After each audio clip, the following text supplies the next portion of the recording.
William Morrow and Harper Audio present Blue-Eyed Devil, a novel by Lisa Kleypas, performed by Brittany Presley.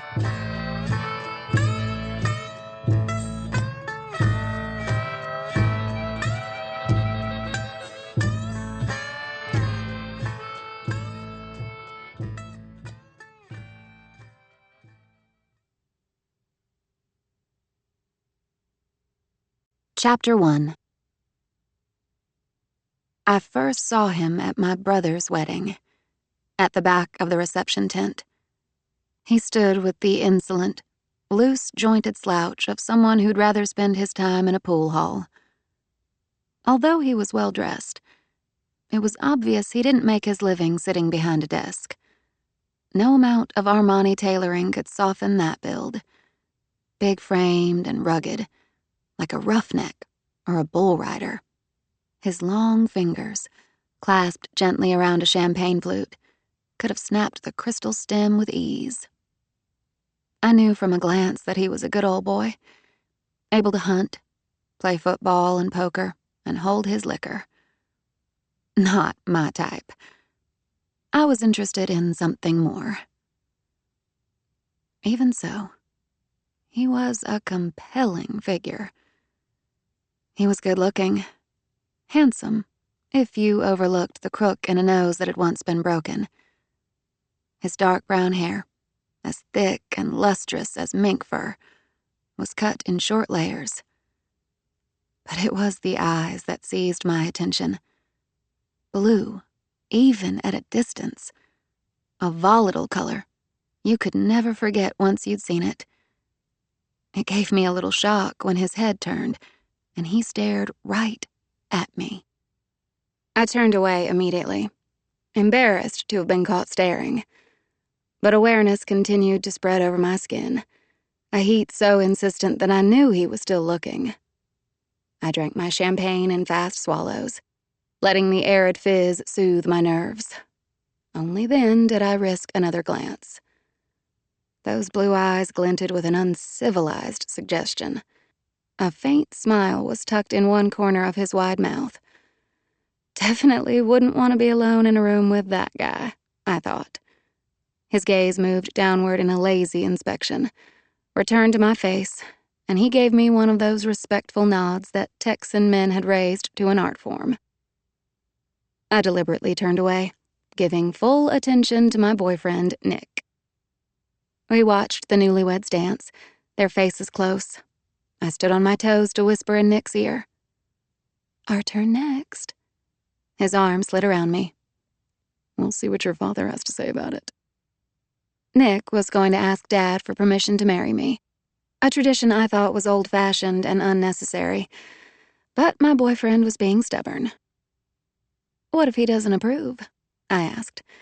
Given our family history of me rarely doing anything that warranted parental approval, it was a distinct possibility. We'll get married anyway. Drawing back a little, Nick grinned down at me.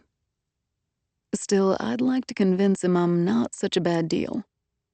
You're the best thing that's ever happened to me. I snuggled into the familiar crook of Nick's arm. I thought it was a miracle that someone could love me the way he did. No other man, no matter how good-looking, could ever interest me. Smiling, I looked to the side one more time, wondering if the blue-eyed guy was still there. I wasn't sure why I was so relieved that he was gone. My brother Gage had insisted on a small wedding ceremony. Only a handful of people had been allowed inside the tiny Houston chapel, which had once been used by Spanish settlers in the 1700s. The service had been short and beautiful, the air suffused with a hushed tenderness you could feel down to the soles of your feet. The reception, by contrast, was a circus. It was held at the Travis family mansion in River Oaks, an exclusive Houston community where people told a lot more to their accountants than their ministers. Since Gage was the first of the Travis offspring to get married, my father was going to use the occasion to impress the world. Or at least Texas, which in Dad's view was the part of the world most worth impressing. Like many Texans, my father firmly believed if our state hadn't been annexed back in 1845, we probably would have ended up in charge of North America. So, in light of the family reputation and the fact that the eyes of Texas would be upon us, Dad had hired a renowned wedding planner and given her a 4-word instruction. The checkbook is open. As all creation knew, it was a big checkbook. My father, Churchill Travis, was a famous market wizard, having created an international energy index fund that had nearly doubled in its first decade. The index included oil and gas producers, pipelines, alternative energy sources, and coal, represented by 15 countries. While I was growing up, I never saw much of Dad. He was always in some far-off place like Singapore, New Zealand, or Japan. Often he went to D.C. to have lunch with the Federal Reserve Chairman, or to New York to be a roundtable commentator on some financial show. Having breakfast with my father had meant turning on CNN and watching him analyze the market while we ate our toaster waffles. With his full-bodied voice and outsized personality, Dad had always seemed big to me. It was only in my teens that I came to realize he was a physically small man, a bantam who ruled the yard. He had contempt for softness, and he worried that his 4 children, Gage, Jack, Joe, and me, were being spoiled. So when he was around, he took it upon himself to give us doses of reality, like spoonfuls of bitter medicine. When my mother, Ava, was still alive, she was an annual co-chair of the Texas Book Festival and went for smoke breaks with Kinky Friedman. She was glamorous and had the best legs of any woman in River Oaks and gave the best dinner parties. As they said in those days, she was as fine as Dr. Pepper on tap. After meeting her, men would tell Dad what a lucky bastard he was, and that pleased him to no end. She was more than he deserved, he announced on more than one occasion, and then he would give a sneaky laugh, because he always thought he deserved more than he deserved. 700 guests had been invited to the reception, but at least 1,000 had shown up. People milled inside the mansion and out to the enormous white tent, which was webbed with millions of tiny white fairy lights and blanketed with white and pink orchids. The humid warmth of the spring evening brought out the pillowy, sweet fragrance of the flowers. Inside the air-conditioned house, a main buffet room was divided by a 32-foot-long ice bar laden with all kinds of shellfish. There were 12 ice sculptures, one of them formed around a champagne fountain, another featuring a vodka fountain studded with pockets of caviar. White-gloved waiters filled frosted crystal cylinders with biting cold vodka and ladled caviar onto tiny sour cream blinis and pickled quail eggs. The hot buffet tables featured terrines of lobster bisque, chafing dishes filled with slices of pecan-smoked tenderloin, grilled ahi tuna, and at least 30 other entrees. I'd been to many parties and events in Houston, but I had never seen so much food in one place in my life. Reporters from the Houston Chronicle and Texas Monthly were there to cover the reception, which included guests like the former governor and mayor, a famous TV chef, Hollywood people and oil people.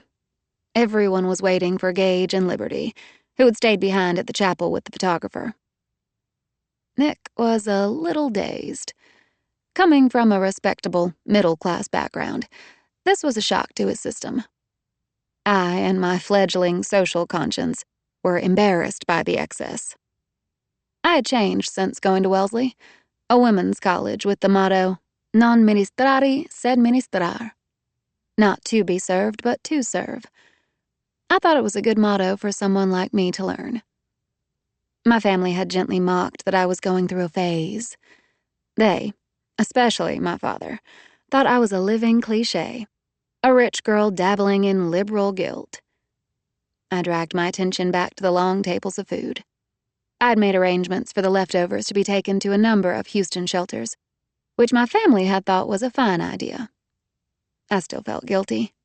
A faux liberal, waiting in line for caviar. "Did you know," I asked Nick as we went to the vodka fountain, "that you have to sift through the equivalent of a ton of dirt to find a 1-carat diamond? So to produce all the diamonds in this room, you'd have to excavate most of Australia." Nick pretended to look puzzled. Last time I checked, it was still there. He ran his fingertips over my bare shoulder. Take it easy, Haven. You don't have to prove anything. I know who you are. Although we were both native Texans, we'd found each other in Massachusetts. I'd gone to Wellesley, and Nick went to Tufts. I'd met him at an around-the-world party that was held in a big, rambling house in Cambridge. Each room was designated a different country, featuring a national drink. Vodka in Russia, whiskey in Scotland, and so forth. Somewhere between South America and Japan, I'd staggered into a dark-haired boy with clear hazel eyes and a self-confident grin. He had a long, sinewy runner's body and an intellectual look. To my delight, he spoke with a Texas accent. Maybe you should take a break from your world tour, at least until you're steady on your feet. You're from Houston, I'd said. His smile had widened as he heard my accent. No, ma'am. San Antonio? No. Austin, Amarillo, El Paso. No, and thank God, no. Dallas, then, I said regretfully. Too bad. You're practically a Yankee. Nick had led me outside, where we'd sat on the doorstep and talked in the freezing cold for 2 hours. We had fallen in love very fast. I would do anything for Nick, go anywhere with him. I was going to marry him. I would be Mrs. Nicholas Tanner, Haven Travis Tanner. No one was going to stop me. When I finally had my turn to dance with my father, Al Jarreau was singing Accentuate the Positive with silky cheerfulness. Nick had gone to the bar with my brothers, Jack and Joe, and he would meet me in the house later. Nick was the first man I'd ever brought home, the first man I'd ever been in love with. Also, the only one I'd ever slept with. I had never dated much. My mother had died of cancer when I was 15, and for a couple of years after that, I'd been too depressed and guilty even to think about having a love life. And then I'd gone to a women's college, which was great for my education, but not so great for my love life. It wasn't just the all-female environment that kept me from having relationships, however. Lots of women went to parties off campus, or met guys while taking extra courses at Harvard or MIT. The problem was me. I lacked some essential skill for attracting people, for giving and receiving love easily. It meant too much to me. I seemed to be driving away the people I most wanted. Finally, I had realized that getting someone to love you was like trying to coax a bird to perch on your finger. It wouldn't happen unless you stopped trying so hard. So I'd given up. And as the cliché went, that was when it happened. I met Nick and we fell in love. He was the one I wanted. That should have been enough for my family. But they hadn't accepted him. Instead, I found myself answering questions they hadn't even asked, saying things like, I'm really happy, or Nick's majoring in economics, or we met at a college party. Their lack of interest in him, in the history or future of our relationship, aggravated me beyond bearing. It was a judgment in itself, this ominous silence. I know, sweetie, my best friend Todd had said when I called to complain. We had known each other since the age of 12, when his family had moved to River Oaks. Todd's father, Tim Phelan, was an artist who'd been featured at all the big museums, including MoMA in New York and the Kimball in Fort Worth. The Phelans had always mystified the residents of River Oaks. They were vegetarians, the first ones I had ever met. They wore wrinkly, hemp garments and Birkenstocks, in a neighborhood where two decorating styles predominated, English country and Tex Mediterranean. The Phelans had painted each room of their house a different color, with exotic stripes and swirling designs on the walls. Most fascinating of all, the Phelans were Buddhist, a word I'd heard even less often than vegetarian. When I asked Todd what Buddhists did, he said they spent a lot of time contemplating the nature of reality. Todd and his parents had even invited me to go to a Buddhist temple with them, but to my chagrin, my parents said no. I was a Baptist, Mother said, and Baptists didn't spend their time thinking about reality. Todd and I had always been so close that people assumed we were dating. We hadn't ever been romantically involved, but the feeling between us wasn't strictly platonic either. I'm not sure either of us could have explained what we were to each other. Todd was probably the most beautiful human being I had ever seen. He was slim and athletic, with refined features and blonde hair, and his eyes the opulent blue-green of the ocean in Caribbean travel brochures. And there was a feline quality about him that set him apart from the big-shouldered swagger of other Texan men I knew. I had asked Todd once if he was gay, and he had said he didn't care if someone was a man or a woman. He was more interested in the person's inside. "So are you bisexual?" I had asked, and he had laughed at my insistence on a label. "I guess I'm bi-possible," he had said, and pressed a warm, careless kiss on my lips. No one knew me or understood me as well as Todd did. He was my confidant, the person who was always on my side, even when he wasn't taking my side. "This is exactly what you said they would do," Todd said when I told him that my family was ignoring my boyfriend. "So no surprise." "Just because it's not a surprise doesn't mean it's not aggravating." "Just remember, this weekend's not about you and Nick. It's about the bride and groom." "Weddings are never about the bride and groom," I said. "Weddings are public platforms for dysfunctional families." "But they have to pretend it's about the bride and groom. So go with it, celebrate, and don't talk to your dad about Nick until after the wedding." "Todd," I asked plaintively, "you've met Nick. You like him, don't you?" "I can't answer that." "Why not?" "Because if you don't already see it, nothing I say could make you see it." "See what? What do you mean?" But Todd hadn't answered, and I hung up feeling mystified and annoyed. Unfortunately, Todd's advice went by the wayside as soon as I started to foxtrot with Dad. My father was flushed from champagne and triumph. He'd made no secret of wanting this wedding to happen, and the news about my new sister-in-law's pregnancy was even better. Things were going his way. I was pretty sure he had visions of grandchildren dancing in his head, generations of malleable DNA all at his disposal.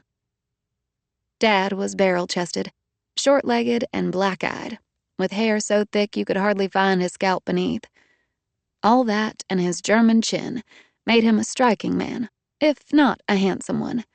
He had some Comanche blood on his mother's side, and a bunch of German and Scottish ancestors whose futures had been hamstrung back in their native countries. So they had come to Texas looking for cheap, winterless land that only needed their labor to bring forth prosperity. Instead, they got droughts, epidemics, Indian raids, scorpions, and boll weevils the size of their thumbnails. The Travises, who had survived, were the most purely stubborn people on earth, the kind who relied on their backbones when their wishbones were broken. That accounted for Dad's stubbornness. And for mine, too. We were too much alike, Mama had always said. Both of us willing to do anything to get our way. Both of us eager to hop over a line the other one had drawn. "Hey, Dad." "Pumpkin." He had a gravelly voice, edged with the perpetual impatience of a man who never had to ingratiate himself with anyone. "You look pretty tonight. You remind me of your mama." "Thanks." Compliments were rare from Dad. I appreciated it, even though I knew my resemblance to my mother was, at best, slight. I was wearing a light green satin sheath, the shoulder straps fastened with 2 crystal buckles. My feet were strapped in delicate silver sandals with 3-inch heels. Liberty had insisted on doing my hair. It had taken her about 15 minutes to twist and pin the long, inky locks up into a deceptively simple updo that I could never hope to reproduce. She was only a little older than I, but her manner had been maternal, gentle, in a way my own mother had seldom been. "There," Liberty had murmured when she was finished, and picked up a powder brush to dust my nose playfully. "Perfect." It was really hard not to like her. As Dad and I danced, one of the photographers approached. We leaned close and smiled into the blinding white flash, and then resumed our previous distance. "Nick and I are going back to Massachusetts tomorrow," I said. We were flying commercial. I'd put 2 first-class tickets on my credit card. Since Dad paid my visa bill and went over it personally, I knew he was aware that I'd bought Nick's ticket. He hadn't said anything about it. Yet. "Before we leave," I continued, "Nick's going to have a talk with you." Looking forward to that. "I'd like you to be nice to him," I said. Sometimes I'm not nice for a reason. It's a way to find out what someone's made of. "You don't need to test Nick. You just need to respect my choices." He wants to marry you. Dad said. "Yes." And then he reckons he'll have a first-class ticket for life. That's all you are to him, Haven. "Have you ever thought," I asked, "that someone could actually love me for myself and not for your money?" He's not the one. "I get to decide that," I shot back. "Not you." You've made up your mind, Dad said. And although it wasn't exactly a question, I said yes, I had. Then don't ask for my permission, He went on. Make your choice and accept the consequences. Your brother sure as hell didn't ask what I thought about him marrying Liberty. Of course he didn't. You've done everything possible to push them together. Everyone knows you're crazy about her. Appalled by the edge of jealousy in my own voice, I continued quickly. "Can't we just do this the normal way, Dad? I bring my boyfriend home, you pretend to like him, I go on with my life, and you and I call each other on all the major holidays." I made my mouth into the shape of a smile. "Don't stand in the way, Dad. Just let me be happy." You won't be happy with him. He's a non-starter. "How would you know? You've never spent more than an hour in Nick's company." I've been around long enough to know a non-starter when I see one. I didn't think either of us had raised our voices, but we were getting a few curious glances. I realized our mutual haranguing didn't have to be loud for other people to notice. I struggled for calm and kept my feet moving in a dancing out of rhythm, but by God, still dancing kind of shuffle. "Any man I wanted would be a non-starter to you," I said, "unless you got to pick 'em." I thought there was just enough truth in that to make my father mad. I'll give you a wedding, He said. but you'll have to get someone else to walk you down the aisle. And don't come to me later when you need money for a divorce. You marry him, I'm cutting you off. Neither of you will get a plug nickel from me, you understand? If he has the balls to talk to me tomorrow, I'm going to tell him that. "Thanks, Dad." I pulled away from him just as the music ended. "You do a mean foxtrot." As I left the dance floor, I passed Carrington, who was running to my father with her arms outstretched. She was Liberty's little sister.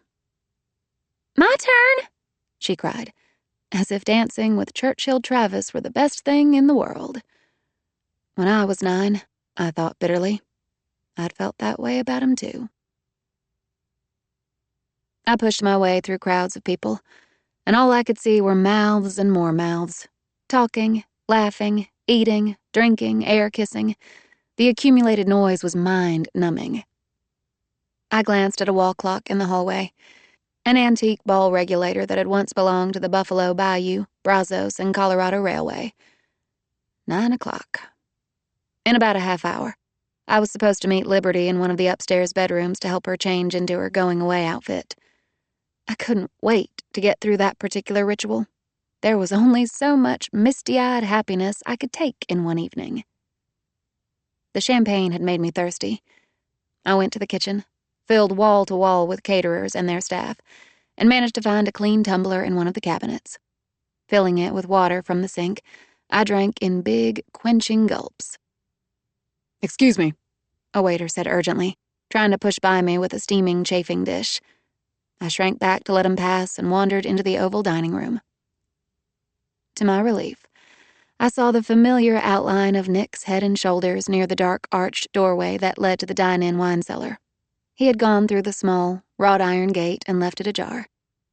It looked like he was heading into the vault, which was lined with oak barrel stays that sweetened the air. I figured Nick must have gotten tired of the crowds and had come early to meet me. I wanted him to hold me. I needed a moment of peace in the middle of the cacophony. Skirting around the dining table, I went to the wine cellar. The gate closed behind me with a smooth clack. Reaching for the light switch, I flipped it off and went into the cellar. I heard Nick mutter, Hey. "Just me." I found him easily in the darkness, giving a low laugh as my palms slid over his shoulders. You feel nice in a tux." He started to say something, but I tugged his head down until my half-open mouth skimmed the edge of his jaw. "I missed you," I whispered. "You didn't dance with me." His breath caught, and his hands came to my hips as I wobbled a little in my high heels. The wine-sweet air filled my nostrils. And something else. The scent of male skin, fresh like nutmeg or ginger, a sun-warmed spice. Exerting pressure on the back of his neck, I urged his mouth to mine, finding softness and heat, the tang of champagne melting into the intimate taste of him. One of his hands traveled up my spine, coaxing out a shiver, a sweet shock, as the warmth of his palm met my bare skin. I felt the strength of his hand and the gentleness as it closed over my nape and tilted my head back. His mouth barely grazed mine, more a promise of a kiss than an actual one. I made a little sound at the brush of his lips and kept my face upturned, straining for more. Another lush descent, a dizzying pressure as he opened my mouth with his. He reached deeper, his tongue finding ticklish places that drew a shivering laugh from my throat. I tried to curl around him, holding him with my arching body. His mouth was slow and searching, the kisses hard at first, then loosening, as if unraveling from their own heat.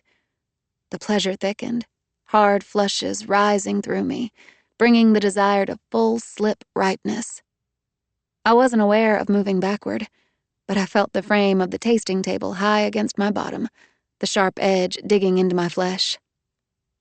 Nick lifted me with astonishing ease until I sat on the chilled table. He took my mouth again, longer, deeper, while I tried to catch his tongue, tried to draw him as far inside as possible. I wanted to lie back on the table, an offering of aching flesh on sterile marble, and let him do anything he wanted. Something had been cut loose in me. I was saturated with excitement, drunk with it, and part of it was because Nick, who always seemed so in control, was fighting for self-restraint. His breath came in ragged puffs, his hands gripping my body. He kissed my throat, tasting the thin, susceptible skin, his lips stroking the throb of my pulse. Panting, I slid my hands up to his hair, so soft and thick, layers of heavy silk in my palms. Not at all like Nick's. A cold shot of horror went down to my stomach. "Oh, God!" I was barely able to force the words out. I touched his face in the darkness, encountering hard, unfamiliar features, the scrape of shaven bristle. The corners of my eyes stung, but I wasn't sure whether the imminent tears were caused by embarrassment, anger, fear, disappointment, or some unholy combination of all of them. "Nick!" My wrist was caught in a powerful hand, and his mouth dragged softly over the insides of my fingers. A kiss burned the center of my palm, and then I heard a voice so smoky and deep, I would have sworn it belonged to the devil. Who's Nick? Chapter 2. The stranger didn't release me in the scalding darkness, only stroked my back in an effort to loosen the tight chain of my vertebrae. "God, I'm sorry," I said through chattering teeth. "I thought you were my boyfriend." He sounded rueful. At the moment, I wish to hell I was. His hand moved up to the bare nape of my neck and squeezed with gentle pressure, relieving the cramp of tiny muscles. Should I turn on the lights? "No," I clutched at him, He held obligingly still. A smile colored his voice as he asked, Mind telling me your name? Absolutely, positively, no. No names. Okay, boss. He eased me down from the table, steadying my balance with his hands. My heart pounded violently. I've never done anything like this before. I feel like I should pass out or scream or something. I'd rather you didn't. I really don't want anyone knowing about this. I wish I didn't know about it. I wish. You talk fast when you're nervous, he observed. I talk fast all the time, and I'm not nervous. I'm in shock. I wish I could undo this. I feel like one of those error pages you get on the computer. A 404? Yes, this is a major 404. He made a quiet sound of amusement. It's okay, he said, easing me closer. The proximity of his body was so comforting that I couldn't bring myself to push him away. And his voice was soothing enough to stop a herd of stampeding cattle in their tracks. Everything's okay. No harm done. You won't tell anyone? Course not. If Nick found out, he'd kick my ass. I nodded, even though the idea of Nick kicking this guy's ass was laughable. Even through the layers of his tux, I could feel the contours of a body so hard and powerful, it seemed invulnerable. In a flash, I remembered the guy in the reception tent, and my eyes widened in the darkness. Oh. What is it? He'd been his head low, and his hot breath stirred the hair at my temple. I saw you at the tent, standing in the back. You're the one with the blue eyes, aren't you? He went very still. You're the bridesmaid in the green dress. A low, ironic laugh escaped him, the sound so delicious that every hair on my body stood up. Shit. You're a Travis, aren't you? I admit nothing. I struggled to catalog the shame and excitement that stung the insides of my veins. His mouth was so close. I wanted more of those sweltering kisses. I felt terrible about that. But the warm, sunny fragrance of him, he smelled better than any human being I'd ever met. Okay, I said unsteadily. Forget what I said about not exchanging names. Who are you? For you, honey, I'm trouble. We were both still and silent, caught in a half embrace as if every forbidden second had formed a link in a chain around us. The part of my brain that was still functioning urged me to pull away from him with all due haste. And yet I couldn't move, paralyzed by the sensation that something extraordinary was happening. Even with all the noise outside the wine cellar, the hundreds of people so close by, I felt as if I were in some faraway place. One of his hands came up to my face, fingertips exploring the curve of my cheek. Blindly, I reached up and felt the backs of his fingers, searching for the hard band of a ring. No, he murmured. Not married. The tip of his little finger found the outside rim of my ear and traced delicately. I found myself slipping into a strange, pleasant passivity. I can't do this, I thought, even as I let him pull me closer, his hand tucking my hips into his. My head felt heavy, tipping back as he nuzzled into the soft space beneath my jaw. I had always thought I was pretty good at resisting temptation, but this was the first time I'd ever felt the pull of serious lust, and I wasn't at all equipped to handle it. Are you a friend of the groom? I managed to ask. Or friend of the bride? I felt him smile against my skin. Wouldn't say I'm popular in either quarter. My God. You crashed the reception, didn't you? Honey, half the people here crashed the reception. He traced one of the straps that held my dress up, and my stomach gave an excited leap. Are you in the oil business or ranching? Oil, he said. Why'd you ask? You're built like a roughneck. A laugh rustled in his chest. I've stacked my share of drill pipe, he admitted. His breath was soft and hot against my hair.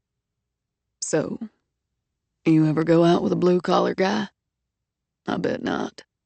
Rich girl like you, you'd stick with your own kind, wouldn't you? You're wearing a nice tux for a blue-collar guy, I countered. Armani? Even roughnecks get to dress up now and then. He braced his hands on either side of me, lightly gripping the edge of the table. What's this for? I leaned back to preserve the small but crucial distance between our bodies. The tasting table? Yeah. It's for uncorking and decanting. We keep wine accessories in the drawers. Also white cloths to drape over the top so you can judge the color of the wine. I've never been to a wine tasting before. How do you do it? I stared at the outline of his head, now dimly visible in the heavy shadows. You hold the glass by the stem, and you stick your nose right into the bowl and breathe in the scent. In my case, that's a considerable amount of nose. I couldn't resist touching him then, my fingers stealing up to his face, investigating the assertive line of his nose. I touched the crook near the bridge. How did you break it? I asked in a hushed voice. His warm lips slid over the heel of my hand. That's one of the stories I only tell when I'm drinking something a lot stronger than wine. Oh. I pulled my hand away. Sorry. Don't be sorry. I wouldn't mind telling you someday. Doggedly, I steered the conversation back on course. When you take a sip of wine, you hold it in your mouth. There's a place in the back of your mouth that leads to smell receptors in your nasal cavity. It's called retroolfaction. Interesting. He paused. So after you taste and smell the wine, you spit it out in a bucket, right? I'd rather swallow than spit. As the double meaning of the words occurred to me, I flushed hard enough I was certain he could see it in the darkness. Mercifully, he didn't comment, although I heard the flick of amusement in his voice. Thanks for the pointers. You're welcome. We should go now. You leave first. Okay. But neither of us moved. And then his hands found my hips, skimming upward, a callus on his finger catching at the fragile fabric of my dress. I was aware of every shift of his weight, the subtle movements of bone and heavy muscle. The sound of his breathing was electrifying.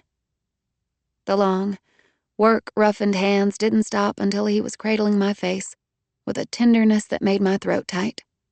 His mouth sought mine, all hot silk and sweetness. But for all the gentleness of the kiss, there was something so raw about it that by the time he drew back, my nerves were pleasure-stung and unbearably alive. A whimper emerged from my throat, the sound embarrassing me, but there was no controlling it, no controlling anything. I reached up to hold on to his heavy wrists, mostly to keep from toppling over. My knees were shot. I had never felt anything so explosive or insidious. The world had shrunk to this small, wine-scented room. 2 bodies in the darkness, the ache of desire for someone I could never have. He moved his mouth to my ear, and I felt the moist heat of his breath, and I leaned against him in a daze. Listen, honey, he whispered. There have only been a couple times in my life when something felt so good I didn't give a damn about the consequences. His lips slid over my forehead, my nose, my trembling eyelids. Go tell Nick you're not feeling well and come away with me. Right now. There's a strawberry moon out tonight. We'll go somewhere and find a patch of soft grass and share a bottle of champagne. And I'll drive you to Galveston to watch the sunrise over the bay. I was amazed. Men never propositioned me like that, and I never would have thought to be so insanely tempted. I can't. That's crazy. His lips caught at mine in a gently biting kiss. Maybe it's crazy not to. I squirmed and pushed back from him until I'd managed to put some distance between us. I have a boyfriend, I said shakily. I don't know why I don't know why I let that happen. I'm sorry. Don't apologize. At least not for that. His footsteps came closer and I tensed. What you should really be sorry for, he continued, is that for the rest of my life, I'll have to avoid wine cellars to keep from thinking about you. Why? I asked, woeful and shamed. Was kissing me that bad? A devil's soft whisper. No, sweetheart, it was that good. And he left first, while I leaned against the tasting table with raggedy balance. I went back out into the clamor and stole away to the grand staircase leading to the second-floor bedrooms. Liberty was waiting for me in the room Gage had occupied in childhood.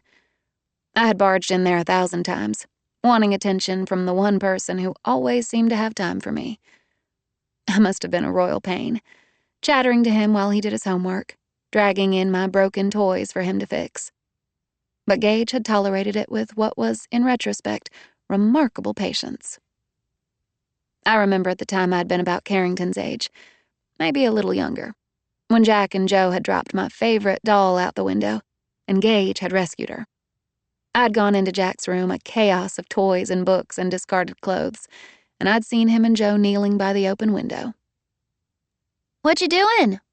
I'd asked, venturing nearer. The two dark heads turned at the same time. "Get out of here, Haven," Jack had commanded. "Daddy says you have to let me play with you." "Later, get lost." "What are you holding?" I'd gone closer, my heart clutching as I saw something in their hands tied up with strings. Is that Bootsy?" "We were just borrowing her," Joe had said, his hands busy with string and some kind of plasticky fabric. "You can't!" I had felt the panic of the thoroughly powerless, the outrage of the dispossessed. "You didn't ask me. Give her back. Give her." My voice shredded into a scream as I saw Bootsy being dangled over the windowsill, her naked pink body harnessed with a contraption of strings and tape and paper clips. My baby doll had been recruited on a mission as a parachute jumper. "Don't!" "For Pete's sake," Jack had said in a disgusted tone. "She's just a hunk of plastic." And adding injury to insult, he'd given me a mean look and dropped her. Bootsy had gone down like a stone. I couldn't have been more upset if the boys had dropped a real baby out the window. Howls ripped from my throat as I'd raced from the room and down the big staircase, and I kept howling as I tore outside to the side of the house, paying no attention to the voices of my parents, the housekeeper, the gardener. Bootsy had fallen into the middle of a massive ligustrum bush.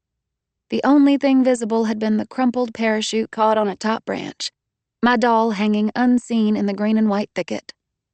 Since I was too short and small to reach into the branches, I could only stand there crying, while the heat from the Texas sun had settled on me with the weight of a wool blanket. Alerted by the racket, Gage had come and rummaged through the ligustrum until he found Bootsy. He had dusted away the powdering of scurf from ligustrum leaves and held me against him until my tears were blotted against his t-shirt. "I love you more than anybody," I had whispered to him. "I love you too," Gage had whispered back, and I could feel him smiling against my hair. "More than anybody."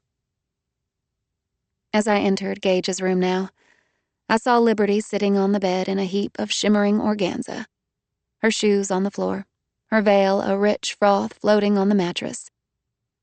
It seemed impossible that she could have been any more stunning than she had been earlier at the church. But she looked even better this way, glowing and smudged. She was half Mexican, with a butter-smooth complexion and big green eyes and a figure that made you think of the old-fashioned word, bombshell.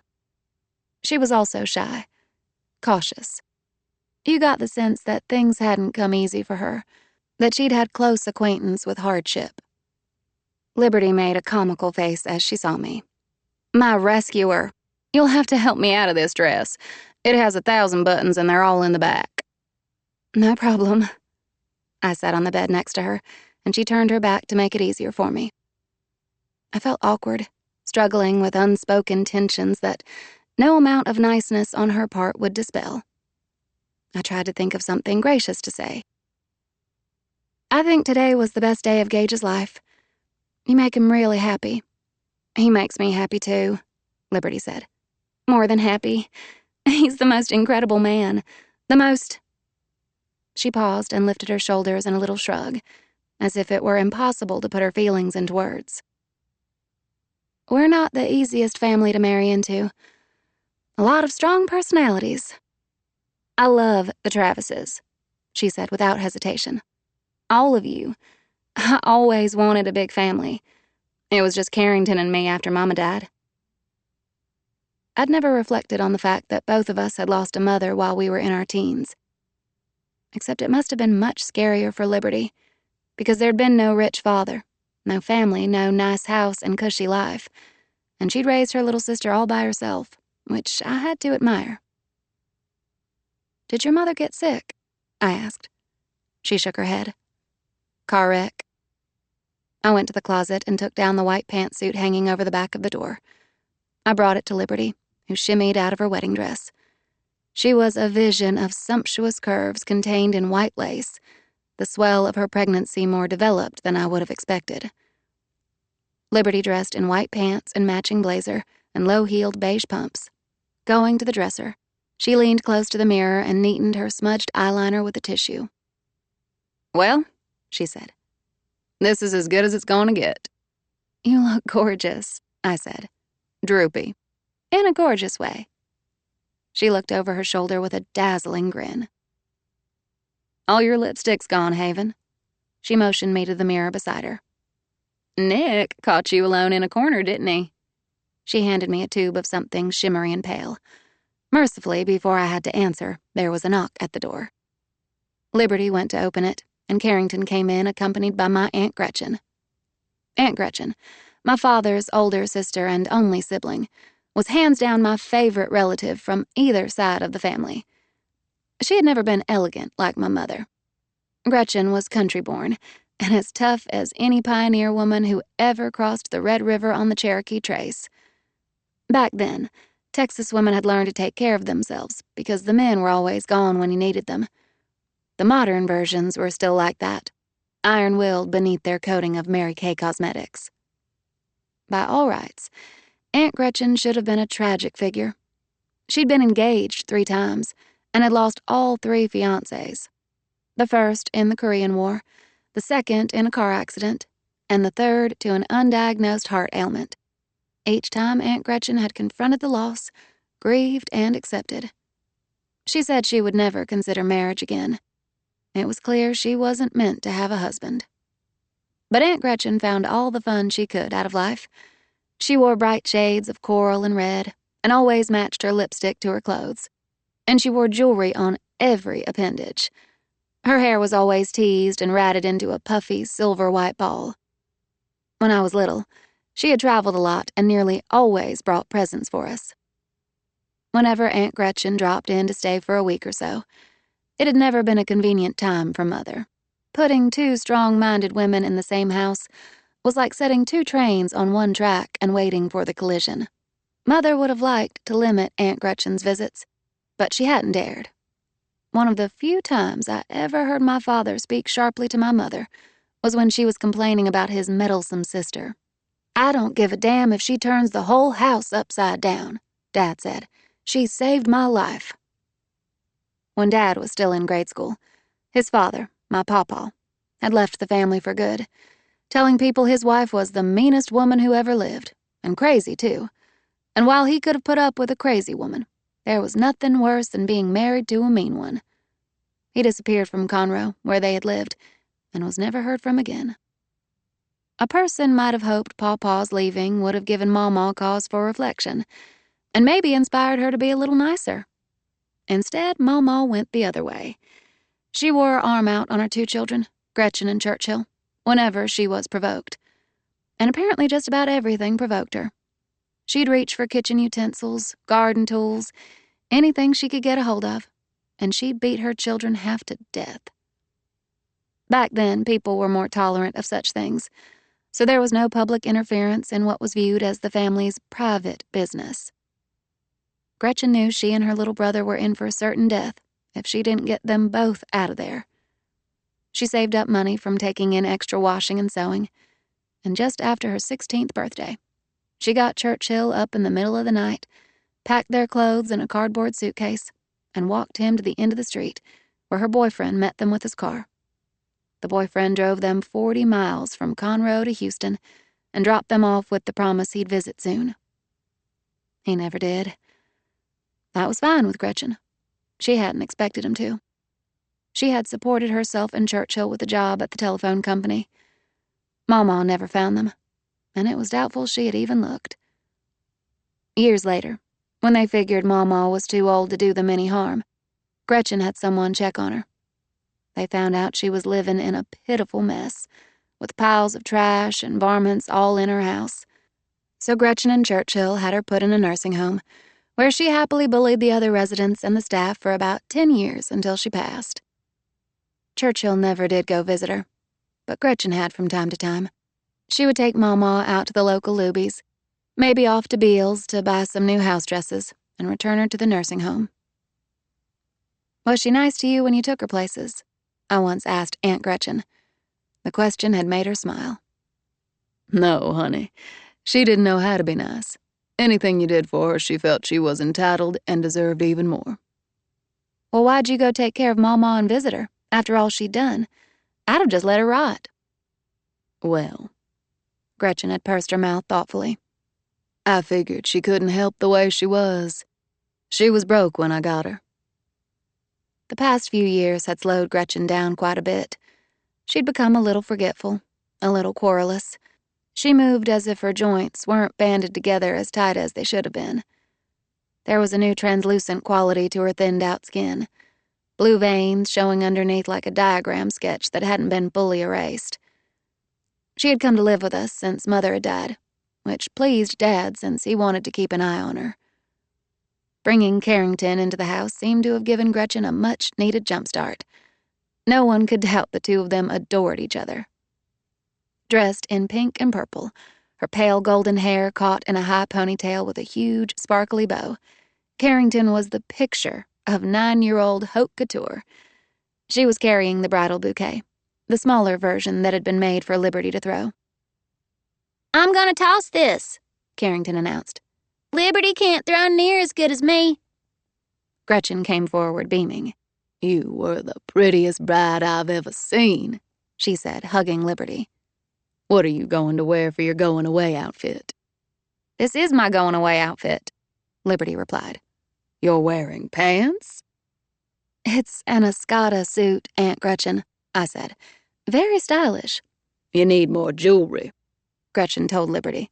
That outfit's too plain. I don't have much jewelry, Liberty said, smiling. You've got a diamond ring the size of a doorknob, I remarked. That's a great start. I grinned at Liberty's wince of embarrassment over the engagement ring she thought was too big. Naturally, my brother Jack had compounded her discomfort by nicknaming the diamond the pet rock. You need a bracelet, Gretchen said decisively, holding out something in a little velvet pouch. Take this, Liberty. A little something jangly to let people know you're in the neighborhood. Liberty opened the pouch carefully, and my heart contracted as I saw what it was. The gold charm bracelet Gretchen had worn forever, strung with charms from all the exotic places she had gone in her life. She had promised it to me when I was 5 years old. I remembered the exact day. She had brought me a junior toolkit complete with a leather belt with loops and pockets. They were real working tools, including a C-clamp, an awl, saw, pliers, level, hammer, 8 wrenches, and a set of Phillips head screwdrivers. As soon as Mother had seen me strapping on the tool belt, she had gone bug-eyed. She had opened her mouth, and before a single syllable came out, I knew she was going to tell Aunt Gretchen to take the gift back. So I clutched a handful of tools and ran to Dad, who was just coming into the family room. "Look what Aunt Gretchen brung me." Well, isn't that nice? Dad had said, smiling first at Gretchen, then at my mother. The smile had ossified as he saw her face. Gretchen, Mother had said crisply, I'd like to be asked the next time you buy a gift for my daughter. I'm not planning on raising a construction worker. My heels had stopped bouncing. "I'm not giving 'em back." Don't sass your mother, Dad said. Land's sake, Gretchen had exclaimed. they're toys, Ava. Haven likes to make things, nothing wrong with that. Mother's voice had been full of prickly burrs. I'm the one to decide what's best for my own daughter, Gretchen. If you know so much about children, you should have had one of your own. She had stalked from the room, past me and Dad, leaving a chill of silence in her wake. Gretchen had sighed, shaking her head as she looked at Dad. Can I keep the toolkit? I had asked. Dad had thrown me an exasperated glance and gone after Mother. I had gone to Gretchen slowly, my hands clenched tight in front of me. She was quiet, but I knew what I had to do. I unstrapped the tool belt and laid it carefully back into the box. I guess you should have gotten me a tea set, I said glumly. Take it back, Aunt Gretchen. She'd never let me play with it anyway. Gretchen had patted her knee, and I crawled into her lap, snuggling into the scents of powder and hairspray and Rive Gauche perfume. Seeing how intrigued I was by her charm bracelet, she took it off and let me look at it. She'd bought herself a charm every time she went to a new place. I found a tiny Eiffel Tower, a pineapple from Hawaii, a Memphis bale of cotton, a matador with a little swirling cape, crossed snow skis from New Hampshire, and too many others to name. Someday, Gretchen had said, I'm going to give this bracelet to you, and you can add your own charms. Will I go as many places as you, Aunt Gretchen? You may not want to. People like me only travel because they don't have enough reasons to stay put. When I'm big, I'd said, I'll never stay put. Gretchen had forgotten that promise, I thought. It wasn't her fault. She'd forgotten a lot of things lately. It's okay, I told myself. Let it go.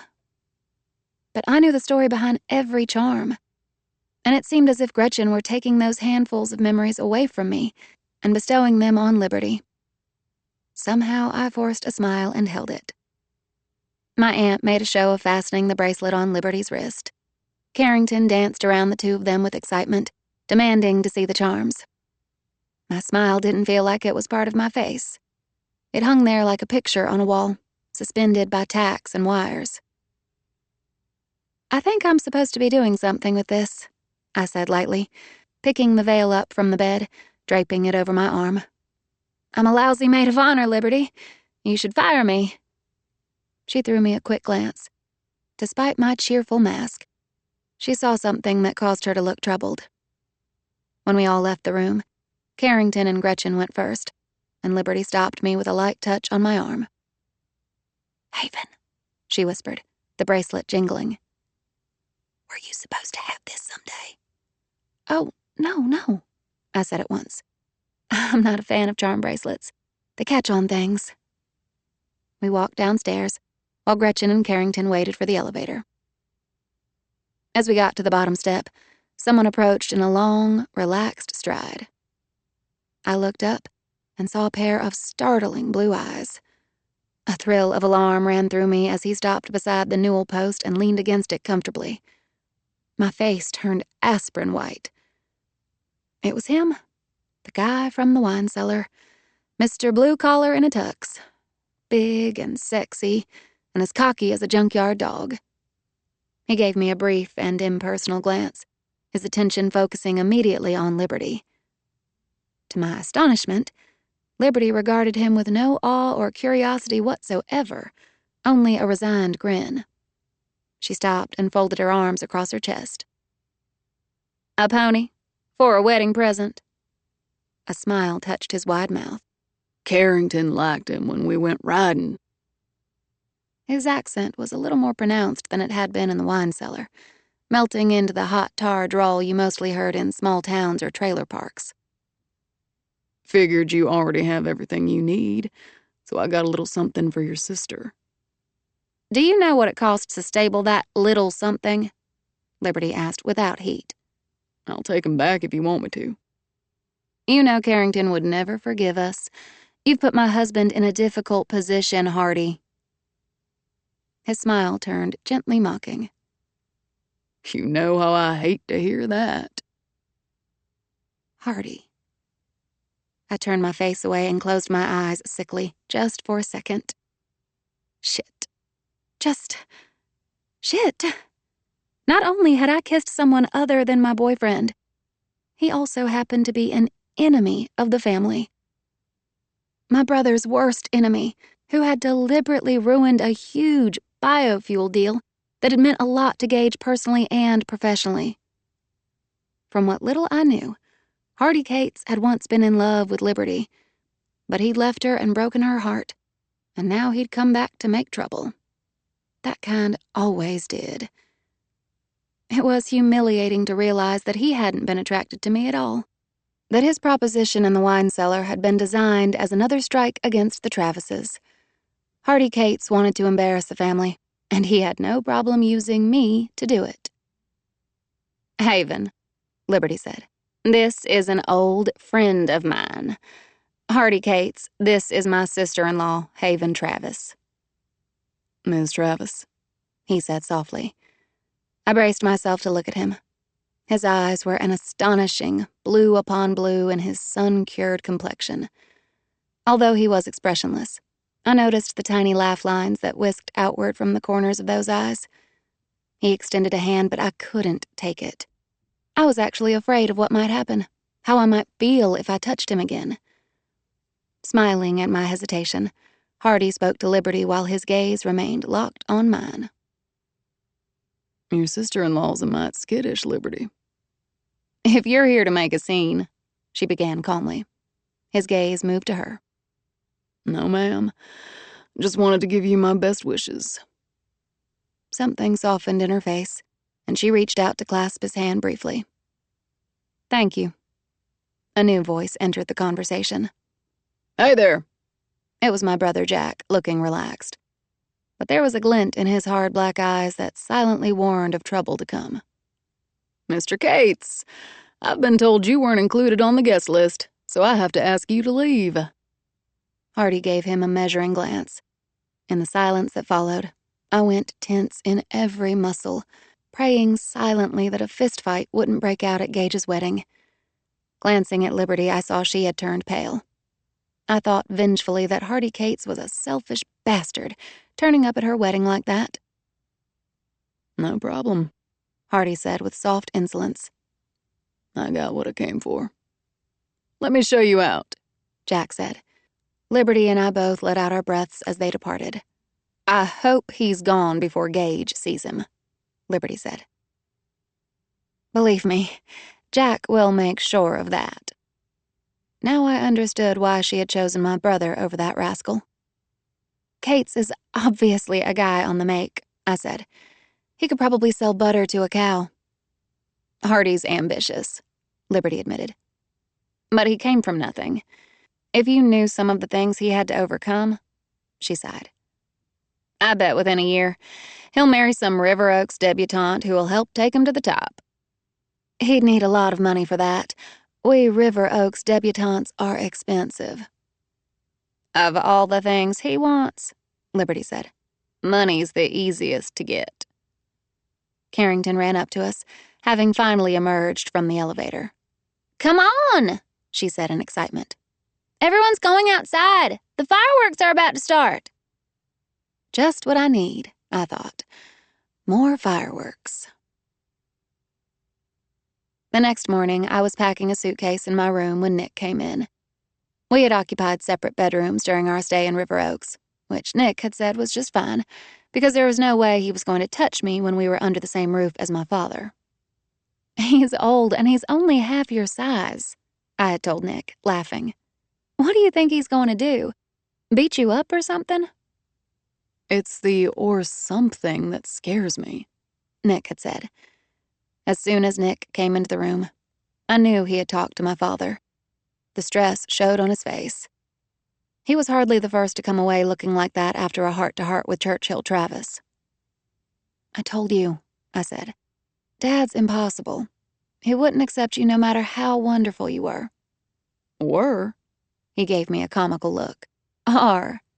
I put my arms around him and laid my head on his chest. What did he say? I whispered. Basically a variation on the not a plug nickel theme. Nick eased my head back and looked down at me. I told him I was going to put you first, always. That I will earn enough to take care of you. I told him I just wanted his approval so there wouldn't be conflict between you and your family. Travis's love conflict, I said. A smile entered Nick's hazel eyes, all green and gold and brown. There was a touch of color on his high cheekbones, a remnant of the confrontation with my bulldog of a father. The smile vanished from his eyes as he smoothed my hair back, his hand curving gently over the back of my skull.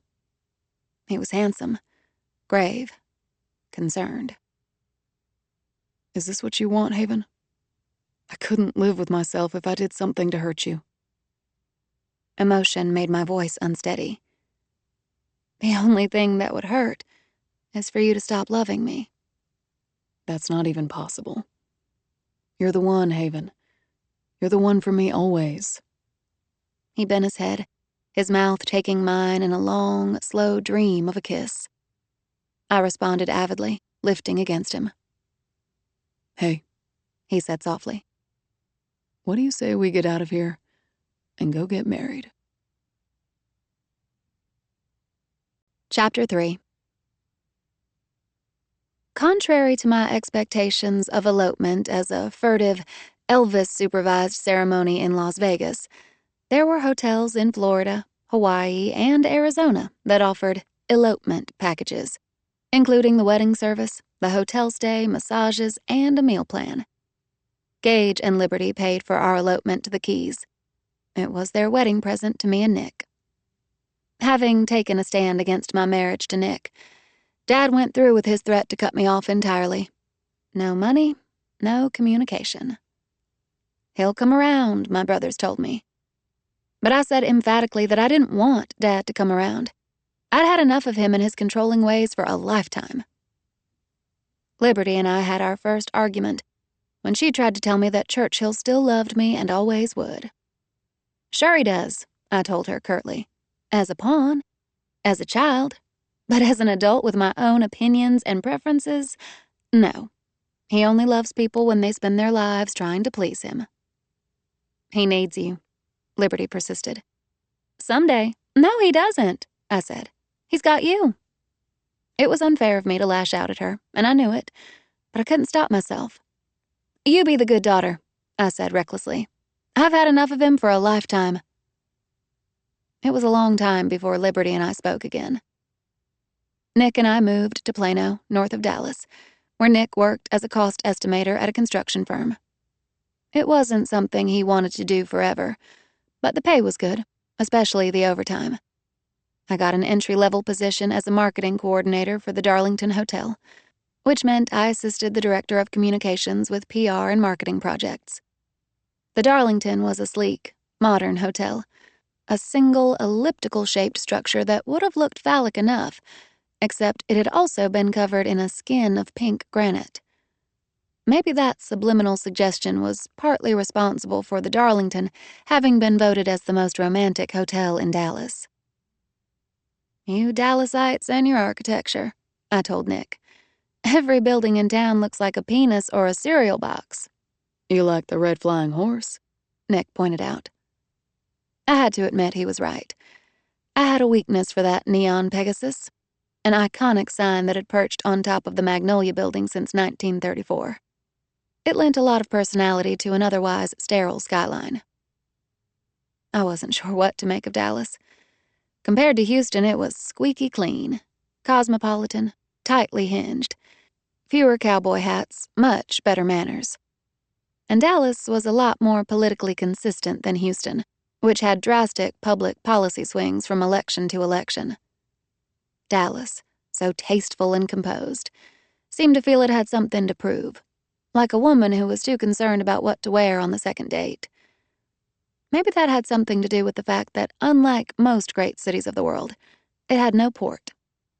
Dallas had become a player in the 1870s, when two railroads, the Houston and Texas Central and the Texas and Pacific, both met and crossed at a 90-degree angle, thereby making the city a big commercial center. Nick's family all lived in or around Dallas.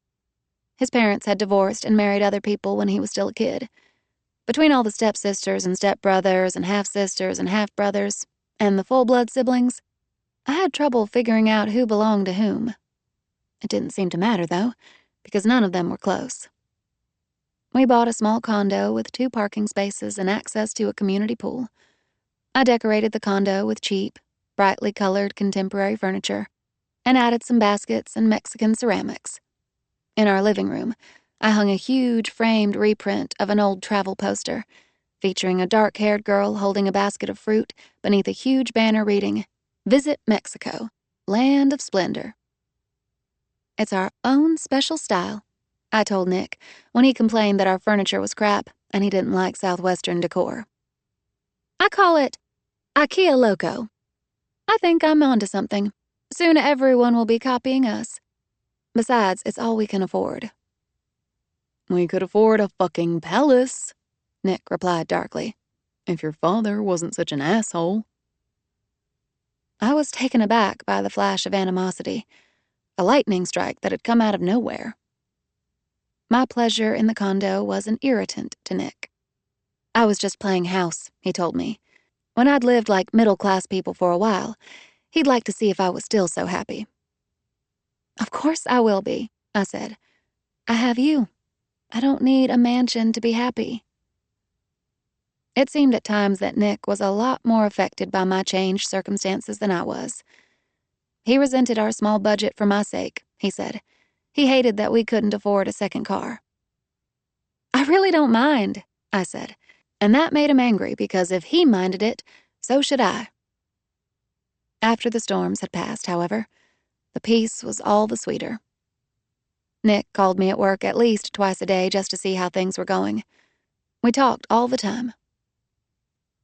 "I want us to tell each other everything," he said one night when we were halfway into a bottle of wine. "My parents always had secrets. You and I should be completely honest and open." I loved that idea in theory. In practice, however, it was hard on my self-esteem. Complete honesty, it turned out, was not always kind. "You're so pretty," Nick told me one night after we'd made love. His hand moved over my body, coasting up the gentle slope of my chest. I had small breasts, a shallow B-cup at most. Even before we were married, Nick had laughingly complained about my lack of endowment, saying he'd buy me implants, except a pair of big boobs would look ridiculous on a woman as short and slight as me. His fingertips moved up to my face, tracing the curve of my cheek. "Big brown eyes, cute little nose, beautiful mouth. It doesn't matter that you don't have a body." "I have a body," I said. "I meant boobs." "I have those too. They're just not big ones." "Well, I love you anyway." I wanted to point out that Nick didn't have a perfect body either. But I knew that would start a fight. Nick didn't react well to criticism, even when it was gentle and well-meant. He wasn't used to anyone finding fault with him. I, on the other hand, had been raised on a steady diet of critiques and evaluations. Mother had always told me detailed stories about her friends' daughters, how well-behaved they were, how nice it was that they would sit still for piano lessons, or make tissue paper flowers for their mothers, or show off their latest ballet steps on cue. I had wished with all my heart that I could have been more like those winsome little girls, but I hadn't been able to keep from rebelling against being miscast as a smaller version of Ava Travis. And then she had died, leaving me with a mountain of regrets and no way to atone. Our holidays, the first Thanksgiving, the first Christmas, the first New Year's, were quiet. We hadn't joined a church yet, and it seemed that all Nick's friends, the ones he said were his family, were occupied with their own families. I approached cooking Christmas dinner as if it were a science class project. I studied cookbooks, made charts, set timers, measured ingredients, and dissected meat and vegetables into the appropriate dimensions. I knew the results of my efforts were passable but uninspired. But Nick said it was the best turkey, the best mashed potatoes, the best pecan pie he'd ever eaten. It must be the sight of me in oven mitts, I said. Nick began stringing noisy kisses along my arm as if he were Pepe Le Pew. You are the goddess of the kitchen. The Darlington had been so busy during the holidays that I had to work overtime, while Nick's job had eased up until after New Year's. With our unsynchronized schedules, it was frustrating and time-consuming for him to drive back and forth all the time. Nothing was ever finished. The condo was always a mess. The fridge was seldom stocked. There were always piles of dirty laundry. We can't afford to take all my shirts to the dry cleaners, Nick said the day after Christmas. You'll have to learn how to do them. Me? I had never ironed anything in my life. The proper pressing of a shirt was a mystery of the universe akin to black holes and dark matter. How come you can't do your own shirts? I need you to help.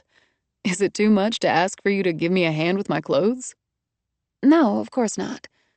I'm sorry. I just don't know how. I'm afraid I'll screw them up. I'll show you how. You'll learn.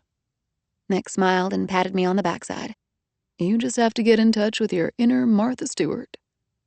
I told him I had always kept my inner Martha Stewart chained in the basement, but for his sake I would set her loose.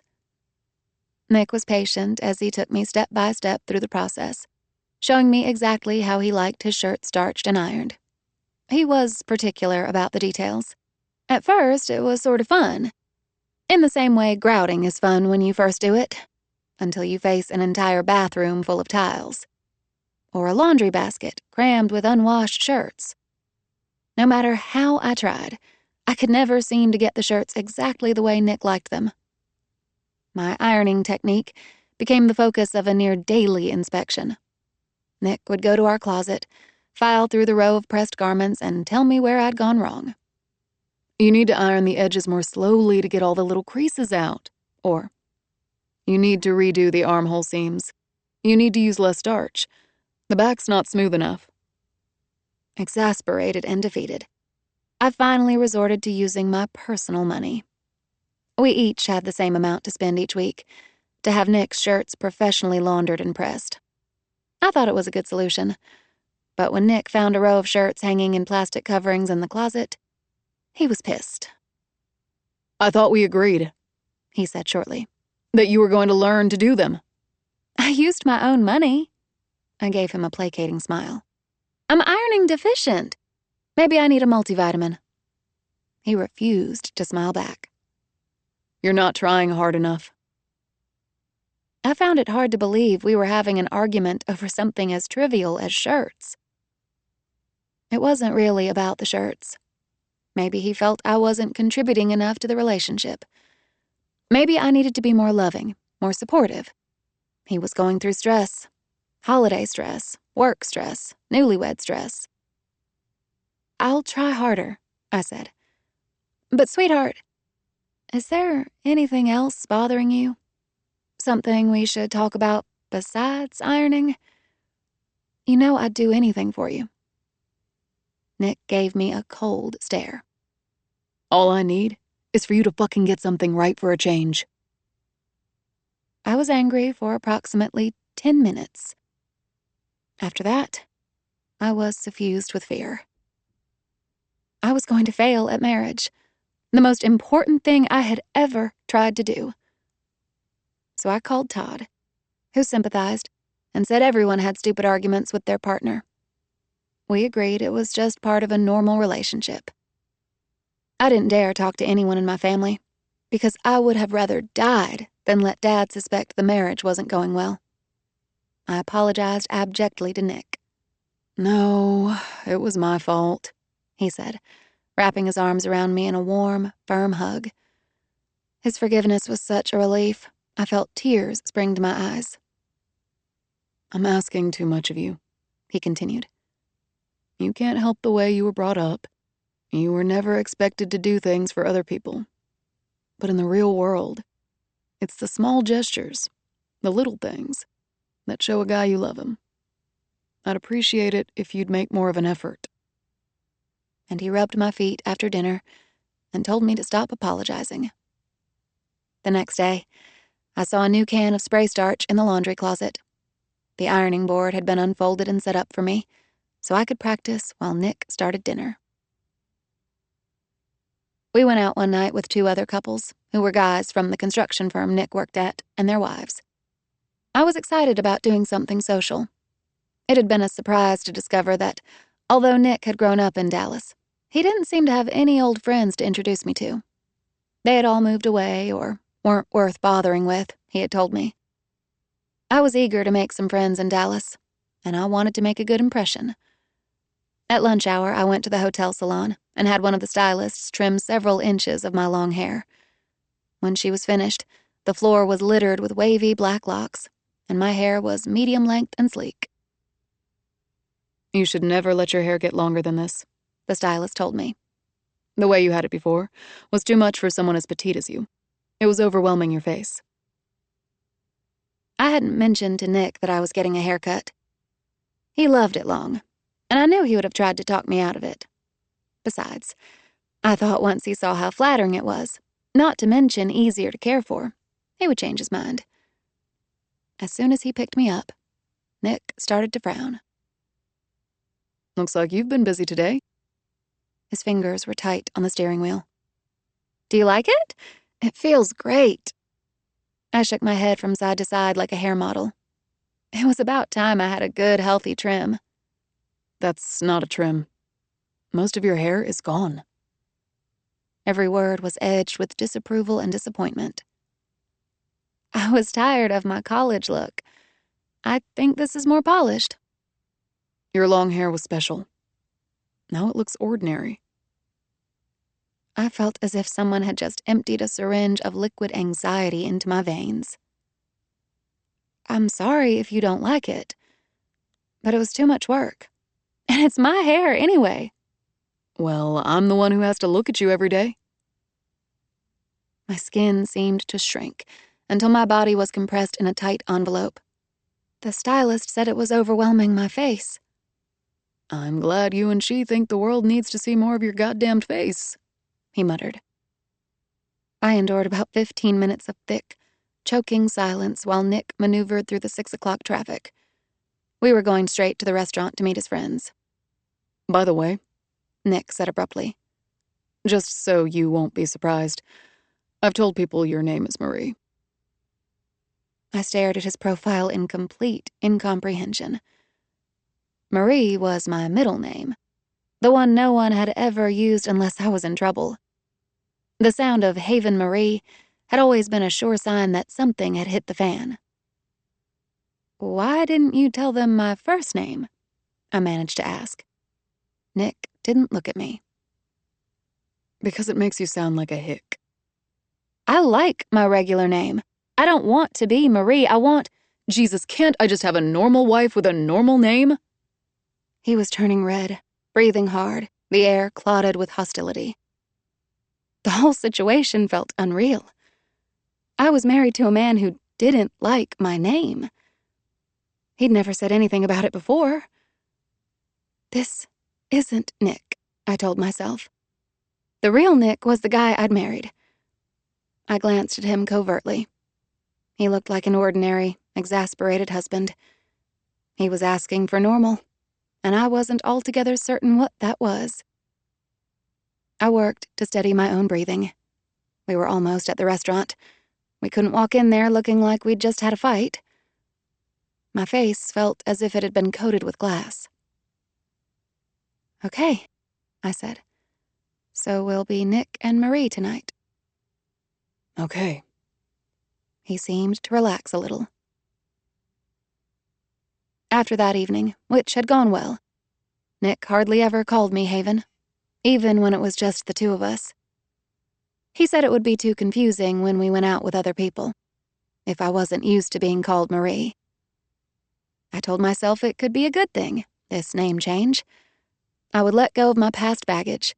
I could become whoever I wanted, a better person. And it pleased Nick, which I wanted desperately to do. I'm Marie, I told myself. Marie, the married woman who lives in Dallas and works at the Darlington and knows how to iron a shirt. Marie, whose husband loved her. Our marriage was like a machine I learned how to operate, but never understood the inner mechanisms that made it work. I knew how to do the things that kept it running smoothly, all the minor and major requirements that kept Nick on an even keel. When Nick was happy, I was rewarded with affection. But when something had set Nick off, he would become sullen or irritable. It could take days to coax him back into a good temper. His changeable mood was the thermostat that regulated our household. By the time our first anniversary approached, I realized that Nick's bad days, the days I was required to sympathize and compensate for every small injustice done to him, were outnumbering the good days. I didn't know how to fix that, but I suspected it was my fault. I knew other people's marriages were different, that they didn't constantly worry about how to anticipate their husband's needs. They weren't always walking on eggshells. Certainly my own parents' marriage hadn't been like this. If anything, the household had revolved around my mother's needs and wants, while my father showed up every now and then to appease her. Nick maintained a steadily percolating anger toward my family, blaming my father for not giving us money to buy a house. He pushed me to make contact with my father and brothers, to ask for things from them, and he got angry when I refused. It wouldn't do any good, I told him, even though that wasn't true. Regardless of my father's attitude, my brothers would have given me anything I asked for, especially Gage. The few occasions we had talked on the phone, he had asked if there was anything he could do for me and Nick, and I had said no, absolutely not. Things were fantastic. I was afraid to give Gage any hint of how things really were. One pulled thread and I might unravel completely. Your dad will have to start doing things for us when we have kids, Nick told me. It would be a public embarrassment for him to have grandchildren living in a damn shack. He'll have to cough up some money then, the stingy bastard. It worried me that Nick seemed to regard our future children as tools that would be used to pry open the Travis family coffers. I'd always planned to have children when I felt ready. But this situation couldn't begin to accommodate a fussy, demanding infant. It was all I could do to keep my fussy, demanding husband happy. I had never had problems sleeping, but I began having dreams that woke me up at night, leaving me exhausted the next day. Since my tossing and turning kept Nick awake, I often went to the sofa in the middle of the night, shivering beneath the throw blanket. I dreamed of losing my teeth, of falling from tall buildings. It was so weird, I told Nick one morning while he was drinking his coffee. This new one I had last night. I was in a park somewhere, just walking by myself, and my right leg fell off. No blood or anything. It was like I was a Barbie doll. I was so upset, wondering how I was going to get around without that leg, and then my arm broke off at the elbow. And I picked it up and tried to hold it in place, and I was thinking, I need this arm. I've got to find someone to reattach it, so then— Did you take your pill yet this morning? Nick interrupted. I had been on birth control ever since we had started sleeping together. No, I always take it after breakfast. Why? Do you think the hormones may be giving me bad dreams? No, I think you're giving yourself bad dreams. And I asked because it's time for you to go off the pill. We should start having kids while we're still young. I stared at him. A huge wave of unwillingness went through me, every cell in my body resisting the idea of a great big, hormone-fueled helplessness that would make everything impossible. But I couldn't say no. That would set off a bad mood that might last for days. I had to work Nick around to changing his mind. Do you really think we're ready? I asked. It might be better to put away some money first. We won't need to. Your dad will be a lot more reasonable once he finds out Gage and Liberty aren't the only ones who can pop out a kid. I realized Nick had less interest in the baby itself than in its usefulness as a way to manipulate Churchill Travis. Would he feel differently when the baby was born?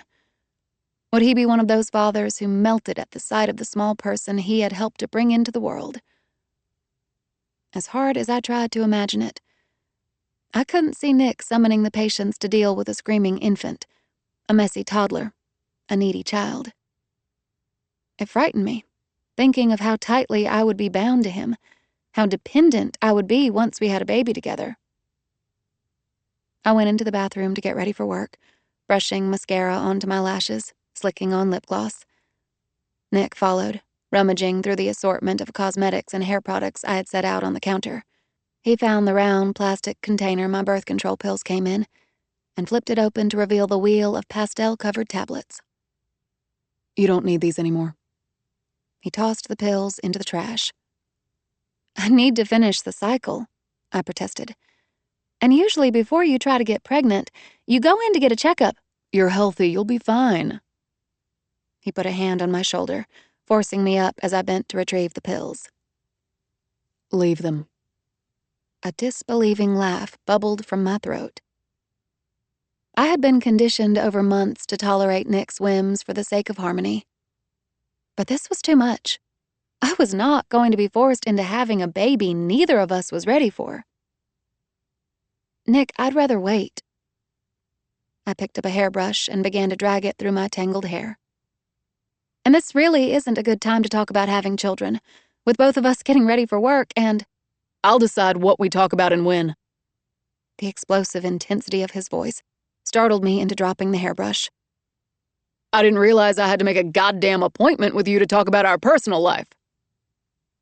I went white with alarm, my heart kicking into a violent rhythm. Nick! Do you ever think about anyone or anything besides yourself? Anger had knotted his throat and the tiny muscles of his face. It's always about what you want. You selfish bitch. What about what I want? He leaned over me, towering and furious, and I shrank against the mirror. Nick, My mouth had gone so dry I could barely force the words out. I'm not saying no. I just would like, to talk about it later. That earned a look of soul-shredding contempt. I don't know. It may not be worth talking about. This whole marriage may not be worth a shit pile. You think you did me some big fucking favor marrying me? I was the one who did you a favor. You think anyone else would put up with your crap? Nick. Panicky and confused, I watched him walk to the bedroom. I started to follow, but I hung back, fearful of maddening him further. The men in my family were generally slow to anger, and once they worked up to an explosion, it was over soon. Nick's temper was different, a fire that fed on itself, growing until its proportions had far outstripped the cause. In this case, I wasn't sure what the best strategy should be. If I went after him to apologize, it might pour fuel on his rage. But if I stayed in the bathroom, he might take new offense at being ignored. I settled for hovering at the doorway, straddling both rooms, watching for a sign of what Nick wanted. He went to the closet and pushed through the clothing with quick, vicious movements, hunting for a shirt. Deciding to retreat, I went back into the bathroom. My cheeks looked white and stiff. I brushed on some pink blush in light strokes, but the tinted powder seemed to sit on top of my skin, not blending. The brush caught at the mist of nervous sweat and made ruddy streaks.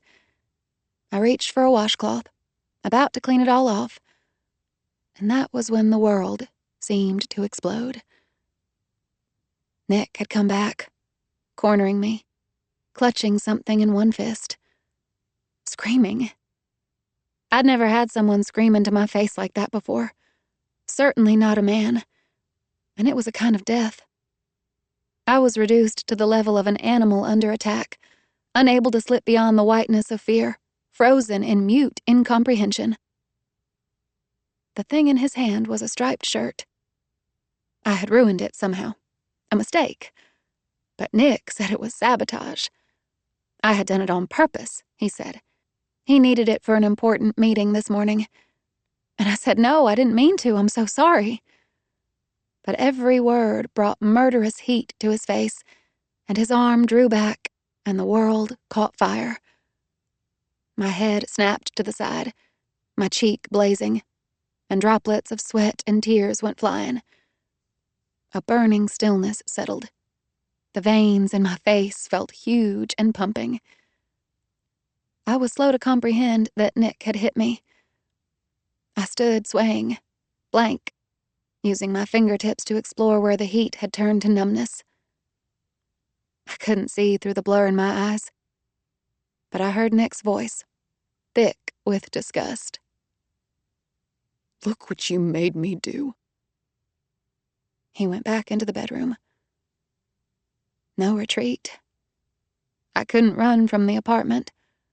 We had only one car, and I didn't know where I would go. I held the washcloth under cold water, sat on the closed toilet seat, and held the dripping mass against my cheek. There was no one I could tell. This was something Todd or my other friends couldn't comfort me about. Couldn't say it was part of a normal relationship. Shame spread through me, leaking from the marrow of my bones. The feeling that I must have deserved it, or it wouldn't have happened. I knew that wasn't right, but something in me, in the way I had been formed, made it impossible to escape that spreading shame. It had lurked inside me forever, waiting to surface. Waiting for Nick, or someone like him. I was stained with it. Like invisible ink, in the right light it would show. I waited without moving while Nick finished getting ready for work. I didn't stir even when I heard him call the Darlington and tell them I wouldn't be in that day. His wife was sick, he said regretfully. The flu or something. He didn't know what. He sounded compassionate and concerned. He chuckled a little at something the other person on the line said. Yes, He said. I'll take good care of her. I waited until I heard the jangle of the keys and the front door closing. Moving like an old woman, I reached into the trash and pulled out my pills. I took one and scooped water into my mouth with my hand and downed it with a painful swallow. I found the striped shirt on the floor of the bedroom, and I laid it out on the mattress. I couldn't see anything wrong with it. I couldn't find the flaw that had driven Nick berserk. What did I do? I asked aloud, my fingers trailing down the stripes as if clawing through iron bars. What had I done wrong? The urge to please was a sickness in me. I knew that, and I did it anyway. I washed and starched and ironed the striped shirt all over again. Every thread in the cotton weave was pressed perfectly flat, every button gleaming and pristine. I hung it in the closet, and I checked all the other shirts, and aligned his shoes, and hung all his ties so the bottoms were all at the same level. When Nick got home, the condo was clean and the table was set, and I had put a King Ranch casserole in the oven. His favorite dinner. I had a hard time looking at him. But Nick came in contrite and smiling, bringing a bouquet of mixed flowers. He handed me the fragrant offering, petals rustling in layers of tissue and cellophane. Here, sweetheart. He leaned down to kiss my cheek, the one he had struck earlier. The side of my face was pink and swollen. I held still while his mouth touched my skin. I wanted to jerk away from him. I wanted to hit him back. Mostly, I wanted to cry. Instead, I took the flowers to the sink and began to unwrap them mechanically. I shouldn't have done that this morning. Nick sat behind me. I thought about you all day. I thought about you too. I put the bouquet into a vase and filled it with water, unable to face the prospect of cutting and arranging the flowers. It was just the last straw, seeing what you'd done to my shirt. I wiped the counter slowly, moving a paper towel in tight circles. I don't understand what was wrong with it. It had about 10 times too much starch. I mean, I could have cut a slice of bread with one of those sleeves. A long pause, and then he sighed. I overreacted. I know that. But like I said, it was the last straw. So much other stuff has been driving me crazy, and seeing what you'd done to my shirt was too much. I turned to face him, gripping the edges of my long sleeves over my fingers until they were shrouded like cat paws. What other stuff? Everything. The way we live. This place is never clean and organized. We never have home-cooked meals. There's always piles of crap everywhere. He raised his hands as if in self-defense as he saw me start to speak. Oh, I know. It looks great right now. And I can see you've put dinner in the oven. I appreciate that. But it should be like this all the time. And it can't be with both of us working. I understood right away what Nick wanted. But I didn't understand why he wanted it. I can't quit my job, I said numbly. We can't afford to lose my salary. I'm about to get a promotion. We'll be fine. But what would I do all day? Be a wife. Take care of the house. And me. And yourself. He came closer. And I'll take care of you. You're going to get pregnant soon anyway. You'd have to quit then. So you may as well do it now. Nick, I don't think... We're both stressed, sweetheart. This would help take the pressure off. For you to handle all the stuff that never gets done. Reaching out, Nick took one of my hands gently and brought it to his face. I'm sorry about what I did this morning, he murmured, nuzzling into my palm. I swear, it'll never happen again. No matter what. You scared me, Nick, I whispered. You aren't yourself. You're right. You know that's not me. With infinite care, he brought me against him. No one could love you as much as I do. You're everything to me. And we're going to take care of each other, right? I don't know.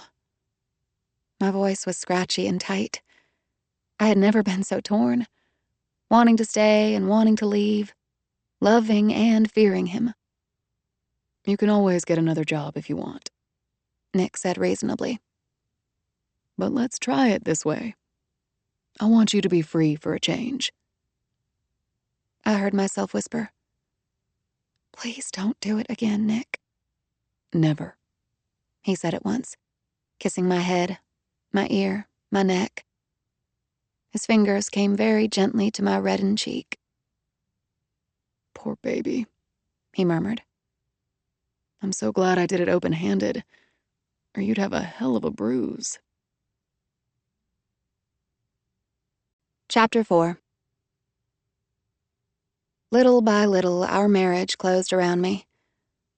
At first, it seemed like heaven when I stopped working. I had all the time I needed to make the condo look perfect. I vacuumed the carpet so the polyester nap was arranged in symmetrical stripes. Every square inch of the kitchen was sparkling and clean. I spent hours poring over recipes, improving my cooking skills. I arranged Nick's socks in color-coordinated rows in the drawer. Just before Nick came home from the office, I put on makeup and changed my outfit. I had started to do that after he told me one night he hoped I wasn't one of those women who let themselves go after they'd caught a husband. If Nick had been a jerk all the time, I wouldn't have been so compliant. It was the in-between moments that kept me with him. The evenings when we cuddled in front of the TV and watched the news. The impromptu slow dance after dinner when our favorite song came on. He could be affectionate and funny. He could be loving. And he was the first person in my life who had ever needed me. I was his audience, his reflection, his solace, the person without whom he could never be complete. He had found my worst weakness. I was one of those people who was desperate to be needed, to matter to someone. There was a lot about our relationship that worked. The part that I had a hard time dealing with was the constant sense of being off balance. The men in my life, my father and brothers, had always been predictable. Nick, however, reacted differently at different times to the same behavior. I was never certain when I did something if it would be received with praise or displeasure. It made me anxious, always hunting for clues about how I should behave. Nick remembered everything I had ever told him about my family and childhood, but he colored it all differently. He told me I had never really been loved by anyone but him. He told me what I really thought, who I really was. And he was so authoritative on the subject of me that I began to doubt my own perceptions, especially when he echoed the standard phrases from my childhood. You need to get over it. You're overreacting. You take everything too personally. My own mother had said those things to me, and now Nick was saying them too. His temper exploded without warning when I made the wrong sandwich for his lunch, when I'd forgotten to run a particular errand. Since I didn't have a car, I had to walk or bike a quarter mile to the grocery store, and I didn't always have time to accomplish all I needed to do. Nick never hit me after that first time. Instead, he broke possessions I valued, jerking a delicate gold necklace from my throat, throwing a crystal vase. Sometimes he would push me against the wall and shout into my face. I dreaded that more than anything, the force of Nick's voice blowing all circuitry, shattering parts of me that couldn't be reassembled. I began to lie compulsively, afraid to reveal some little thing I had said or done that Nick wouldn't like, anything that might set him off. I became a sycophant, assuring Nick he was smarter than everyone else put together, smarter than his boss, than the people at the bank, than anyone in his family or mine. I told him he was right even when it was obvious he was wrong. And in spite of all that, he was never satisfied. Our sex life went downhill, at least from my perspective, and I was fairly certain Nick didn't even notice. We had never been all that successful in the bedroom. I'd had no experience before Nick, and I had no way of knowing what to do. In the beginning of our relationship, I found some pleasure in being with him. But gradually, he had stopped doing the things he knew I liked, and sex became a slam-bam deal. Even if I had known enough to explain to Nick what I needed, it wouldn't have made a difference. He had no interest in the possibilities of sex beyond the simple matter of one body entering another. I tried to be as accommodating as possible, doing what was necessary to get it over with quickly. Nick's favorite position was from behind, driving into me with straight, selfish thrusts that gave me no stimulation. He praised me for being one of those women who didn't make a big deal about foreplay. In truth, I was fine without foreplay. It would only have prolonged an act that was messy, often uncomfortable, and not at all romantic. I realized that I was not a sexual person. I was not moved by the sight of Nick's well-exercised body, toned from spending most of his lunch hours at the gym. When we went out, I saw the way other women stared at my handsome husband and envied me. I got a call one night from Liberty, and from the sound of her voice, I knew instantly that something was wrong. "Haven, I've got some bad news. It's about Gretchen." As she went on, I felt weighted with shock and despair, and I strained to understand her, as if she were speaking in a foreign language. Gretchen had had a headache for about 2 days, and had fallen unconscious in her room. Dad had heard the thud from down the hall. She was dead by the time the paramedics arrived. A cerebral aneurysm, they said at the hospital. "I'm so sorry," Liberty said, her voice tear-clotted. I heard the sounds of her blowing her nose. "She was such a wonderful person. I know how much you loved each other." I sat on the sofa and leaned my head back, letting tears run in a hot trail down the sides of my face. "When is the funeral?" I managed to ask. "In 2 days. Will you come? Will you stay with Gage and me?" "Yes, thanks, How was Dad? No matter what the state of our relationship was, I ached with sympathy for my father. Losing Gretchen would be hard for him, one of the hardest things he would ever face. I guess as well as could be expected. Liberty blew her nose again. She added in a constricted whisper, I've never seen him cry before. I haven't either. I heard the key in the front door lock. Nick was home. I was relieved, wanting the comfort of his arms. How was Carrington? I asked, knowing that Liberty's little sister had been close to Gretchen. You're so sweet to ask. She's really torn up about it, but she'll be okay. It's hard for her to understand how everything can change so suddenly. It's hard even for grown-ups to understand. I pressed my sleeve over my wet eyes. I don't know whether I'll drive or fly down. I'll call you after I talk to Nick and figure things out. Okay, Haven. Bye. Nick came into the apartment, setting down his briefcase. What's up? He asked, frowning as he came to me. My Aunt Gretchen died, I said, and started to cry again. Nick came to sit beside me on the sofa and put his arm around me. I nestled against his shoulder. After a few minutes of consolation, Nick stood and went to the kitchen. He got a beer from the fridge. I'm sorry, baby. I know this is tough for you, but it's probably a good thing that you can't go to the funeral. I blinked in surprise. I can go. If we don't have the money for a plane ticket, I can... We only have one car. His voice changed. I guess I'm supposed to sit in the apartment all weekend while you're in Houston? Why don't you come with me? I should have known you'd forget. We've got something going on this weekend, Marie. He looked at me hard and I gave him a blank stare. The company's annual crawfish boil? At the owner's house? Since this is my first year, there's no way I can miss it. My eyes widened. You want me to go to a crawfish boil instead of my aunt's funeral? There's no choice. Jesus, Marie. Do you want to cost me any chance of a promotion? I'm going to that crawfish boil, and I'm damn well not going to go alone. I need to have a wife there, and I need you to make a good impression. I can't, I said, more bewildered than angry. I couldn't believe my feelings about Gretchen would mean so little to him. I need to be with my family.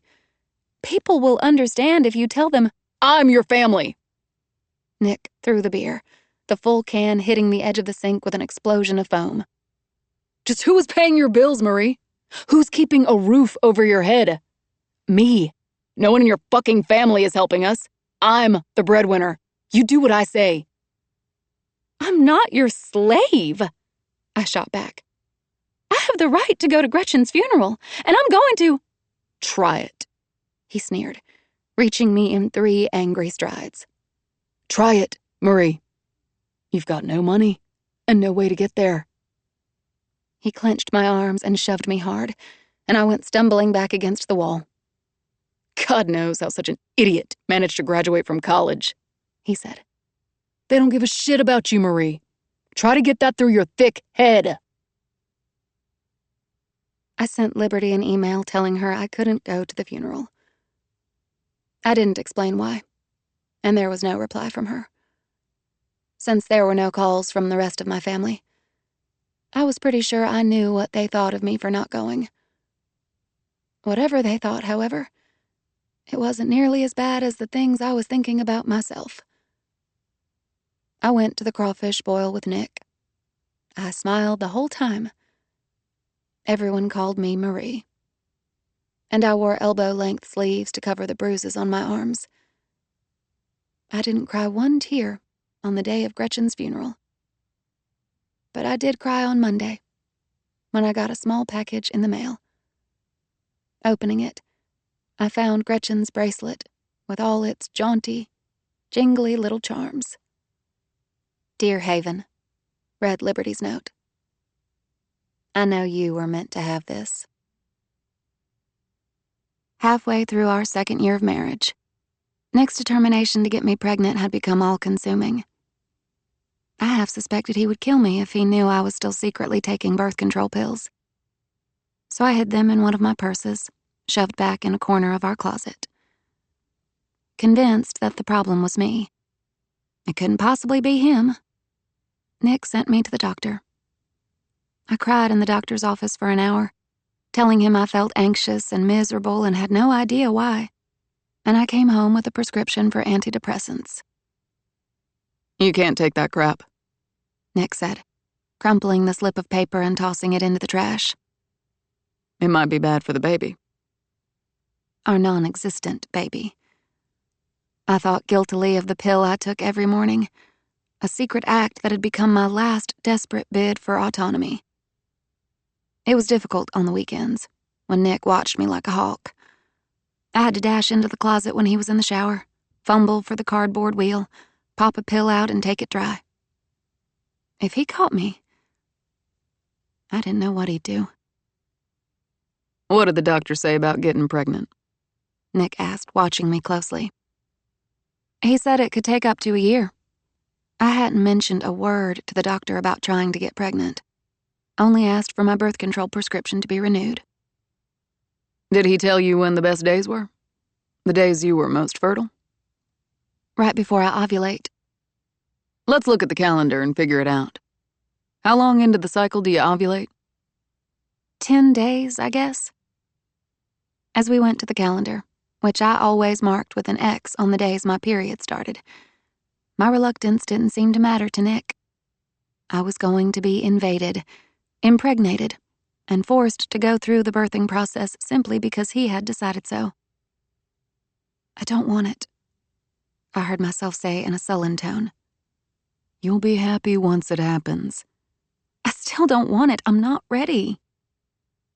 Nick slammed the calendar onto the counter with such force, it sounded like the crack of a gunshot.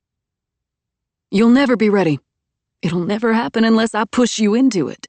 For God's sake, Marie, will you grow up and be a woman? I started to shake. Blood rushed up to my face, adrenaline pumping through my overworked heart. I am a woman. I don't have to have a baby to prove that. You're a spoiled bitch. A parasite. That's why your family doesn't give a damn about you. My own temper exploded. And you're a selfish jerk. He slapped me so hard it whipped my face to the side, and my eyes watered heavily. There was a high-pitched whine in my ears. I swallowed and held my cheek. You said you'd never do that again, I said hoarsely. Nick was breathing heavily, his eyes crazy wide. It's your fault for driving me nuts. Damn it all, I'm gonna straighten your ass out. He grabbed me by one arm, his other hand fisting in my hair, and he hauled me into the living room. He was shouting filthy words, shoving me face down over an ottoman. No, I cried, smothered in the upholstery. No. But he jerked down my jeans and panties and drove into my dry flesh, and it hurt. A fierce, pinching pain that turned a raw fire, and I knew he had torn something inside me. He thrust harder, faster, easing only when I stopped saying no and fell silent, my tears sliding in a hot, salty trail down to the cushion.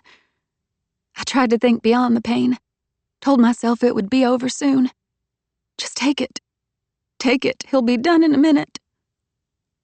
One last bruising thrust and Nick shuddered over me, and I shuddered too as I thought of the swimming liquid inside me. I wanted nothing to do with his babies. I wanted nothing to do with sex either. I gasped with relief as he pulled out, heat trickling down my thighs. There were the sounds of Nick zipping and fastening his pants. Your period started, he said gruffly. We both knew it was too early for my period. That wasn't where the blood had come from. I said nothing, only lifted myself from the ottoman and pulled my clothes in place. Nick spoke again, sounding more normal. I'll finish cooking dinner while you clean yourself up. What do I need to do? Boil the pasta. How long? 12 minutes. I hurt from my waist to my knees. I'd never had rough sex with Nick before. It was rape, a small voice said inside.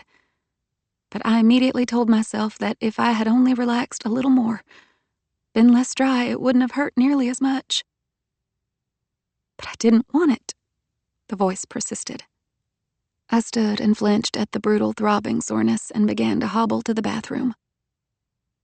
A little less drama, if you don't mind, I heard Nick say. I was silent as I continued to the bathroom and closed the door. I started the shower, made it as hot as I could stand it, and I undressed and got in. I stood in the spray for what seemed like forever, until my body was stinging and clean and aching. I was in a fog of bewilderment, wondering how my life had come to this. Nick would not be pacified until I'd had a baby, and then he would want another, and the unwinnable game of trying to please him would never end. This was not a matter of trying to sit down and talk honestly with someone about your feelings. That only worked when your feelings mattered.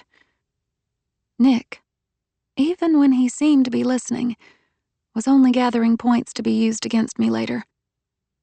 Someone else's pain, whether emotional or physical, didn't register with him. But I had thought he loved me. Had he changed so much since we'd gotten married? Or had I made a fatal misjudgment? Turning off the shower, I wrapped a towel around my sore body and went to the mirror. I used my hand to wipe a circle in the fogged mirror. My face was distorted, one eye swollen at the outside corner. The bathroom door rattled. You've been in there too long. Come out and eat. I'm not hungry. Open the goddamn door and stop sulking. I unlocked the door and opened it and stood facing him, this angry man who looked ready to tear me apart. I was afraid of him, but even more than that, I was utterly defeated. I had tried so hard to play by his rules, but he kept changing them. I'm not going to apologize this time, he said. You were asking for it. You know better than to talk to me like that. If we had children, I told him, you would hit them too. Fresh rage began to color his face. Shut your mouth. You would, I insisted. You would knock them around whenever they did something you didn't like. That's one of the reasons I don't want your baby. Nick's lack of reaction scared me. It became so quiet that the drip-drip from the shower head made me flinch. He stared at me without blinking, his hazel eyes flat and shiny like buttons. Drip, drip, drip. Goose flesh rose over my naked body, the towel damp and cold around me. Where are they? He asked abruptly and pushed past me. He started rummaging through the bathroom drawers, tossing out compacts and hairpins and brushes, everything clattering to the wet tile floor. Where are what? I asked, my heart kicking into overdrive, going so wild that it made my ribcage hurt. I was amazed at how calm I sounded when terror was corroding my insides like battery acid. I have no idea what you're talking about. He threw an empty water glass to the floor, smashing it, and he continued to empty out drawers like a madman. You know exactly what I'm asking. If he found the birth control pills, he would kill me. A strange, sickening resignation settled beneath the fear, and my pulse quieted. I was lightheaded and freezing. I'm going to get dressed, I said, still calm, even as he broke, ripped, threw, destroyed. Liquids and powders spilling, running together in oozing pastel puddles. I went to my dresser, pulled out jeans and underwear and a t-shirt, even though it was late and I should have reached for pajamas. I guess my subconscious had already figured out I wouldn't be sleeping that night. As I finished dressing, Nick stormed into the bedroom and shoved me aside. He pulled out drawers and upended them, emptying my clothes into piles. Nick, stop it. Tell me where they are. If you're looking for an excuse to hit me again, I said, just go ahead and do it. I didn't sound defiant. I wasn't even scared anymore. I was weary, the kind of weary you get to when your thoughts and emotions dry up to nothing. But Nick was determined to find proof that I had betrayed him and punish me until I would forever be afraid. Finishing with the drawers, he went into the closet and started throwing my shoes and ripping open my purses. I didn't try to run or hide. I just stood there, numb and expectant, waiting for the execution. He came from the closet with the pills in hand, hell in his face. I dimly understood that he was no more in control of his actions than I was. There was a monster in him that had to be fed, and he wouldn't stop until it was satisfied. I was grabbed and slammed against the wall, my head filled with white noise as the back of my skull struck the hard surface. Nick hit me harder than he ever had before. His hand closed this time, and I felt my jaw crack. I only understood a few words. Something about the pills, and I was going to have all the goddamn pills I wanted. And he tore some from the package and shoved them into my mouth and tried to hold my jaw shut as I spat and sputtered. He hit me in the stomach, and I doubled over, and he dragged me through the first-floor apartment to the front door. I went hurtling to the ground, landing hard on the edge of the front doorstep. A piercing agony shot through me as his foot connected with my ribs. You stay there till morning, he snarled. You think about what you've done. The door slammed shut. I lay outside on the pavement, the sun-heated asphalt smoking like a stoveplate even though it was dark. October in Texas was as hot as high summer. Cicadas creaked and teemed, the vibration of their timbals filling the air. After a long time, I sat up and spat out a mouthful of salty liquid and evaluated the damage. I hurt in my stomach and ribs, and between the legs, and in the back of the head. My mouth was bleeding, and there was searing pain in my jaw. My biggest fear was that Nick might open the door and drag me back in. Trying to think above the violent pounding in my head, I considered my options. No purse, no money, no driver's license, no cell phone, no car keys, no shoes either. I looked down at my bare feet, and I had to laugh even though it hurt my swollen mouth. Shit. This was not good. It occurred to me that I might actually have to wait outside all night like a cat Nick had thrown out. Come morning, he would let me in, and I would crawl back, chastened and defeated. I wanted to curl up and start crying, but I found myself lurching to my feet, fighting for balance. To hell with you, I thought, glancing at the closed door. I could still walk. If I could have gone to anyone at that moment, it would have been my best friend, Todd.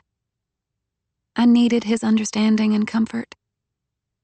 But in these circumstances, there was only one person who could really help me. Gage. Everyone from McAllen to El Paso either owed him favors or wanted to do him favors. He could solve a problem quickly, efficiently, with no fanfare. And there was no one in the world I trusted more. I walked to the grocery store a quarter-mile away, barefoot. As the darkness thickened, a full orange moon rose in the sky. It wavered before my eyes as if it were a set decoration in a high school play, hanging on hooks. A hunter's moon. I felt foolish and scared as the lights of passing cars crossed over me. But soon my accumulated aches and pains grew to the point that I stopped feeling foolish. I had to concentrate on putting one foot in front of the other. I was afraid I might pass out. I kept my head low, not wanting anyone to stop by the side of the road. No questions, no strangers, no police. They might take me back to my husband. Nick had become so powerful in my mind that I thought he might explain everything away, take me back to that condo and possibly kill me. The ache in my jaw was the worst. I tried to match my teeth together to see if it was broken or askew, but even the slightest movement of my mouth was agony. By the time I reached the grocery store, I was seriously considering offering my wedding band as a trade for some Tylenol. But there was no way I was going into that brightly lit store with all the people coming and going. I knew how I looked, the attention it would draw, and that was the last thing I wanted. I found a payphone outside, and I made a collect call, pushing each button with fierce concentration. I knew Gage's cell phone number by heart. Please answer, I thought, wondering what I would do if he didn't. Please answer, please. And then I heard his voice, and the operator asked if he would accept the call. Gage?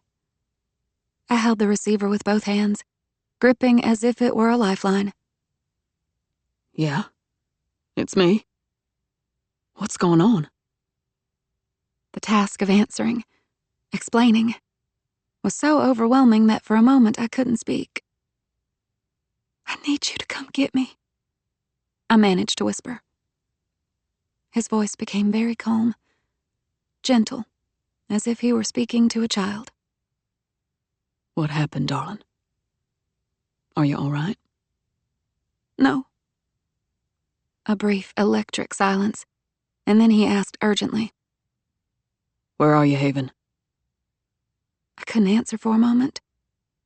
The relief of hearing my own name, spoken in that familiar voice, melted through the numbness. My throat worked hard, and I felt hot tears gush down my face, stinging my abraded skin. Grocery store, I finally managed to choke out. In Dallas? Yes. Haven, are you by yourself? I heard him ask. Uh-huh. Can you take a cab to the airport? No. I sniffled and gulped. I don't have my purse. Where are you? Gage repeated patiently. I told him the name of the grocery store and the street it was on. Okay. I want you to wait near the front entrance. Is there a place you can sit? There's a bench. Good girl. Haven, go sit on that bench and do not move. I'll have someone there as soon as possible. Don't go anywhere. Do you understand? Sit there and wait. Gage, I whispered. Don't call Nick, okay? I heard him draw an unsteady breath, but when he spoke, his voice was even. Don't worry, sweetheart. He's not coming near you again. As I sat on the bench and waited, I knew I was garnering curious glances. My face was bruised. One eye was almost swollen shut, and my jaw was huge. A child asked his mother what was wrong with me, and she hushed him and told him not to stare. I was grateful that no one approached me, that people's natural instincts were to avoid the kind of trouble I was obviously in. I wasn't aware of how much time passed. It could have been a few minutes or an hour.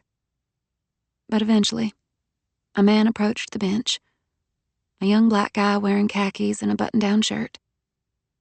He lowered to his haunches in front of me, and I looked blearily into a pair of worried brown eyes. He smiled as if to reassure me. Miss Travis. His voice was as soft and rich as sorghum syrup. I'm Oliver Mullins, a friend of your brother's. He called and said you needed a ride. Staring at me, he added slowly. But now I'm wondering if maybe you don't need to go to the emergency room. I shook my head, panicking. No, don't want that. Don't take me there. Okay, He soothed.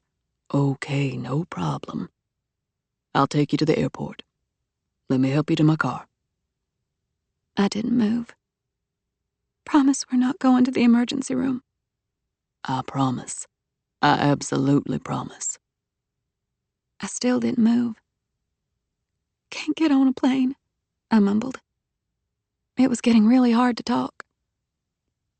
"Don't have my driver's license." It's a private plane, Miss Travis. His gaze was kind and pitying. You won't need your license. Or a ticket. Come on, let's. He broke off as he saw my torn, bleeding feet. Christ, he whispered. "No hospital," I muttered. Without asking permission, Oliver sat beside me. I watched as he took off his shoes and socks, slipped his bare feet back into the loafers, and carefully put his own socks on me. I'd give you the shoes, he said. But there's no way you could keep them on. Will you let me carry you to the car? I shook my head. I was pretty sure I couldn't tolerate being held by anyone, for any reason, no matter how briefly. That's all right, Oliver murmured. You just take your time then.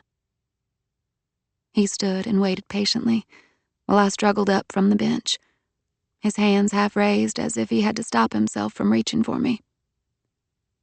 Car's over there, the white Cadillac. Together we walked slowly to the car, a gleaming, pearl-colored sedan, and Oliver held the door open as I crawled in. Would you be more comfortable with the seat back lowered? He asked.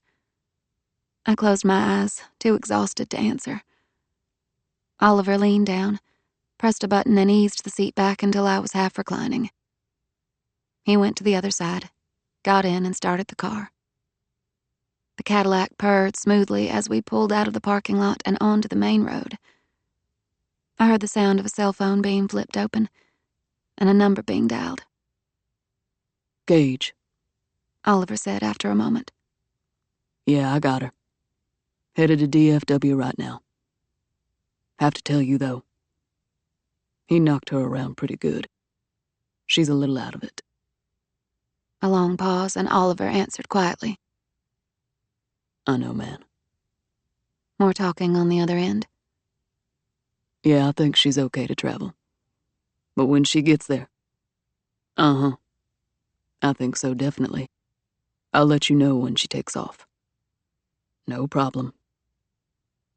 There was no softer ride than a Cadillac, the closest thing to a mattress on wheels. But every delicate bounce sent fresh aches through my body. I tried to grit my teeth against the pain, only to gasp at the burst of fire in my jaw.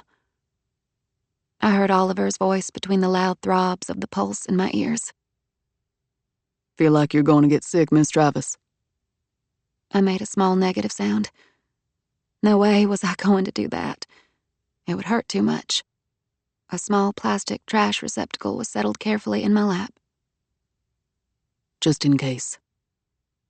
I was silent, my eyes closed, as Oliver maneuvered carefully through the traffic. Lights from passing cars sent a dull red glow through my lids. I was vaguely worried by the difficulty I had in thinking coherently. I couldn't seem to come up with any idea of what would happen next. Trying to grab hold of a coherent thought was like standing under a big cloud and trying to catch raindrops with a teaspoon. I felt like I would never be in control of anything again. You know, I heard Oliver say. My sister used to get beat up by her husband. Pretty often. For no reason. For any reason. I didn't know about it at the time, or I would have killed the son of a bitch. She finally left him and brought her kids to my mama's house and stayed there till she got her life back together. Saw shrink and everything. My sister told me the thing that helped her the most was to hear it wasn't her fault. She needed to hear that a lot. So I want to be the first one to tell you, it wasn't your fault. I didn't move or speak, but I felt tears leak from beneath my closed eyelids. Not your fault. Oliver repeated firmly, and drove me the rest of the way in silence. I dozed a little and woke a few minutes later, when the car had stopped and Oliver was opening the door. The roar of a departing jet tore through the cushioned quiet of the Cadillac, and the smells of fuel and equipment and humid Texas air drifted over me. Blinking and sitting up slowly, I realized we were on the tarmac. Let me help you out, Oliver said, reaching for me. I shrank from his outstretched hand and shook my head, clasping an arm across the place on my ribs where Nick had kicked me. I struggled from the car by myself. When I got to my feet, my head swam and a gray mist covered my eyes. I swayed, and Oliver caught my free arm to steady me. Miss Travis, He said, continuing to grip my arm even as I tried to shake him off. Miss Travis, please listen to me. All I want to do is help you get on that plane. You've got to let me help you. If you fall trying to get up those steps by yourself, you'd have to go to the hospital for sure. And I'd have to go there with you, 'cause your brother would break both my legs. I nodded and accepted his hold, even as my instincts screamed to throw him off. The last thing I wanted was to be touched by another man, no matter how apparently trustworthy or friendly. On the other hand, I wanted to be on that plane. I wanted to get the hell out of Dallas, away from Nick. Okay now, Oliver murmured, helping me shuffle toward the plane. It was a Lear 31A, a light jet made to accommodate up to 6 passengers. With 4-foot-high winglets and delta fins attached to the tail cone, it looked like a bird poised for flight. not far, Oliver said. and then you'll get to sit again, and Gage will be there to pick you up at the other end. As we ascended the stairs with torturous slowness, Oliver kept up a running monologue, as if he were trying to distract me from the agony of my jaw and ribs. This is a nice plane. It belongs to a software company headquartered in Dallas. I know the pilot real well. He's good. He'll get you there safe and sound. Who owns the company? I mumbled, wondering if it was someone I'd met before. Me. Oliver smiled and helped me to one of the front seats with great care and buckled me in. He went to a minibar, wrapped a few pieces of ice in a cloth and gave it to me. For your face. Rest now. I'm gonna talk to the pilot for a minute, and then you'll be on your way. Thanks, I whispered, holding the shifting icy weight of the bag against my jaw. I settled deeper into the seat, gingerly molding the ice bag to the swollen side of my face. The flight was miserable, but mercifully short, landing in southeast Houston at Hobby Airport. I was slow to react when the plane stopped on the tarmac, my fingers fumbling over and over with the seatbelt fastener. After the jetway stairs were brought to the plane, the co-pilot emerged from the cockpit and opened the entrance door. In a matter of seconds, my brother was on the plane. Gage's eyes were an unusual pale gray, not like fog or ice, but lightning. His black lashes and brows stood out strongly on his worry-bleached face. He froze for a millisecond as he saw me, then swallowed hard and came forward. Haven. He said, sounding hoarse. He lowered to his knees and braced his hands on either chair arm, his gaze raking over me. I managed to free myself from the seatbelt, and I leaned forward into his familiar smell. His arms closed around me tentatively, unlike his usual firm grip, and I realized he was trying to keep from hurting me. I felt the trembling beneath his stillness. Overwhelmed with relief, I laid my good cheek on his shoulder. Gage, I whispered. Love you more than anybody. He had to clear his throat before he could speak. Love you too, baby girl. Don't take me to River Oaks. He understood at once. No, darling. You're coming home with me. I haven't told Dad you're here. He helped me out to his car, a sleek silver Maybach. Don't go to sleep. he said sharply as I closed my eyes and leaned back against the headrest. I'm tired. There's a lump on the back of your head. You probably have a concussion, which means you shouldn't sleep. I slept on the plane, I said. I'm fine, see? Just let me. You're not fine. Gage said with a savagery that made me flinch. You're... He broke off and modulated his tone at once as he saw the effect it had on me. Hell, I'm sorry. Don't be afraid. I won't yell. It's just not easy to stay calm when I see what he's done to you. He took a long, uneven breath. Stay awake until we get to the hospital. It'll only be a few minutes. No hospital, I said, pulling out of my torpor. They'll want to know how it happened. The police would be told, and they might file assault charges against Nick, and I wasn't nearly ready to deal with all of that. I'll handle it, Gage said. He would, too. He had the power and money to circumvent all the usual processes. Palms would be greased, favors would be exchanged. People would look the other way at precisely the right moment. In Houston, the Travis name was a key to open all doors, or close them, if that was preferable. I want to go somewhere and rest. I tried to sound resolute, but my voice came out blurred and plaintive, and my head throbbed too much for me to keep up an argument. Your jaw might be broken, Gage said quietly. And hell knows what he did to the rest of you. He let out an explosive sigh. Can you tell me what happened? I shook my head. Sometimes a simple question could have a complicated answer. I wasn't really sure how or why it had happened. What it was about Nick, or me, or both of us together that had resulted in such damage. I wondered if he realized I was gone yet, if he'd gone out to the front doorstep and found it empty, or if he was sleeping comfortably in our bed. Gage was silent during the rest of the drive to the Houston Medical Center, the biggest medical district in the world. It consisted of many different hospitals, academic and research institutions. I had no doubt my family had donated new wings or equipment to at least a couple of them. Was this the first time?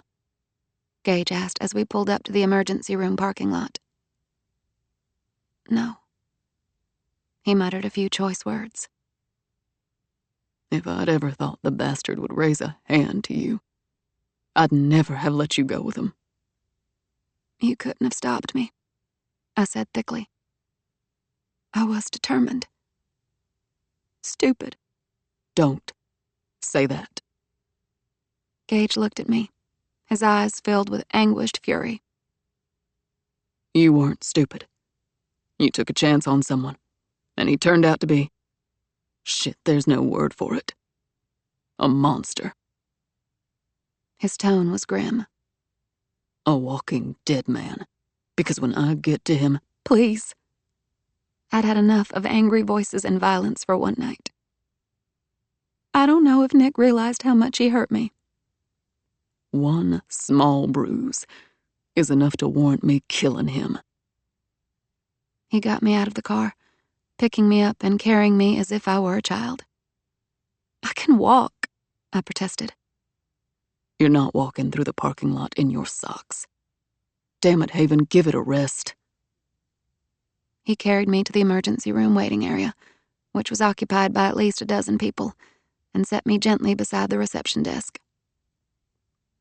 Gage Travis, my brother said, handing a card to the woman behind the glass partition. I need someone to see my sister right away. I saw her eyes widen briefly, and she nodded to the door on the left of the reception desk. I'll meet you at the door, Mr. Travis. Come right in. No, I whispered to my brother. I don't want to cut in front of everyone. I want to wait with the other people. You don't have a choice. The door opened and I found myself being pushed and pulled into the pale beige hallway. A wave of anger rushed over me at the manhandling from my brother. I didn't give a shit how well-intentioned it was. "It's not fair," I said fiercely while a nurse approached. "I won't do it. I'm no more important than anyone else here." You are to me. I was outraged on behalf of the people in the waiting room, all taking their turn while I was whisked right on through. And I was mortified at playing the role of privileged heiress. "There were a couple of children out there," I said, pushing at Gage's restraining arm. "They need to see a doctor as much as I do." Haven, Gage said in a low, inexorable tone.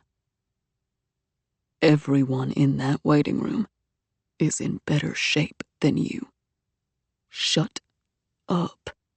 Settle down and follow the nurse. With a strength fed on adrenaline, I jerked away from him and bumped against the wall. Pain, too much of it, too fast, came at me from various sources. My mouth watered, my eyes began to stream, and I felt a rising pressure of bile. "I'm going to throw up," I whispered. With miraculous speed, a kidney-shaped plastic bowl was produced as if by sleight of hand, and I bent over it, moaning. Since I hadn't eaten dinner, there wasn't much to disgorge. I vomited painfully, finishing with a few dry heaves. I think she's got a concussion. I heard Gage tell the nurse. She has a lump on the head and slurred speech, and now nausea. We'll take good care of her, Mr. Travis. The nurse led me to a wheelchair. From that point on, there was nothing to do but surrender to the process. I was x-rayed, run through an MRI, checked for fractures and hematomas, then disinfected and bandaged and medicated. There were long periods of waiting between each procedure. It took most of the night.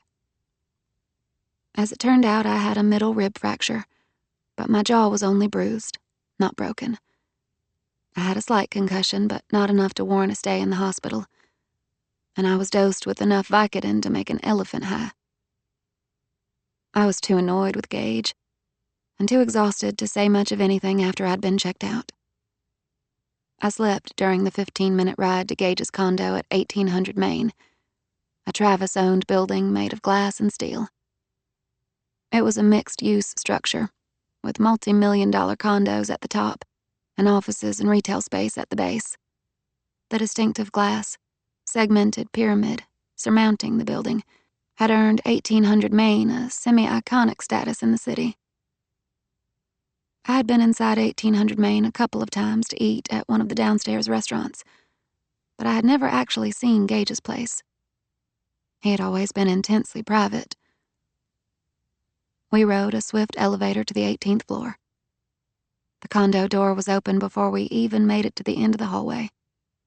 Liberty was standing there in a fuzzy peach-colored robe, her hair in a ponytail. I wished she weren't there. My gorgeous, perfect sister-in-law, who'd made all the right choices. The woman everybody in my family adored. She was one of the last people I would want to see me like this. I felt humiliated and troll-like as I lurched down the hallway toward her.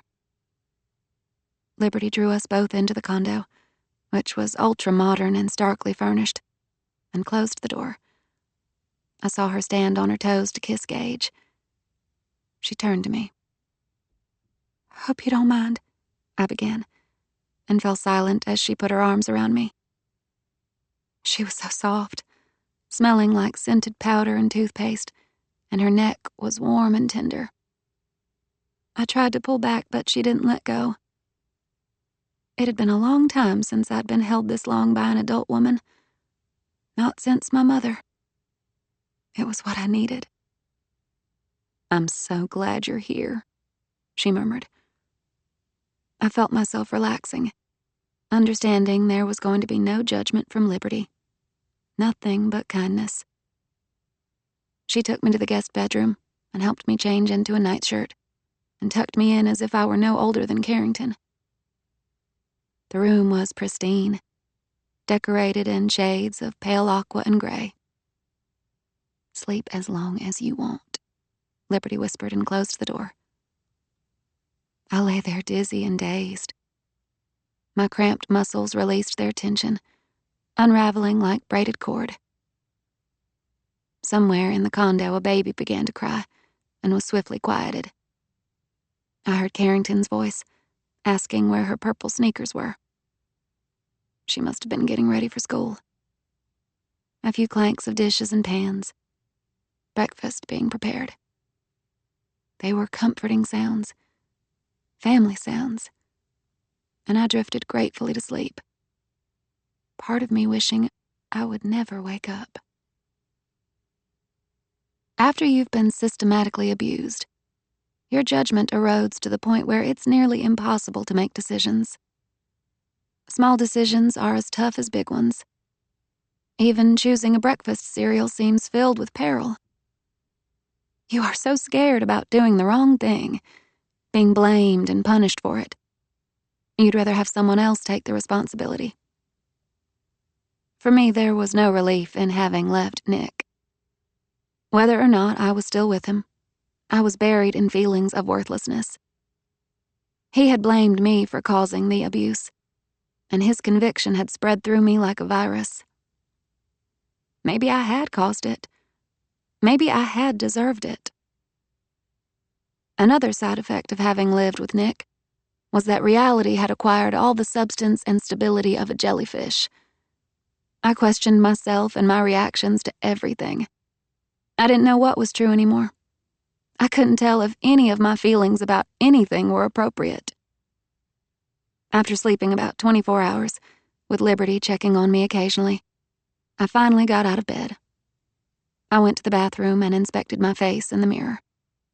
I had a black eye, but the swelling had gone down. My jaw was still puffy and weird on one side, and I looked like I'd been in a car wreck. But I was hungry, which I thought was probably a good thing, and I was definitely feeling more human and less like roadkill. As I shuffled into the main living area, groggy and hurting, I saw Gage sitting at a glass table. Usually he was impeccably dressed, but at that moment he was wearing an old t-shirt and sweatpants, and his eyes were underpinned by dark circles. "Wow," I said, going to sit by him. "You look terrible." He didn't smile at my attempt at humor, just watched me with concern. Liberty came in carrying a baby. "Here he is," she said cheerfully. My nephew, Matthew, was a chubby, adorable 1-year-old with a gummy grin, big gray eyes, and a thatch of thick black hair. "You gave the baby a mohawk?" I asked as Liberty sat beside me with Matthew in her lap. She grinned and nuzzled his head. "No, it just sort of fell off the sides and stayed on the top. I've been told it'll grow back in eventually." "I like it. The family's Comanche streak is coming through." I wanted to reach for the baby, but I didn't think my cracked rib could take it, even with the support of the elastic rib belt around my midsection. So I settled for playing with his feet, while he giggled and crowed. Liberty looked at me appraisingly. "It's time for your medicine again. Do you think you could eat some toast and eggs first?" "Yes, please." I watched as she settled Matthew in a high chair and scattered some Cheerios on the surface. The baby began to rake the cereal bits with his fist, transferring them to his mouth. "Coffee?" Liberty asked. "Hot tea?" I usually preferred coffee, but I thought it might be tough on my stomach. "Tea would be great." Gage drank his own coffee, set the cup down, and reached over to cover my hand with his. "How are you?" he asked. As soon as he touched me, a nasty, threatened feeling came over me. I couldn't stop myself from jerking my hand away. My brother, who had never done violence to a woman, looked at me with open-mouthed amazement. "Sorry," I said, abashed as I saw his reaction. He tore his gaze away, seeming occupied with a fierce inner struggle, and I saw that his color was high. "You're not the one who should be sorry," he muttered. After Liberty had brought me tea and my prescription pills, Gage cleared his throat and asked gruffly, "Haven, how did you get away from Nick last night? How did you end up with no purse and no shoes?" Well, he sort of threw me out. I think he expected me to wait on the doorstep until he let me back in. I saw Liberty pause temporarily as she came to pour more coffee for him. I was surprised by how shocked she looked. Gage reached for a glass of water, nearly knocking it over. He took a few deliberate gulps. He beat you up and threw you out, he repeated. It wasn't a question, more a statement he was trying to make himself believe. I nodded yes and reached over to nudge one of Matthew's Cheerios more closely within reach. I'm not sure what Nick's going to do when he sees I'm gone, I heard myself say. I'm afraid he might file a missing persons report. I guess I should call him, although I'd rather not tell him where I am. I'm going to call one of our lawyers in a few minutes, Gage said. I'll find out what we need to do next. He continued talking in a measured tone about how we might need to take photos of my injuries, how to get the divorce over with as quickly as possible, how to minimize my involvement so I wouldn't have to face Nick or talk to him.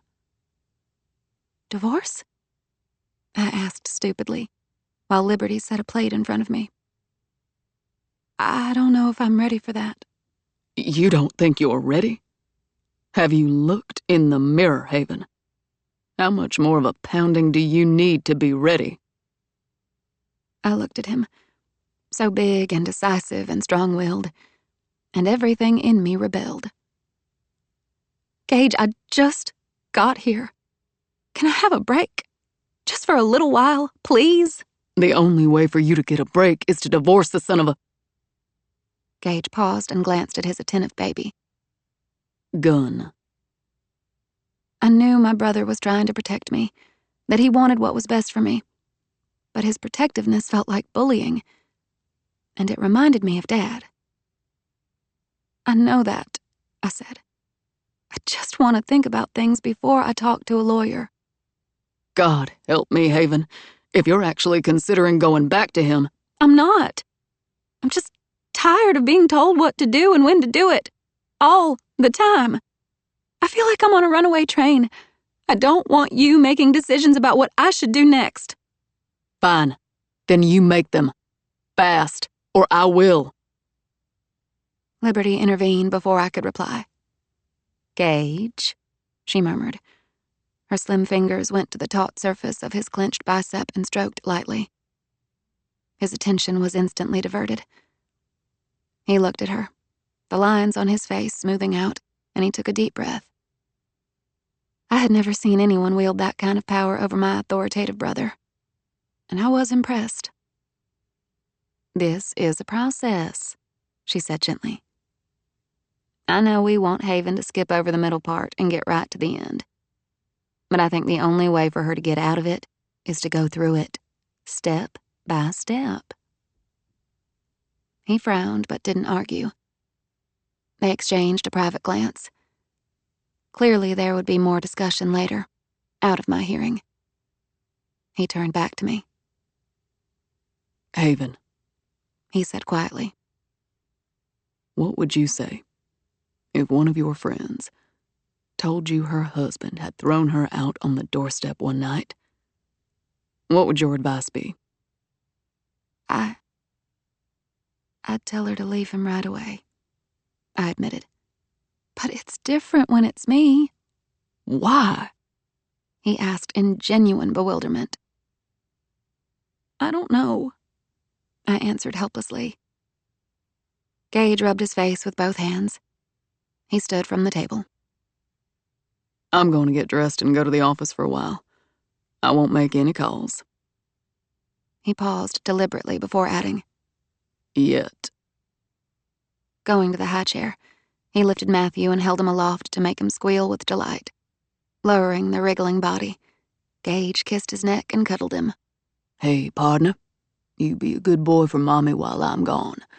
I'll come back later and we'll do some guy stuff. Settling the baby back in the chair, Gage leaned down to kiss his wife, sliding his hand behind the back of her neck. It was more than a casual kiss, turning harder, longer, until she reached up and stroked his face. Breaking it off, he continued to look into her eyes, and it seemed an entire conversation passed between them. Liberty waited until Gage had gone to take a shower, before telling me gently, "He was so upset after he brought you home. He loves you. It drives him crazy thinking of someone hurting you. It's all he can do to stop himself from going to Dallas and doing something that's not in your best interests." I blanched. "If he goes to Nick..." No, he won't. Gage is very self-controlled when it comes to getting the results he wants. Believe me, he'll do whatever is necessary to help you, no matter how hard it is." "I'm sorry for involving you in this," I said. "I know it's the last thing you or Gage need." "We're your family." She leaned over and gathered me into another of those long, comfortable hugs. "We'll figure it out. And don't worry about Gage. I'm not going to let him bully you. He just wants you to be safe. But he's got to let you be in charge of how it's handled." I felt a wave of affection and gratitude for her. If there was any lingering trace of resentment or jealousy in my heart, it vanished in that moment. Once I started talking, I couldn't stop. I told Liberty everything. The way Nick had controlled the household, the shirts I'd had to iron, the way he called me Marie. Her eyes widened at that last, and she said in a low voice, "Oh, Haven, it's like he was trying to erase you." We had laid out a big quilt with a barnyard design, and Matthew had crawled among the hand-stitched animals until he drifted to sleep on top of a flock of sheep. Liberty opened a bottle of chilled white wine. "Your prescription instructions say that alcohol may magnify the effects of the medication," she warned. "Good," I said, holding out my glass. "Don't be stingy." Lounging on the quilt with the sleeping baby, I tried to find a comfortable position on the pile of pillows Liberty had set out for me. "What's confusing?" I told her, still pondering my relationship with Nick, "are the times when he's okay. Because then you think everything is getting better. You know what buttons not to push. But then there are new buttons. And no matter how sorry you are, no matter how hard you try, everything you say and do builds up the tension until there's an explosion." "And the explosions get worse each time," she said, with a quiet certainty that got my attention. "Yeah, exactly. Did you ever date a guy like that?" "My mother did." Her green eyes were distant. "His name was Lewis. A Jekyll and Hyde type. He started out charming and nice, and he led Mama step by step into the relationship. And by the time things got bad enough for her to leave, her self-esteem was shredded. At the time, I was too young to understand why she let him treat her so badly." Her gaze wandered over Matthew's slumbering body, limp and heavy as a sack of flour. "I think the thing you've got to figure out is if Nick's behavior is something that could be helped with counseling. If your leaving him would be enough to make him want to change." I sipped my wine and considered that for a while. Was Nick's abusiveness something that could be peeled away like an orange rind? Or was it marbled all the way through? "I think with Nick, it's always going to be about control," I finally said. "I can't see him ever admitting something is his fault, or that he needs to change in any way. The fault is always mine." Setting aside my empty wine glass, I rubbed my forehead. I keep wondering, did he ever love me at all? Was I anything more than just someone to push around and manipulate? Because if he never cared about me, it makes me even more of an idiot for having loved him. "Maybe he cared about you as much as he was capable," Liberty said. I smiled without humor. Lucky me. I realized we were talking about my relationship with Nick, as if it were already in the past tense. "If I had known him longer," I continued, "dated him longer, Maybe I would have seen through the facade. It was my fault for rushing into marriage so quickly. No, it wasn't, Liberty insisted. Sometimes an imitation of love can be pretty damn convincing. The words reminded me of something I'd heard her say a long time ago, on her wedding night. A lifetime ago. Like the imitation you had with Hardy Cates. She nodded, her expression turning thoughtful. Yes. Although I wouldn't care to put Hardy in the same company as Nick. He would never hurt a woman. In fact, Hardy had the opposite problem. Always wanting to rescue someone. I forget the name for it. A white knight complex. Yes. But after the rescue was done, that was Hardy's cue to leave. He wasn't such a white knight when he ruined Gage's business deal. I couldn't resist pointing out. Liberty's smile turned rueful. You're right. But I think Hardy considered that a shot against Gage, not me. She shook her head dismissively. About you and Nick. It's not your fault that he went after you. I've read that abusers choose women they can easily manipulate. They have a kind of radar for it. Like, if you filled the Astrodome with people and put one abusive man and one vulnerable woman in there, they'd find each other. Oh, great. I was indignant. I'm a walking target. You're not a target, you're just trusting, loving. Any normal guy would appreciate that. But I think someone like Nick probably thinks of love as a weakness he can take advantage of. Regardless of what I wanted to hear, that got to me. It was a truth I couldn't get over, under or around. It stood right in my way, blocking any possible path back to Nick. No matter how much I loved him, or what I did for him, Nick wouldn't change.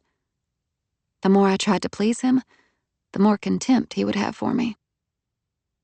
I can't go back to him, I said slowly. Can I? Liberty just shook her head. I can imagine what Dad will say if I got a divorce, I muttered, starting with a big fat "I told you so." No, Liberty said earnestly. Really. I've talked with Churchill more than once about the way he behaved. He's sorry about having been such a hard ass. I wasn't buying that. Dad lives to be a hard ass. Liberty shrugged. Whatever Churchill says or thinks is not important right now. The point is what you want. I was about to tell her it might take a long time to figure that out. But as I lowered myself next to the baby's warm body and snuggled close, a few things had become very clear. I wanted to never be hit or yelled at again. I wanted to be called by my own name. I wanted my body to belong to me. I wanted all the things that anyone deserved by virtue of being human, including love. And I knew deep down it wasn't love when one person had all the power and the other person was completely dependent. Real love was not possible in a hierarchy. I nuzzled Matthew's scalp. Nothing in the world smelled as good as a clean baby. How innocent and trusting he was in sleep. How would Nick treat a helpless creature like this? I want to talk to the lawyer, I said sleepily. Because I don't want to be the woman in the Astrodome. Liberty draped a throw blanket gently over the two of us. Okay, she whispered. You're in charge, Haven. Chapter 5. In Texas, there is an obligatory 60-day waiting period after you file a petition for divorce. At some point, someone in the state legislature had decided that a legally mandated cooling-off period was a good idea for people who wanted a divorce. I'd rather they had left it up to me to decide whether I needed cooling off or not. Once the decision had been made, I wanted to get it over with quickly. On the other hand, I made pretty good use of those 2 months. I healed outwardly, the bruises fading, and I started going twice a week to a therapist. Having never been to a therapist before, I expected I was going to have to lie back on a sofa and talk while some impersonal white-coated professional took notes. Instead, I was welcomed into a small, cozy office with a sofa upholstered in flowered yellow twill by a therapist who didn't seem all that much older than me. Her name was Susan Burns, and she was dark-haired and bright-eyed and sociable. It was a relief beyond description to unburden myself to her. She was understanding and smart, and as I described things I had felt and gone through, it seemed she had the power to unlock the mysteries of the universe. Susan said Nick's behavior fit the pattern of someone with narcissistic personality disorder, which was common for abusive husbands. As she told me about the disorder, it felt as if she were describing my life as it had been for the past year. A person with NPD was domineering, blaming, self-absorbed, intolerant of others' needs, and they used rage as a control tactic. They didn't respect anyone else's boundaries, which meant they felt entitled to bully and criticize until their victims were an absolute mess. Having a personality disorder was different from being crazy, as Susan explained, because unlike a crazy person, a narcissist could control when and where he lost his temper. He'd never beat up his boss at work, for example, because that would be against his own interests. Instead, he would go home and beat up his wife and kick the dog. And he would never feel guilty about it, because he would justify it and make excuses for himself. No one's pain but his own meant anything to him. So you're saying Nick's not crazy, he's a sociopath? I asked Susan. Well, basically, yes. Bearing in mind that most sociopaths are not killers. They're just non-empathetic and highly manipulative. Can he ever be fixed? She shook her head immediately. It's sad to think about what kind of abuse or neglect might have made him that way. But the end result is that Nick is who he is. Narcissists are notoriously resistant to therapy. Because of their sense of grandiosity, they don't ever see the need to change. Susan had smiled darkly, as if at some unpleasant memory.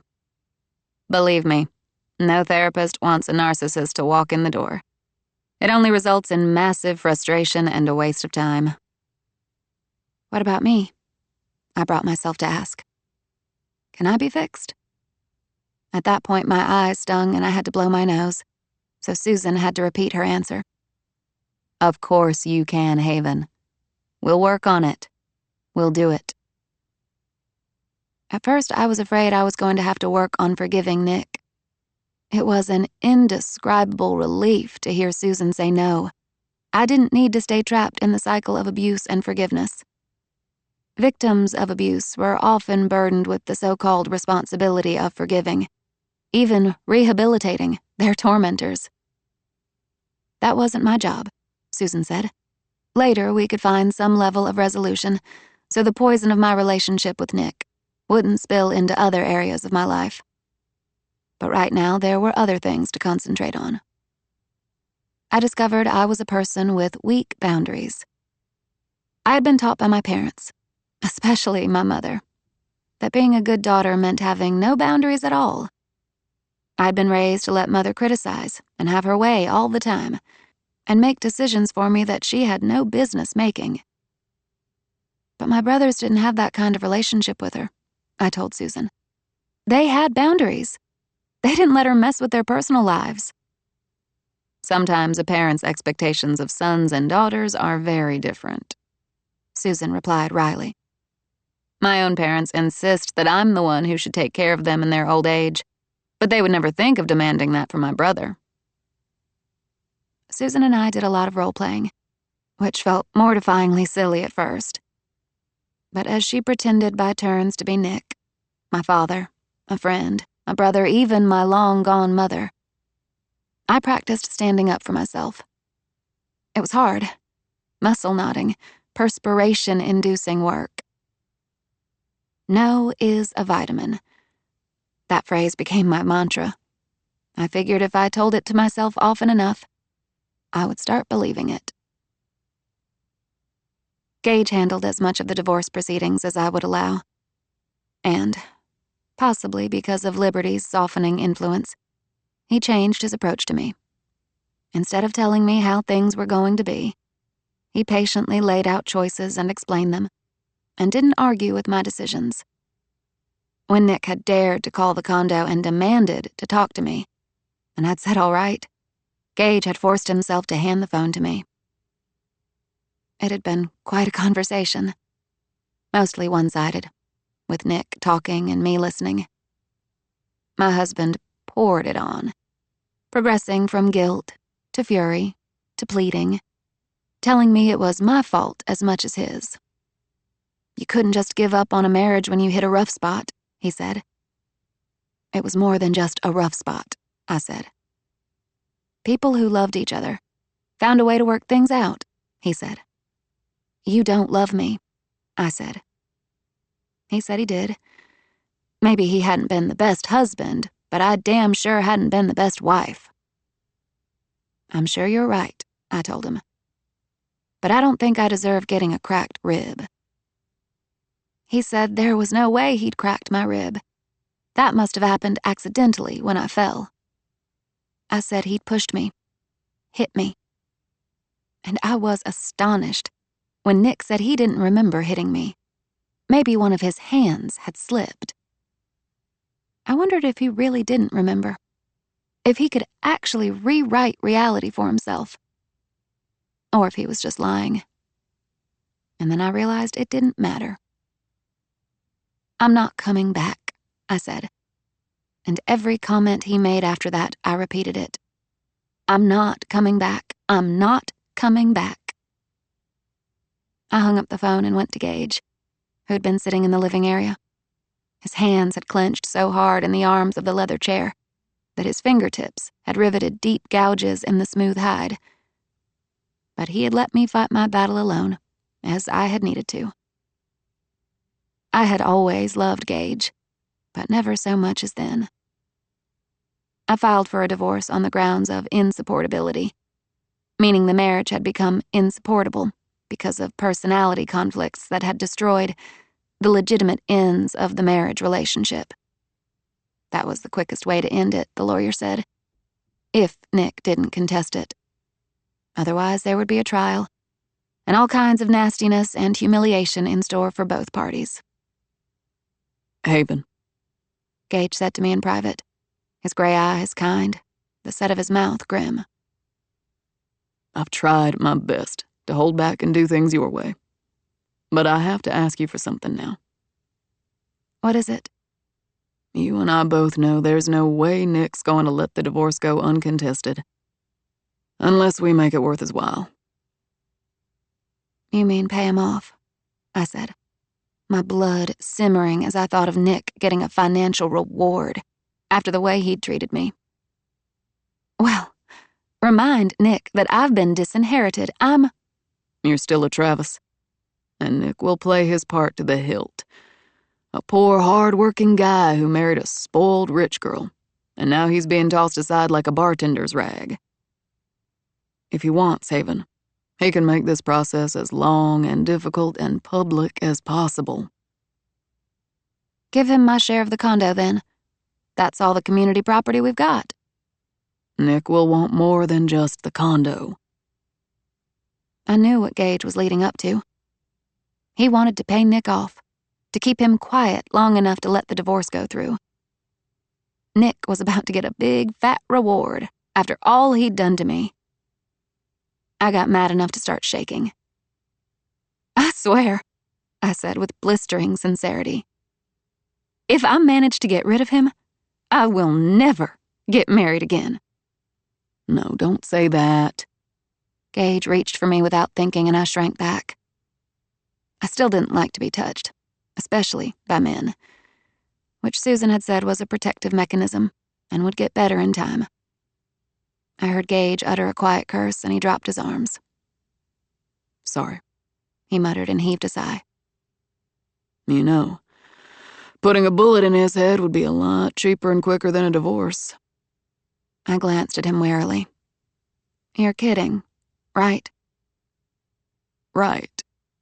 He made his expression bland, but I didn't like the look in his eyes. "Let's stick with the divorce option," I said. "I'd prefer Matthew and Carrington not have to visit you in prison." "What kind of terms are you thinking?" "And am I supposed to go crawling to Dad for money to give to Nick? Because I sure don't have any." You let me worry about the terms. We'll settle up later. Realizing my brother was not only going to assume the expenses of my divorce, but also the settlement, I gave him a wretched look. "Gage," It's okay. he said quietly. You'd do it for me? You're not causing hardship for anyone, sweetheart. "It's not right for you to pay for my mistakes." Haven, part of being strong is being able to admit you need help sometimes. You went into this marriage alone. You suffered through it alone. You damn sure don't have to get out of it alone. Let me be your big brother. His quiet certainty made the ground beneath my feet feel solid, like someday everything might actually be okay. "I'm going to pay you back someday." Okay. "I guess the only time I've ever felt more grateful," I told him, "is when you pulled Bootsy out of the ligustrum bush." I swallowed my pride and called Dad the day after my divorce was final in February. To my profound relief, Nick hadn't appeared at court when the judge signed the decree. 2 people had to show up to get married, but only one had to for a divorce. Gage had assured me that Nick would stay far away from court that day. "What'd you do? Threaten to break his legs?" I asked. I told him if I caught sight of him, his guts would be strung on the courthouse gate within 5 minutes. I had smiled at that until I realized Gage hadn't been joking. Gage and Liberty had let my family know that I was back in Houston, but that I wouldn't be ready to see anyone or do any telephone talking for a while. Naturally, Dad, who wanted to be in the center of whatever was going on, took offense at my elusiveness. He told Gage to tell me that any time I was ready to get off my high horse, he would like for me to come see him. "Did you tell him I was getting a divorce?" I asked Gage. Yes. I can't say he was surprised. "But did you tell him why?" I didn't want anyone to know about what had occurred between Nick and me. Maybe in time I would tell Jack or Joe, but for now I needed to be kept private. I didn't want to be seen as weak or helpless, a victim, ever again. Most of all, I didn't want to be pitied. No. Gage said, his tone reassuring. I just told Dad it didn't work out. And if he wanted any kind of relationship with you at all, to keep his mouth shut about it. So I finally called Dad, my sweaty hands gripping the phone. "Hey, Dad." I tried to sound casual. "Been a while since I talked to you. Just thought I'd check in." Haven. The sound of his gravelly voice was familiar and comforting. You took your sweet time. What have you been doing? Getting a divorce? I heard about that. Yeah, well, it's all over between me and Nick. Since my father couldn't see me, I wrinkled up my face as if I'd chomped on bitter dandelion greens as I forced myself to admit. It was a mistake. There are times I take no pleasure in being right. "Like hell," I said, and was rewarded by his scratchy chuckle. If you really got rid of them, Dad said, I'll call my lawyer this afternoon and have you put back in the will. "Oh, good. That's why I called." It took him a moment to realize I was being sarcastic. "Dad," I said, "you're not going to hold that will over my head the rest of my life. Thanks to you, I've gotten a great education, and there's no reason I can't hold down a job. So don't bother calling the lawyer. I don't want to be in the will." You'll be in the will if I say so, Dad retorted, and I had to laugh. Whatever. The real reason I'm calling is to say I'd like to see you. It's been way too long since I've had a good argument with someone. Fine. he said. Come on over. And with that, our relationship was back on track, as flawed and frustrating as it had ever been. But I had boundaries now, I reminded myself, and no one was going to cross them. I would be a fortress of one. I was a new person in the same world, which was a lot more difficult than being the same person in a new world. People thought they knew me, but they didn't. With the exception of Todd, my old friends were no longer relevant to the new version of me. So I turned to my brothers for support, and I discovered that adulthood had done nice things for their personalities. Joe, a commercial photographer, made a point of telling me that he had a big house and there was plenty of room if I wanted to stay with him. He said he was gone a lot of the time, and we wouldn't infringe on each other's privacy. I told him how much I appreciated the offer, but I needed my own place. Still, it wouldn't have been bad at all living with him. Joe was an easygoing guy. I never heard him complain about anything. He took life as it came, which was a rare quality in the Travis family. But the real surprise was Jack, the brother I'd never gotten along with, the one who'd given me a bad haircut when I was 3 and scared the wits out of me with bugs and garden snakes. The adult Jack turned out to be an unexpected ally, a friend. In his company, I could fully relax, the haunted, anxious feeling burning away like water drops on a smoking griddle. Maybe it was because Jack was so straightforward. He claimed to be the least complex person in the Travis family, and that was probably true. Jack was a hunter, comfortable with his status as a predatory omnivore. He was also an environmentalist and saw no conflict in that. Any hunter, he said, had better do his best to protect nature since he spent so much time out in it. With Jack, you always knew where you stood. If he liked something, he said so without hesitation. And if he didn't, he'd tell you the truth about that too. He stayed on the right side of the law while admitting that some things were just more fun when they were illegal. He liked cheap women, fast cars, late nights, and hard liquor, especially all together. In Jack's view, you were obliged to sin on Saturday night, so you'd have something to atone for Sunday morning. Otherwise, you'd be putting the preacher out of business. After Jack had graduated from UT, he'd gone to work at a small property management company. Eventually, he'd gotten a loan, bought the company, and expanded it to 4 times its original size. It was the perfect occupation for Jack, who liked to fix things, to tinker and problem solve. Like me, he had no interest in investment lingo and all the sophisticated financial strategies that Gage and Dad so relished. Jack preferred the nuts and bolts issues of working and living. He was good at backroom deals, cutting through legal bullshit, talking man to man. To Jack, there was nothing more powerful than a promise made over a handshake. He would have died, literally chosen death, before breaking his word. In light of my hotel experience at the Darlington, Jack said I'd be perfect working for the residential side of his management company, which was headquartered at 1800 Main. His current on-site manager was leaving on account of pregnancy. She wanted to spend the first few years of her child's life at home. "Thanks, but I couldn't," I said when Jack first broached the idea of my taking the job. Why not? You'd be great at it. "Reeks of nepotism," I said. So? "So there are other more qualified people for the position." And? I began to smile at his persistence. "And they'll complain if you hire your sister." See, Jack said easily. that's the whole point of having my own company.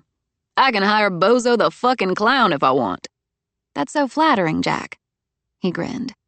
Come on, give it a shot. It'll be fun.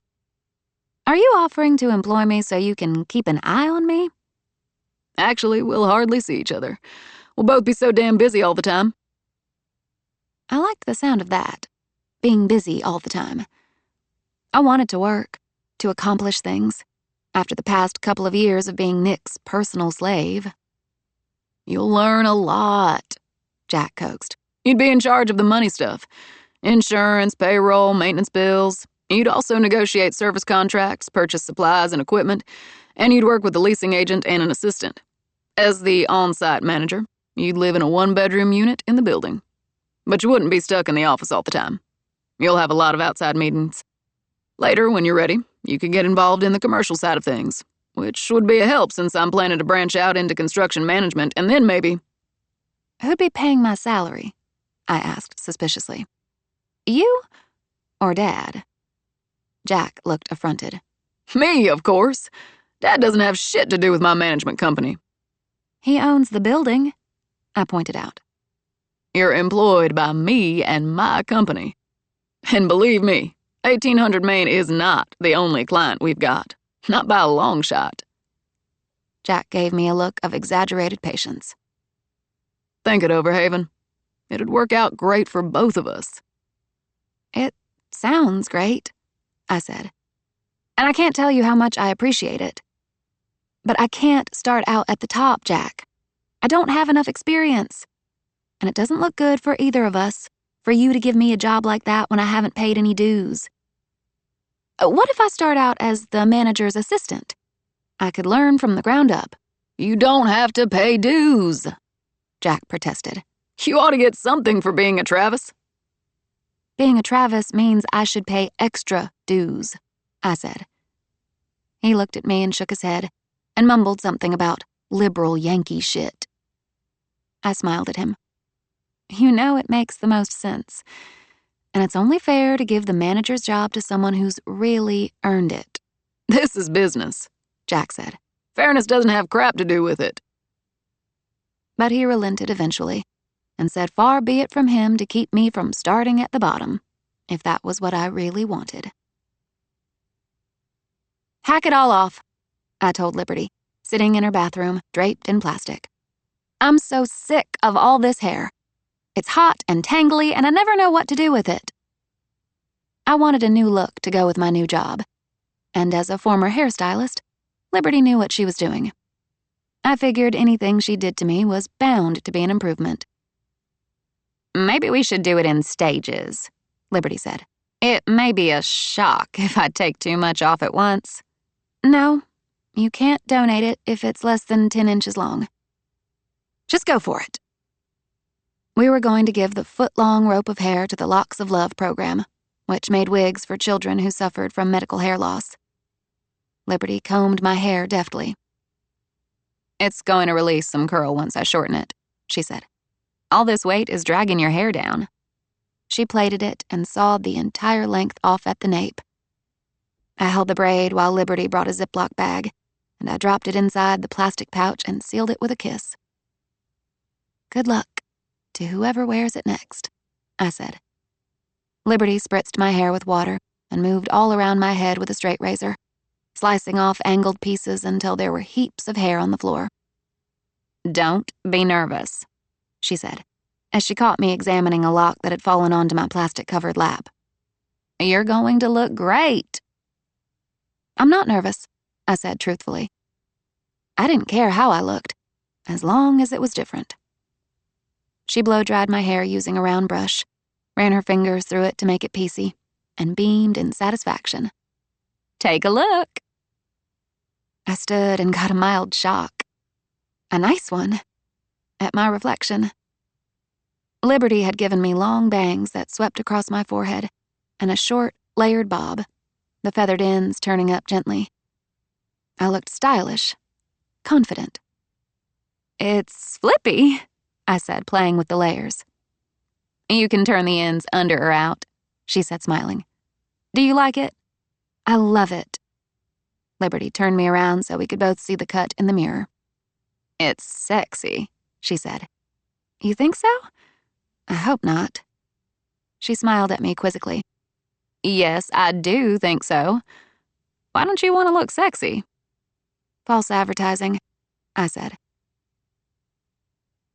The manager that Jack brought over from the other office was named Vanessa Flint. She was one of those highly groomed and put-together women who had probably looked 35 when she was 25 and would still look 35 even when she was 55. Although she was only medium height, her slimness and good posture fooled you into thinking she was a lot taller. Her face was fine-boned and serene beneath a sweep of ash-blonde hair. I admired the composure she wore like a high-buttoned blouse. There wasn't much substance to her voice, which was crisp and soft, like ice wrapped in velvet. But somehow it forced you to pay more attention, as if you shared in the responsibility of Vanessa making herself understood. I liked her at first. At least, I wanted to like her. Vanessa was friendly, sympathetic, and when we went out for drinks after our first day at work, I found myself confiding more about my failed marriage and divorce than I should have. But Vanessa had recently been divorced too, and there seemed to be enough similarities between our two exes that it was a pleasure to compare notes. Vanessa was frank about her concern over my relationship with Jack, and I appreciated her honesty. I reassured her that I had no intention of coasting by or running to Jack just because he was my brother. Just the opposite, in fact. I was going to work a lot harder because I had something to prove. She seemed satisfied by my earnest declarations and said she thought we would work well together. Vanessa and I were both given apartments at 1800 Main. I felt a little guilty about it, knowing that no other manager's assistant would have gotten an apartment. But it was the one concession I'd made to Jack. He had insisted on it, and the truth was, I liked the security of living so close to my brother. The other employees lived off-site and came in each day, including a petite blonde office manager named Kimmy, the leasing agent, Samantha Jenkins, the marketing agent, Phil Bunting, and Rob Ryan in accounting. We contacted Jack's commercial office whenever there was a need for legal resources, tech questions, or something we weren't equipped to handle on our own. It seemed that everyone who worked for Jack at the commercial office had acquired his personal style. Everyone was relaxed and almost jovial in comparison to our office. Vanessa ran a tighter ship, which meant no casual dress Fridays, and a zero-error tolerance policy that was never exactly spelled out. However, everyone seemed to regard her as a good boss, tough but fair-minded. I was ready to learn from her, follow her example. I thought she was going to be a great new influence in my life. But in a matter of days, I realized I was being gaslighted. I was familiar with the tactic, since Nick had done it a lot. A bully, or someone with a personality disorder, needs to keep their victims confused, off balance, perpetually unsure of themselves. That way he or she could manipulate you more easily. Gaslighting could be anything that made you doubt yourself.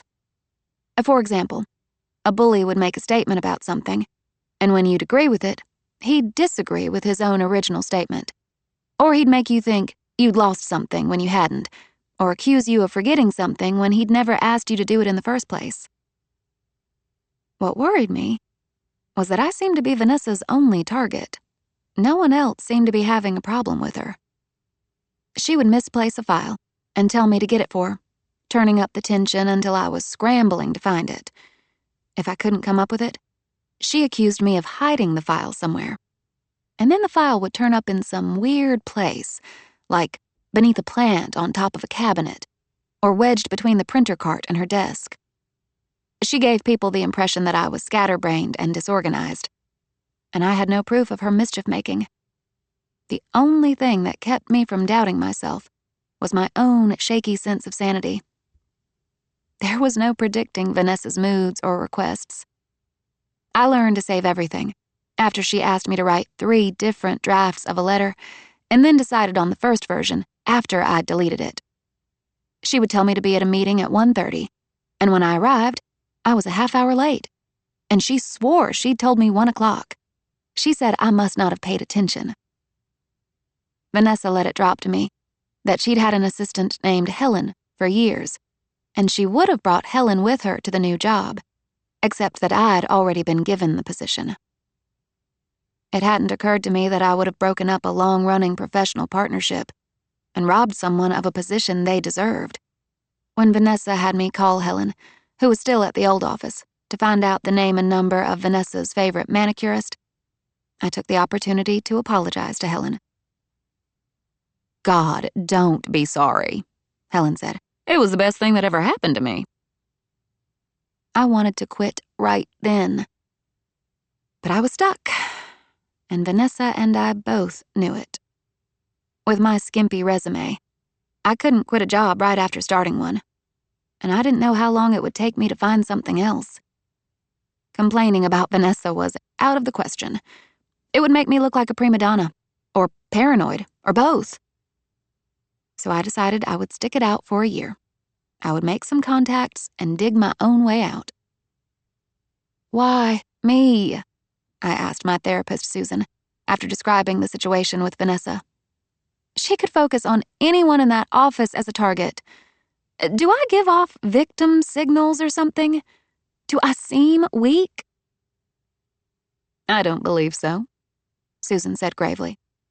In fact, it's most likely that Vanessa sees you as a threat, someone she has to subdue and neutralize. Me? A threat? I shook my head. Not to someone like Vanessa. She's confident and put together. Confident people aren't bullies. I'll bet Vanessa's apparent confidence is really nothing but a front, a false self she's constructed to cover her deficiencies. Susan smiled at my skeptical expression. And yes, you could be a big threat to an insecure person. You're bright, educated, pretty, and there's the little matter of your last name. Conquering someone like you would be a big bolster to Vanessa's sense of superiority. My first Friday after starting at Travis Management Solutions, Jack came to my cubicle carrying a large shopping bag tied with a bow. Here, he said, handing it to me over a mountain of paper on my desk. A little something to celebrate your first week. I opened the shopping bag and unearthed a briefcase made of chocolate-colored leather. Jack, it's beautiful, thank you. You're coming out with me and Heidi tonight, he informed me. That's the other part of the celebration.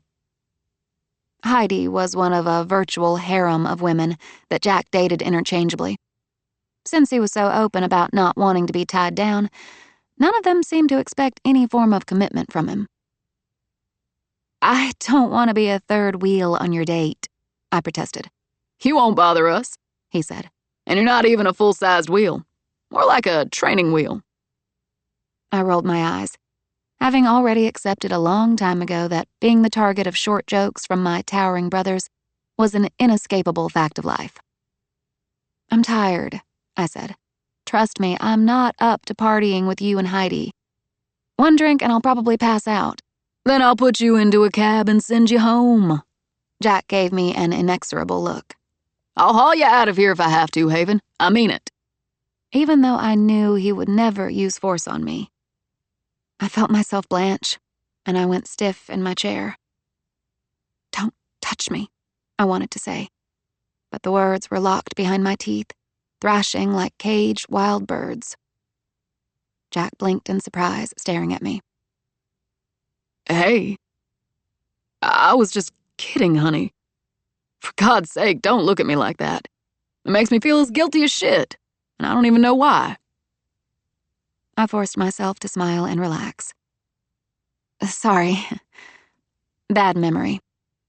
I reflected that Nick wouldn't have wanted me to go out tonight, having fun, meeting people.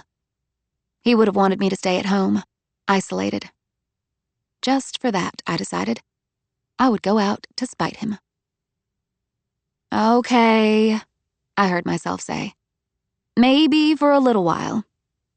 Is what I'm wearing all right? I was dressed in a black turtleneck and a simple skirt and pumps. Sure, it's just a casual bar. It's not a meeting people type of bar? No, this is an after-work bar where you get a drink to unwind. After that, you leave for the meeting people type of bar. And if you pick up someone good there, you go to a nice, quiet, gonna-get-laid bar. And if that works out, you take her home with you. That sounds like a lot of work, I said. Vanessa came to the opening of the cubicle, slim and sleek and poised. What fun, she said, her gaze moving from Jack to the present on the desk. She confused me with a warm smile. Well, I guess you deserve a reward, Haven. You did a great job this week. Thanks. I was surprised and gratified that she would praise me in front of my brother. Of course, she added, still smiling. We'll have to work on using your time more productively. She winked at Jack. Someone likes to email friends when she should be working. That wasn't true. I was outraged, but I couldn't argue with her in front of Jack. I don't know how you got that idea, I said mildly. Vanessa gave a gentle laugh. I noticed the way you click on the minimizer whenever I walk by. She turned to Jack. Did I hear you say you two were going out? My heart sank as I realized she wanted to be invited along. Yeah, Jack said easily. we need a little family time together. That's nice. Well, I'll be home, resting up and getting ready for next week. She gave me a wink. Don't be too much of a party girl, Haven. I'll need you to get up to full speed by Monday. Implying, I thought darkly, that I hadn't been at full speed so far. Have a nice weekend, I said, and closed my laptop. Jack had been right. It was a fairly casual bar, even if the parking lot did look like an impromptu luxury car show. The interior was trendy, unromantic, and crowded, with dark paneling and low lighting. I liked Jack's girlfriend, Heidi, who was bubbly and giggly. It was one of those winter evenings when the Houston weather couldn't make up its mind about what it wanted to do. It rained on and off for a while, a few sideways gusts hitting us beneath the shelter of an umbrella as Jack guided us inside. I gathered Jack was a regular at this place. He appeared to know the bouncer, 2 of the bartenders, a couple of waitresses, and pretty much everyone who passed by our small table. In fact, Heidi seemed to know everyone too. I was introduced to a steady parade of overworked Houstonites who were all desperate for their first Friday evening cocktails. A couple of times, Heidi nudged me under the table when a nice-looking guy had stopped by. He's cute, isn't he? I know him. I could fix you up. And that one over there, he's cute too. Which one do you like better? Thank you, I said, appreciating her efforts. But I'm still not over the divorce. Oh, you've got to get a rebound guy, Heidi said. Rebound guys are the best. They are? They never even think of getting serious because everyone knows you don't jump into a relationship right after a divorce. They just want to be your welcome wagon when you start having sex again. It's your time to experiment, girl. The world is my petri dish, I said, raising my drink. After slowly drinking 1.5 vodka martinis, I was ready to go home. The bar was getting more crowded, and the groups of bodies moving by our table reminded me of upstreaming salmon. I looked at Jack and Heidi, who appeared in no hurry to go anywhere. And I felt the kind of loneliness that can happen in a room full of people, when everyone but you seems to be in on the good time. Hey, you two. I'm heading out. You can't, Jack said, frowning. It's not even 8 o'clock. Jack, I've had 2 drinks and met 328 people. I paused to grin at Heidi, including a couple of potential rebound guys. I'll fix you up with one of them, Heidi said enthusiastically. We'll go on a double date. When hell and half of Texas freezes over, I thought. But I smiled. Sounds great. Let's talk later. Bye, y'all.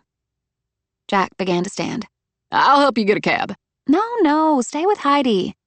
I'll ask one of the door guys to help me. I shook my head in exasperation as he still looked concerned.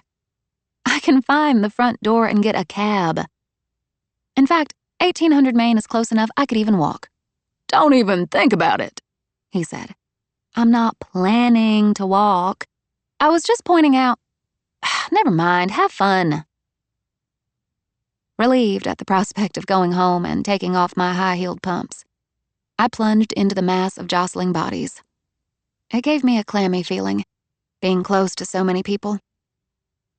I don't think it's an outright phobia, Susan had said when I'd told her I thought I'd developed sexophobia. That would put it on the level of a disorder. And I'm not convinced the problem is that deep-seated. What happens is, after an experience like you had with Nick, your unconscious mind says, I'll attach feelings of aversion and anxiety to the opposite sex, so I'll avoid ever being hurt again. It's just a matter of rewiring. Well, I'd like to wire around it then, because I don't think I have it in me to go gay. You don't have to go gay, Susan had said, smiling. You just have to find the right man. It'll happen when you're ready. In retrospect, I wished I'd had sex with someone before Nick. Some positive association that would help me get back in the saddle, so to speak. Bleakly, I wondered how many men I was going to have to sleep with before I started to like it. I wasn't good at acquired tastes. The mass of people inched by the bar. Every stool was occupied. Hundreds of drinks set along the expanse of glittering mosaic tabletop tiles. There was no way to get to the door other than follow along with the herd. Revulsion spiked in my stomach every time I felt another impersonal brush of someone's hip, someone's stomach, someone's arm. To distract myself, I tried to calculate how many people beyond the acceptable fire code level had been admitted to the bar. Someone in the herd stumbled or staggered. It was a domino effect. One person falling into another until I felt the impact of a shoulder against mine. The momentum pushed me into the line of bar stools, causing me to drop my purse. I would have bumped hard into the bar if someone sitting there hadn't reached out to steady me. Sorry, ma'am, Someone called from the crowd. It's okay, I said breathlessly, hunting for my purse. Here, let me get that, The guy on the bar stool said, bending down to retrieve it. Thanks. As the guy straightened and handed me the purse, I looked up into a pair of blue eyes, and everything stopped. The sound of voices, the background music, every footstep, blink, breath, heartbeat. Only one person I'd ever met had eyes that color. Dazzling. Devil blue. I was slow to react, trying to jumpstart my heart back into action. And then my pulse hammered too hard, too fast. All I could think of was that the last time, the only time, I'd seen Hardy Cates, I'd been wrapped around him in my family's wine cellar. Chapter 6. People were pressing behind me, trying to get the bartender's attention. I was about to be trampled. With a murmur, Hardy Cates guided me to the stool he'd been occupying, helping me up. I was too dazed to object. The leather seat was warm from his body. He stood with one hand on the counter, the other on the back of my chair, sheltering me, trapping me. Hardy was a little leaner than I remembered, a little more seasoned, tempered by maturity. The look of experience suited him, especially because somewhere deep in those eyes, there still lurked a dangerous invitation to play. He had a quality of masculine confidence that was 1,000 times more potent than mere handsomeness. Perfect good looks could leave you cold, but this kind of sexy charisma went straight to your knees. I had no doubt every available woman at the bar had been drooling over him.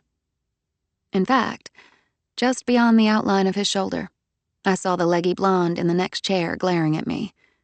I had stumbled, literally, into the middle of their conversation.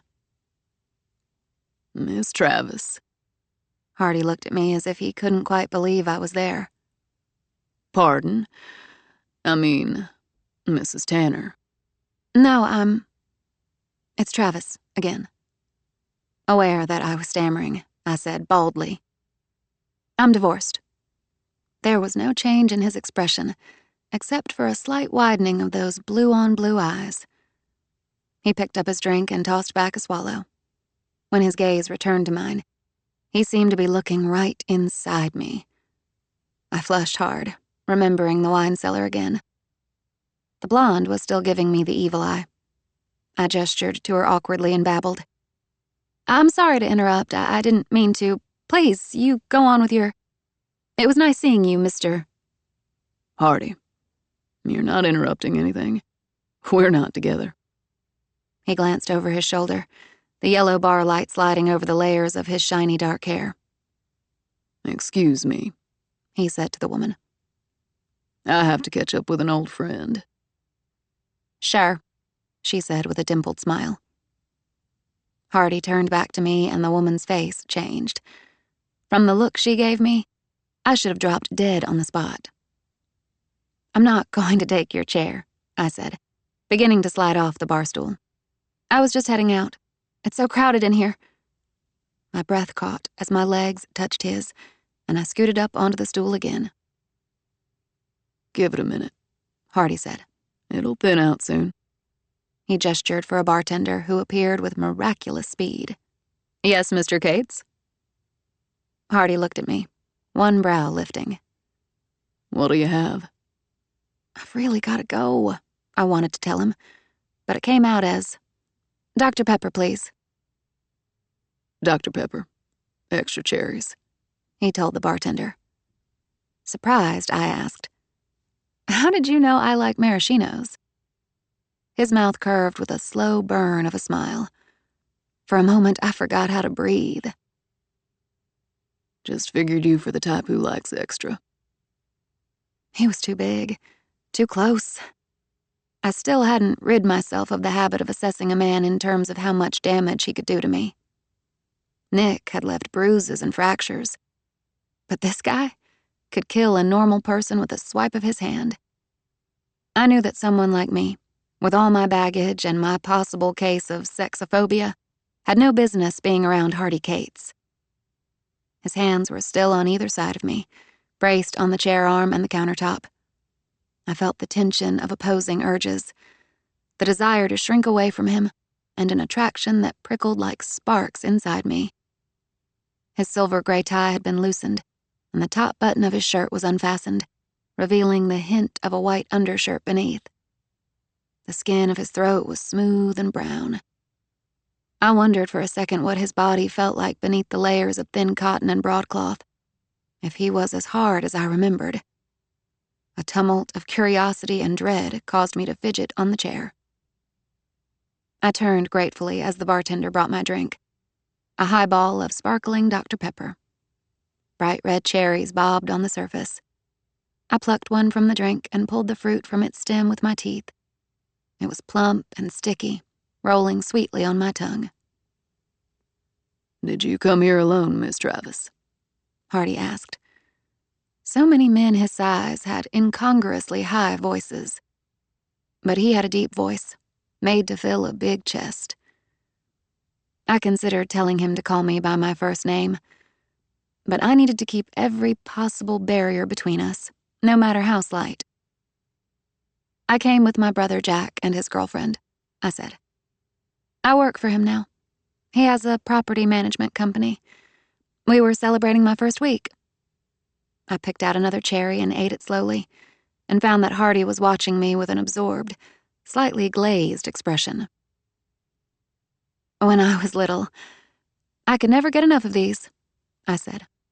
"I stole jars of maraschinos from the fridge. I ate the fruit like candy and poured the juice into my Coke."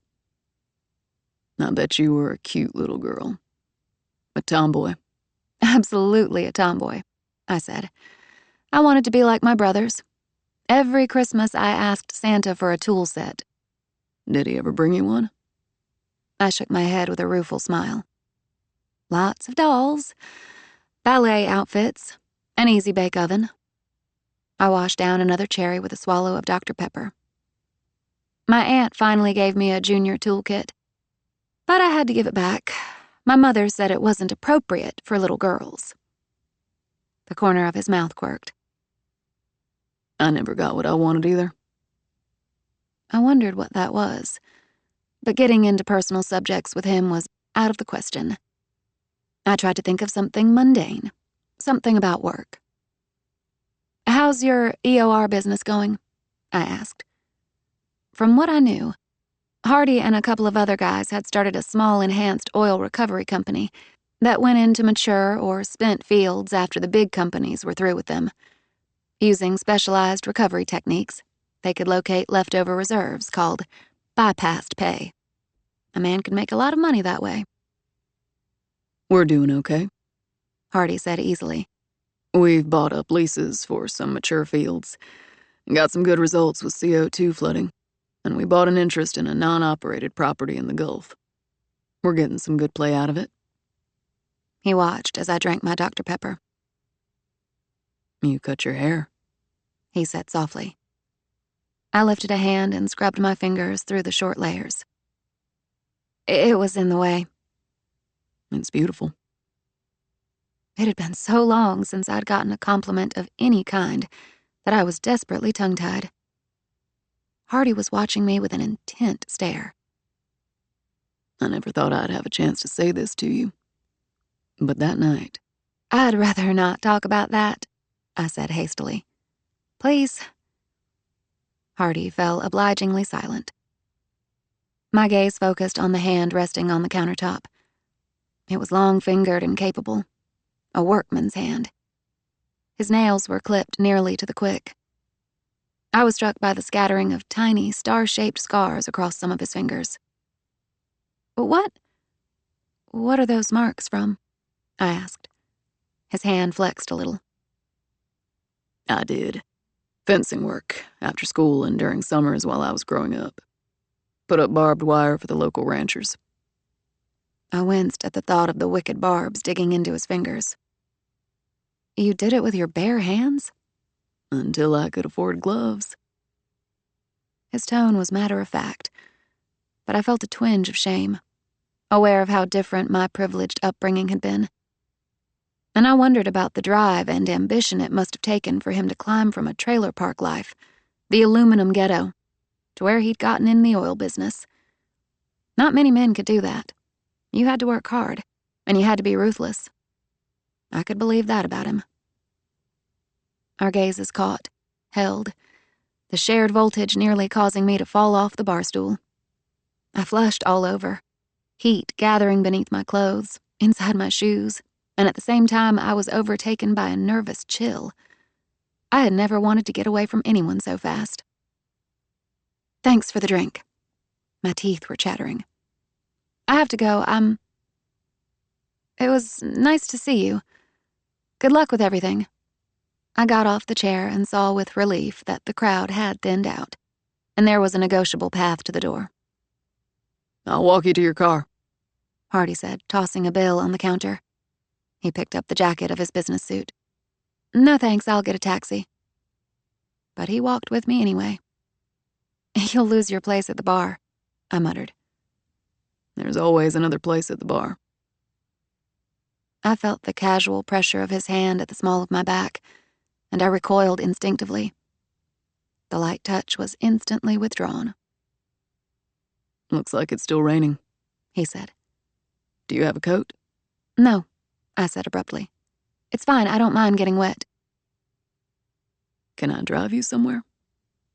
His tone had gentled, as if he recognized my increasing distress, even if he didn't understand the reason for it. I shook my head violently. A taxi's fine. Hardy said a few words to one of the doormen, who went out to the curb. We can wait inside, he said, until a car pulls up. But I couldn't wait. I had to escape him. I was so full of anxiety standing beside him that I was afraid I was going to have a panic attack. The side of my jaw was throbbing for no reason at all, and my ribs ached where Nick had kicked me, even though I was all healed now. The resonance of old wounds. I'm going to fire my therapist, I thought. I shouldn't be nearly this screwed up after all the time I've spent with her. Bad divorce? Hardy asked, his gaze falling to my hands.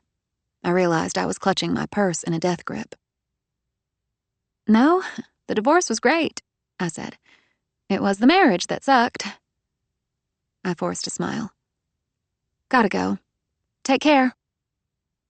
Unable to stay inside the bar any longer, I dashed outside even though the taxi wasn't there yet, and I stood there in the drizzle like an idiot, breathing too hard, wrapping my arms around myself. My skin felt too tight for my body, like I'd been shrink-wrapped. Someone came up behind me, and from the way the hairs on the back of my neck lifted, I knew Hardy had followed me. Without a word, he draped his suit jacket around me, cocooning me in silk-lined wool. The feeling was so exquisite that I shivered. The scent of him was all around me, that sunny, soft spice I had never forgotten. God, it was good. Comforting and stimulating at the same time. Absolute world-class pheromones. I wish I could take his jacket home with me. Not him, just the jacket. I turned to look up at him, at the raindrops glittering in the rich brown locks of his hair. Water fell in tiny, cool strikes on my face. He moved slowly as if he thought a sudden move might startle me.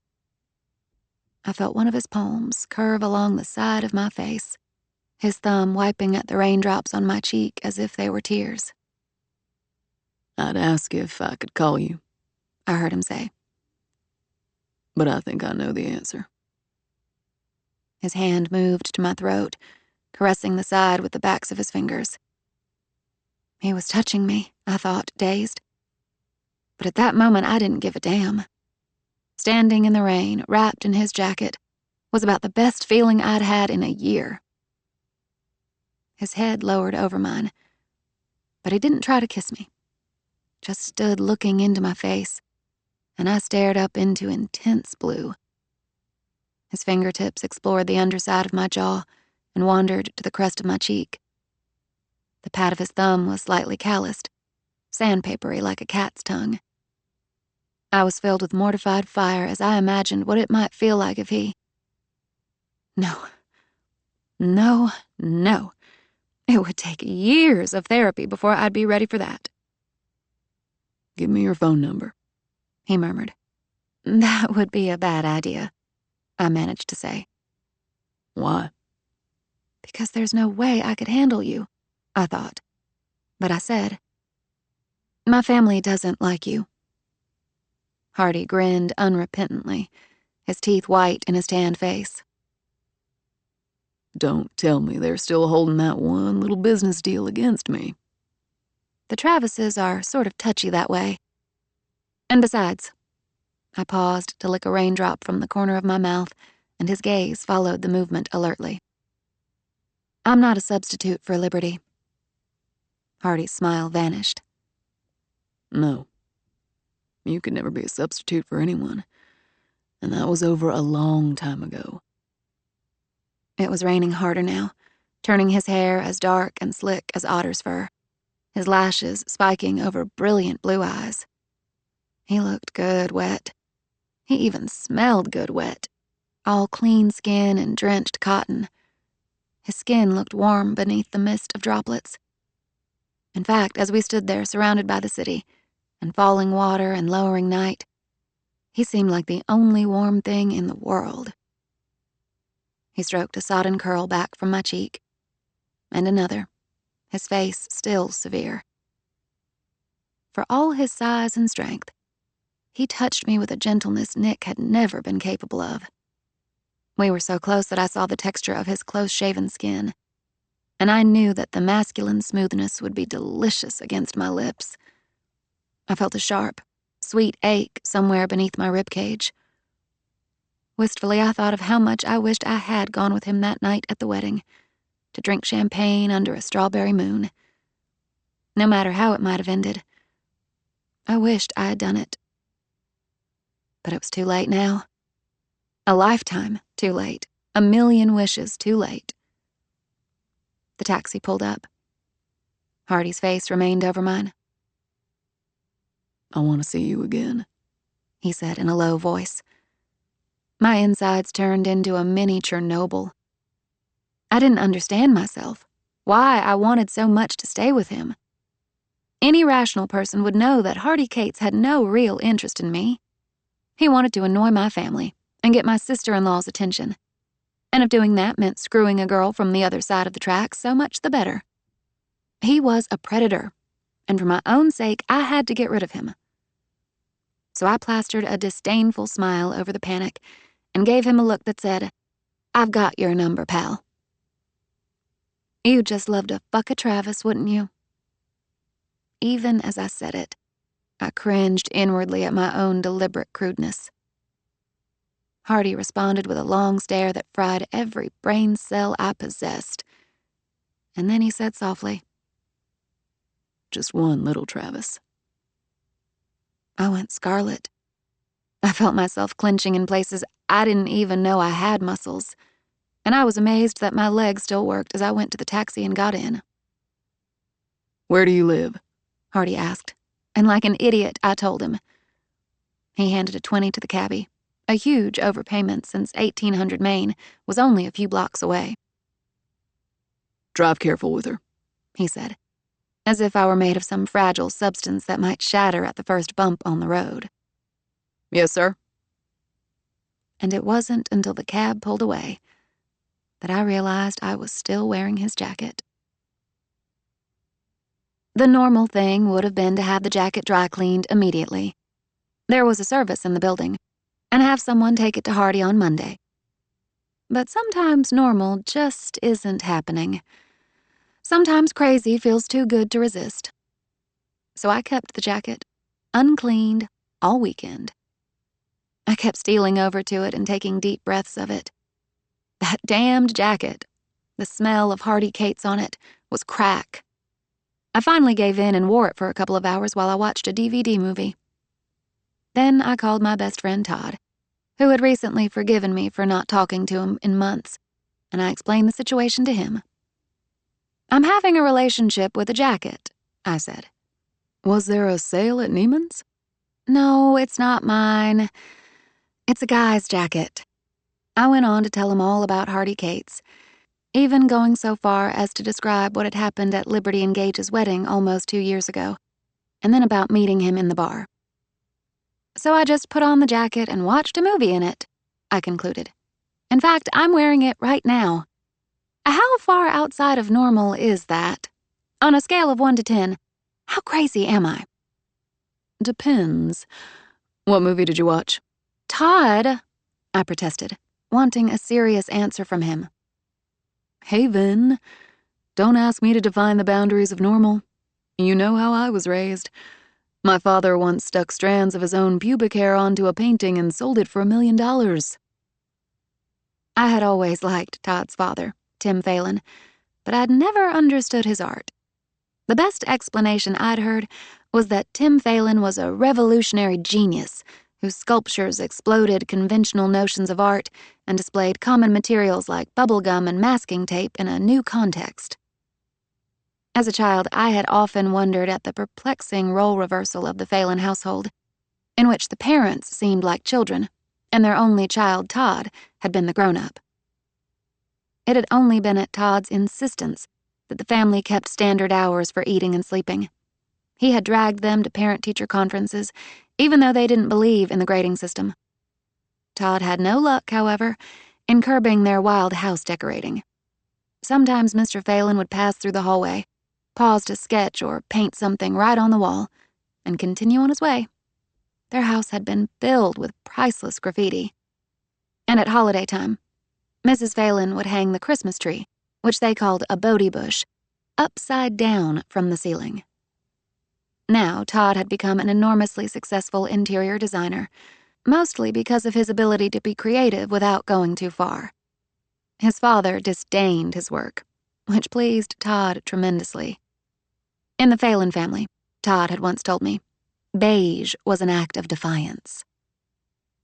"So," Todd said, returning to the subject of the jacket. "Can I come over and smell it?" I grinned. No, you'd take it for yourself, and I have to give it back. But not until tomorrow, which means I have at least 12 hours left with it.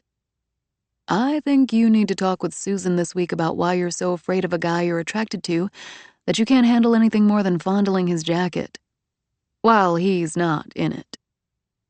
I was instantly defensive. I already told you, he's a family enemy, and I call bullshit," Todd said. "You didn't have any problem telling your family to go to hell when you wanted to be with Nick." Yeah, and as it turned out, they were all right about him. "Doesn't matter. You have the right to go after any guy who appeals to you. I don't think you're afraid of your family's reaction. I think it's something else." A long, speculative pause, And then he asked gently, Was it that bad with Nick, sweetheart? I had never told Todd that my husband had physically abused me. I wasn't at the point that I could talk about it with anyone other than Gage, Liberty, or the therapist. The concern in Todd's voice nearly undid me. I tried to answer, but it took forever to force a sound from my tight throat. Yeah, I finally whispered. My eyes flooded and I wiped them with my palm. It was pretty bad. Then it was Todd's turn to wait a while, before he could manage to speak. What can I do? He asked simply. You're doing it. You're being my friend. Always. I knew he meant it, and it occurred to me that friendship was a lot more dependable, not to mention long-lasting, than love. Chapter 7. When an apartment at 1800 Main became available, it never lasted long, despite the multi-million-dollar price tag. No matter whether your place was 1,000 square feet, the size of my manager's apartment, which I loved for its coziness, or 4,000 square feet, you got the best views in Houston. You also had the benefits of 24-hour concierge and valet service, designer kitchens loaded with granite and quartz, Murano glass light fixtures, bathrooms with travertine floors and Roman soaking tubs, closets you could park a car in, and membership to a 6th-floor club featuring an Olympic-sized pool, a fitness center, and your own personal trainer. Regardless of all those amenities, Gage and Liberty had moved out. Liberty was not much on high-rise living, and she and Gage had both agreed that Matthew and Carrington needed to live in a house with a yard. They had a ranch north of Houston, but it was too far from the city and Gage's offices to be their main residence, so they had found a lot in the Tanglewood subdivision and had built a European-style home there. Once the apartment was empty, our leasing agent, Samantha, began to show it to prospective buyers. But before anyone was able to see a place in 1800 Main, Samantha had to get a reference from a bank or law firm to make sure they were legit. You'd be amazed, she told me, how many weirdos want a peek at a big fancy apartment. She also revealed that about 1/3 of our residents had paid cash for their apartments. At least half were business executives, and almost 3/4 of them were what Samantha considered new money people. About a week after I had messengered Hardy's dry clean jacket to his office, I got a call from Samantha. She sounded tense and distracted. Haven, I can't make it in today. My dad had some chest pains over the weekend, and he's in the hospital and they're doing tests. Oh, I'm so sorry to hear that. Is there anything I can do? Yes, she gave a groan. Would you please tell Vanessa for me? I feel terrible. She made it clear we were supposed to give 24 hours notice before taking a day off. Vanessa's gone, I reminded her. She took a long weekend, remember? From what I knew, Vanessa was having a long-distance affair with a guy from Atlanta, and she went to visit him at least once a month. She wouldn't tell anyone his name or what he did, but she had dropped heavy hints to me that he was extremely rich and powerful, and she had him wrapped around her finger, of course. I couldn't have cared less about who Vanessa was dating, but I tried to look impressed to keep from offending her. Vanessa seemed to expect me to be fascinated by the mundane details of her life.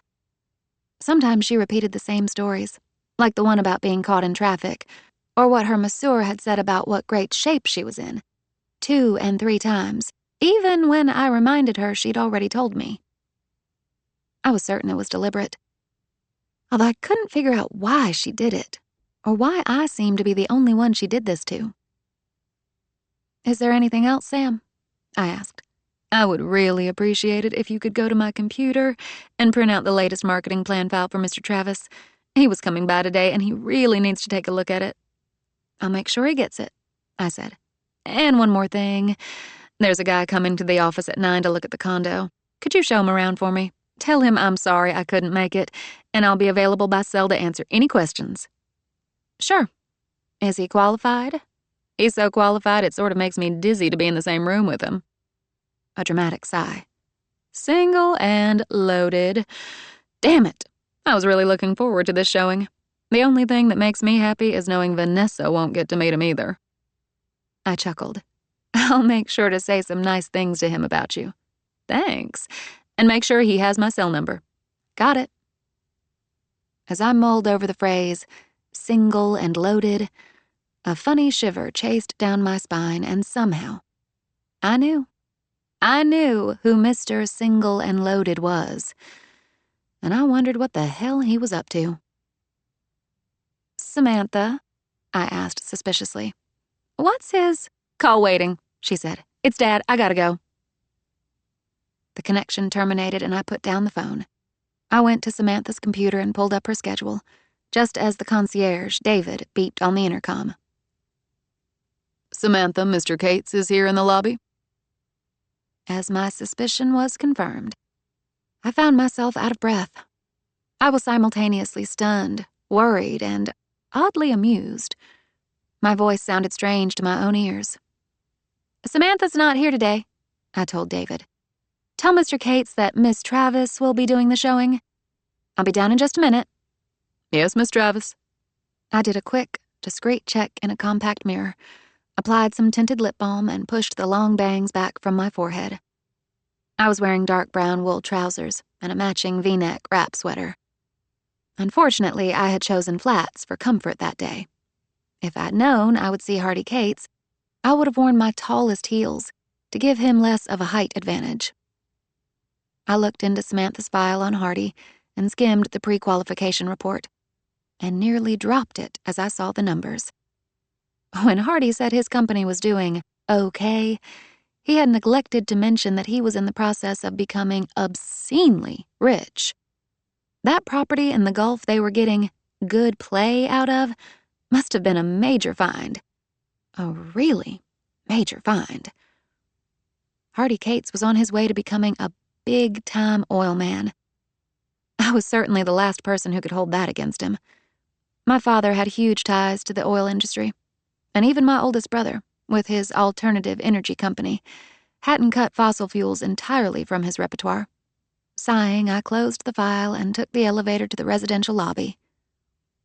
Hardy was sitting in a black leather chair near the concierge desk, talking with David. He saw me and stood, and my heart began to thump so hard that I felt a little lightheaded.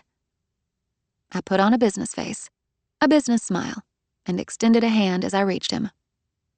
Mr. Cates! Hello, Miss Travis.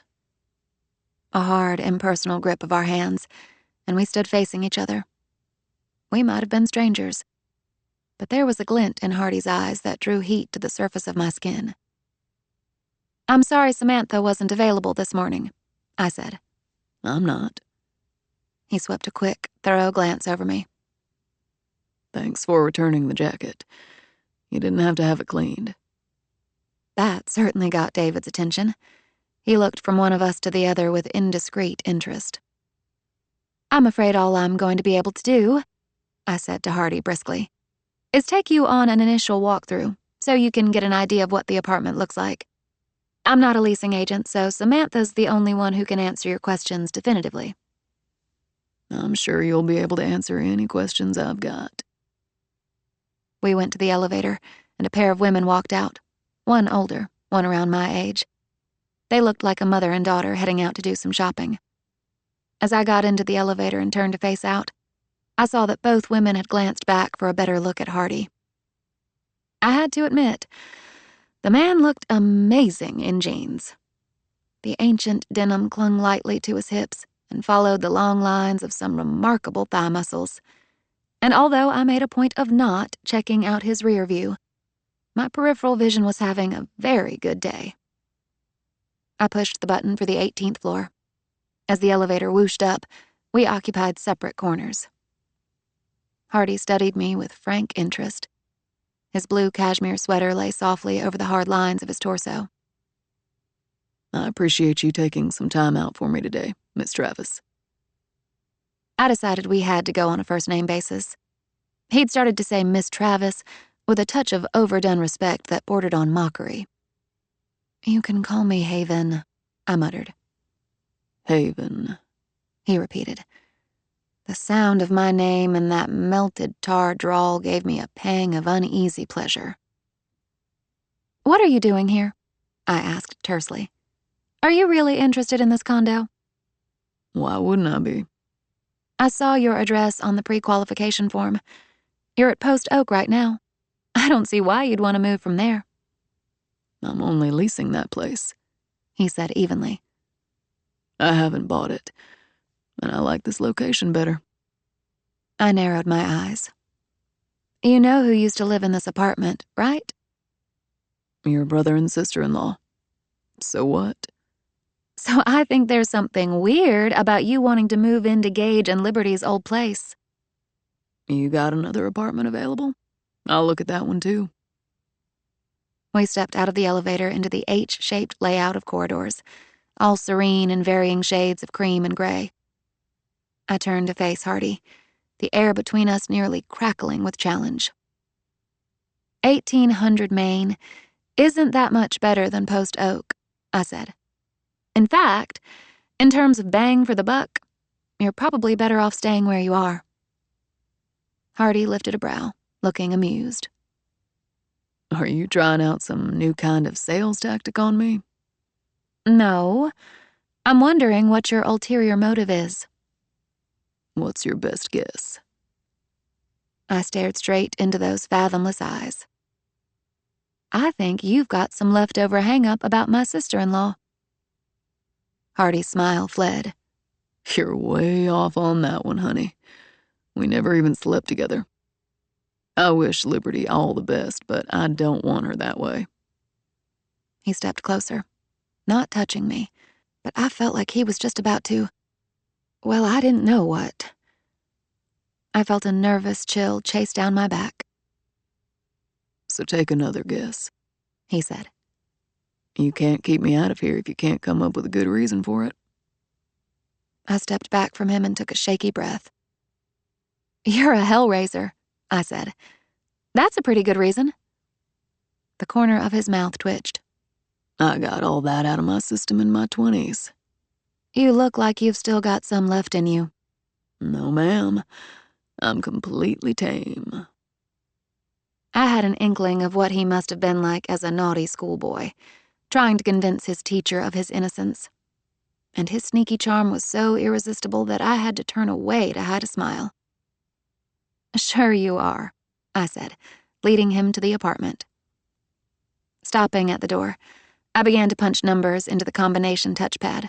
I was suffused with an intense awareness of Hardy, so big and solid beside me. There was that scent again, insanely distracting. I punched the last button, barely aware of what I was doing. Although I had used the combination pad 1,000 times while I'd stayed there with Gage and Liberty, I must have hit a wrong number. Instead of clicking open, the lock emitted a series of beeps. Sorry, I said breathlessly, trying to look anywhere but at him. I pushed the wrong buttons. When that happens, it takes a few seconds to clear and reset. You can change the combination to any number you... Haven, he said quietly, and waited until I could bring myself to look up at him.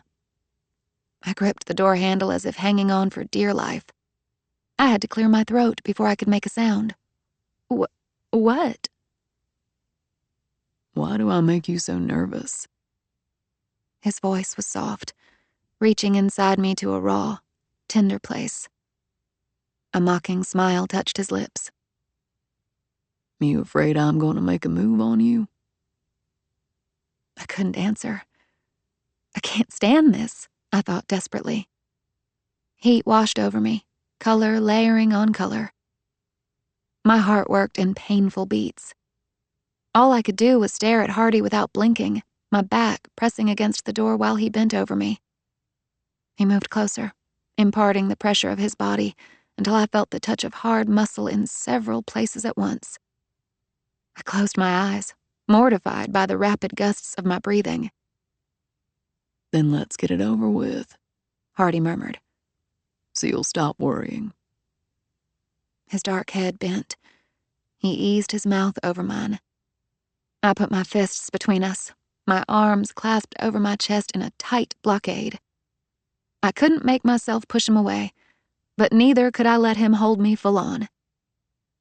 His arms went around me, the embrace firm but gentle, as if he were being mindful not to crush me. Our breath mingled, heat surging in restless rhythms. His mouth shifted, catching at my top lip, then the lower one, opening them. Every time I thought the kiss might stop, it went on longer, deeper, and the back of my throat tingled as if I were being fed something sweet.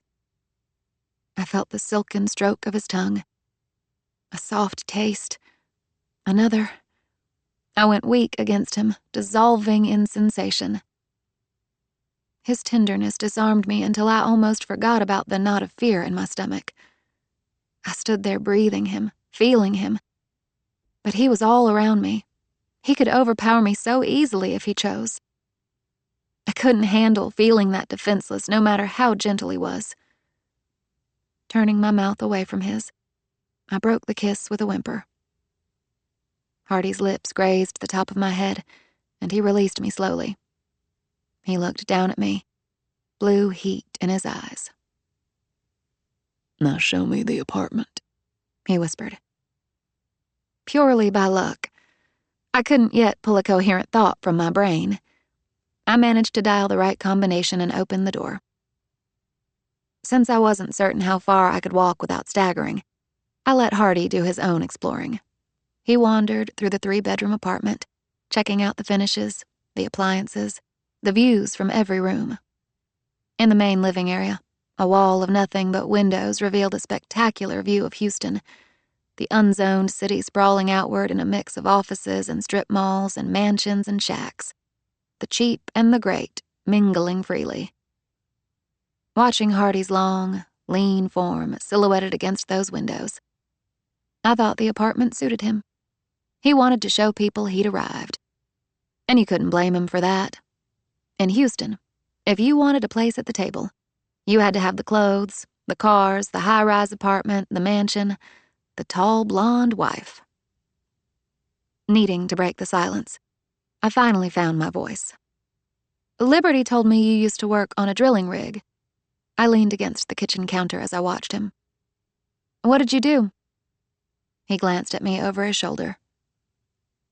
"Welder." No wonder, I thought, and I didn't realize I'd said it aloud until he replied. "No wonder what?"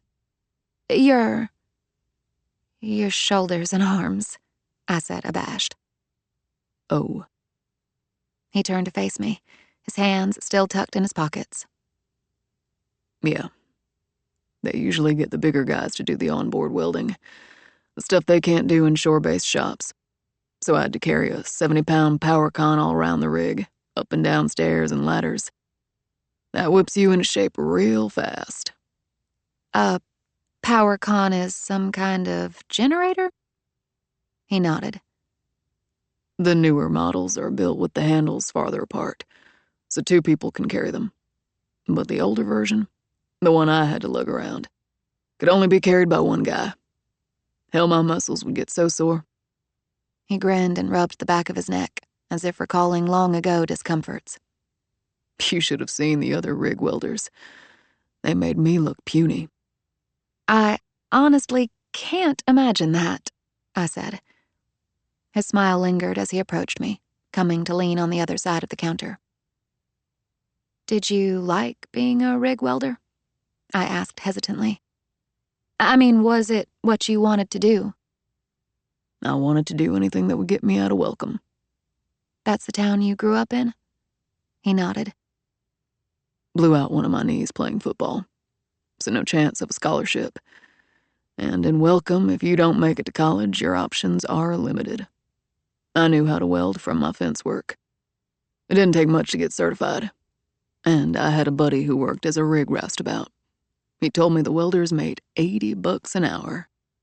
"Did you ever think you'd go on to this?" I gestured at the gleaming, pristine apartment around us. "No," Hardy said at once. "I never imagined But as he stared into my eyes, he paused. It seemed as if he were weighing the consequences of his words, wondering how I'd react if he told me the truth. Yeah. I knew.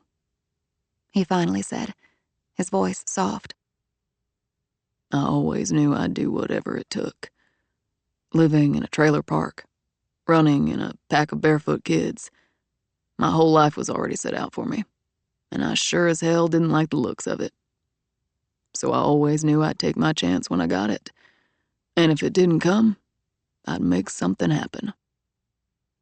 As I began to comprehend what a tremendous drive he possessed, I was surprised by the hint of something like shame or defensiveness secreted deep in the quiet admission. Why does it make you uncomfortable to admit you're ambitious? He gave me an arrested glance, as if it were a question he'd never been asked before. A wary pause, and then he said, I learned to keep quiet about it early on. Folks make fun of you otherwise. Why?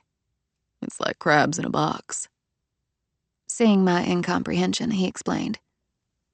You can keep a bunch of crabs in a shallow container, and none of them will escape, because as soon as one of them tries to climb out, the others pull them back in. We faced each other directly, our forearms resting on the counter between us. It felt too close, too strong, as if some incinerating current had opened between us. I pulled back and looked away, breaking the connection. What did you do in Dallas? I heard him ask. I worked at a hotel for a little while. Then I stayed at home for about a year. Hardy's eyes held a mocking glint. Doing what? Being a trophy wife? Since I would have died before ever letting him know the truth, I said casually, yes, it was pretty boring. Is that why your marriage ended? You got bored? More or less. Reading his expression, I said rather than asked, you think I'm spoiled, don't you? He didn't bother to deny it. I think you should have married someone who could have done a better job keeping you entertained. I should never have gotten married at all, I said. I'm not cut out for it. You never know. You might want to give it another try someday. I shook my head. No man will ever have that power over me again. The barest trace of contempt crept into his voice. You had all the power, sweetheart. You're a rich man's daughter. Of course. That was how it looked from the outside. No one could know that I'd had no power at all over anything. The entire subject of marriage is boring, I said, especially mine. And I'd rather you not call me sweetheart. I walked out from behind the counter, my arms folded across my chest. What do you think about the apartment? I like it. A lot of space for a single guy, isn't it? I grew up in a family of 5 living in a single wide. After that, I can handle a lot of space. I tried to remember what Liberty had told me about his family. 2 brothers and a sister, right? Yes. Rick, Kevin, and Hannah. A shadow crossed his face. My sister died last year from breast cancer. Fought it real hard. Double mastectomy. 4 months of chemo. She went to MD Anderson. I'd have taken her anywhere in the world. But everyone said that was the best place. Near the end, they put her on Arimidex, which she said was worse than the chemo. Nothing stopped the tumor markers from going up. I'm sorry. I wanted to convey how much I understood, even the things he hadn't said. I found myself moving toward him, now leaning on the same side of the counter as he was. I know what it's like to lose someone that way. My mother died of breast cancer too, except she never went through the chemo. They caught it too late. She was at stage 4 with lung dissemination. Mother chose to have a shorter, better quality of life, as opposed to dragging it out and going through all the surgery and treatments, which wouldn't have worked anyway. How old were you? He asked gently. 15. Staring at me, he reached out to stroke back my bangs, which had fallen over one eye.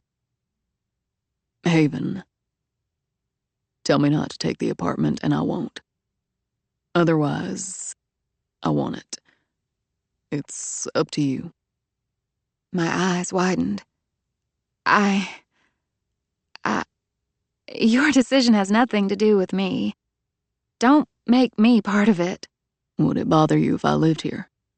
Of course not, I said a little too quickly. He smiled lazily. I'm not a man of many talents, but the few I've got are good ones. One of them being, I can always tell when someone's lying to me. I had no choice but to admit the truth. Okay, it might bother me a little. Why? He was good at throwing me off balance. I could feel my pulse kicking up with agitation. I didn't know what it was about Hardy that broke through my defenses. Damn, he was wily. Aggressive, pushy, but smart enough to cover it with easy charm. He was 10 times the man Nick was, and he was just too much in every way. If I ever let him close to me, I would deserve whatever I got, and the results wouldn't be pretty. Look, I said sharply, whether you move here or not, I'm not interested in any kind of whatever with you. His gaze didn't move from mine. His eyes were darker than a blueprint. Define whatever. In this case, it means sex. That's one of my other talents, he volunteered.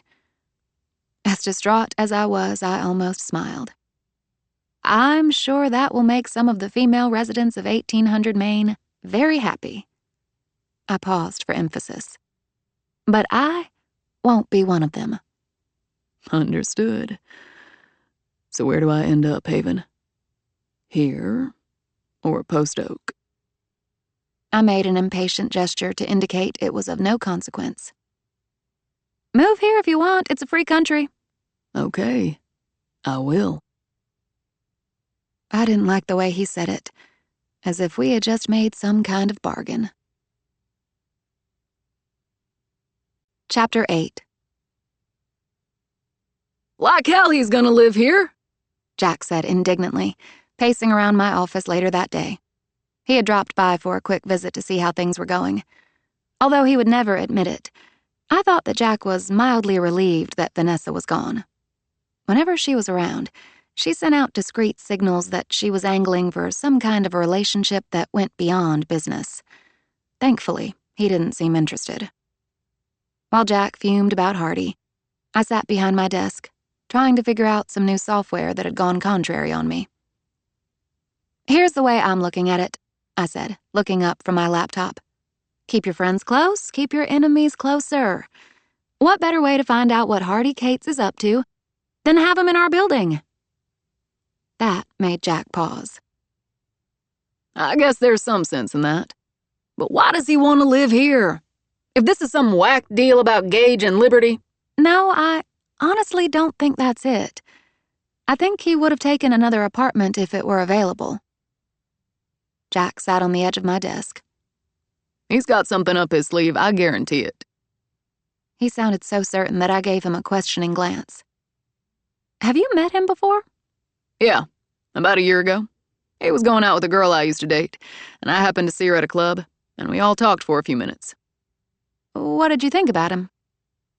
A wry smile curved his lips.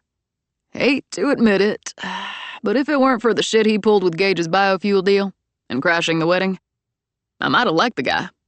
We talked some hunting and fishing, and he struck me as a good old boy. And like him or not, you've got to hand it to him.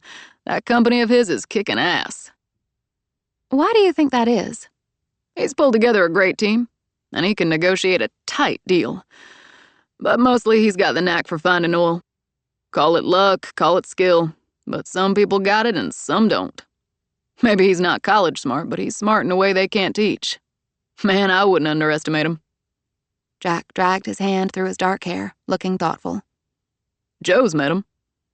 I blinked in surprise. What? Our brother, Joe?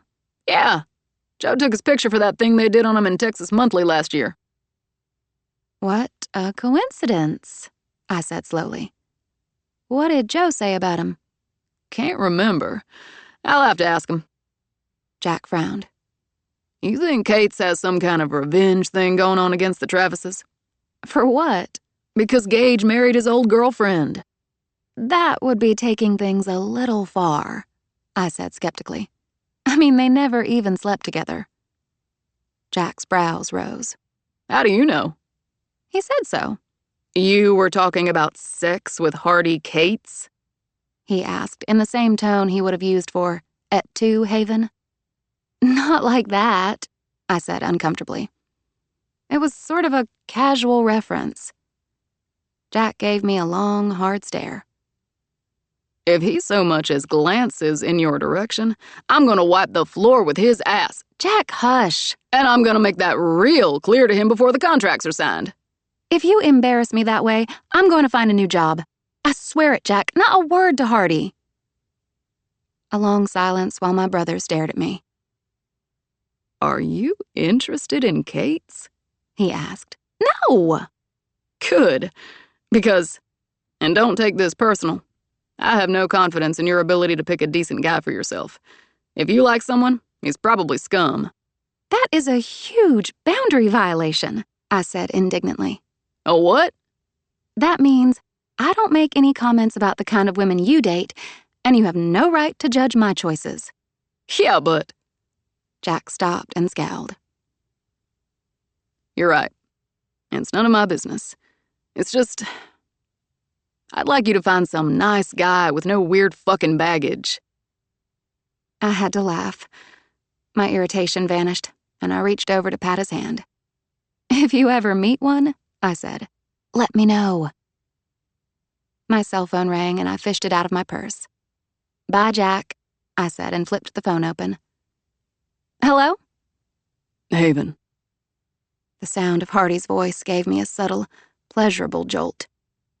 Hi, I said, and damned myself for sounding breathless. Jack, who'd been in the process of leaving, stopped at the doorway and shot me a curious glance. I waved for him to go on, but he stayed where he was, watching and listening. I adopted a brisk, professional tone. Do you have a question about the apartment? I'll give you Samantha's number. I've already got her number. I want to talk to you. Oh. I fiddled with a pen on the desk. How can I help you? I need a recommendation for someone who can come in and fix up the apartment. Pick out the furniture, colors, that kind of stuff. An interior decorator? Yeah, but a good one. The one I hired for my last apartment charged a fortune, and it ended up looking like a Fort Worth bar. And that's not your style? No, it's exactly my style. That's the problem. I need an image upgrade. You don't need to worry about that, I said. The formal look is out. Casual and comfortable is fine. I have a sofa that once roamed the open range. I couldn't help laughing at that. You mean cowhide? Oh God, you do need help. I thought of Todd. I know someone, but he's not cheap. That's okay, as long as he's good. Would you like me to call him for you and set up something? Thanks. That would be great. And as a favor, would you be there with me when I meet him? I hesitated, my fingers tightening on the pen. I don't think I'd be much help. I need your opinion. My kind of decorating usually involves fur, skins, and horns. You have no idea what I could be talked into. All right, I said reluctantly. I'll be there. When are you free? I'm tied up the rest of today and tomorrow, finishing up an AFE. So the next day or any time after that would be fine. What's an AFE? Authority for expenditure form. Basically, it's all the estimates for drilling and completing a well, including salary, services, and equipment. You can get screwed 6 ways to Sunday if you don't get the AFE right and make sure everyone follows it. It's real important for a smaller company with a limited budget. So are you the one who makes sure everyone follows the AFE? Yeah, I'm the heavy. Hardy admitted. Neither of my partners are good at it. One's a geophysicist and sticks to the science stuff, and the other one can't handle confrontation. So it's up to me. I figure I haven't managed a project right unless I get a few death threats along the way. I bet you're good at confrontation, I said. I have to be sometimes. But I'm not that way by nature. Sure, I told him, smiling skeptically. I'll call you later with the appointment time. Okay, boss.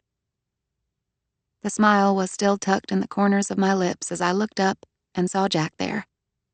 I couldn't tell if he was frowning or scowling, but it was not a happy expression. Don't tell me you were just talking to Hardy Cates, Jack said. I was just talking to Hardy Cates. What about it? I haven't heard you giggle like that since high school. I wasn't giggling, I said defensively. I never giggle. And before you say anything else, remember my personal boundaries. You make sure Cates remembers about your personal boundaries, Jack muttered and left my cubicle. You know, Todd said. I've had lots of clients who have crappy taste in decorating, but they never want to admit it. They hire me, and then they waste a lot of time arguing over the design scheme. This is the first client who's ever admitted he has crappy taste. I think he may actually be proud of it, I said. We were riding up in the elevator to the 18th floor, where we were going to meet Hardy at his new apartment. Did I tell you what B.B. Whitney said when I told her that I was doing his apartment? Todd asked. Back in high school, B.B. had been the most beautiful girl at Lamar, not to mention a head cheerleader and class princess. She had been married in one of Houston's biggest weddings ever, and had divorced 11 months later. No, what? She said, "You may be doing his apartment, Todd, but I've done him." My mouth fell open. B.B. Whitney slept with Hardy Cates? I whispered, scandalized. Todd's blue-green eyes sparkled with relish. A one-night stand. They met on her divorce moon. What's a divorce moon? It's the trip you take after your divorce. You know, like a honeymoon. You didn't have one? I remembered lying in Gage and Liberty's apartment with a rib brace and a concussion, and I smiled grimly. Not exactly. Well, B.B. did. She went to Galveston, and there was this great party, and Hardy Cates was there. So after they talked for a while, they went to her hotel room. According to B.B., they had sex all night in every possible position. And by the time it was over, she felt like a cheap whore. She said it was fabulous. I put a hand over my midriff where nerves were jumping. The idea of Hardy having sex with someone I knew was strangely upsetting. Too bad he's straight, Todd said. Heterosexuality is so limiting. I gave him a dark glance. Do me a favor and don't pull anything with Hardy. Sure. You calling dibs? No, not at all. I just don't want you to make him nervous. He is definitely not bi-possible. As we got out of the elevator and went to the apartment, I wondered what Hardy would make of Todd. My friend wasn't in the least effeminate, but he still gave off the vibe of being able to play it any way. People usually liked Todd. He had a sense of effortless cool, of being comfortable in his own skin. I think you'll get along with Hardy, I said. I'll be interested to hear your opinion of him later. Todd had an unerring ability to read people, to ferret out the secrets they gave away without even knowing it. Body language, verbal hesitations, the minute changes in expression. Todd saw it all with an artist's sensitivity to detail. As we got to the door, we saw that it was already open. "Hello?" I said tentatively as we went inside the apartment. Hardy came to meet us, his gaze flicking over me, then settling on my face. Hi. He smiled and reached for my hand. He held it a little too long, his thumb sliding into the cup of my palm before I tugged free. He was wearing a designer suit, a beautiful dress shirt, a good watch. His tie was a little loose, as if he'd been tugging at it, and his hair fell in mink brown layers that practically begged to be touched and played with. He looked good in the civilized attire, but there was still a touch of the bruiser about him, a sense that he was not meant to be bound up in a suit and tie. Can I help you with that? He asked Todd, who was burdened with a stack of materials including a portfolio, sample books, sketches, and folders. Nope, I've got it. Todd set the stack on the gray quartz countertop. He gave Hardy a pleasant smile and extended a hand. Todd Phelan. Great place you've got here. I think we can come up with something really spectacular for it. Hope so. Hardy shook his hand firmly. I'll do my best to stay out of your way. You don't have to stay out of the way. I intend to take your likes and dislikes into account. Pausing, Todd added with a grin. We may even be able to work in the cowhide sofa if you're attached to it. It's damn comfortable, Hardy said with a touch of wistfulness. I have some good memories of that sofa. We'll all be better off if you keep those to yourself, I said crisply. Hardy grinned at me. In the absence of furniture, Todd said. This will have to be a kitchen counter meeting. If you'll come around here, Hardy, I'll show you some ideas I've already come up with. I have a copy of the floor plan, so I'm familiar with the layout. As Hardy walked around the counter to join him, Todd turned to me and mouthed a silent, "Wow," his turquoise eyes sparkling with glee. I ignored him. The two men bent over the sample book. See this color palette? Todd was saying. Earth tones, caramels, botanical greens, some pumpkin orange here and there for pop. This would be a really comfortable environment, and it would definitely soften the sterility of the finish in here. They agreed on natural textures and tones, and furniture with tailored lines. The only preference Hardy had was that he didn't want a lot of little tables and chairs scattered around. He liked solid furniture that wouldn't make him feel cramped. Of course, Todd said. Big guy like you. What are you? 6'1", 6'2"? 6'2". Right. Todd slid me a glance of bright mischief. Clearly he found Hardy as delicious as I did. But unlike me, Todd was not at all conflicted about it. What do you think? Hardy asked me as they pulled some sample pages from a book and laid them side by side. Do you like the way this looks? As I moved next to him, I felt the gentle brush of his hand on my back. Heat raced along my spine, up to the base of my skull. I do, I said. I still object to the cowhide, however. It adds a touch of whimsy, Todd protested. It'll work. Give it a chance. No cowhide if she doesn't like it, Hardy told him. Todd arched his brow sardonically as he looked at me. What about orange, Haven? Can we have orange, or is that too much for you to handle? I studied the palette and touched a sample of chocolate-colored velvet. I like this brown, actually. I'm already using that for the chair, Todd argued. Then make the chair orange and the sofa brown. Todd considered that and made some notes. I heard the ring of a cell phone. Hardy glanced at both of us. Excuse me, do you mind if I take this one? I'll make it as fast as possible. Take your time, Todd said. We're fine. Hardy flipped it open, wandering to the next room for privacy. Kate's here. He paused while the person on the other end of the line spoke. Make sure they drill slower when they go in sliding mode. And I want them to build that angle tight, got it? The equipment can handle it, especially since we're not drilling deep. No more than medium radius. There was no business with more phallic terminology than the oil business. After being exposed to 3 minutes of conversation about drilling, holes, fluids, and pumping, even a Benedictine nun would have dirty thoughts. Todd and I were silent, listening avidly. Tell them we're going long and horizontal. I'd like to go long and horizontal with him, Todd commented. I smothered a laugh. I'll admit, he's cute. Cute? No. Sexy as hell. Unfortunately, also very straight, so he's yours. I shook my head. It's too soon after the divorce. I don't want him. Besides, he can be a jerk, and I've had enough of that. You let him touch you, Todd observed idly. My eyes widened. I do not. Yes, you do. Just little touches here and there. He puts his hand on your arm or back. He stands close to you, getting you used to him. It's a mating ritual, like March of the Penguins.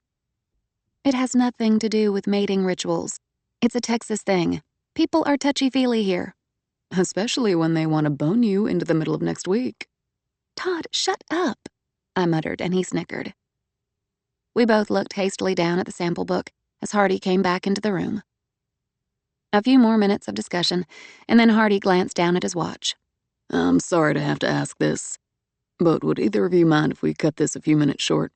Not at all, Todd said. I've got more than enough to start with. Thanks, I appreciate it. Hardy loosened his tie and unbuttoned his shirt collar. Time to change out of the monkey suit. We're having some drilling issues with a deviated well, and I need to go on site to check on it. He picked up a briefcase and a set of keys and grinned at me. So far, it's a dry hole, but I have a feeling we've got a wildcat on our hands. I didn't dare look at Todd. Good luck, I said. By the way, is it okay if Todd and I stay here a few minutes? Of course. I'll lock up when we leave. Thank you. Hardy passed by me, his fingers brushing lightly over my hand as it rested on the counter. The warm touch caused a ripple of sensation to run up my arm. His gaze connected with mine in a flash of unholy blue. Bye. The door closed behind him. I lent my weight to the counter, trying to think straight, but my brain had evacuated the premises. It was a good half-minute before I looked over at Todd. His eyes were slightly foggy, like he was waking up, reluctantly from a lascivious dream. I didn't know they still made them like that, he said. Like what?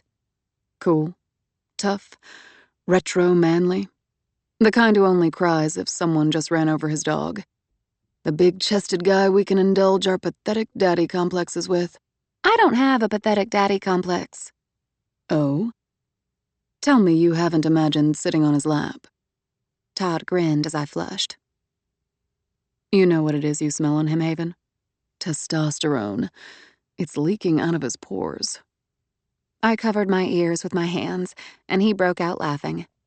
He waited until I had taken my hands from my ears before he said in a more serious tone. You need to be careful with him, sweetheart. Careful? Why? I get the sense that beneath that all-American blue-eyed exterior, he's a little twisted. I felt my eyes go as round as quarters. Sick twisted? No, twisty-twisted. Like bending the rules. Foxy, conniving twisted. I don't agree at all. He's like Jack, straightforward. No, that's what he wants you to think. But don't believe it for a minute. It's a front. That, "Aw, shucks, I'm just a redneck" routine. He does it to set people up, and then he goes in for the kill. You're saying Hardy's some kind of master manipulator or something? I asked skeptically. He's from a trailer park, Todd. The only person I've ever seen who's almost as good at that kind of calculated underplaying, almost, is your father. I gave a disbelieving laugh, but I felt a chill run down my back. Do you think he's a bad guy? No, but there's a lot going on under the surface. You watch his eyes. Even when he's doing his regular guy routine, he's taking measure, learning every damn second. You got all that from talking about sofas with him. Todd smiled. People reveal a lot when discussing their personal taste, and I picked up a lot by watching him watch you. I think you're in for a time of it with him, sweetheart. Do you think I should stay away from him? I asked in a scratchy voice. Todd took a long time to answer. My advice is, if you're inclined in that direction, go with your eyes open. It's okay to let someone play you, Haven, as long as you know what's going on. I don't want to be played. Oh, I don't know. A smile touched his lips. With a guy like that, it could be fun. When my lunch break was over, I returned to my cubicle and Vanessa's soft, crisp voice rose from my intercom pad. Haven, come to my office, please. I immediately reasoned that I hadn't done anything wrong. I couldn't possibly be in trouble. But each word pierced me like I'd been shot through the heart with a nail gun. I was pretty sure Vanessa's romantic, long weekend hadn't gone well, because she'd come back in a bitch of a mood. She wore the same serene mask as always, but when it was just the two of us in her office, she had accidentally knocked over her pencil holder and asked me to pick all of them up. And then she dropped a file folder and asked me to collect the papers that had flown everywhere. I couldn't accuse her of doing it on purpose. After all, everyone had moments of clumsiness. But I knew it hadn't been accidental. And the sight of me on my hands and knees had definitely improved her mood. She seemed almost jovial by the time I'd finished putting the file back together. I realized that in a very short period of time, I had acquired a new person in my life to be afraid of. She does that same self-absorbed, grandiose bullying thing that Nick does, I had told Susan during our last session. Except she's sneakier about it. She's a stealth narcissist. God, how many of these jerks are out there? Too many, Susan said ruefully. I've heard varying statistics, but I can make an argument that 3 to 5% of the population has either strong tendencies or the full-blown disorder. And although I've read that 3/4 of all narcissists are men, I personally think it runs about 50-50. Well, how do I stop being an N magnet? I had demanded, and Susan had smiled. You're not an N magnet, Haven. None of us can escape having to deal with a narcissist now and then. But I'd say you're better equipped than most to handle it. Yes, I knew how to handle a narcissist. You could never disagree with one. You had to look awed by everything they did, and miss no opportunity to flatter or praise them. Basically, you had to sell out in every conceivable way until there was nothing left of your dignity, self-respect, or your soul. Vanessa didn't bother looking up from her desk as I entered the open door to her office.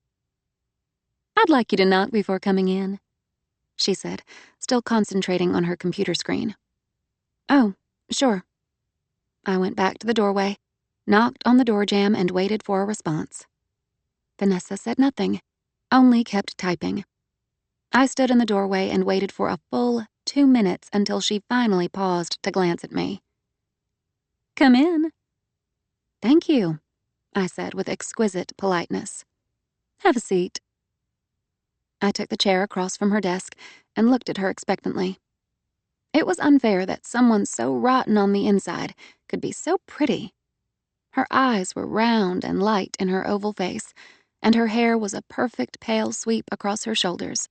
"I'd like you to straighten the coffee area and clean out the machine," Vanessa said. "I cleaned the machine yesterday," I said. "I'm afraid you need to clean it again. The coffee doesn't taste right." Her brows lifted. "Unless you feel it's beneath you. I don't want you to do anything that makes you uncomfortable, Haven." "No, it's fine." I gave her a shallow, innocuous smile. "No trouble. Anything else?" "Yes, about your lunch hour activities." I didn't reply, only stared at her innocently. "You were doing something with the new tenant in his apartment this afternoon."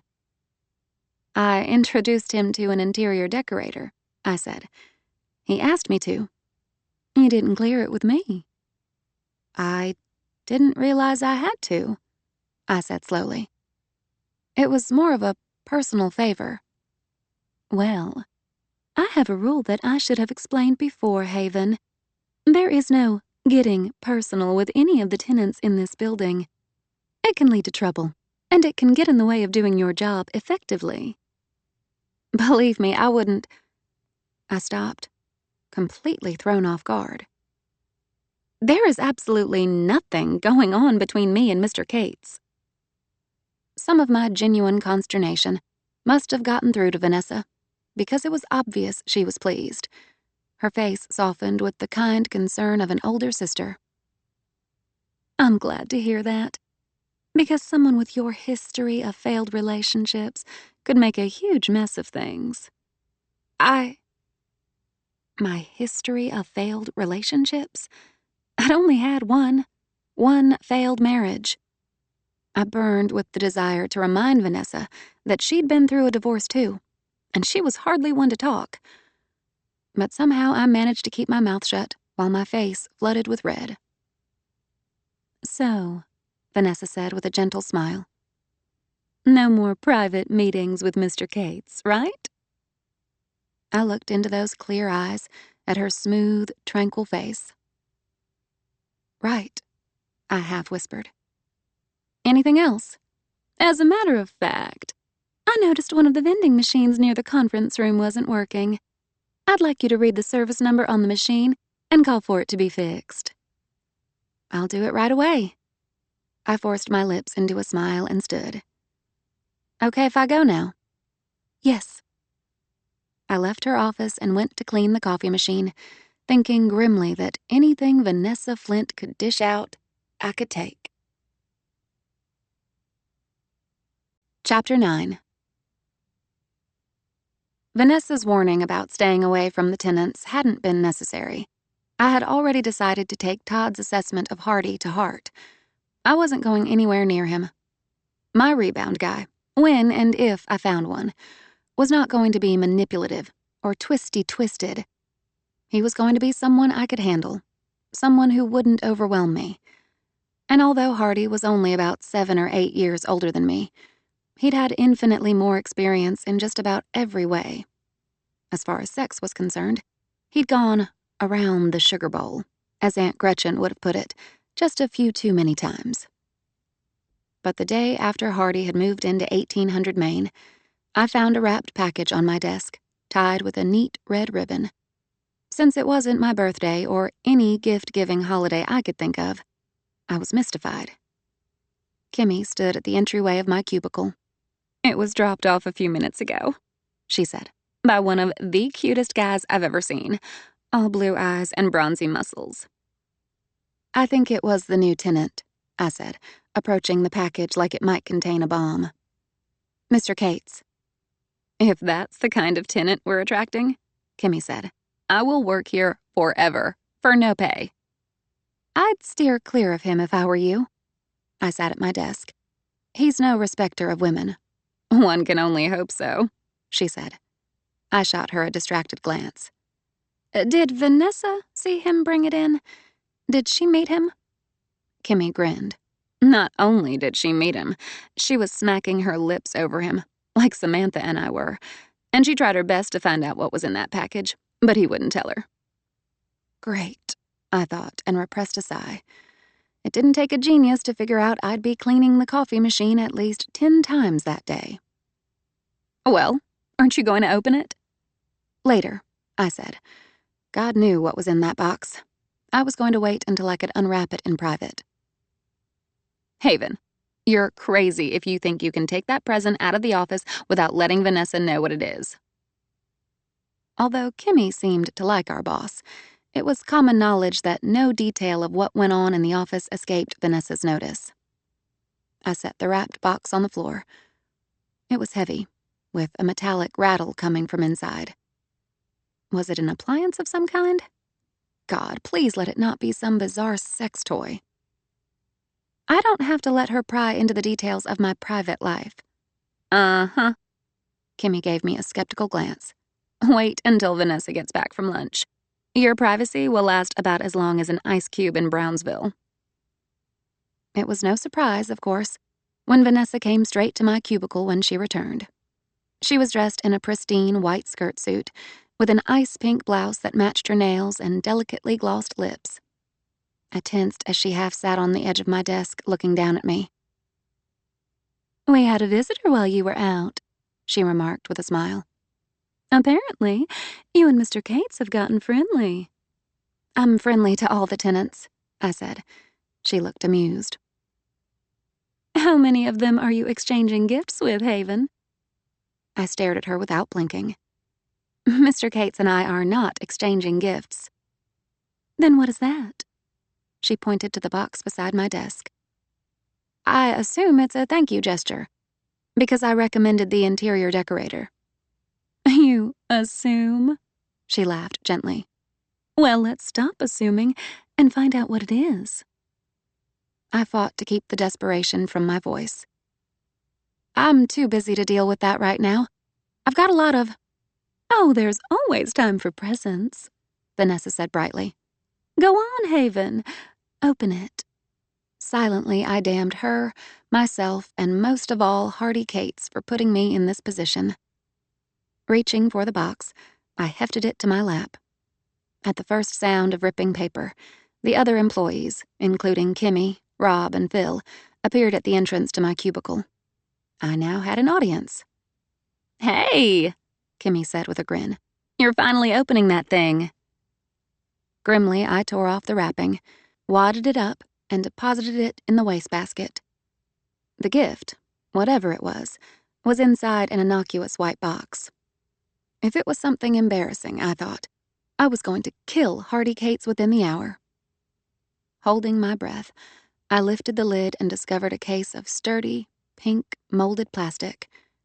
There was a tag tied to the handle with a few words. "Hope this will come in handy. H." "Is it bath stuff?" Kimmy prompted. "Makeup? Jewelry?" "Jewelry in a box this big." I unfastened the silver latches. "This is Texas," Kimmy said reasonably.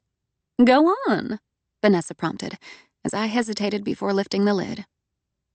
Before I could stop myself, a huge, irrepressible smile spread across my face as I opened the case. It was a toolkit complete with a pink-handled hammer, a tape measure, a screwdriver, and a set of wrenches. "A toolkit?" Kimmy asked blankly. "Well, that's different." Even Vanessa looked disappointed. No doubt she had been hoping for something scandalous or compromising, or at least expensive. But the gift of a toolkit was hardly something to indicate a hot affair. Unfortunately, in my case, this was more effective than a trunk load of diamonds. It suggested that Hardy Cates understood me, got me in a way no man ever had. Not even Nick. That scared me almost as much as it pleased me. "Nice," I said blandly, turning to hide my hot cheeks. I closed the toolkit and set it on the floor beside my desk. Vanessa stayed at my desk until everyone else had gone back to work. I could feel her gaze on the back of my head. I ignored her, blindly studying my laptop screen. "You really are bad with men, aren't you?" I heard her say, in an undertone that no one else could hear. "I could have gotten him to give me something a lot better than that." I convinced myself that the only decent thing to do was to thank Hardy for the gift. So I went up to his apartment after dinner that night, hoping he would be gone.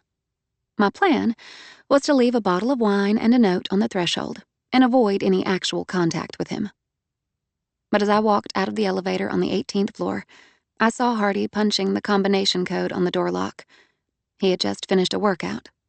He must have gone to the fitness center on the 6th floor, and he was wearing sweatpants and a damp t-shirt that clung to every line of his body.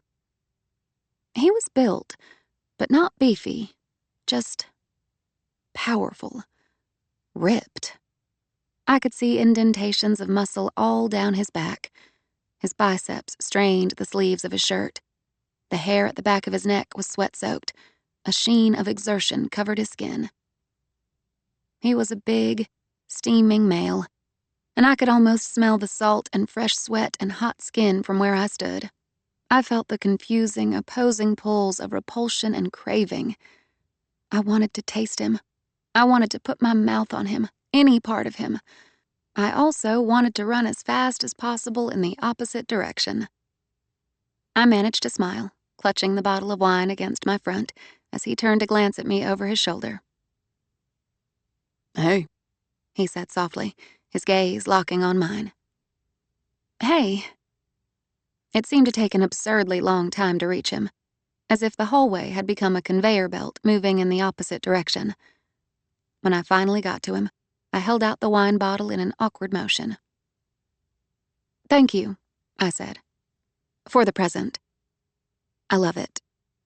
He pushed the door open. "Come in." "No thanks, I just wanted to give you this." Our fingers touched as he took the bottle from me, and I jerked my hand back. He looked amused, a flicker of challenge in his eyes. "Don't you want to see how Todd's decorating turned out?" Yes, I guess I could come in for a minute." I followed Hardy into the apartment. He switched the lights on, and I almost gasped at the change in the place. It had been transformed into a rustic but sophisticated retreat. The rich, earthy tones of the wood and upholstery played off the abundant row of windows. The furniture had been kept to a minimum. A few comfortable, oversized pieces, including a deep sofa and chairs and a low, flat ottoman upholstered in caramel-colored leather. A stylized 3-panel painting depicting a cattle drive had been mounted on one wall. Perfect. "Whatever you paid Todd," I said, "it was worth it." That's what he told me. Hardy looked at the bottle appreciatively. Napa. A mountain wine. I like those, especially the cabs. "Did you ever end up going to a wine tasting?" I asked, flushing as I remembered how he had hoisted me up to the table in the wine cellar and stood between my... A few. Hardy set the bottle onto the counter. I've learned a little here and there. Never got the retro olfaction, though. It's very subtle. Sometimes it helps if you hold the wine in your mouth and let it warm to your body temperature. As Hardy moved closer, I completely forgot what I was saying. My gaze went to the tanned skin of his throat, the damp hollow at the base of it. "So," I said, "I need to get going. I'll let you take your shower now." The idea of him naked, with hot water running all over that hard flesh, all that compressed energy, frayed my composure even further. You haven't seen the rest of the apartment, he said. "I'm sure it's great." You should see the bedroom, at least. I saw a dance of mischief in his eyes. He was teasing me. "No, thank you." Hardy leaned over me, all brawn and hormones, bracing a hand on the wall. Has anyone ever told you, he asked conversationally, that your eyes are the exact color of Dr. Pepper? I laughed, disarmed.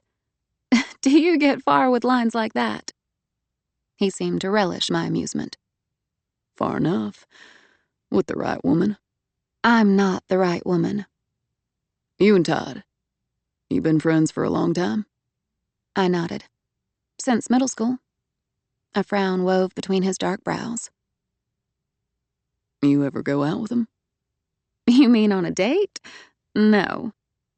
His expression cleared, as if my answer confirmed something he'd been wondering about. He's gay, then? Well, no. Todd's sort of anything goes. He's had relationships with men and women. He's open to any possibility, because to him the outside of a person is just packaging. It's a pretty enlightened point of view when you think about it. I'm not enlightened, Hardy said flatly. I'm only interested in packaging that includes breasts. And his gaze dipped briefly to my chest, with an interest I found somewhat unwarranted, considering my lack of volume. He looked back into my eyes. Haven, there's this thing I'm going to tomorrow night. They're reopening a theater. The Harrisburg. The nationally renowned theater had undergone a year-long reconstruction after the subterranean level had been destroyed by floodwaters. The reopening would be attended by local and national celebrities, not to mention the Texas political and social elite. I'm going to that with Todd. One of my partners made a donation on behalf of our company, so I've gotten roped into it. I got the impression that Hardy had been about to ask me to go with him, like on a date. I felt hot and suffocated at the thought. I was not ready for a date with anyone, least of all him. Maybe we'll see each other there. I tried to sound breezy. But if we don't happen to cross paths, have a great night. You too. Okay. See you later. I turned and fumbled at the doorknob. He reached around me and grasped it. Let me get that for you. I waited with panicked impatience, ready to flee, but Hardy paused before opening the door. Haven. He waited until I turned toward him, the front of my body aligned with his, not quite touching. The awareness between us was so intense that I could almost feel the pressure of him against my skin, the hardness and weight of him. I couldn't keep from wondering what sex would be like with him, if he would crush and hurt, if he would be gentle. And then, I wondered if he had ever hit a woman. Somehow I couldn't imagine it, Those powerful hands inflicting damage on someone more vulnerable than himself, rupturing vessels, leaving bruises. But Nick had taught me that unimaginable things were possible. When I did gather the courage to try again, it would not be with some excessively masculine creature. But maybe that was part of the attraction, knowing deep down that real feelings, real attachment, could never happen with Hardy. I looked up into his eyes, mesmerized by the blueness. Even knowing how wrong it was, I wanted to melt into him, just flatten myself against that big, sturdy form and let go, breathe, trust. Stay, He said softly. and share the wine with me. You need to shower. A slow grin crossed his mouth. You can share the shower, too. Right, I said darkly, while my mind filled with visions of soapy male skin and water-slicked muscles. As if. Hardy opened the door and let me escape. Would have been fun. He called after me as I went down the hall, and I had to hide a smile, not daring to look back. After that, I felt restless all night, my sleep fractured by dreams, and in the morning, I woke up aching and moody. I realized that every encounter I had with Hardy Cates was beginning to feel like foreplay. Starlight Experience was the theme of the night, featuring singers and musicians, all paying homage to the Gershwin brothers.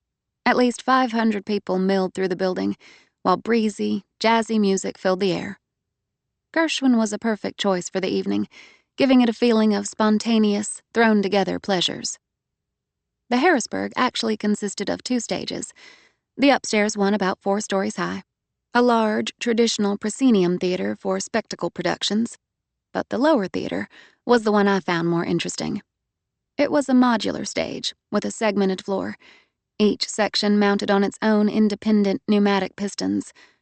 That way the floor could be reconfigured into any shape or production required. The walls were segmented too, allowing for a multitude of design possibilities. Although I was immune to Todd in any romantic sense, I enjoyed the sight of him in a tux. Judging from the looks he got, most other people did too. He was sleek and feline, the tux hanging with elegant looseness on his lean body. Todd had taken me shopping and picked out my dress, a simple long black sheath with a cowl neckline and black velvet straps. The front was relatively demure, but the back plunged so deeply that I couldn't wear anything underneath. That's the good thing about not having big breasts, Todd had told me. You don't need a bra to look perky. I'm not worried about the front, I'd said, or looking perky. What worries me is that I'm feeling breezes in places where the sun doesn't usually shine. But Todd had inspected my rear view and assured me that I wasn't revealing any posterior cleavage. Nothing would show, he said, as long as no one stood above me and looked straight down my back. As I had expected, most of my family was there, including Dad, Liberty, and all 3 of my brothers. Liberty looked ravishing in a red silk gown, the shimmering fabric draped and twisted all around her voluptuous body. I can't stop looking at your wife, Todd told Gage. It's like staring into a fire. Gage grinned, sliding his arm around Liberty. The band began to play Embraceable You, and Liberty looked up at him.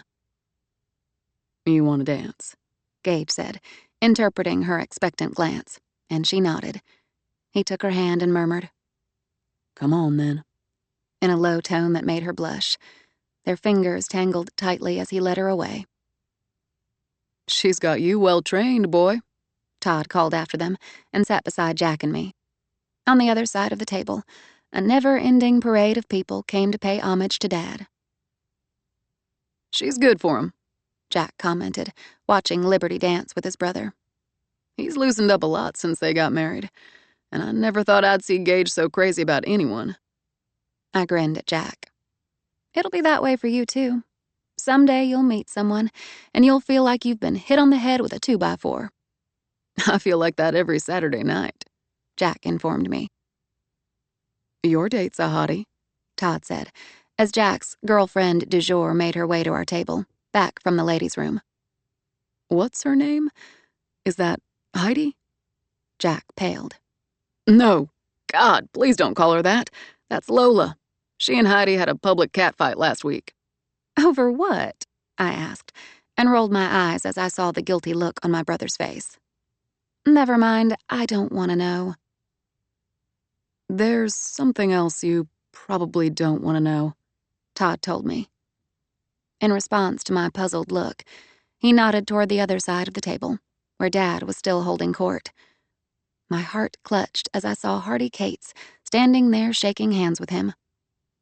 Hardy didn't wear a tux with the languid ease of an aristocrat, but instead, with the vague impatience of someone who'd rather be having a cold one with the boys.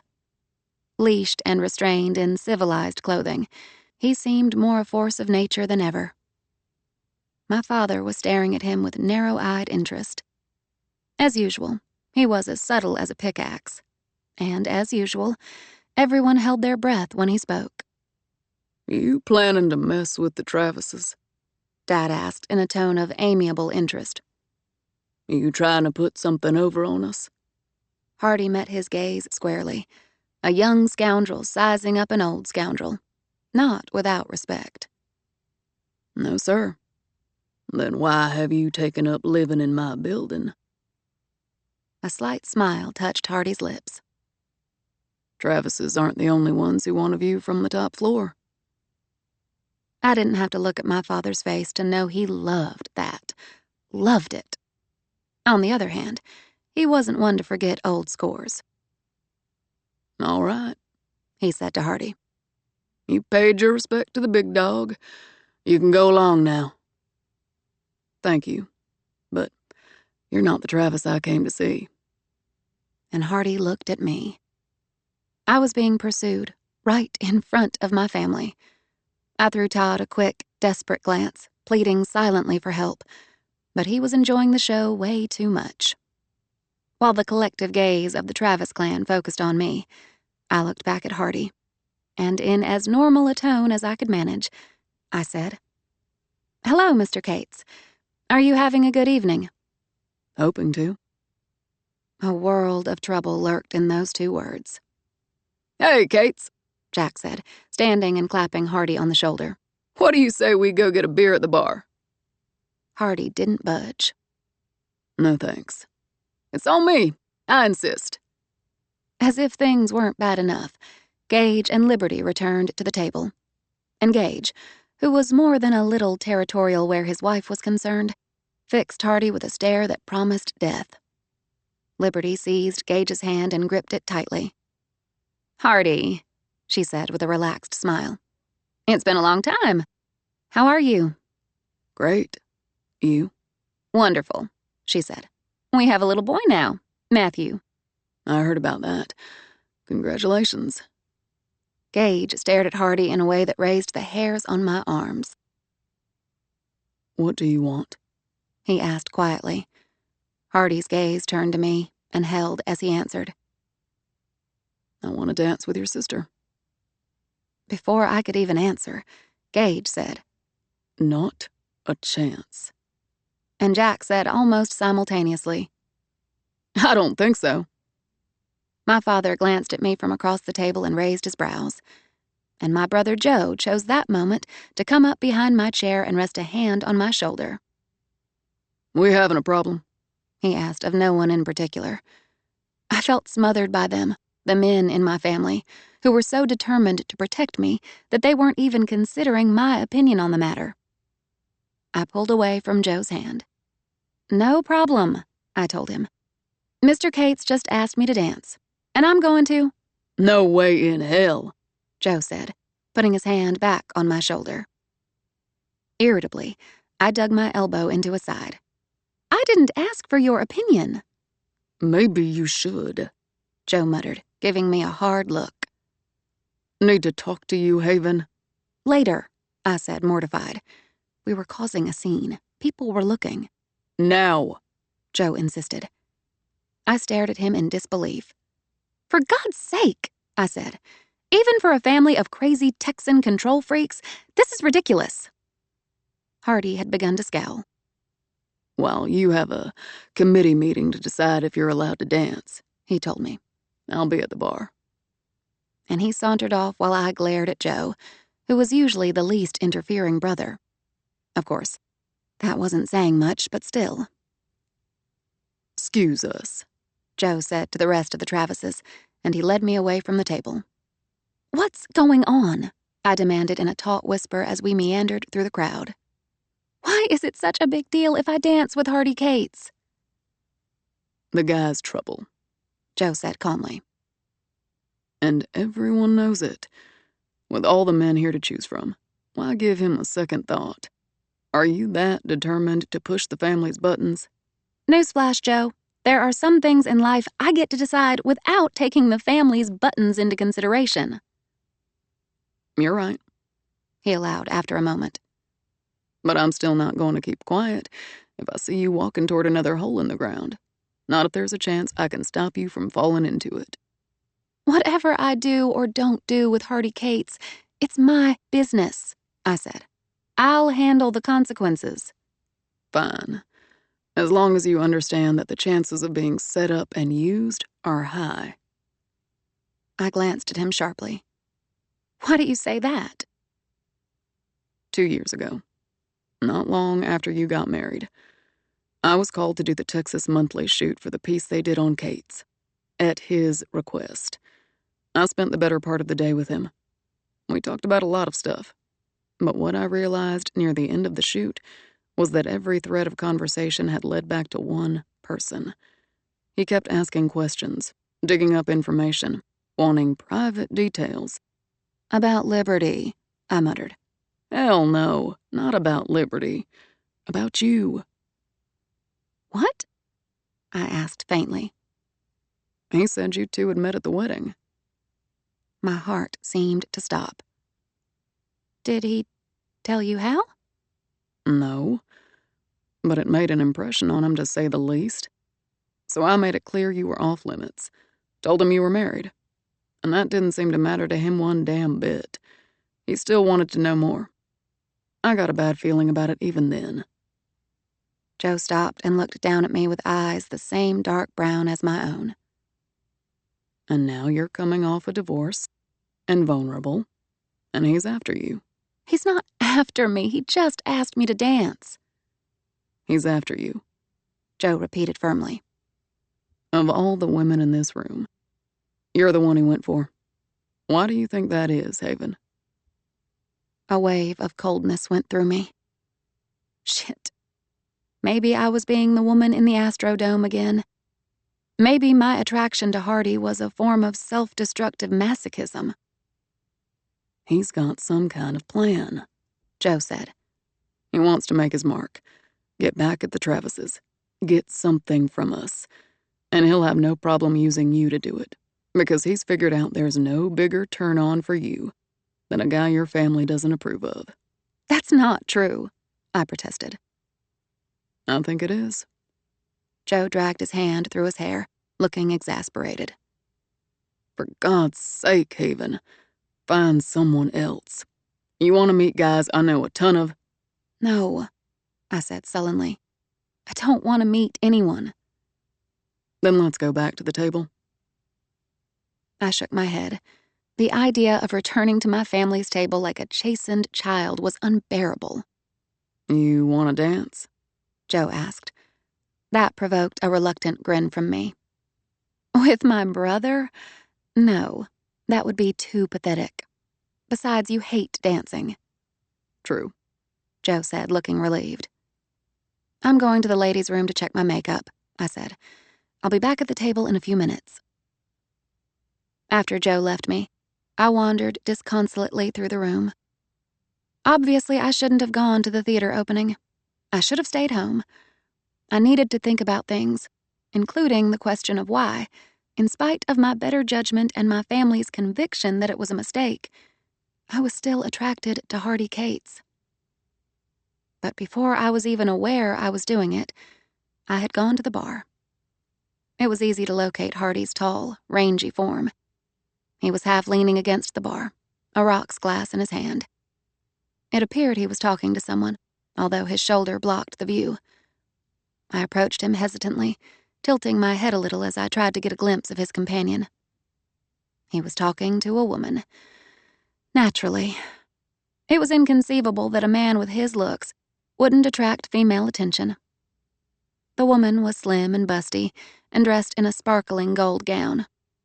All that, along with her light blonde hair, made her look like an award show statuette.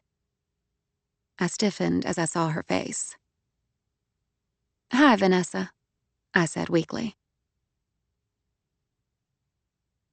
Chapter 10. Vanessa Flint gave me a look I was familiar with, the one that said she didn't want to be interrupted, but her voice was warm and friendly. Hey, Vin, how nice to see you here. Are you having fun? "Words can't describe it," I said. It was just not my night. Of all people for Hardy to hook up with, it had to be my boss from hell. Fate was trying to get it through to me that this wasn't going to work on any level. Hardy set his glass on the bar. Haven. "Hi, Mr. Cates," I said coolly. "Have a good night, you two. I was just leaving." Without giving either Vanessa or Hardy a chance to react, I turned and pushed through the crowd. Nauseous and white-faced with fury, I acknowledged that my family was absolutely right about Hardy.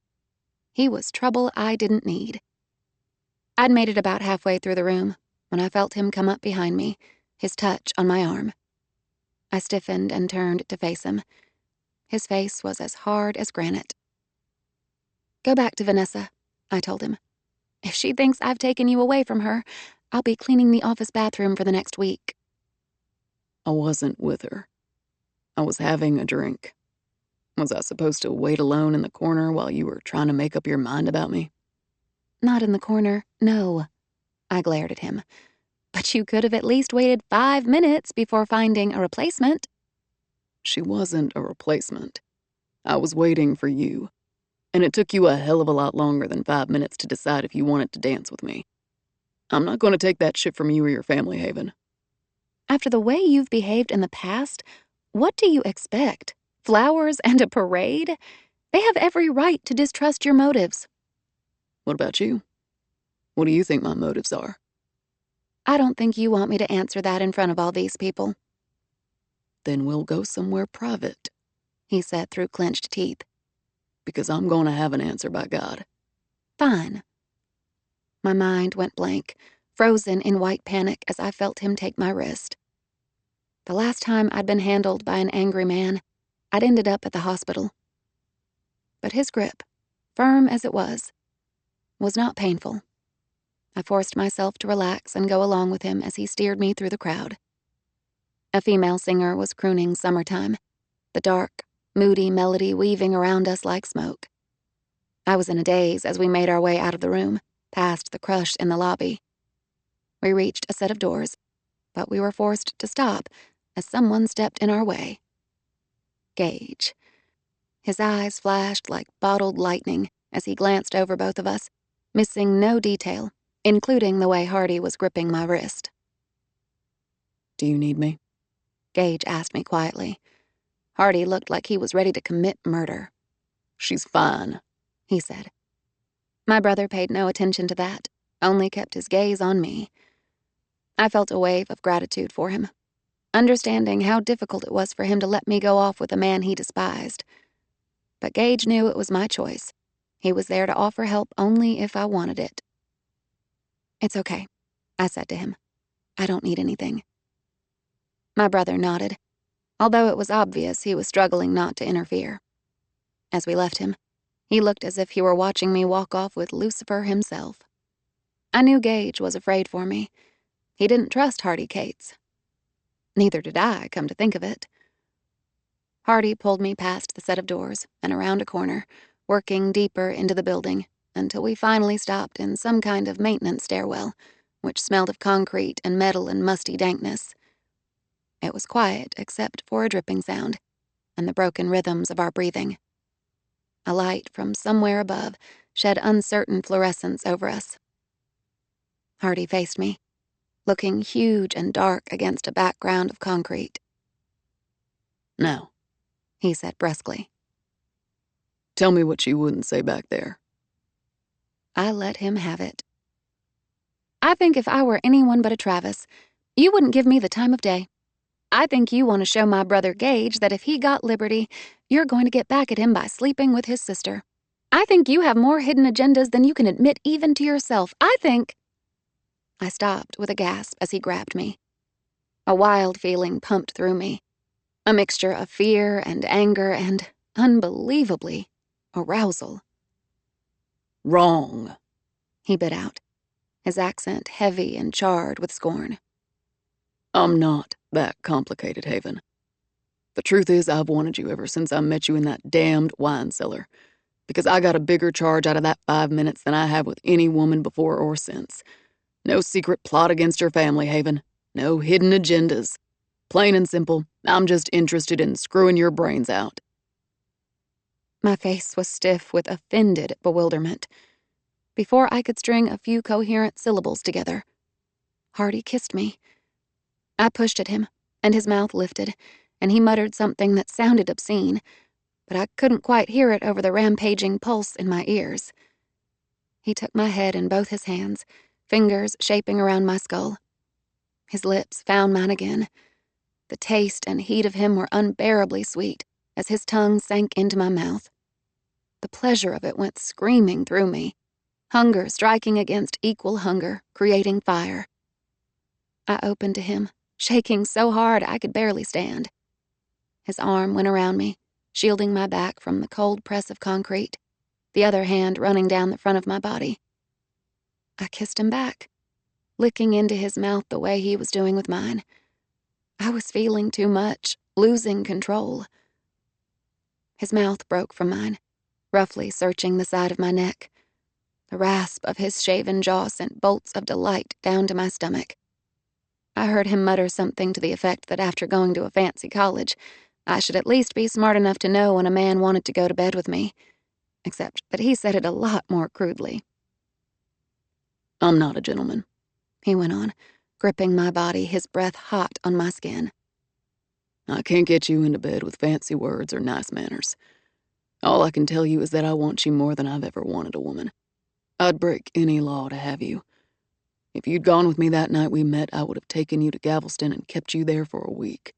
And I'd have made sure you never wanted to leave. As the arm behind me tightened to arch my torso upward, I realized he'd pulled at the side of my dress until my breast was bare. He cupped the shallow weight, his thumb prodding the tip until it was tight and rosy, and then he bent to touch it with his tongue. I lifted, gasping, as he kissed the erect nipple, sealing his mouth over the taut flesh. He tugged rhythmically, sending washes of pleasure through me, licking between each soft pull. I held his head to me, tears stinging the corners of my eyes because it felt so good. He moved upward and fastened his mouth to mine again, the kiss rich and drugging. Let me into your bed, he muttered. I'll give it to you any way you want it. Long, slow, hard, easy. Hell, I'll even try to do it like a gentleman, if that's what gets you off. You think I want you because you're a Travis? I wish you were anyone but a fucking Travis. Your kind of people have looked down on me my whole life. I've never looked down on you, I snapped, shaking with frustration and desire. If you knew anything about me, you'd never think that. Then what's the problem? He growled. Your ex-husband? You still got feelings for him? No. My hands worked at the folds of his lapel, fingers clenching on the sleek fabric. Tell me you don't want me. Tell me and I'll leave you the hell alone. I'm not good at this, I burst out. My God, isn't that obvious? Nick is the only one I've ever slept with. I can't be casual about this.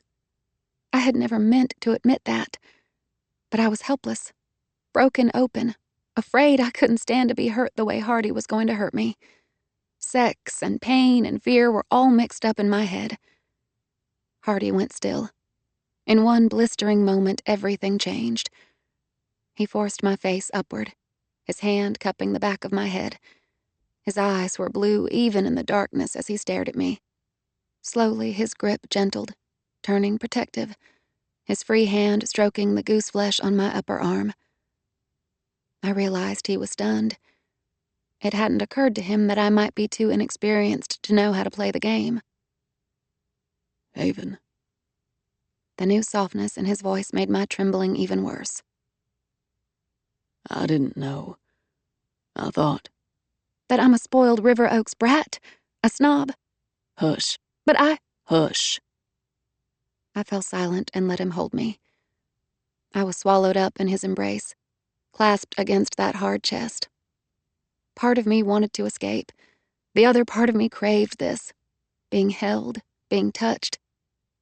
He stroked my hair, fingertips moving gently over the curve of my scalp. I felt something giving way, some inner tightness dissolving. We swayed a little as we stood together, as if sensation were an ocean current pushing against us. Hardy nuzzled into my neck. I twisted to find his mouth, and he gave me what I wanted, kissing me with slow hunger until I was weak and dizzy. His arm was strong around me, cradling and supportive. With his free hand, he clenched his fingers into the loose folds of my dress, easing the knit fabric upward. I jumped as his hand clasped my bare hip. He kissed my throat and said things I only half heard, endearments, reassurance, soothing me while he parted my thighs. He touched me, opening tenderly, one fingertip moving over layered flesh in teasing circles, smaller and smaller until he reached the center. I writhed helplessly as he caressed that one pulsing spot over and over, and every time the callus on his finger crossed the wet surface of my clit, a pleasure cry rose in my throat. I melted on him, moaning while the need for sex, to be filled, pulsed all through me. Turning my mouth to his, I let him kiss me as deeply as he wanted, welcoming the aggressive thrust of his tongue. His hand left me, and he reached for the fastening of his pants. And it was then that disaster struck. As I felt him so huge and hard against me, all the pleasure disappeared, just vanished. Suddenly all I could see, hear, feel, was that last time with Nick. The searing pain, the brutal thrusts eased only by the slick of my own blood. My throat and stomach pulsed with nausea, and the masculine body against mine was revolting, his weight unbearable, and I began to struggle without thinking. "No," I panted, twisting away, shoving hard at him. "No, I don't want it. I don't want it. I stopped myself by biting hard on my lip, realizing my voice was rising in a harsh echo. What is it? I heard Hardy ask, his breath coming in rough pants. I was shivering, hostile, every cell in my body geared up for self-preservation. "Leave me alone," I snapped. "Take your hands off me." I fumbled with my dress, trying to pull it into place, my fingers shaking violently. Haven. His voice was ragged.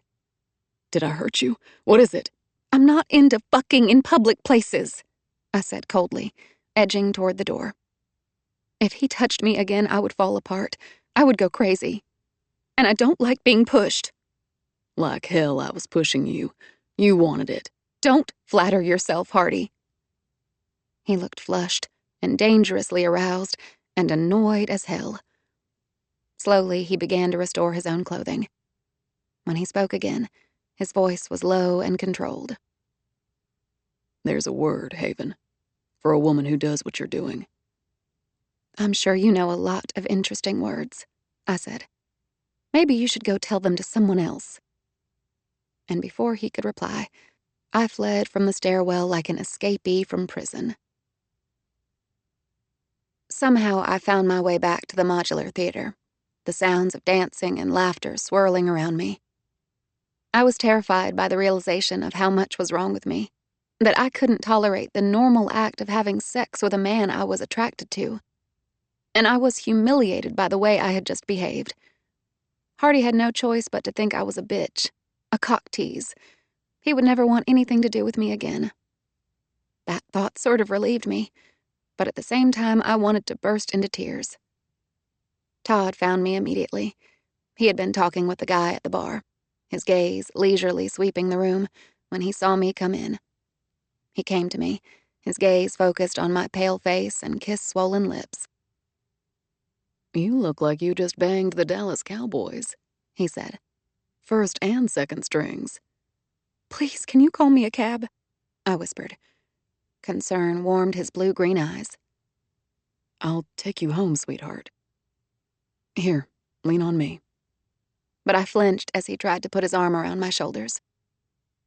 All right, Todd continued pleasantly, as if he hadn't noticed my bizarre reaction. Why don't you take my arm and we'll go out the side door? He drove me to 1800 Main in his BMW coupe, asking no questions, maintaining a comfortable silence until we finally got to my 7th-floor apartment.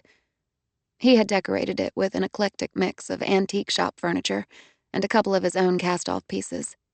Creams and whites were balanced by dark, distressed wood, and Todd had added a few touches of whimsy, like covering the inside-facing panel of my front door with an antique bamboo hula girl screen. Taking one look at my wretched face, Todd reached for the green chenille throw on my sofa and wrapped it around me. I snuggled in the corner of the sofa, drawing my feet back to make room for him. Must have been some dance, Todd said, untying his bow tie. He left it hanging loose on either side of his neck and relaxed on the sofa beside me as graceful as a cat. What happened? We didn't dance, I said numbly. Oh?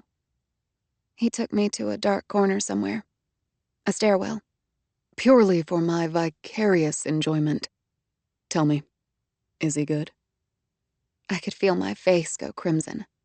That good? Todd asked. A shaky laugh escaped me. I wasn't sure I could put it into words. You know how when someone kisses you, you can tell they're only doing it as a step to something else? Like they're just trying to get it over with? Well, Hardy kisses like it's the only thing in the world he wants to do. Each kiss is like a complete sex act. I closed my eyes for a second, remembering. And he's a face holder. I love that. So did one of your brothers find you? No, it was me. I screwed it all up. I freaked out in the middle of it. There was a long silence. Freaked out how? What are you? Haven, take your hands down and look at me.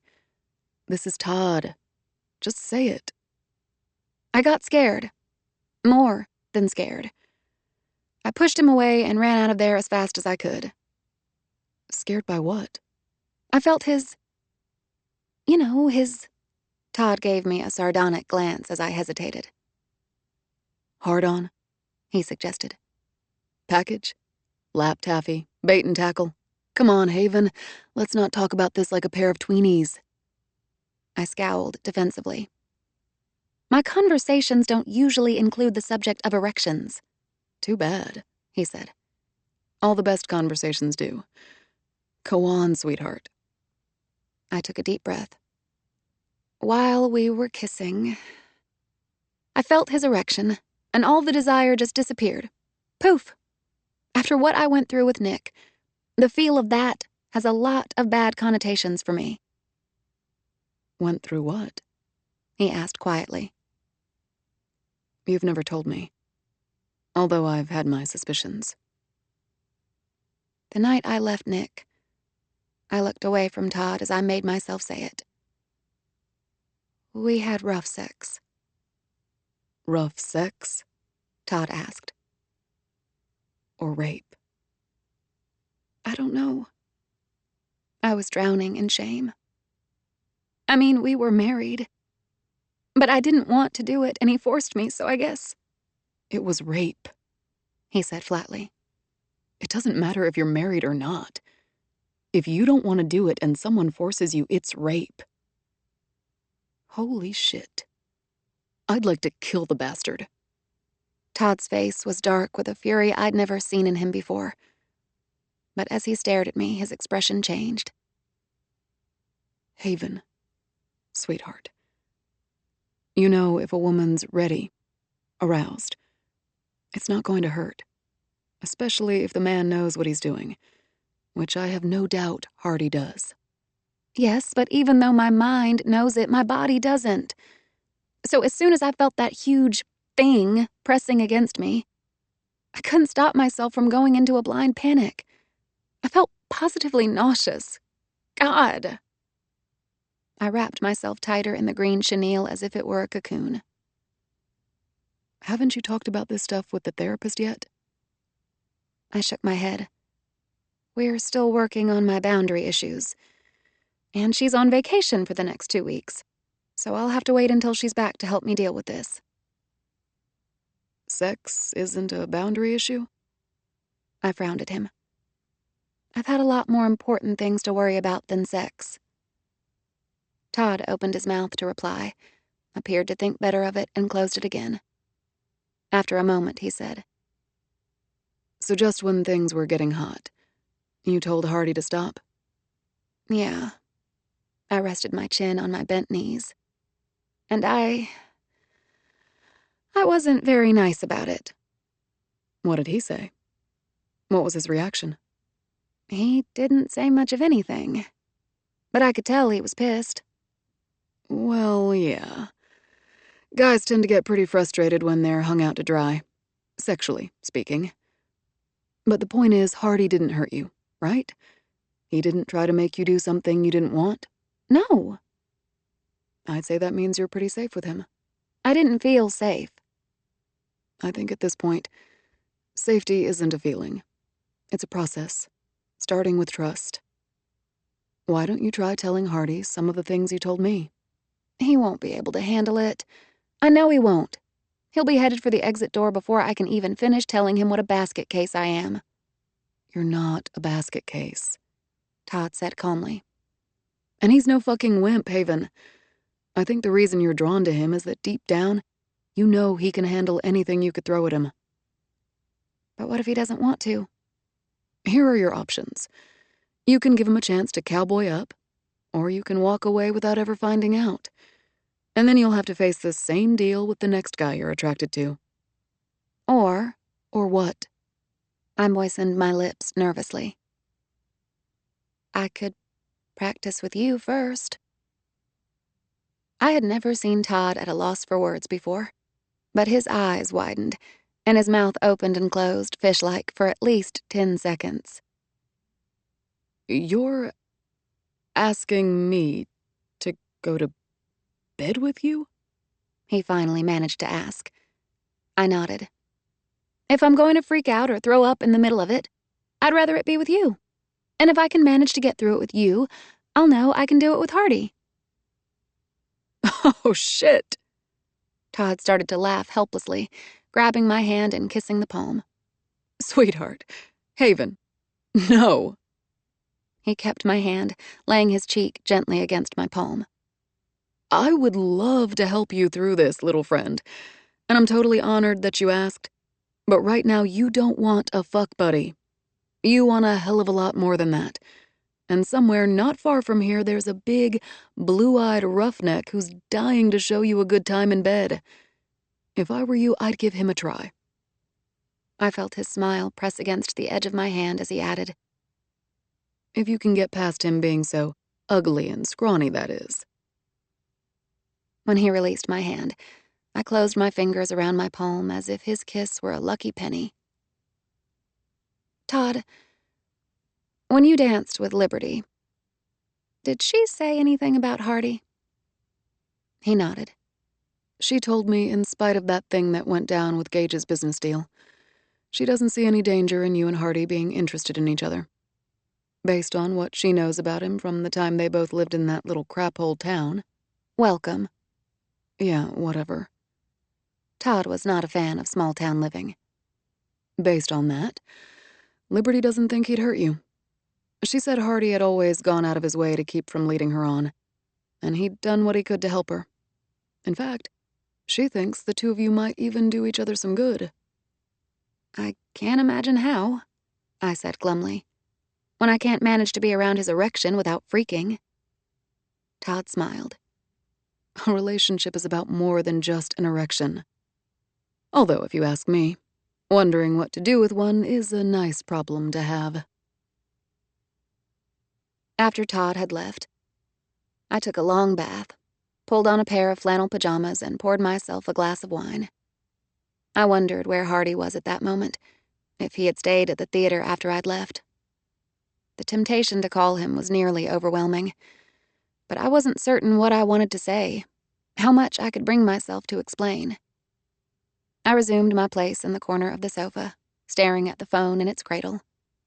I wanted to hear Hardy's voice. I thought of those fevered minutes in the stairwell before I'd gotten afraid, when his hands and mouth had been all over me, slow and searching and tender. So good, so unbelievably good. The phone rang. Jolted, I set aside the wine, almost spilling it in my haste.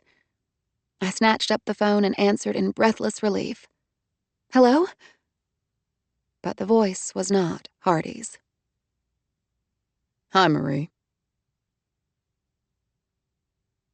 Chapter 11. Nick. I felt as if ice crystals had formed in my veins. How did you get my number? What do you want? Just to know how you're doing. His voice was so familiar. The sound of it vaporized the past several months as if they had all been a dream. If I closed my eyes, I could almost believe I was back in the Dallas apartment and he would be coming back from work soon.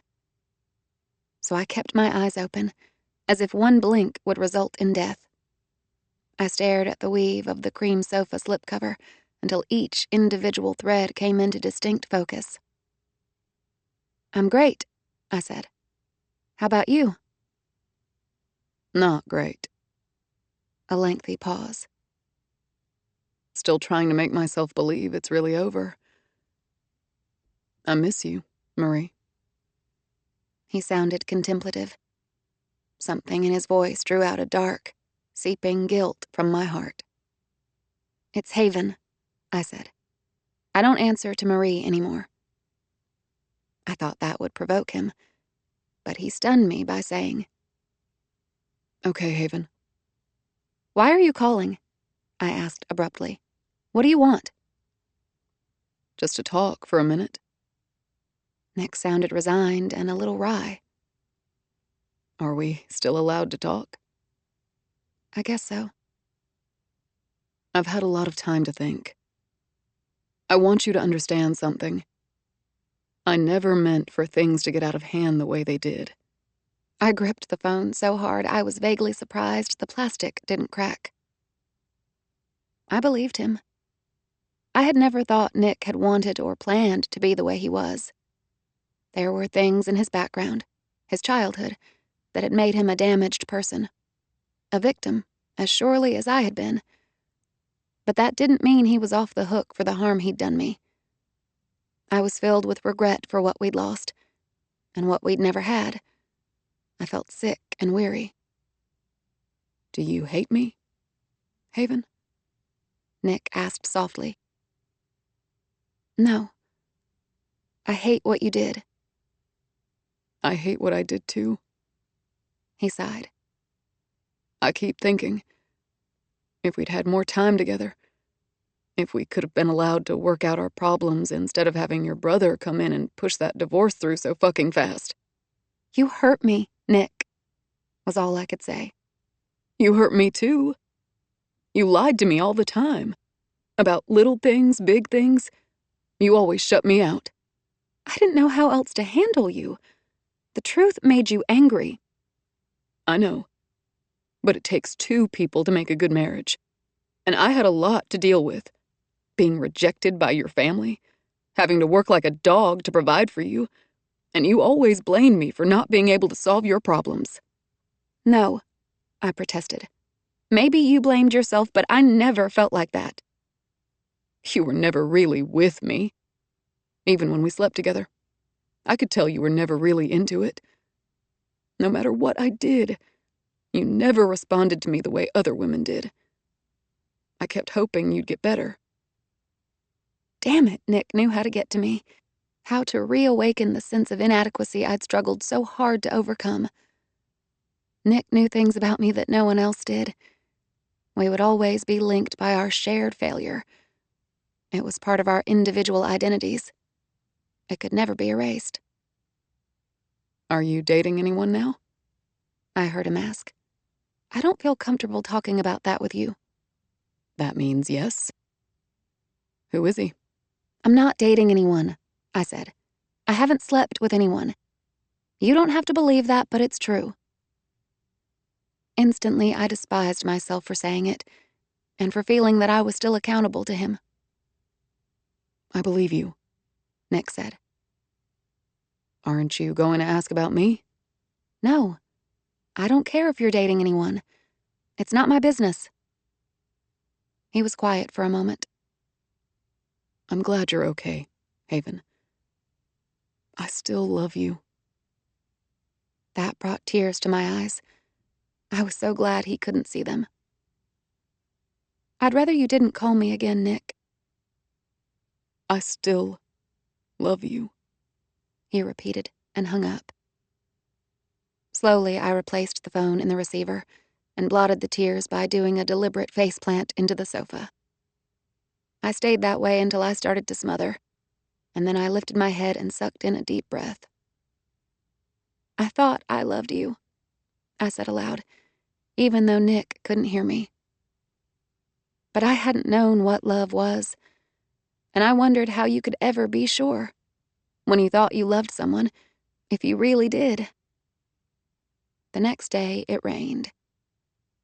During the occasional droughts, Houston got so dry that, as a local joke went, the trees are bribing the dogs. But when it rained, it rained. And as a virtually flat city built around bayous, Houston had major drainage issues. During a heavy downpour, water collected high in the streets and flowed into storm drains, culverts, and bayous that directed the flow to the Gulf of Mexico. In the past, countless people had been killed by flash flooding, their cars overturned or swept away as they tried to cross the rising water. Sometimes flooding ruptured fuel pipelines, sewer lines, knocked out bridges, and made major roads inaccessible. A flood watch was announced after lunchtime, and later it was changed to an actual warning. Everyone took it in stride, since Houston residents were accustomed to flash flooding and generally knew which streets to avoid during the evening commute. Late in the day, I went to a meeting at Buffalo Tower to discuss a new online system for processing maintenance requests. Vanessa had originally planned to go to the meeting, but she had changed her mind at the last minute and sent me instead. She told me it was mostly an information-gathering meeting, and she had more important things to do than talk about software. "Find out everything about the system," she told me, "and I'll have some questions for you in the morning."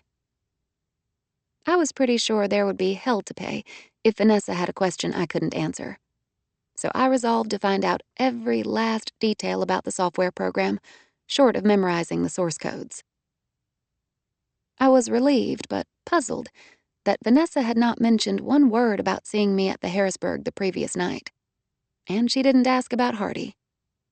I tried to read her mood, but that was like trying to predict the weather, an iffy proposition at best. Hopefully, she had decided to consider the subject as something beneath her notice. Even though Buffalo Tower was only a few blocks from 1800 Main, I drove because the rain was coming down in sheets. The building was one of the older skyscrapers, a gabled red granite structure that reminded me of a 1920s-style building. As I parked in one of the lower levels of the underground garage, I checked my phone messages. Hardy had called, I saw, and my stomach tightened. I pushed a button to hear his message. Hey. His tone was brusque. We need to talk about last night. Give me a call when you get off work. That was all. I listened to the message again, and I wished I could cancel the meeting and go to him right then. But it wouldn't take long. I would get through it as quickly as possible, and then I would call him. By the time the software consultant, Kelly Reinhardt, and I had finished, it was a few minutes past 6. It might have gone on even longer, except there was a call from the security office to tell us that there had been some flooding in the lowest level of the garage. It was mostly unoccupied, since most people had already left for the day, but there were still 1 or 2 cars down there, and they should probably be moved. "Shoot, one of them's mine," I said to Kelly, closing my laptop and sliding it into my briefcase. I'd better go see to my car. Is it okay if I call you tomorrow about the last couple of points we didn't get to? Sure thing, Kelly said. What about you? Are you going to the garage too? I didn't bring my car today. It's in the shop. My husband's picking me up at 6:30. But I'll ride down with you in the elevator if you want company. No. I smiled and picked up my briefcase. I'll be fine. Great. Okay, call up here or go to the security office off the lobby if you have any problems. Kelly made a face. The way this old building leaks, your car may be underwater by now. I laughed. Just my luck. It's new. With most of the daytime occupants gone, the building was quiet and a little eerie. Doors locked and windows darkened. Thunder was rumbling outside, making me shiver in my business suit. I was glad to be going home. One of my shoes was pinching, and the clasp of my side-zip pants was digging into my skin, and I was hungry. Most of all, I was anxious to reach Hardy and tell him how sorry I was for the previous night. And I was going to explain something. I entered the elevator and pressed the button for the lowest garage level. The doors closed and the cab descended smoothly. But as I reached the bottom, the floor beneath me gave a strange lurch, and I heard pops and snaps. And then everything went dead. The lights, the hydraulics, everything stopped. I let out a startled yelp as I was left in complete blackness. Worse, I heard the continuous splash of water, like someone had turned a faucet on inside the elevator. Concerned, but not panicked, I felt for the panel beside the door, pushing a few buttons. Nothing happened. "Phone," I said aloud, trying to reassure myself with the sound of my own voice. There's always a phone in these things. My groping fingers found an elevator speakerphone with a push button, all of it embedded in the wall. I pushed the button, held it, but there was no response. I counted myself lucky that I wasn't one of those people with elevator phobias. I was remaining calm. Methodically, I went through my briefcase to find my cell phone. Something icy swept over my foot. At first, I thought it was a draft, but a second later, I felt the wet chill in my pumps, and I realized there were a couple of inches of water inside the elevator cab. Carefully, I pulled out the cell phone and flipped it open. I used it as a makeshift flashlight, shining the tiny glowing screen at my surroundings to see where the water was coming in. Oily-looking water was spurting through the seam of the closed elevator doors. That was bad enough. But as I moved the glow of the cell phone upward, I saw that it wasn't just coming in through the bottom of the doors. It was coming through the top, as if the entire elevator car were submerged. But that wasn't possible. There was no way the shaft could be filled with 8 or 9 feet of water. Wouldn't that mean most of the lower garage was flooded? That couldn't have happened in the time since I'd arrived at the building. But shit. An elevator shaft full of water would explain why all the electrical systems seemed to have short-circuited. "This is crazy," I muttered, my heartbeat picking up anxious speed as I dialed the building's main number. It rang twice, and then a recorded message began to list extension numbers from the main directory. As soon as I heard the 3 digits for the security office, I punched them in. Another 2 rings, and then a busy signal. Swearing, I redialed the main number and tried Kelly's extension. An answering machine picked up. "Hi, this is Kelly Reinhardt. I'm away from my desk, but if you'll leave a message at the tone, I'll return your call as soon as possible." I left a message, trying to sound professional but urgent. "Kelly, it's Haven. I'm stuck in one of the elevators on the garage level and water's coming in. Do me a favor and let security know that I'm down here." Water kept pouring in, swirling around my ankles.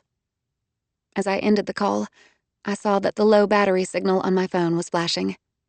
With hardly any juice left, I wasn't going to take any chances. I dialed 911, watching my finger as if it belonged to someone else. And I listened, incredulous, as the line was picked up and directed to a recorded message. "We are currently experiencing a high volume of calls. All circuits are busy. Please remain on the line until a dispatcher is available." I held, waited for a minute that seemed to last a lifetime, and ended the call when it was clear nothing was going to happen. I dialed it again with excruciating care. 911. And this time I got nothing but a busy signal. My phone beeped to let me know the battery was almost dead. With the water now midway up my calves and pouring in continuously, I stopped pretending that I was anything close to calm. Somehow, I managed to bring the list of recently received calls to the phone screen. I pressed the return on Hardy's last call. It rang.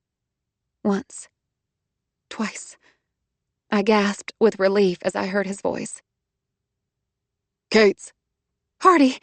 I choked, unable to get the words out fast enough. It's me. I need you. I need help.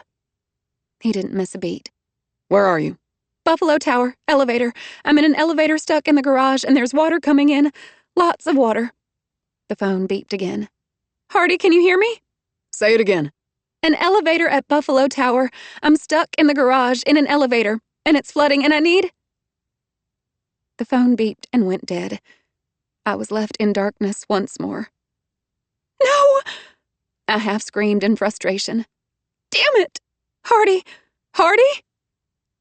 Nothing but silence and gushing, splashing water.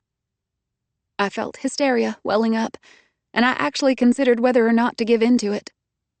But since there was nothing to be gained by it, and I was pretty sure it wasn't going to make me feel any better, I shoved it back down and took deep breaths. People don't drown in elevators, I said aloud. The water had reached my knees, and it was biting cold.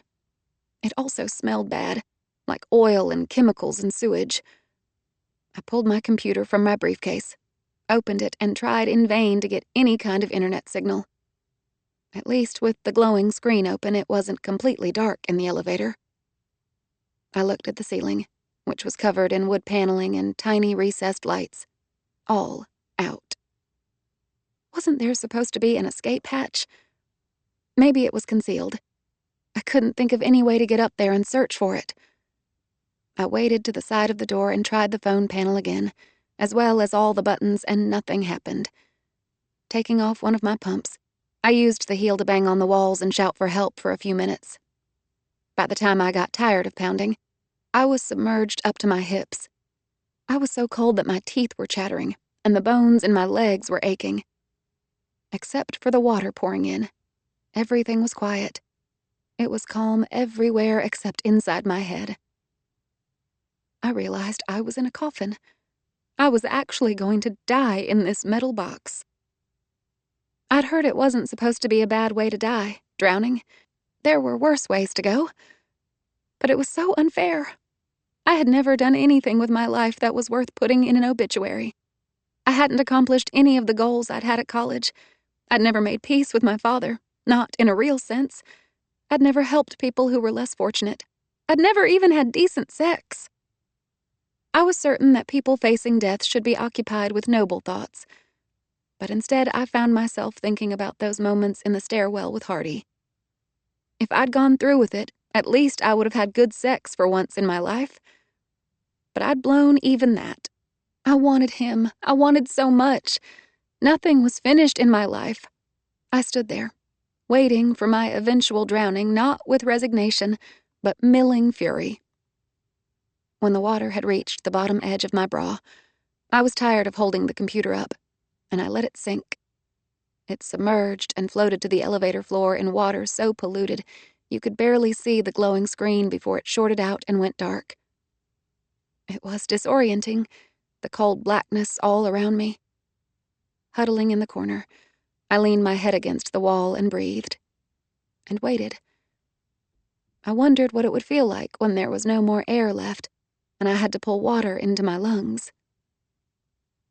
The sound of a sharp bang on the ceiling caused a start that went through me like a bullet. I turned my head from one side to the other, sightless and scared. Bang! Scraping, sliding noises, tools against metal. The ceiling creaked and the entire elevator rocked as if it were a rowboat. Is someone there? I called out, my pulse thundering. I heard the muffled, distant sound of a human voice. Galvanized, I pounded the elevator wall with my fist. Help! I'm trapped down here! There was a reply I couldn't hear. Whoever it was kept working on the top of the elevator, wrenching and prying until a raw shriek of metal filled the air. A portion of the wood paneling was ripped back. I flattened myself against the wall as I heard cracking and splintering, debris splashing. And then the beam of a flashlight shot into the dark elevator cab, bouncing off the water. "I'm here," I said with a sob, sloshing forward. "I'm down here. Is there any way you can get me out?" A man leaned into the elevator cab until I could see his face and shoulders illuminated by the reflected light. You should probably know up front, Hardy said, widening the opening with a grunt of effort. I charge a lot for elevator rescues. Chapter 12. Hardy. He had come for me. I nearly lost it then. In the wild torrent of relief and gratitude, there were at least a dozen things I wanted to tell him at once. But the first thing that came out was a fervent, "I'm so sorry I didn't have sex with you." I heard his low laugh. I am too, but honey, there are a couple of maintenance guys with me who can hear every word we're saying. "I don't care," I said desperately. "Get me out of here and I swear I'll sleep with you." I heard one of the maintenance guys volunteer in a Spanish accent. I'll pull her out. This one's mine, amigo, Hardy said affably, and he leaned farther into the elevator cab, one long arm extended. Can you reach my hand, Haven? Standing on my toes, I strained upward. Our palms met, and his fingers moved downward to close around my wrist. But I was coated with slippery stuff, and my hand slid right through Hardy's grip. I fell back against the wall. "I can't." I tried to sound calm, but my voice was shredded. I had to stifle a sob. "The water's oily." Okay, he said quickly. That's okay. No, don't cry, honey. I'm coming down. Stay on the side and hold on to the rail. "Wait, you'll get stuck down here too," I began. But Hardy was already lowering his feet and legs. He gripped part of the ceiling frame, eased himself down and hung for a moment. As he came into the cab with a controlled drop, the floor shifted and the level of water came up. I sloshed through the heavy water, leaping on him, climbing halfway up his body before he could even move. Hardy caught me in a firm grip, one arm sliding beneath my bottom, the other strong and solid around my back. I've got you, he said. My brave girl. Not brave. My arms were locked in a death grip around his neck. I buried my face against him, trying to comprehend that he was really there with me. Yes, you are. Most women would be in hysterics by now. "I was working up to that," I said into his shirt collar. "You just caught me early in the process." He gripped me closer. You're safe, sweetheart. It's all right now. I tried to set my teeth against the chattering. "I can't believe you're here." Of course I'm here. Anytime you need me. He squinted up at the hole in the ceiling, where one of the maintenance men was angling a flashlight to help us see. Manuel, he said. You guys got a sump pump at the bottom of the shaft? Nah, came the regretful reply. It's an old building. Only the new ones got pumps. Hardy's hand stroked up and down my shivering back. Probably wouldn't make a difference anyway. Can someone shut off the main disconnect switch? I don't want this thing to start moving while we're getting her out. Don't need to. It's off. How do you know? There's an automatic shunt trip. Hardy shook his head. I want someone to go to the machine room and make sure the fucker's really off. You got it, Jefe? Manuel used a two-way radio to get in touch with the supervisor running the security office. The supervisor said he would send their only available guard to the machine room to shut off the mainline switch for all the elevators and call back when it was done. He says he can't get the cops, Manuel reported to us. 911 is broke. Too many calls. But the elevator company is sending a guy. The water's getting higher, I told Hardy, my arms linked tightly around his neck, my legs clamped on his waist. Let's get out now. Hardy smiled and pushed my straggling hair back from my face. It'll only take a minute for them to find the disconnect switch. Just pretend we're in a hot tub. My imagination's not that good, I told him.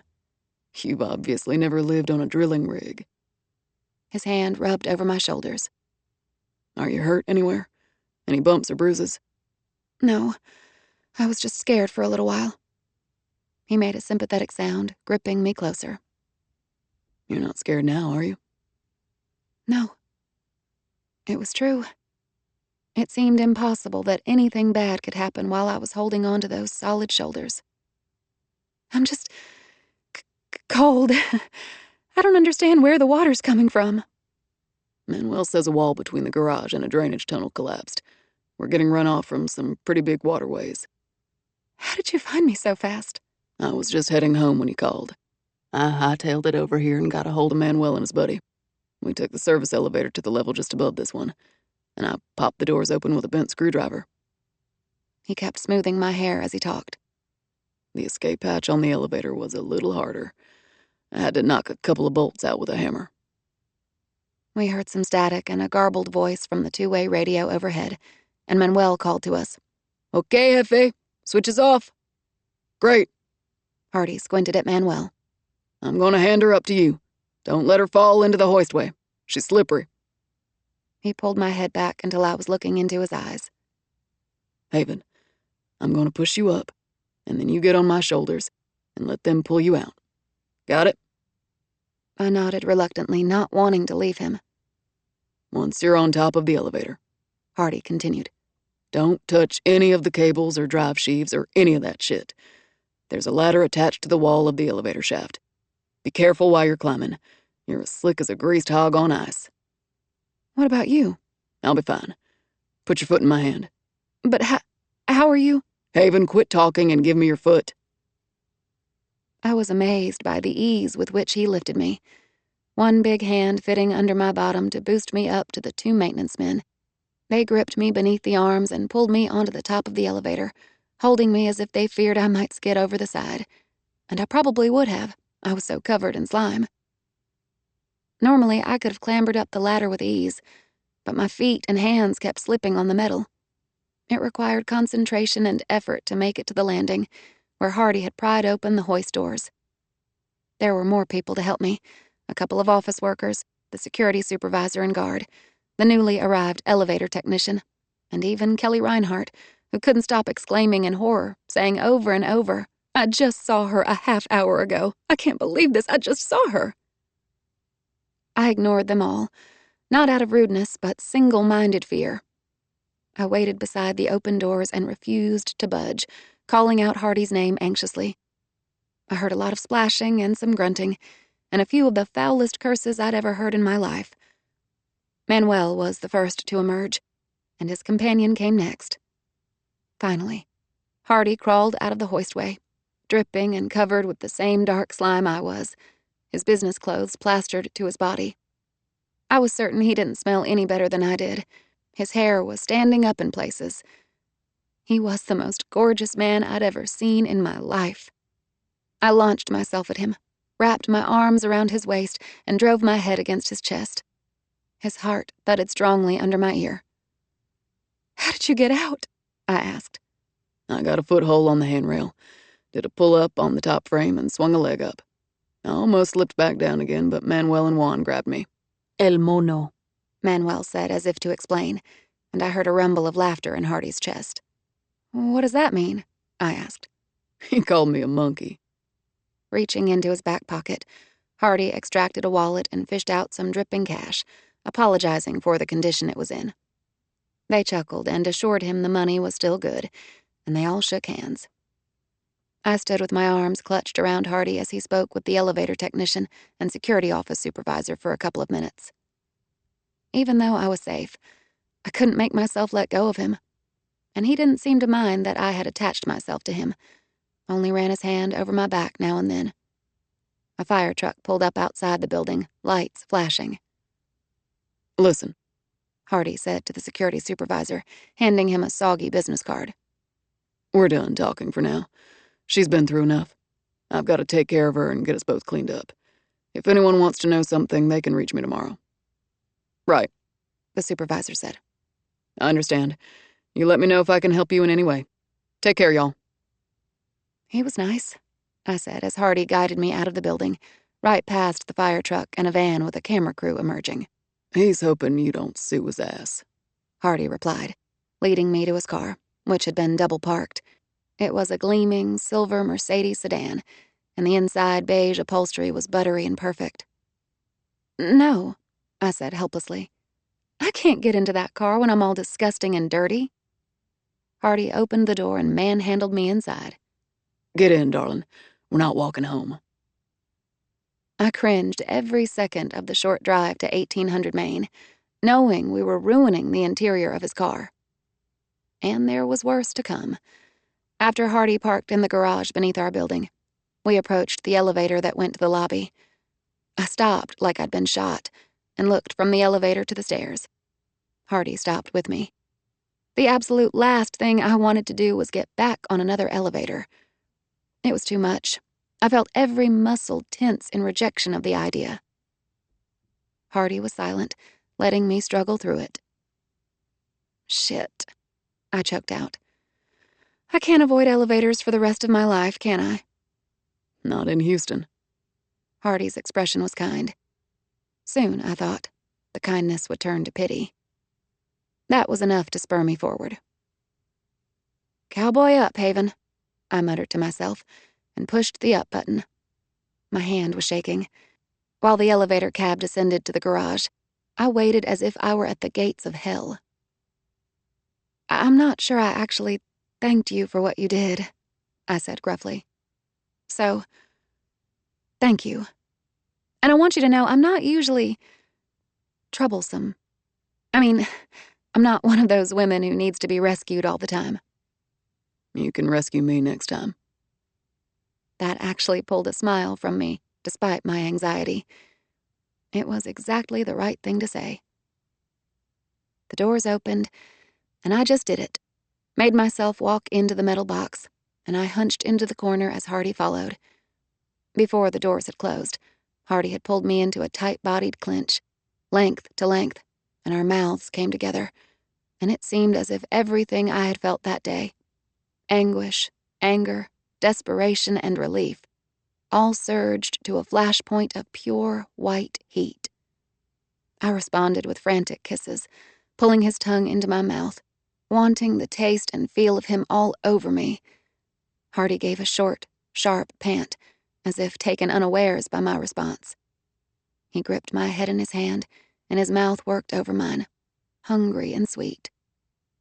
In a matter of seconds, we were at the lobby. The doors opened with an annoying beep.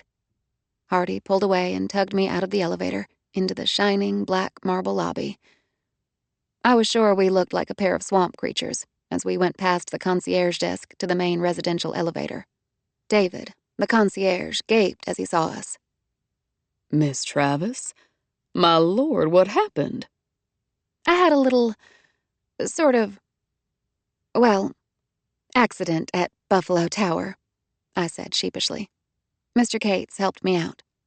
Is there anything I can do? No, we're both fine.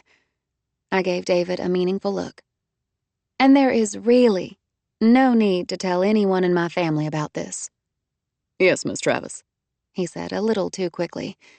And as we went to the residential elevator, I saw him pick up his phone and start to dial. "He's calling my brother Jack," I said, trudging into the open elevator. I don't feel like talking to anyone, especially not my nosy, interfering. But Hardy was kissing me again, this time bracing his hands on the wall on either side of me, as if I were too dangerous to be touched. The hot, open-mouthed kiss went on, and the pleasure of it was overpowering. I reached up and let my hands follow the thick slope of his shoulders, the muscles bunched and rigid. I was dimly amazed by the effect of my hands on him, the way his mouth locked on mine, as if he were desperately feasting on something that might be taken away. He was aroused, and I actually wanted to touch him there, put my hand on that heavy bulge. My trembling fingers slid over the flat reach of his stomach, crossing the warm metal buckle of his belt. But the elevator stopped, and Hardy gripped my wrist, tugging it back. His eyes were a hot, soft blue, his color high as if with fever. He gave a shake of his head to clear it and pulled me from the elevator. We were at the 18th floor, his apartment. I went with him willingly, waiting at the door as he entered the combination. He misdialed, causing it to beep indignantly. I bit back a grin as he swore. He gave me a wry glance and tried again, and the door opened. Taking me by the hand as if I were a small child, Hardy led me to the shower. "Take your time," he said. "I'll use the other bathroom. There's a robe on the back of the door. I'll fetch some clothes from your apartment later." No shower had ever been as good as that one. I doubted any future ones would even come close. I turned the water temperature up to near scalding, groaning with pleasure as it rushed over my cold, aching limbs. I washed and rinsed my body and shampooed my hair 3 times. Hardy's robe was too big for me, trailing the floor by at least a half foot. I wrapped myself in it, in the scent that was now becoming familiar. I tied the belt tightly, rolled the sleeves up several times, and looked at myself in the steam-slicked mirror. My hair had sprung up in curls. Since there were no styling tools, other than a brush or comb, there was no help for that. I would have expected to feel drained after what I'd experienced, but instead I felt alive, overstimulated, the soft terry of the robe abrasive on my tender skin. Wandering to the main room, I saw Hardy dressed in jeans and a white t-shirt, his hair still wet from his shower. He was standing at the table, pulling sandwiches and containers of soup from a paper bag. His gaze took inventory of me from head to toe. "I had the restaurant send up some food," he said. "Thank you. I'm starving. I don't think I've ever been this hungry." "That happens sometimes after a trauma. Whenever there was a problem on the rig, an accident or a fire, we all ate like wolves afterward." "A rig fire would be scary," I said. "How do they start?" "Oh, blowouts, leaks." He grinned as he added, "Welders." He finished setting out the food. "You start eating. I'll run down to your apartment and get some clothes for you, if you'll tell me the combo." "Please stay. I can wait for a while. This robe is comfortable." "Okay." Hardy pulled out a chair for me. As I sat, I glanced at the television, which was showing the local news. I nearly fell off the chair as the anchor woman said, And now more on the flooding. We've just learned that earlier this evening, an unidentified woman was pulled from a flooded elevator in Buffalo Tower. According to security personnel on the scene, rising water in the lower level of the garage caused the elevator malfunction. Building employees said the woman seemed to be in good condition after the rescue and did not require medical treatment. We'll let you know more on this story as it develops. The phone rang, and Hardy glanced at the caller ID. "It's your brother, Jack. I've already talked to him and told him you're okay, but he wants to hear it from you." Oh, hell, I thought. Jack must have been just thrilled to find out I was with Hardy. I took the phone from him and pressed the talk button. "Hi, Jack," I said in a cheerful tone. "The thing you never want your sister to be," my brother informed me, "is an unidentified woman on the news. Bad things happen to unidentified women." "I'm fine," I told him, smiling. "Just got a little wet and dirty, that's all." "You may think you're okay, but you're probably still in shock. You may have injuries you're not even aware of. Why the hell didn't Kate's take you to a doctor?" My smile disappeared. "Because I'm fine, and I'm not in shock." "I'm coming to get you. You're staying at my apartment tonight." "No way! I've seen your apartment, Jack. It's a pit. It's so bad my immune system grows stronger every time I visit you." Jack didn't laugh. "You're not going to stay with Kate's after you've been through something this traumatic." "Remember our talk about boundaries, Jack?" "Fuck boundaries. Why did you call him when you've got 2 brothers who work just a few blocks away from Buffalo Tower? Gage or I could have handled everything just fine." "I don't know why I called him. I darted an uncomfortable glance at Hardy. He gave me an unfathomable look and went to the kitchen. "Jack, I'll see you tomorrow. Do not come over here." "I told Kate's if he touches you, he's a dead man walking." "Jack," I muttered. "I'm hanging up now." "Wait." He paused, and his tone became cajoling. "Let me come and get you, Haven. You're my baby sis." "No, good night." I hung up as the sound of swearing came through the receiver. Hardy returned to the table, bringing me a glass filled with ice and fizzing liquid. "Thanks," I said. "Dr. Pepper?" Yes, with some lemon juice and a splash of Jack Daniels. I thought it might help steady your nerves." I gave him a quizzical glance. "My nerves are okay." "Maybe, but you still look a little strung out." It was delicious. I drank a few sweet, tart gulps until Hardy touched my hand. "Whoa there. Sip it slowly, honey." There was a pause in the conversation as we ate vegetable soup and sandwiches. I finished the drink and exhaled slowly, feeling better. "May I have another?" I asked, nudging the empty glass toward him. "In a few minutes. Jack Daniels has a way of sneaking up on you." I turned sideways to face him, hooking my elbow over the back of my chair. "There's no need to treat me like I'm a teenager. I'm a big girl, Hardy." Hardy shook his head slowly, his gaze holding mine. "I know that.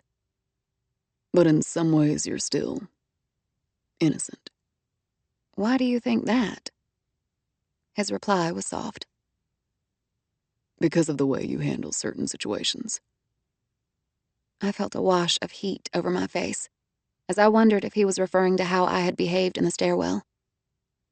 "Hardy," I swallowed hard. "About last night." "Wait." He touched my arm as it lay on the table, his fingers gently tracing the tiny lattice of veins on the inside of my wrist. Before we get to that, tell me something. Why did you call me instead of your brothers? I'm glad as hell you did, but I'd like to know why." The heat went everywhere then, spreading over the naked skin beneath the robe. I was suffused with uneasiness and excitement, wondering how far I would dare to go with him, what he'd do if I told him the truth. I didn't really think about it, I just wanted you. His fingers moved in a lazy, warm stroke from wrist to elbow and back again. "Last night, I heard him murmur. you were right to push me away. The first time shouldn't be in a place like that. You were right to call it off. But the way you did it..." "I'm sorry," I said earnestly. "I'm really..." "No, don't be sorry." He took my hand in his and began to play with my fingers. "I thought about it later, after I'd cooled down a little. And I thought you might not have reacted like that, unless you'd had some kind of bedroom problems with your husband." He looked at me, those blue eyes taking in every nuance of my expression. Bedroom problems was putting it mildly, I thought. I floundered in silence, wanting more than anything to open up to him. "Was he really your first?" Hardy prompted. "That's pretty unusual, this day and age." I nodded. "I think," I managed to say, "in a weird way, I was trying to please my mother. Even after she was gone, I felt she would have wanted me to wait. She would have told me nice girls didn't sleep around, and I had so much to make up to her for. I was never the kind of daughter she wanted, or the one Dad wanted either. I felt I owed it to her, to try and be good." I had never admitted that to anyone before. Later, I realized that if I wanted to sleep with someone, it was my own business. "So you chose Nick?" Yeah. My lips quirked. Not a great idea, as it turned out. He was impossible to please. "I'm easy to please." He was still toying with my fingers.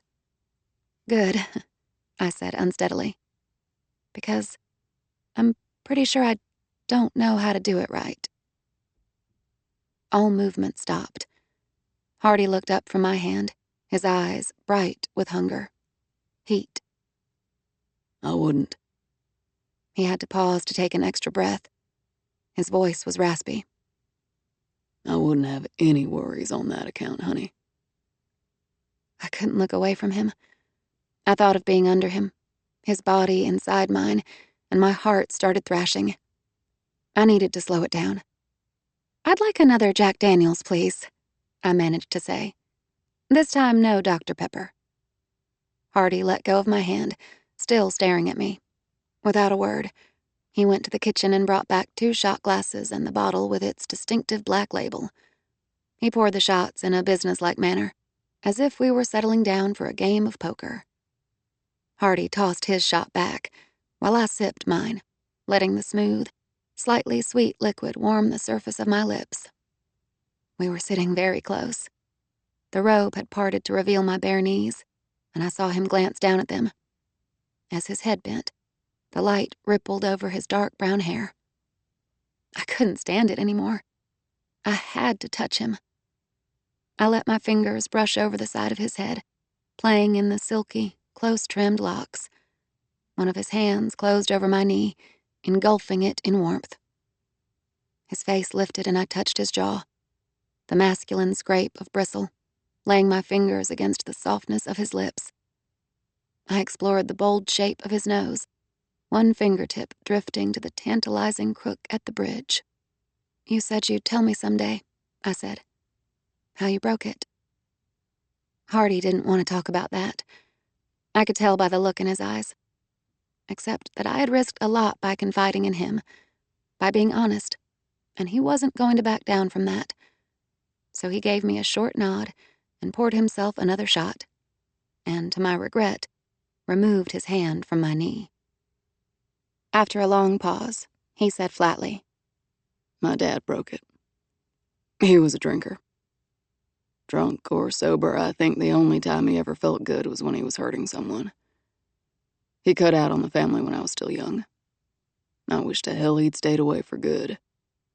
But he came back now and then, whenever he wasn't in jail. He would beat the hell out of Mama, knock her up and light out again with every cent he could steal from her. He shook his head, his gaze distant. My mother's a tall woman, but there's not much to her. A strong wind could knock her over. I knew he'd kill her someday. One of the times he came back, I was about 11. I told him don't even try. He wasn't going near her. I don't remember what happened next, only that I woke up on the floor feeling like I'd been stomped by a rodeo bull, and my nose was broken. Mama was beat up nearly as bad as I was. She told me never to go against Dad again. She said trying to fight back only made him mad. It was easier on her if we just let him have his way, and then he'd be gone. Why didn't anyone stop him? Why didn't she divorce him or get a restraining order or something? A restraining order only works if you handcuff yourself to a cop. And my mother thought it best to take her problems to her church. They convinced her not to divorce him. They said it was her special mission to save his soul. According to the minister, we should all make it a matter of prayer, that Dad's heart would turn, that he'd see the light and be saved. Hardy smiled grimly. If I'd had any hopes of being a religious man, they disappeared after that. I was floored by the revelation that Hardy had been the victim of domestic violence too, but in a worse way than I had, because he'd only been a child. I restrained my voice to a careful monotone as I asked, "So what happened to your dad?" He came back a couple of years after that. I was a lot bigger then. I stood at the door of the trailer and wouldn't let him come in. Mama kept trying to pull me aside, but I wouldn't budge. Hardy stopped and rubbed his mouth and jaw slowly, and wouldn't look at me. I was filled with the electrifying awareness that he had been about to tell me something he'd never told anyone before. "Go on," I whispered. He came after me with a knife. Caught me in the side with it. I twisted his arm and made him drop the knife, and then I beat him until he promised to clear out of there. He never came back. He's in prison now. His face was taut. Worst part about it was, Mama wouldn't talk to me for 2 days after. Why? Was she mad at you? I thought so at first. But then I realized she was scared of me. When I was going apeshit on Dad, she couldn't see any difference between us. He looked at me then and said quietly, I come from bad stock, Haven. I could tell he meant it as a warning, And I understood something about him, that he had always used this notion of being from bad stock as a reason to keep from getting too close to anyone, because letting someone in close meant they could hurt you. I knew all about that kind of fear. I lived with it. "Where did he cut you?" I asked thickly. "Show me." Hardy stared at me with the glazed concentration of a drunken man, but I knew it had nothing to do with the Jack Daniels. A flush had crossed the crests of his cheeks and the bridge of his nose. He tugged at the bottom of his t-shirt until it revealed the taut flesh of his side.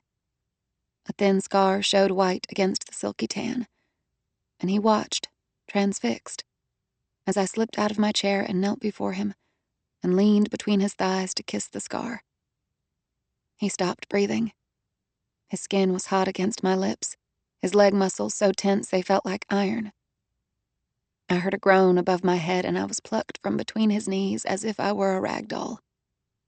Hardy carried me to the sofa, laid me out on the velvet upholstery, and knelt beside me while tugging at the belt of the robe.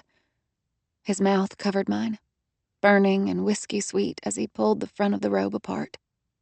His hand was warm as he touched my breast, cupping beneath the soft curve, plumping it high for his mouth.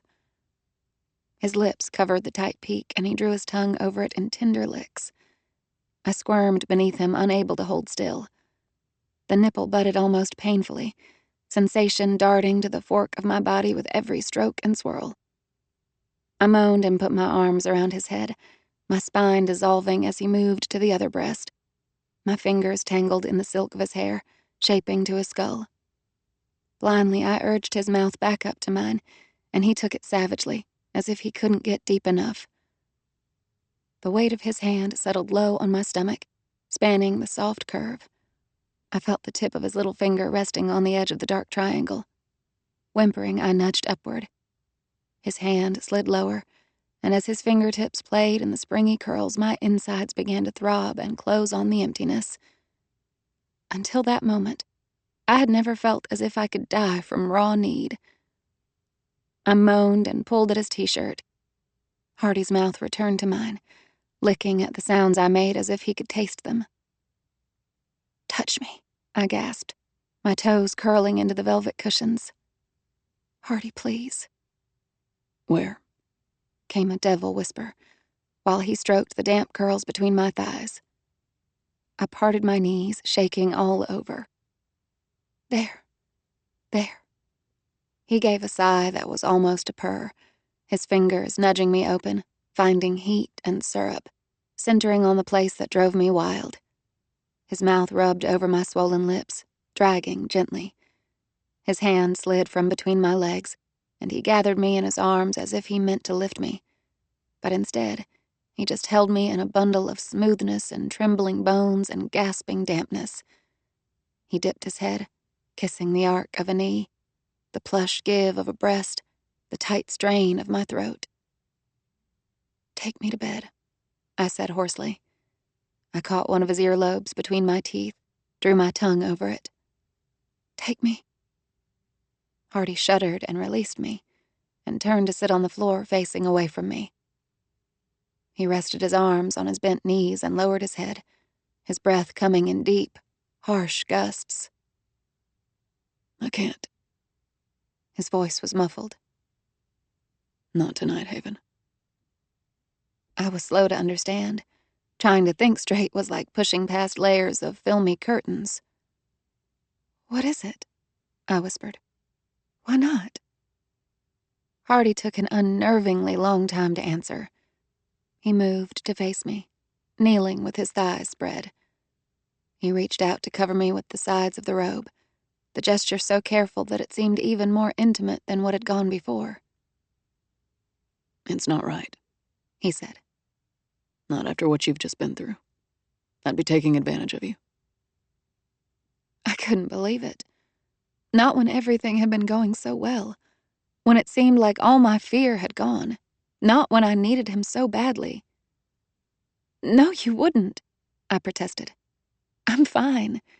I want to sleep with you." "You're in no shape to make that decision right now." "But—" I sat up and rubbed my face.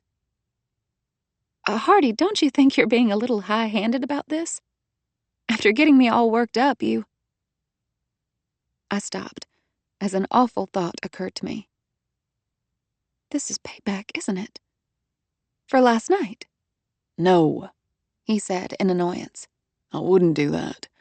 That's not what this is about. And in case you hadn't noticed, I'm as worked up as you are. So I'm not part of the decision. I don't get a vote? Not tonight. Damn it, Hardy! I was aching all over.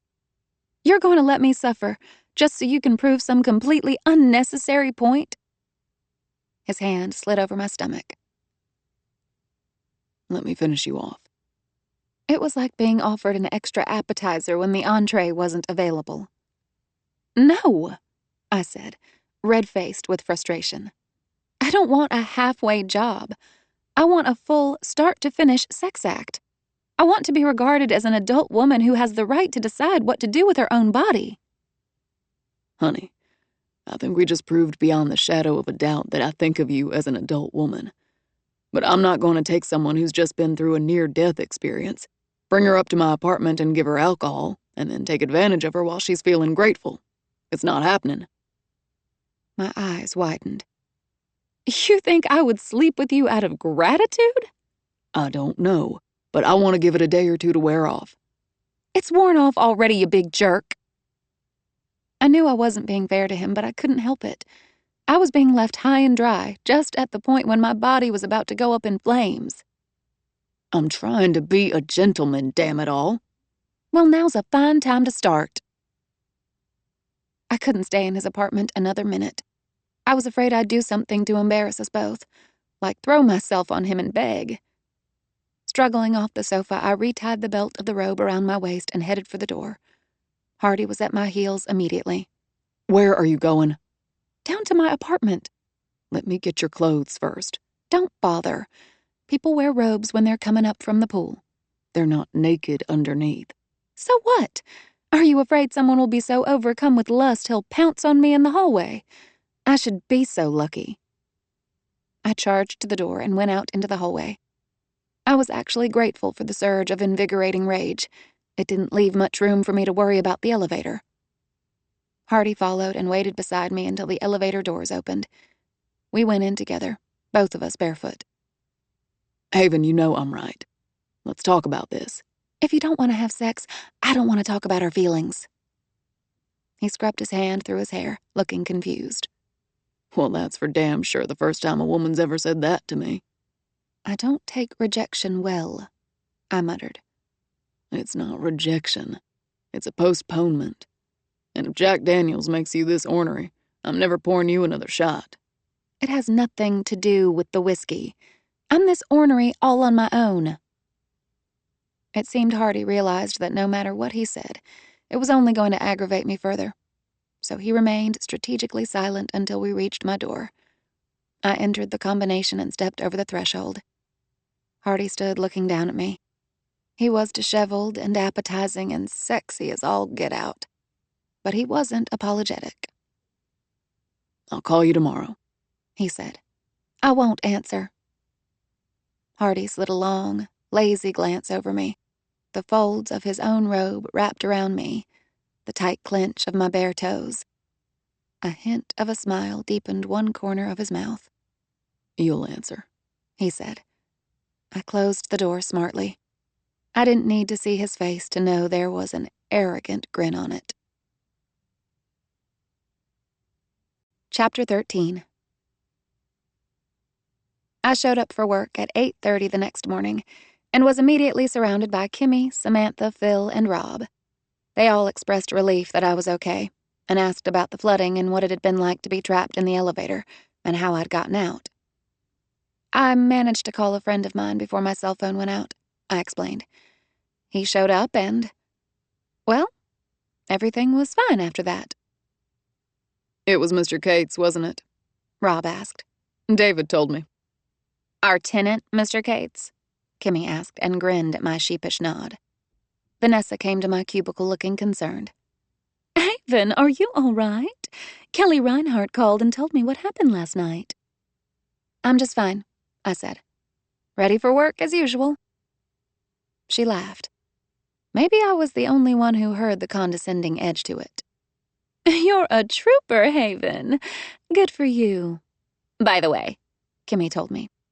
we got a half dozen calls this morning, asking if you were the woman in the elevator. I think the local media wants to make a deal out of the Travis angle. So I played dumb and said as far as I knew, it wasn't you. Thank you, I said, conscious of the slight narrowing of Vanessa's eyes. As much as I disliked my being a Travis, she disliked my being a Travis even more. All right, everyone, Vanessa said. Let's all get back to work. She waited until the others had left my cubicle before saying pleasantly, Haven, come to my office and we'll have coffee while we go over your meeting with Kelly. Vanessa, I'm sorry, but I'm not going to be able to remember everything we went over. It's on your computer, isn't it? I don't have the computer, I said apologetically. It drowned. Vanessa sighed. Oh, Haven. I wish you'd be more careful with office property. Sorry, but it just wasn't possible to save it. The water was coming up and... Look through your notes, then. You did make notes, didn't you? Yes, but they were in my briefcase, and everything in it was trashed. I'll call Kelly and try to reconstruct the meeting as well as I can, but... Honestly, Haven, couldn't you have managed to hold on to your briefcase? She gave me a look of gentle chiding. Did you have to go into a panic and drop everything? Vanessa, I said cautiously.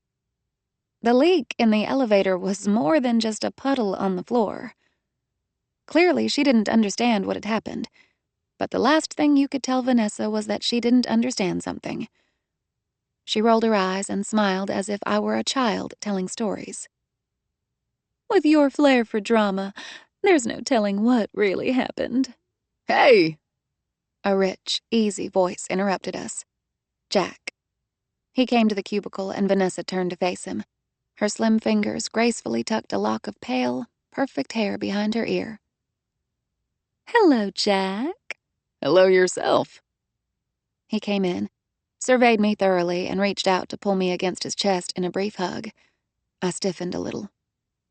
Yeah, I don't give a shit that you don't like to be touched, Jack said, continuing to hug me. You scared the life out of me last night. I stopped by your apartment a couple of minutes ago and there was no answer. What are you doing here? I work here, I said with a crooked grin. Not today. You're taking the day off. I don't need to do that, I protested, conscious of Vanessa's stony gaze. Jack finally let go of me. Yes, you do. Relax, take a nap, and make sure to call Gage, Joe, Dad, and Todd. They all want to talk to you. No one called you at home in case you were sleeping. I made a face. Am I going to have to repeat the whole story 4 times? Afraid so. Jack, Vanessa broke in sweetly. I don't think it's necessary to make Haven take a day off. We'll take good care of her, and it might help to take her mind off the trauma of getting stuck on that elevator. Jack gave her a strange look. It was more than being stuck on an elevator, he told her. My sister was trapped like a minnow in a bait bucket. I talked to the guy who pulled her out last night. He said the elevator cab was nearly full of water and completely dark, and he didn't know any other woman who would have handled it as well as Haven did. Hardy had said that about me? I was pleased and flattered, and I was also fascinated by the quick, subtle contortions that worked across Vanessa's face. Well, of course you should take the day off, she exclaimed, startling me by putting an arm around my shoulders. I had no idea it was that bad, Haven. You should have told me. She gave me an affectionate squeeze. The dry, expensive scent of her perfume and the feel of her arm around me caused my skin to crawl. You poor thing. Go home and rest. Is there anything I can do for you? Thanks, but no, I said, inching away from her. Really, I'm okay, and I want to stay. Jack looked down at me fondly. Get going, sweetheart. You're taking the day off. I have a ton of stuff to do, I told him. I don't give a crap. It'll all be here tomorrow, right, Vanessa? Right, she said cheerfully. Believe me, it will be no problem to cover for Haven. She patted my back. Take care, sweetie. Call me if you need anything. Her high heels left deep, pointy gouges in the office carpeting as she left. I really should stay, I told Jack. His expression was intractable. Go visit Dad, he said. He wants to see you. And it wouldn't hurt either of you to try to talk like a couple of civilized people for a change. I heaved a sigh and picked up my purse. Sure, I haven't had enough excitement in the past couple of days. Sliding his hands in his pockets, Jack watched me with a narrowed gaze. His voice lowered. Hey, did Kate's make a move on you last night? Are you asking as a brother or a friend? He had to think about that. Friend, I guess. All right. I continued in the softest possible whisper. I made a move on him, and he turned me down. He said he didn't want to take advantage of me. Jack blinked. What do you know? He was really high-handed about it, I said, turning grumpy. And that whole, I'm the man, I get to decide attitude doesn't play with me. Haven, he's a Texan. We're not generally known for our sensitivity and tact. You want a guy like that, go find yourself a metrosexual. I hear there's a lot of them in Austin. A reluctant grin broke through my indignation. I'm not sure you even know what a metrosexual is, Jack. I know I'm not one of them. He smiled and sat on the corner of my desk. Haven, everyone knows I got no love lost for Hardy Cates, but I have to take up for him on this one. He did the right thing. How can you defend him? His black eyes sparkled. Women, he said. You get mad when a man makes a move on you, and you get even madder when he doesn't. I swear there's no winning. Some men were partial to their daughters. My dad wasn't one of them. Maybe if we'd spent more time together, Dad and I could have found common ground. But he'd always been too busy, too driven. Dad had yielded the responsibility of daughter raising to Mother's exclusive control. And no matter how she whittled and chipped, she had never been able to make a square peg fit into a round hole. My attitude had worsened the harder Mother tried to make me into the right kind of daughter. The possessions that had been deemed unfeminine, my slingshot, my cap pistol, my plastic cowboy and Indian set, the ranger's hat Joe had given me, had either disappeared or were given away. You don't want those, she had said when I complained. Those things aren't appropriate for little girls. Mother's two sisters had been sympathetic to her plight, since it was obvious nothing could be done with me. But I thought they had taken some secret satisfaction in the situation. Even though their husbands hadn't been able to afford to buy them a mansion in River Oaks, they had managed to produce my cousins Karina and JC and Susan, all perfect little ladies. But Mother, who'd had everything in the world she wanted, had gotten stuck with me. I'd always known that I'd never have gone to Wellesley if my mother were still living. She had been a staunch anti-feminist, although I wasn't sure if she even knew why. Maybe because the system had always worked well for her, a rich man's wife, or possibly because she believed you could never change the order of things, men's natures being what they were, and she hadn't been one to knock her head against the wall. And many women of her generation had believed there was virtue in tolerating discrimination. Whatever the reason, Mother and I had certainly had our differences. I felt guilty because her death had allowed me to have my own beliefs and go to the college I wanted. Dad hadn't been happy about it, of course, but he'd been too grief-stricken to argue about it. And it had probably been a relief for him to get me out of Texas. I called Dad on my way to River Oaks to make sure he was at home. Since my car had been totaled by the garage flooding, I was driving a rental car. I was greeted at the front door by the housekeeper, Cecily. She had worked for the Travises for as long as I could remember. She'd been old even when I was a child, her face lined with grooves you could wedge a dime in. While Cecily headed off to the kitchen, I went to Dad, who was relaxing in the family room. The room was flanked by walk-in fireplaces on each side, and was big enough that you could park a personnel carrier in it. My father was at one end of the room, relaxing on a living room sofa with his feet propped up. Dad and I hadn't spent any real time together since my divorce. We had seen each other only for short visits, with other people present. It seemed we both felt that getting through a private conversation was more trouble than it was worth. As I looked at my father, I realized he was getting old. His hair had gotten more white than gray, and his tobacco tan had faded, evidence that he was spending less time outdoors. And he had a sort of settled-in air, the look of a man who had stopped straining and hurrying to reach the next thing around the corner. "Hey, Dad." I leaned down to kiss his cheek and sat next to him. His dark eyes inspected me carefully. None the worse for wear, looks like. "Nope," I grinned at him. "Thanks to Hardy Cates." You called him, did you? I knew where that was leading. "Yeah. Lucky I had my cell phone." Before he could pursue the line of questioning, I tried to divert him. "I guess I'll have a good story to tell my therapist when she gets back from vacation." Dad frowned in disapproval, as I knew he would. You're going to a head doctor? "Don't say head doctor, Dad. I know it's what people used to call mental health professionals, but now it has a different meaning." Like what? "It's slang for a woman who's good at a certain bedroom activity." My father shook his head. Young people. I grinned at him. "I didn't come up with it. I'm just trying to keep you updated. So, yes, I'm going to a therapist, and she's helped me a lot so far." It's a waste of money. Dad said. Paying someone to listen to you complain. All they do is tell you what you want to hear. As far as I knew, Dad knew approximately nothing about therapy. "You never told me about your psychology degree, Dad." He gave me a dark look.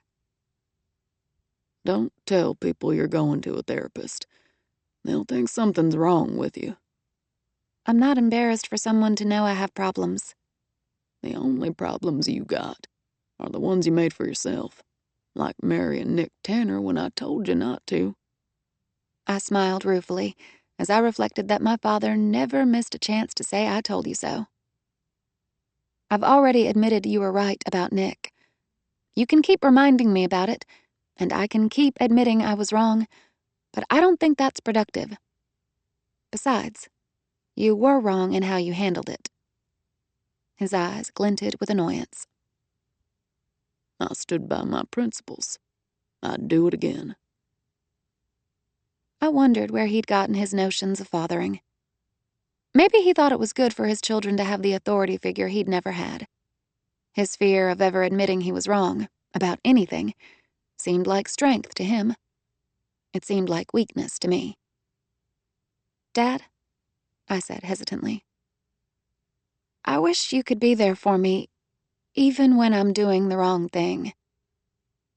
I wish you could love me even when I'm screwing up." This has nothing to do with love. You need to learn there are consequences in life, Haven. I already know that. I had faced consequences Dad didn't even know about. If we had had a different relationship, I would have loved to confide in him. But that required a kind of trust that took years to accumulate. "I shouldn't have rushed into marriage with Nick," I admitted. "I should have had better judgment. But I'm not the only woman who's ever fallen in love with the wrong man." Your whole life, he said bitterly. all you ever wanted was to do the opposite of what your mother or I said. You were more contrary than all three boys put together. "I didn't mean to be. I just wanted your attention. I would have done anything to get some time with you." You're a grown woman, Haven Marie. Whatever you did or didn't get when you were a child, you need to get over it. "I am getting over it," I said. "I'm done with expecting you to be any different from what you are. I'd like you to do the same for me, and then maybe the two of us could stop being so disappointed in each other. From now on, I'll try to make better choices. But if that means doing something that pisses you off, so be it. You don't have to love me. I love you anyway. Dad didn't seem to hear that. He was intent on finding out something. I want to know what's going on with you and Hardy Cates. Are you taking up with him? I smiled slightly. That's my business. He's got a reputation, Dad warned. He lives at one speed, wide open, not cut out for marrying. I know, I said. Neither am I. I'm warning you, Haven. He'll run roughshod over you. He's a no-account East Texas redneck. Don't give me another reason to say I told you so. I sighed and looked at him, this parent who was always convinced he knew best. Tell me, Dad, who would be the right guy for me? Give me an example of someone you'd approve of. Settling back comfortably, he drummed his thick fingers on his midriff. George Mayfield's boy Fisher. He'll come into money someday. Good character. Solid family. Nice looking, too. I was aghast. I had gone to school with Fisher Mayfield. Dad, he has the blandest, limpest personality in the entire world. He's the human equivalent of cold spaghetti. What about Sam Schuler's son? Mike Schuler? Joe's old buddy? Dad nodded. His daddy's one of the best men I know. God-fearing, hard-working, and Mike always had the best manners of any young man I ever met. Mike's turned into a pothead, Dad. My father looked offended. He has not. Ask Joe if you don't believe me. Mike Schuler is single-handedly responsible for the annual income of thousands of Colombian ganja farmers. Dad shook his head in disgust. What's the matter with the younger generation? I have no idea, I said. But if those are your best suggestions, Dad, that no-account East Texas redneck is looking pretty good. If you start up with him, my father said, you make sure he knows he'll never get his hands on my money. Hardy doesn't need your money, I took pleasure in saying. He's got his own, Dad. He'll want more. After having lunch with my father, I went back to my apartment and took a nap. I woke up replaying the conversation we'd had and brooding over his lack of interest in any real father-daughter communication. It depressed me, realizing I wasn't ever going to get the same kind of love from him that I was willing to give. So I called Todd and told him about the visit. You were right about something, I said. I do have a pathetic daddy complex. Everyone does, sweetheart. You're not special. I chuckled. Want to come over and have a drink at the bar? Can't. Got a date tonight. With who? A very hot woman, Todd said. We've been working out together. What about you? Sealed the deal with Hardy yet? No. He was supposed to call today, but so far. I stopped as I heard the call waiting beep. That might be him. I've got to go. Good luck, sweetheart. I clicked over to the second call. Hello? How are you feeling? The sound of Hardy's drawl slow blistered every nerve. Fine. My voice sounded like a squeaky balloon. I cleared my throat. How are you? Any pulled muscles from yesterday? Nope. Everything in working order. I closed my eyes and let out a breath as I absorbed the warm, waiting silence between us. Still mad at me? Hardy asked. I couldn't hold back a smile. I guess not. Then will you go out to dinner with me tonight? Yes. My fingers curled tightly around the phone. I wondered what I was doing, agreeing to a date with Hardy Cates. My family would have a fit. I like to eat early, I told him. So do I. Come to my apartment at 6? I'll be there. After he hung up, I sat quietly for a few minutes thinking.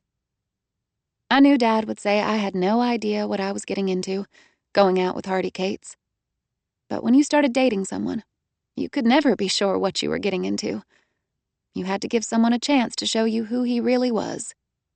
and believe him when he did. I dressed in jeans and high heels and a daffodil-colored halter top with a sparkly pin anchoring one strap to the bodice. Using a straightening iron, I worked on my hair until it was shiny and the ends were all turned up. Since the weather was humid, I used a minimum of makeup, just a touch of mascara and cherry-colored lip stain. It occurred to me that I was a lot more nervous about the idea of sleeping with Hardy than I had been with Nick as a virgin. Probably because with the first guy, you figured you got a beginner's pass. With the second one, however, something more would be expected. It hadn't helped that I had recently taken a women's magazine quiz entitled, "Are You Good in Bed?" And my score had put me in the category of inhibited babe, and had given all kinds of suggestions for enhancing my carnal abilities, most of which sounded unsanitary, uncomfortable, or just plain unsightly. By the time I heard the doorbell ring, a few minutes before 6, the tension had collected until my entire skeleton felt like it had been fastened with tight metal screws. I opened the door, but it wasn't Hardy. There stood my ex-husband, dressed in a suit and tie, perfectly groomed and smiling. "Surprise," he said, and grabbed my arm before I could move. Chapter 14. I reeled back, trying to break free, but he followed me across the threshold. Nick's smile never wavered. I knocked his hand away from me and faced him, trying to keep the alarm from showing on my face. I was in the middle of a nightmare. I thought it couldn't be real, except that misery and fear and anger were swarming over me like insects, and that feeling was all too familiar. It had been my reality for almost 2 years. Nick looked healthy, fit, a little heavier than he'd been during our marriage. The new roundness of his face emphasized a boyishness that wouldn't sit well as he aged. But overall, he gave the appearance of a clean-cut, prosperous, conservative guy. Only someone who knew him like I did would be aware of the monster inside. "I want you to leave, Nick." He gave a bemused laugh, as if my quiet hostility were coming out of left field. "My God, Marie. I haven't seen you in months, and that's the first thing you say." "I didn't invite you here. How did you find my apartment? How did you get past the concierge?" David never let non-residents into the building without first getting approval. "I found out where you were working, and I went to your office. Just talked to your manager, Vanessa. She told me you lived here in the building. She gave your apartment number and said to go right on up. Nice girl. Said she'd show me around Houston whenever I want." "You two have a lot in common," I said tersely. Damn Vanessa.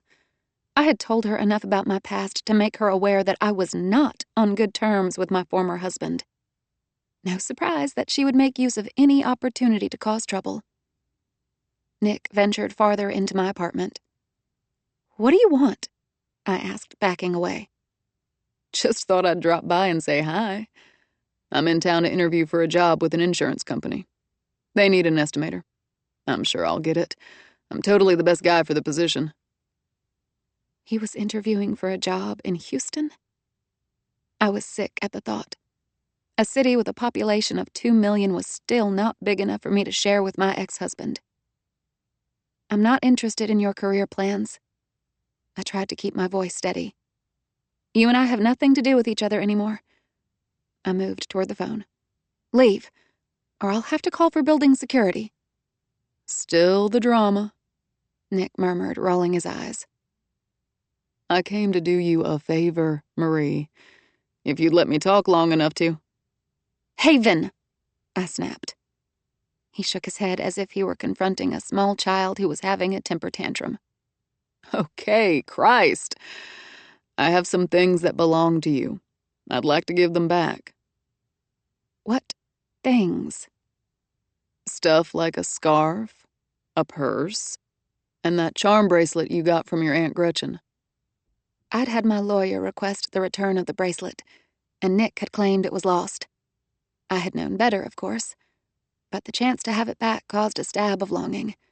That little piece of my past meant a lot to me. Great, I heard myself say casually. Where is it? Back at my hotel. Meet me tomorrow and I'll bring it. Just send it to me.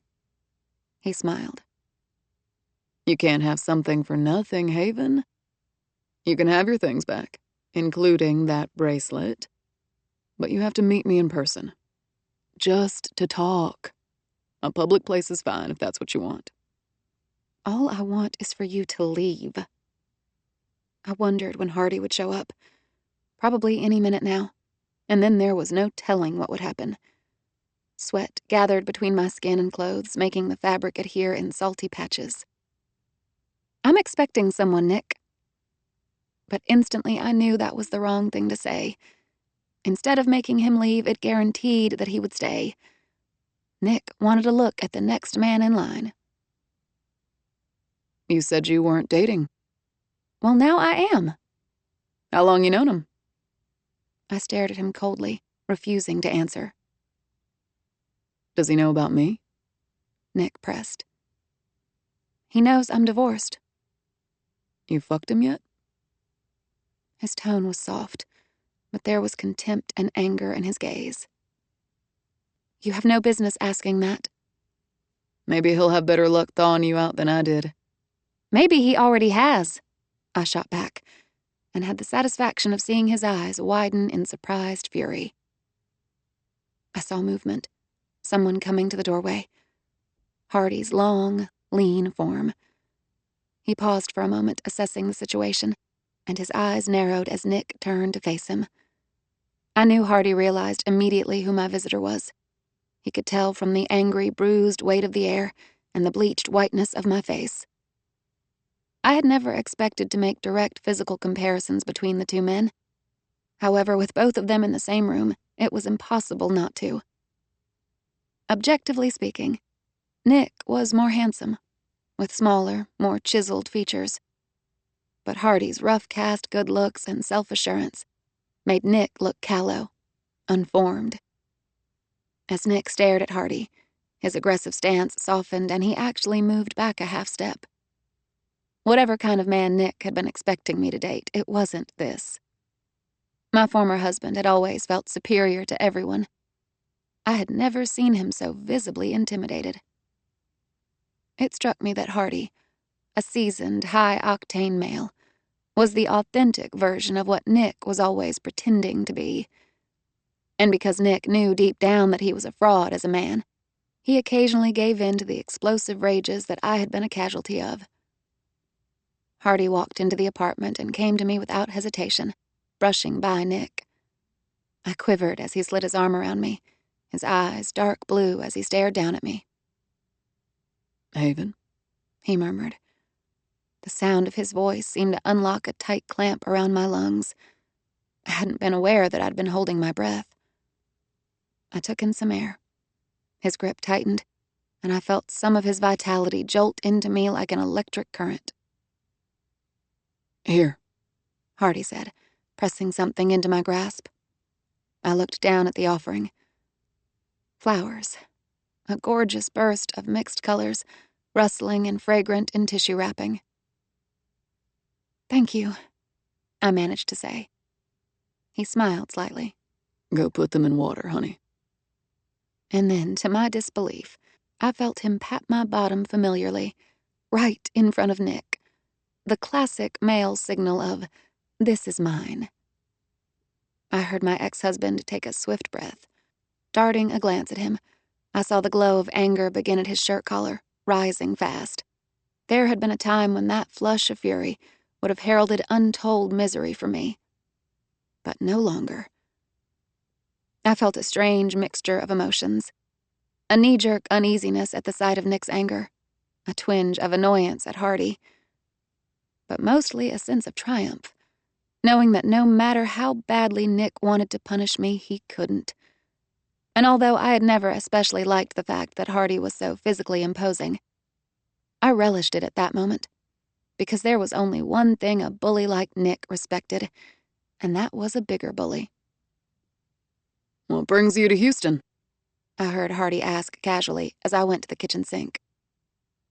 Job interview. Nick replied in a subdued tone. I'm Nick Tanner. Havens. I know who you are. I didn't catch your name. Hardy Cates. Glancing back, I saw that neither of them had moved to shake hands. The name rang a bell for Nick. I saw the flicker of recognition on his features, but he couldn't quite put it in context. Cates. Wasn't there some trouble between you and the Travises a while back? You could say so, Hardy replied, sounding not at all regretful. A deliberate pause, and then he added, Getting friendly with one of them, though. He was referring to me, of course, pushing Nick's buttons on purpose. I sent Hardy a warning glare, which went completely unnoticed, and I saw the quiver of outrage run across Nick's face. Nick was just leaving, I said hastily. Goodbye, Nick. I'll call you, Nick said. I'd rather you didn't. I turned back to the sink, unable to look at my ex-husband for another second. You heard her, came Hardy's murmur. And there was something else, some brief exchange of words before the door closed firmly. I let out a shuddery sigh, unaware that I was gripping the bunched flower stems until I looked down and saw a smear of blood on the fleshy pad beneath my right thumb. A thorn had punctured it. I ran some water over my hand to clean it, filled a vase, and settled the flowers in it. Hardy came up behind me, gave a quiet exclamation as he saw the blood on my hand. It's okay, I said, but he took my hand and held it under the water. When the tiny wound was rinsed, he reached for a paper towel and folded it a couple of times. Keep pressure on it. He stood facing me, gripping the paper towel against my palm. I was so unsettled by Nick's visit that I couldn't think of a thing to say. Unhappily, I acknowledged that I couldn't throw out my past like an old pair of shoes. I would never be free of it. I could move on, but Nick would always be able to find me, walk back into my life, remind me of things I would have given anything to forget. Look at me, Hardy said after a minute. I didn't want to. I knew he would read my face far too easily. I couldn't help remembering what Todd had said about him. You watch his eyes. Even when he's doing his regular guy routine, he's taking measure, learning, every damn second. But I forced myself to meet his gaze. Did you know he was in town? Hardy asked. No, it was a surprise. What did he want? He said he had some old things of mine that he wanted to give back. Like what? I shook my head. I wasn't in the mood to tell him about Aunt Gretchen's bracelet. Certainly, I wasn't about to explain that I'd left it behind because I'd been beaten up and thrown out on the front steps of my own home. Nothing I want, I lied. I tugged my hand from his and removed the paper towel. The bleeding had stopped. What did you tell Nick at the door? I said if he showed up here again, I'd kick his ass. My eyes widened. You didn't really, did you? He looked smug. I did. You arrogant. Oh, I can't believe you just took it upon yourself to. I sputtered into silence, fuming. Hardy wasn't a bit sorry. That's what you want, isn't it? Not to see him again? Yes, but I don't want you making decisions for me. I feel like I've spent my life surrounded by dominating men, and you'll probably turn out to be the worst of them all. He had the nerve to smile at that.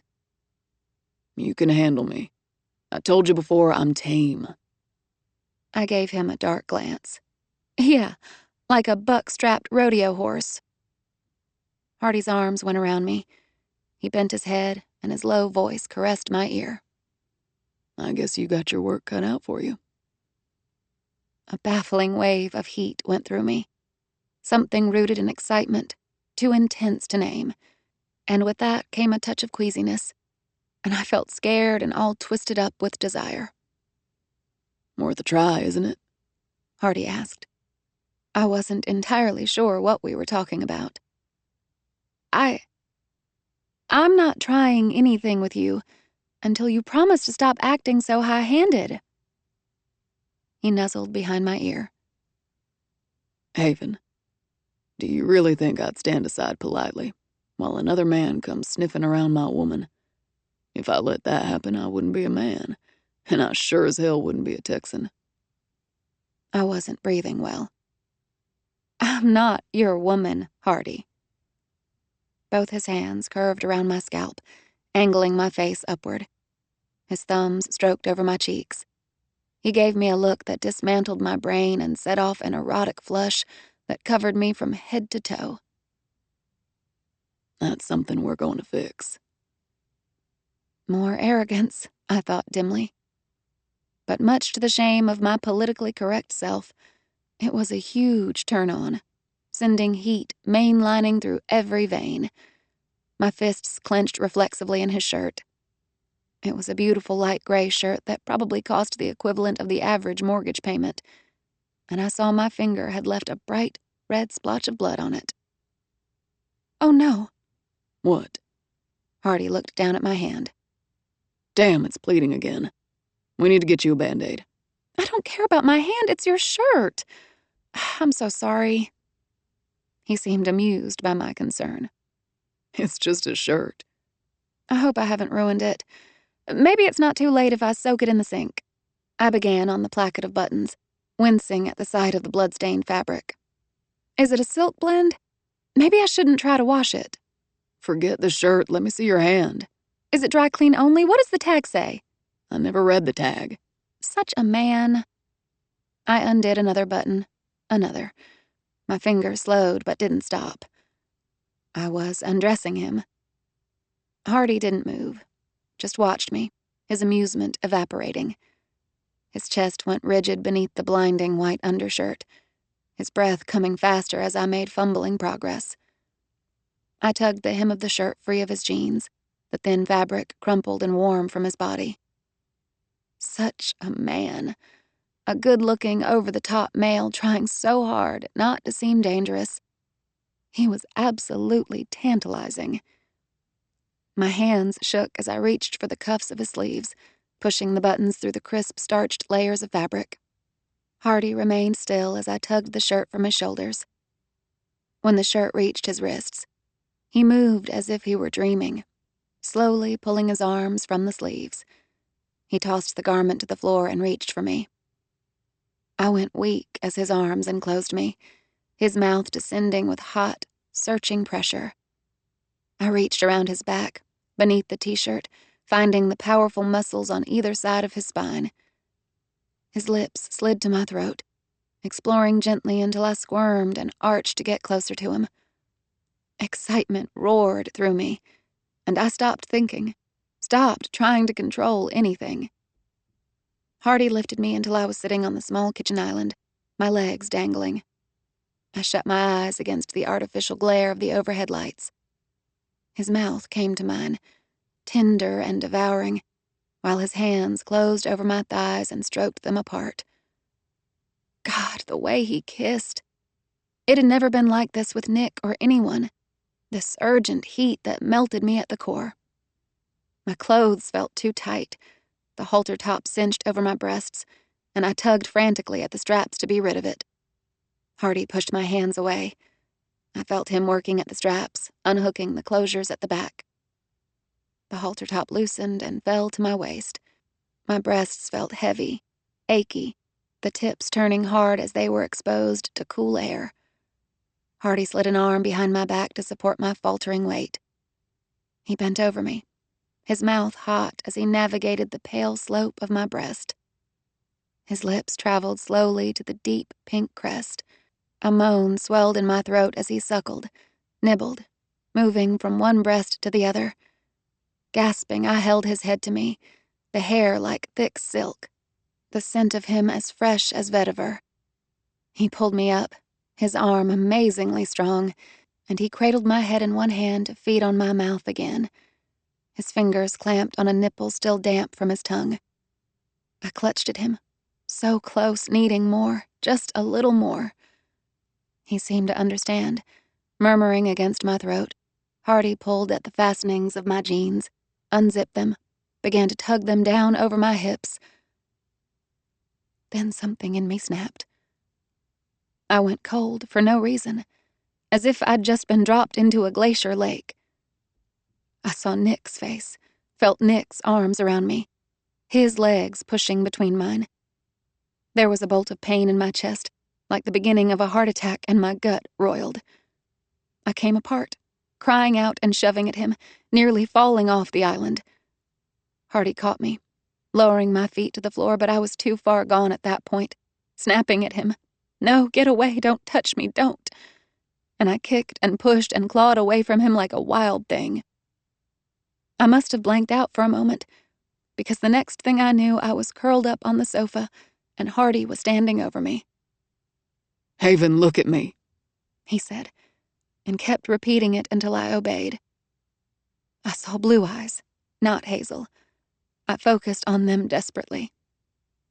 Hardy had draped his discarded button-down shirt over my naked chest. Take a deep breath, he said patiently. I'm not going to touch you. No, sit still. Breathe. My stomach was cramping so painfully I was certain I was going to throw up. But gradually the jerky breaths eased into longer ones, and the sickness faded. Hardy gave a curt nod when my breathing returned to something approaching normal. I'll get you some water. Where are the glasses? To the right of the sink, I croaked. He went to the kitchen area and I heard the tap running. While he was gone, I pulled his shirt on and wrapped it around myself. I was clumsy, trembling with aftershocks. As I realized what had just happened, how I had freaked out on him, I wanted to die. I buried my head in my arms. I had thought everything was fine. It had felt so good, but all the excitement and pleasure had turned to panic. Something was really, really wrong with me. And I knew if I couldn't be close to this man, now, I was never going to be close to anyone. I was never going to be okay. Swamped in despair, I huddled in the corner of the sofa. Hardy sat on the coffee table facing me. Silently, he gave me the glass of water. My mouth had gone as dry as dust, and I drank thirstily. But after a few swallows, the sick feeling threatened to come back, and I set the glass aside. I forced myself to look at Hardy. He was pale under his tan, his eyes electric blue. My mind was a complete blank. What the hell should I say to him? I didn't think I was going to do that, I heard myself mumble. I'm sorry. His gaze locked on me. Haven, what kind of problem are we dealing with?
Chapter 15. I really didn't want to get into that. I wished Hardy would go away and leave me the privacy for tears. I wanted to cry and go to sleep and never wake up. But it was pretty clear Hardy wasn't going anywhere until he got an explanation, and God knew I owed him one. I gestured clumsily to a chair on the other side of the table. If you wouldn't mind, I can talk about it easier if you sit over there. Hardy shook his head. The only sign of emotion on his face were the twin lines notched between his brows. I can't, He said in a husky voice. I think I might know what you're going to tell me, and I don't want to be far away from you when you say it. I looked away from him, shrinking into the folds of his shirt. I could only talk in fits and starts. What just happened was, well, I behaved that way because I have some leftover problems from my marriage. Because Nick was abusive. The room was deathly quiet. I still couldn't look at him. It started out in little ways, I said, but it got worse over time. The things he said, the demands, the slapping, screaming, punishing. I kept forgiving him, and he kept promising never to do it again. But he did. And it got worse. And he always blamed me for causing it. He always said it was my fault, and I believed him. I went on and on. I told Hardy everything. It was awful.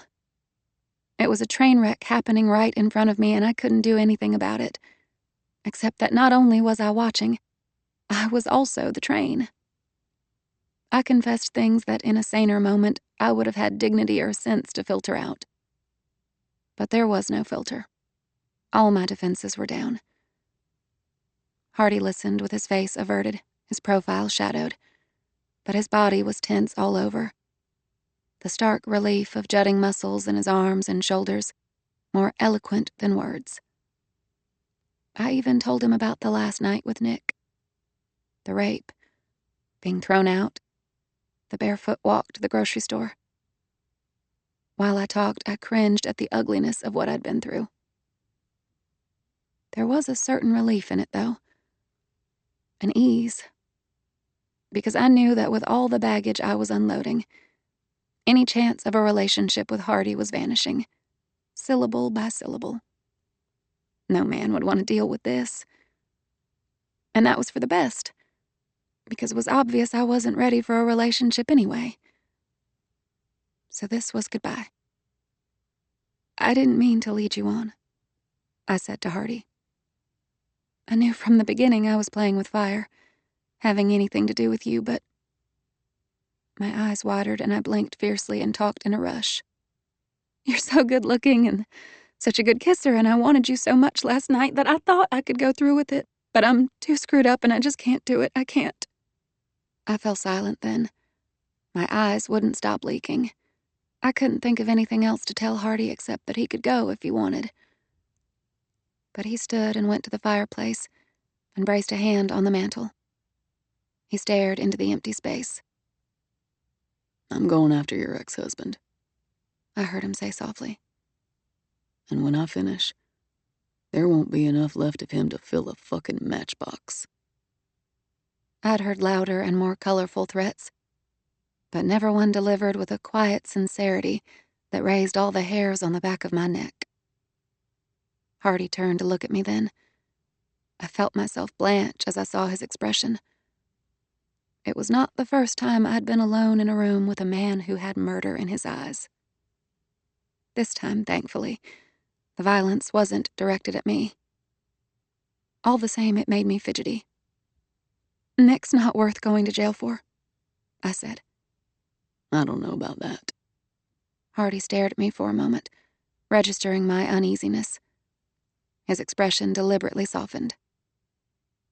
The way I was brought up, he needed killing as an airtight legal defense. I almost smiled at that. I let my shoulders slump, feeling drained in the aftermath of my personal catastrophe. But even if you did, it wouldn't change the way I am now. I'm broken. I blotted my eyes with a shirt sleeve. I wish I'd slept with someone before I married Nick, because at least then I'd have some good experience with sex. As it is, though. Hardy watched me intently. That night of the theater opening, you had a flashback when I was kissing you, didn't you? That's why you took off like a scalded cat. I nodded. Something in my mind clicked, and it was like I was with Nick, and all I knew was that I had to get away or I would be hurt.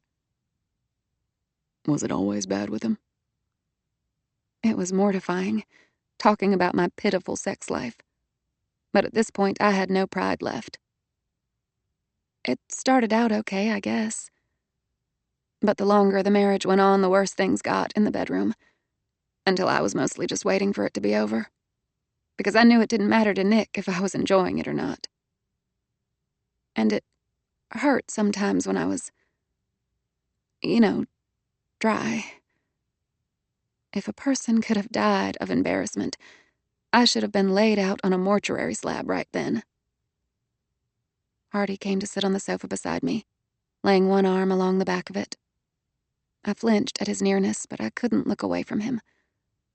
He was ridiculously virile in that damned white t-shirt, with that long body and those sun-baked muscles. Any woman would have to be out of her mind not to go to bed with him. I guess it's over now, I said bravely. Right? Is that what you want? My throat clenched. I shook my head. What do you want, Haven? I want you. I burst out, and the tears spilled over again. But I can't have you. Hardy moved closer, gripping my head in his hands, forcing me to look at him. Haven, sweetheart, you've already got me. I looked at him through a hot blur. His eyes were filled with anguished concern and fury. I'm not going anywhere, he said. And you're not broken. You're scared, like any woman would be after what that son of a bitch did. A pause, a curse, a deep breath, an intense stare. Will you let me hold you now? Before I even realized what I was doing, I had crawled into his lap. He gathered me close, cuddling and soothing, and the comforting felt so good that I almost wished I could keep crying. I nuzzled into the fragrant skin of his neck, finding the place where the shaven bristle of his jaw began. He turned his mouth to mine, easy and warm, and that was all it took to start me simmering again, my lips parting to welcome him. But even as I responded to his kiss, I felt the intimate pressure of him beneath me, and I stiffened. Hardy drew his head back, his eyes molten blue. Is it this? He nudged upward, the hard ridge pushing against me. Feeling that makes you nervous. I squirmed and nodded, turning scarlet.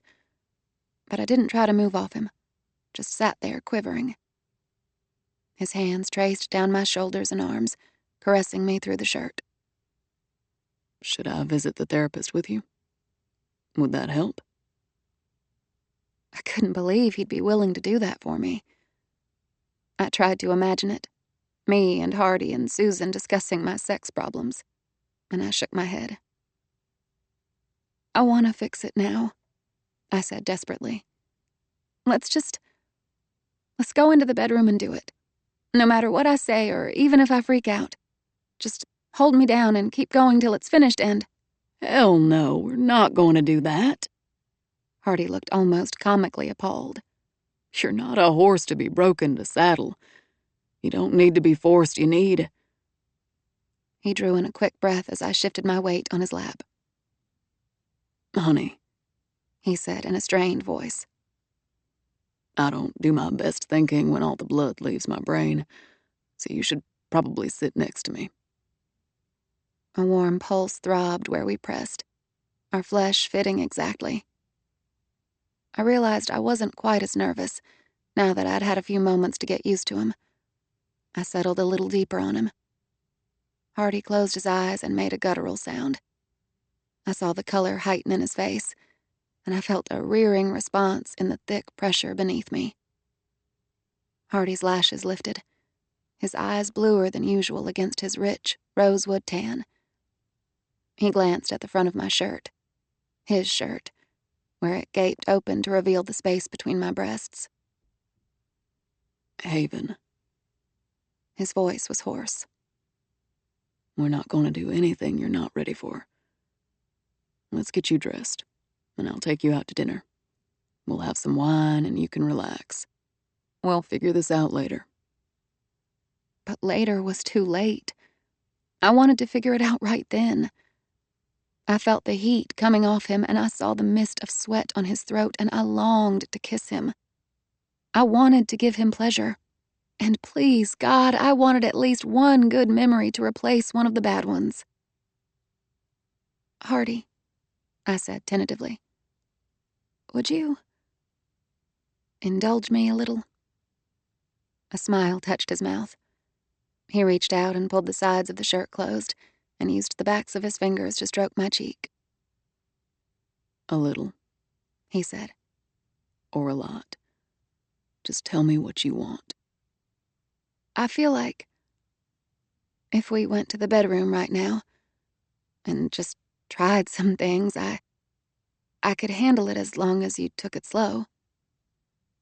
His hand stilled. What if you have a flashback? I don't think it would bother me as much as it did before. Because now I've told you everything, and I know you understand what my problem is. So I would just tell you if I got afraid. He stared at me for a long moment. You trust me, Haven? I ignored a twinge of nerves in my stomach. Yes. Without another word, Hardy plucked me from his lap, set me on my feet, and followed me to the bedroom. My bed was an old-fashioned brass one, the sturdy, stately kind that weighed a ton and didn't move an inch.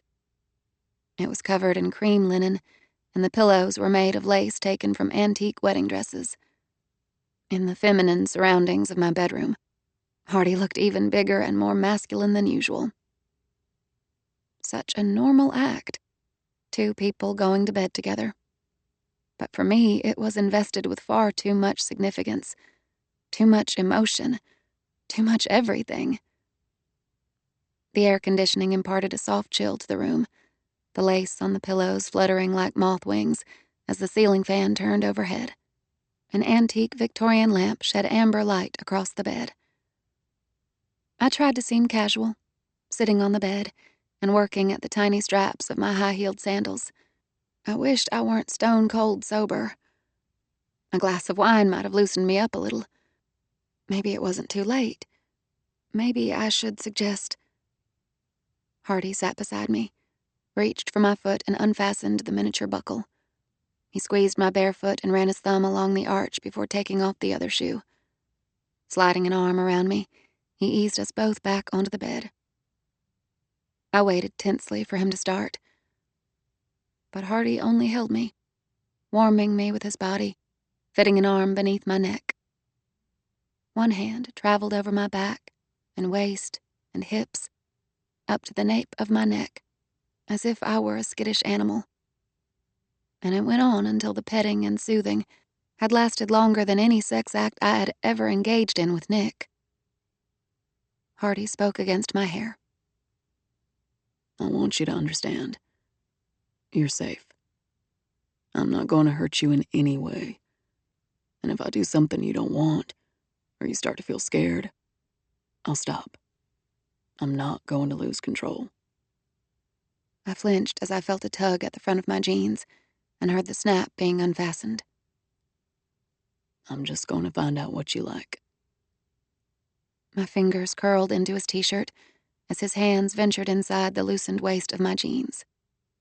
I want to find out what you like, too. I like it all, darling, he whispered, peeling my clothes off as if he were unwrapping a bandage. I told you, I'm easy to please. His breath fell on me with a sweet burn, as he drew his mouth over my throat and breasts. He knew what he was doing, taking his time. Relax, he murmured, his fingers gliding over my straining limbs. I clutched at his t-shirt, trying to pull it off. He helped me, stripping away the layer of thin cotton and tossing it to the floor. His skin was as brown as cinnamon against the antique white bed linens. There was a light mat of hair on his chest, so unlike Nick's smoothness. I put my arms around his neck and kissed him, gasping as my breast pressed into the warm, tickling hair. Hardy caressed and explored as if he were intent on discovering every detail of my body. I realized he was playing with me, lifting and turning me, pressing kisses in unexpected places. He was so strong, his body sleek and beautiful in the muted light. I crawled over him and rubbed my nose and chin into the springy, soft fur of his chest. I trailed my fingers to his midriff, where the skin was satin smooth and taut over bands of muscle, and lower, to the edge of his jeans, and lower still, to the part of him I was nervous of. Watching my face, Hardy eased slowly onto his back, allowing me to explore him. I touched him over his jeans, hesitantly tracing the jut of his erection. His breath roughened, and I sensed how difficult it was for him to hold himself in check. My fingers wandered to the base of the shaft, where the flesh was weighted and tight-mounted, and I heard him give a soft grunt. A dart of excitement went through me as I realized how much he liked that, and I did it again, circling my palm over the taut denim. A laughing groan escaped him. You're trying to torture me, aren't you? I shook my head. Just trying to learn you. He pulled me farther over his chest, guided my head to his, and gave me another of those insatiable kisses, until I was rising and falling with the rhythm of his breathing, as if I were floating on ocean waves. He reached down to his jeans and unfastened them. I hesitated and slid my hand down to grip him gingerly. At this point, there was no doubt that Hardy was built to scale all over.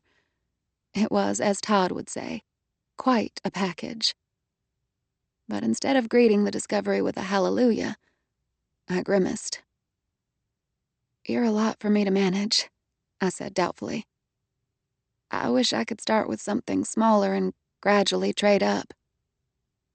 Can't help you there, honey. Hardy sounded breathless. That one's not available in a mid-sized edition. He urged me over to my front, and I felt his mouth on my back, kissing and nibbling along my spine.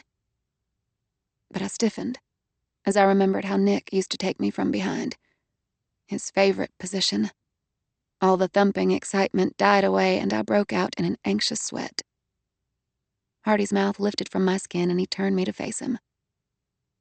Scared? He murmured, his hand skimming over my arm. I nodded with a mixture of defeat and frustration. "I guess I don't like it that way, with you behind me. It reminds me of—" I stopped, wondering bleakly if I was ever going to get Nick out of my head, if I would ever be able to forget what he had done. The bad memories had been woven into the fabric of my body, threaded through every nerve. Nick had ruined me for life. Hardy continued to stroke my arm. There was a distance in his gaze, as if he were turning a thought over in his mind. I realized he was considering how to handle me, how to slip past my defenses, and that made me feel apologetic and wary. His hand wandered from my arm to my chest, his fingertips circling the breasts that Nick had complained were too small. Damn it. There was no way the good feeling was going to come back. I couldn't stop thinking about my ex-husband or my own inadequacies. "It's not working for me," I choked out. "Maybe we should—" Close your eyes, he murmured. Lie still. I obeyed, my fingers knotting into fists by my sides. The lamplight shone dull orange through my lids. His mouth descended, trailing kisses from my chest to my stomach. His tongue slipped inside the tight hollow of my navel, and I squirmed in response. His hand settled on one of my knees. Easy. he whispered again, sliding lower until my eyes flew open. I jerked and pushed at his head. "Wait," I gasped. "That's enough, I can't." I was blushing furiously, trembling all over. Hardy's head lifted, the soft light running over his hair like liquid. Am I hurting you? No. His hand came to my stomach, rubbing in a warm circle. Did I scare you, honey? No, it's just... I've never done that before. Needless to say, Nick had never been interested in any activity that would enhance my pleasure rather than his. Hardy contemplated my red face for a moment. A new glint entered his eyes. Softly. Don't you want to try it? Well, someday, I guess. But I like to take these things in steps. I think I should get used to the regular stuff before going to the advanced. I broke off with a little yelp as he bent over me again. "What are you doing?" His voice was muffled. You work on a plan for taking it in steps. Let me know when you got it figured out. In the meantime... I squeaked as he pinned my legs, holding them wide. Hardy gave a low laugh, enjoying my discomfort. There was no doubt about it. I was in bed with the devil. Give me 5 minutes, he coaxed. This is not up for negotiation. Why not? Because, I twisted and panted. Because I'm about to die of embarrassment. No, I mean it, Hardy, this is... My mind went blank as I felt him lick deep into that vulnerable secret place. I managed a feeble push against his head. There was no dislodging him. "Hardy," I tried again, but the delicate moist strokes opened the seam of closed flesh, and the pleasure was so acute I couldn't think or move. He followed the sensation to its center, using the tip of his tongue, and then he breathed on the throb and ache, steam fanning across wet skin. My heartbeat slammed so fast that I could barely hear his mocking whisper over the blood rhythm in my ears. Still want me to stop, Haven? My eyes were wet. I was strung tight with pleasure, shaking with it, but it wasn't enough. No, don't stop. I was shocked by the sound of my own voice, so hoarse and low, and even more shocked by the way I cried out as he slid in one finger and then another, stretching the glazed softness while his mouth searched the furrowed flesh. The sensation was excruciating, my hips hitching upward and falling back, but release kept skittering out of reach, maddening in its elusiveness. "I can't," I groaned. "I can't do it." Yes, you can. Just stop trying. "I can't stop trying."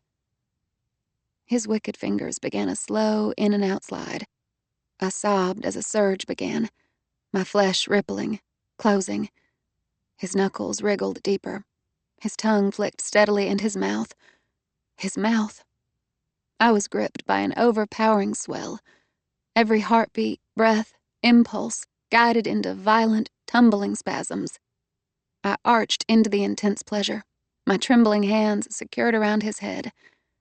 Hardy pushed his fingers as deep as possible, and his tongue circled to catch the last few twitches of release. When his touch was withdrawn, I whimpered and reached for him, tugging him upward. He rolled me to my side and put his arms around me and kissed the tear smudges at the corners of my eyes. We were quiet for a minute, my bare feet tucked between his palm warm on my bottom. I felt the urgency beneath his stillness, like the false lull of the bullpen before the animal exploded out of the chute. My hand stole to the open waist of his jeans. "Take these off," I whispered. Still breathing heavily, Hardy shook his head. That's enough for tonight. Let's quit while we're ahead. "Quit?" I repeated in groggy surprise. "No, there's no quitting now." I kissed his chest, relishing the masculine texture of him, the warm fur against my lips. "If you don't make love to me, Hardy Cates, I'll never forgive you." I did make love to you. "All the way," I insisted. You're not ready for all the way. I gripped him and ran my fingers up and down the silky, hard-sprung length. "You can't tell me no," I told him. It would be bad for my self-esteem. I rubbed my thumb over the broad tip, slow circles that drew out a slick of moisture. A quiet groan escaped him, and he buried his mouth in my hair. Reaching down, he pried my fingers away. I thought he was going to tell me to stop. Instead, he said in a muffled voice, My wallet is in the kitchen. I'll go get it. I understood instantly. We don't need a condom. I'm on the pill. His head lifted and he looked at me. I gave an awkward shrug. Since Nick never wanted me to have them, they became sort of an issue with me. I feel more in control, safer when I take them, and the doctor said it wouldn't hurt me. So I never miss a day. Believe me, we're covered, even without any other protection. Hardy rose and braced his weight on one elbow, looking down at me. I've never done it without a condom. Ever? I asked, bemused. He shook his head. I never wanted to take a chance on getting someone pregnant. I didn't want the responsibility. I always swore if I did have kids, I wouldn't leave them the way my dad did. You've never had a girlfriend who went on birth control? Even then, I always used a condom. I've never been a fan of the trust the woman method. Perhaps some women would have taken offense at that, but I understood all too well about trust issues. That's fine, I said, leaning up to kiss his chin. Let's do it your way. Hardy didn't move, however. He kept staring at me with those vivid eyes, and I felt something intimate and visceral flourish between us, a sense of connection I found more than a little alarming. It felt as if all the rhythms of my body and his had been set to one visible metronome. You gave me your trust, he said. Damned if I can't do the same. I eased to my back, and my breath quickened, and so did his. He undressed and pressed against me. He was gentle, so gentle, but I could feel the power and weight of him, and I tensed.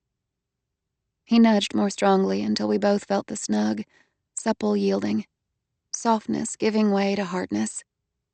Me, taking him inside, opening to him. The blue eyes turned drowsy, pleasure-clouded, his lashes throwing spiked shadows on his cheeks. He entered me by slow inches, giving me time to adjust, to span the heavy invasion. I turned my face against his arm, my cheek tucked against taut muscle. When I'd taken all of him I could, Hardy coaxed me to lift my knees, spread them wider, and he gave me even more. So tight, wet, my body offering lubricious welcome. I saw the concern on his face being replaced by lust. I loved the way he stared at me, as if he wanted to eat me alive. I wriggled, uncomfortable with all that fullness inside me, and Hardy shivered and gasped out a few words that sounded like, "Oh God, please, don't move, Haven baby, please." "Feel good?" I whispered. Hardy shook his head, struggling to breathe. His face was flushed as if with a high fever. "No?" I asked. Felt good a half hour ago, he managed to say, his accent slurry like he'd just done about 10 tequila shots. 15 minutes after that, it was the greatest sex I've ever had. And right about now, I'm pretty sure I'm in the middle of a heart attack. Smiling, I pulled his head down to mine and whispered, "What happens after the heart attack?" Not sure. His breath whistled through his teeth, and he dropped his head to the pillow beside mine. Hell, he said desperately. I don't know if I can hold on to this. I drew my hands over his sides, his back, the muscles coiled and strong beneath my fingertips. Don't hold back. He began a careful rhythm, rooting out pleasure from the intimate channel where we were joined. One of his thrusts stroked a sensitive place, deep and low, and at the same time his body pressed the front of mine at just the right angle. A zing of delight went through me. I jerked in surprise and dug my fingers into Hardy's hips. He lifted his head and smiled into my wide eyes. Did I find a sweet spot? He whispered and did it again and again, and to my everlasting embarrassment, I couldn't keep quiet, groans climbing in my throat until my hips shuddered against his. This time the spasms weren't as intense, but they were long and slow, pulling at the length of him until he came. He buried the pleasure sounds in my mouth and kissed me, stopping only when we were both oxygen-deprived and completely spent. I was filled with an overpowering drowsiness after that. I dozed for a while, with his body still tucked inside mine, and I discovered that the sleep after good sex was almost better than the sex itself. I woke later with him hard inside me, not thrusting, just wedged deep, and his hands were wandering everywhere, stroking and massaging. I lay on my side, one leg hitched over his hip. I needed him to move, but he kept me impaled and still. I gripped his bicep, his shoulder, trying to pull him over me. He resisted, letting me wriggle like a worm on a hook. "Hardy," I muttered, sweating at the roots of my hair. "Please." Please what? He licked at my upper lip, then the lower one. I rocked against him and pulled my mouth free long enough to gasp. "You know." He pressed his mouth into my neck. I felt the curve of his smile. Yes, he knew. But he continued to hold me locked against him while I clenched over and over, pulling at the deep pulse of him. Finally, he gave me a hint of a thrust, more a suggestion of movement than an actual rhythm. It was enough, though. It tipped me past the flashpoint, inner muscles contracting to gather sensation, and I came in rough shivers. Hardy drove upward in one strong shove and held, filling me with lustrous heat. He continued kissing me in the aftermath, his lips wandering sweetly, while his fingertips coasted over my chin and cheeks and throat. After a while, he pulled me out of bed and into the shower. Feeling drugged, I leaned on him as he washed me. His hands were gentle as he soaped and rinsed my body. Slippery, veiled in steam, I rested my cheek against the hard plane of his chest. He reached down and slipped 2 fingers inside me. I was sore and swollen, but it felt so good that I couldn't help pushing my hips forward. I heard a low crooning sound in his throat, and his thumb swirled tenderly around my clit. With infinite skill, he eased me into another climax, while the hot water rained over me and his mouth ate at mine. I barely remembered drying off and going back to bed, only that I was soon drifting to sleep with his solid presence beside me.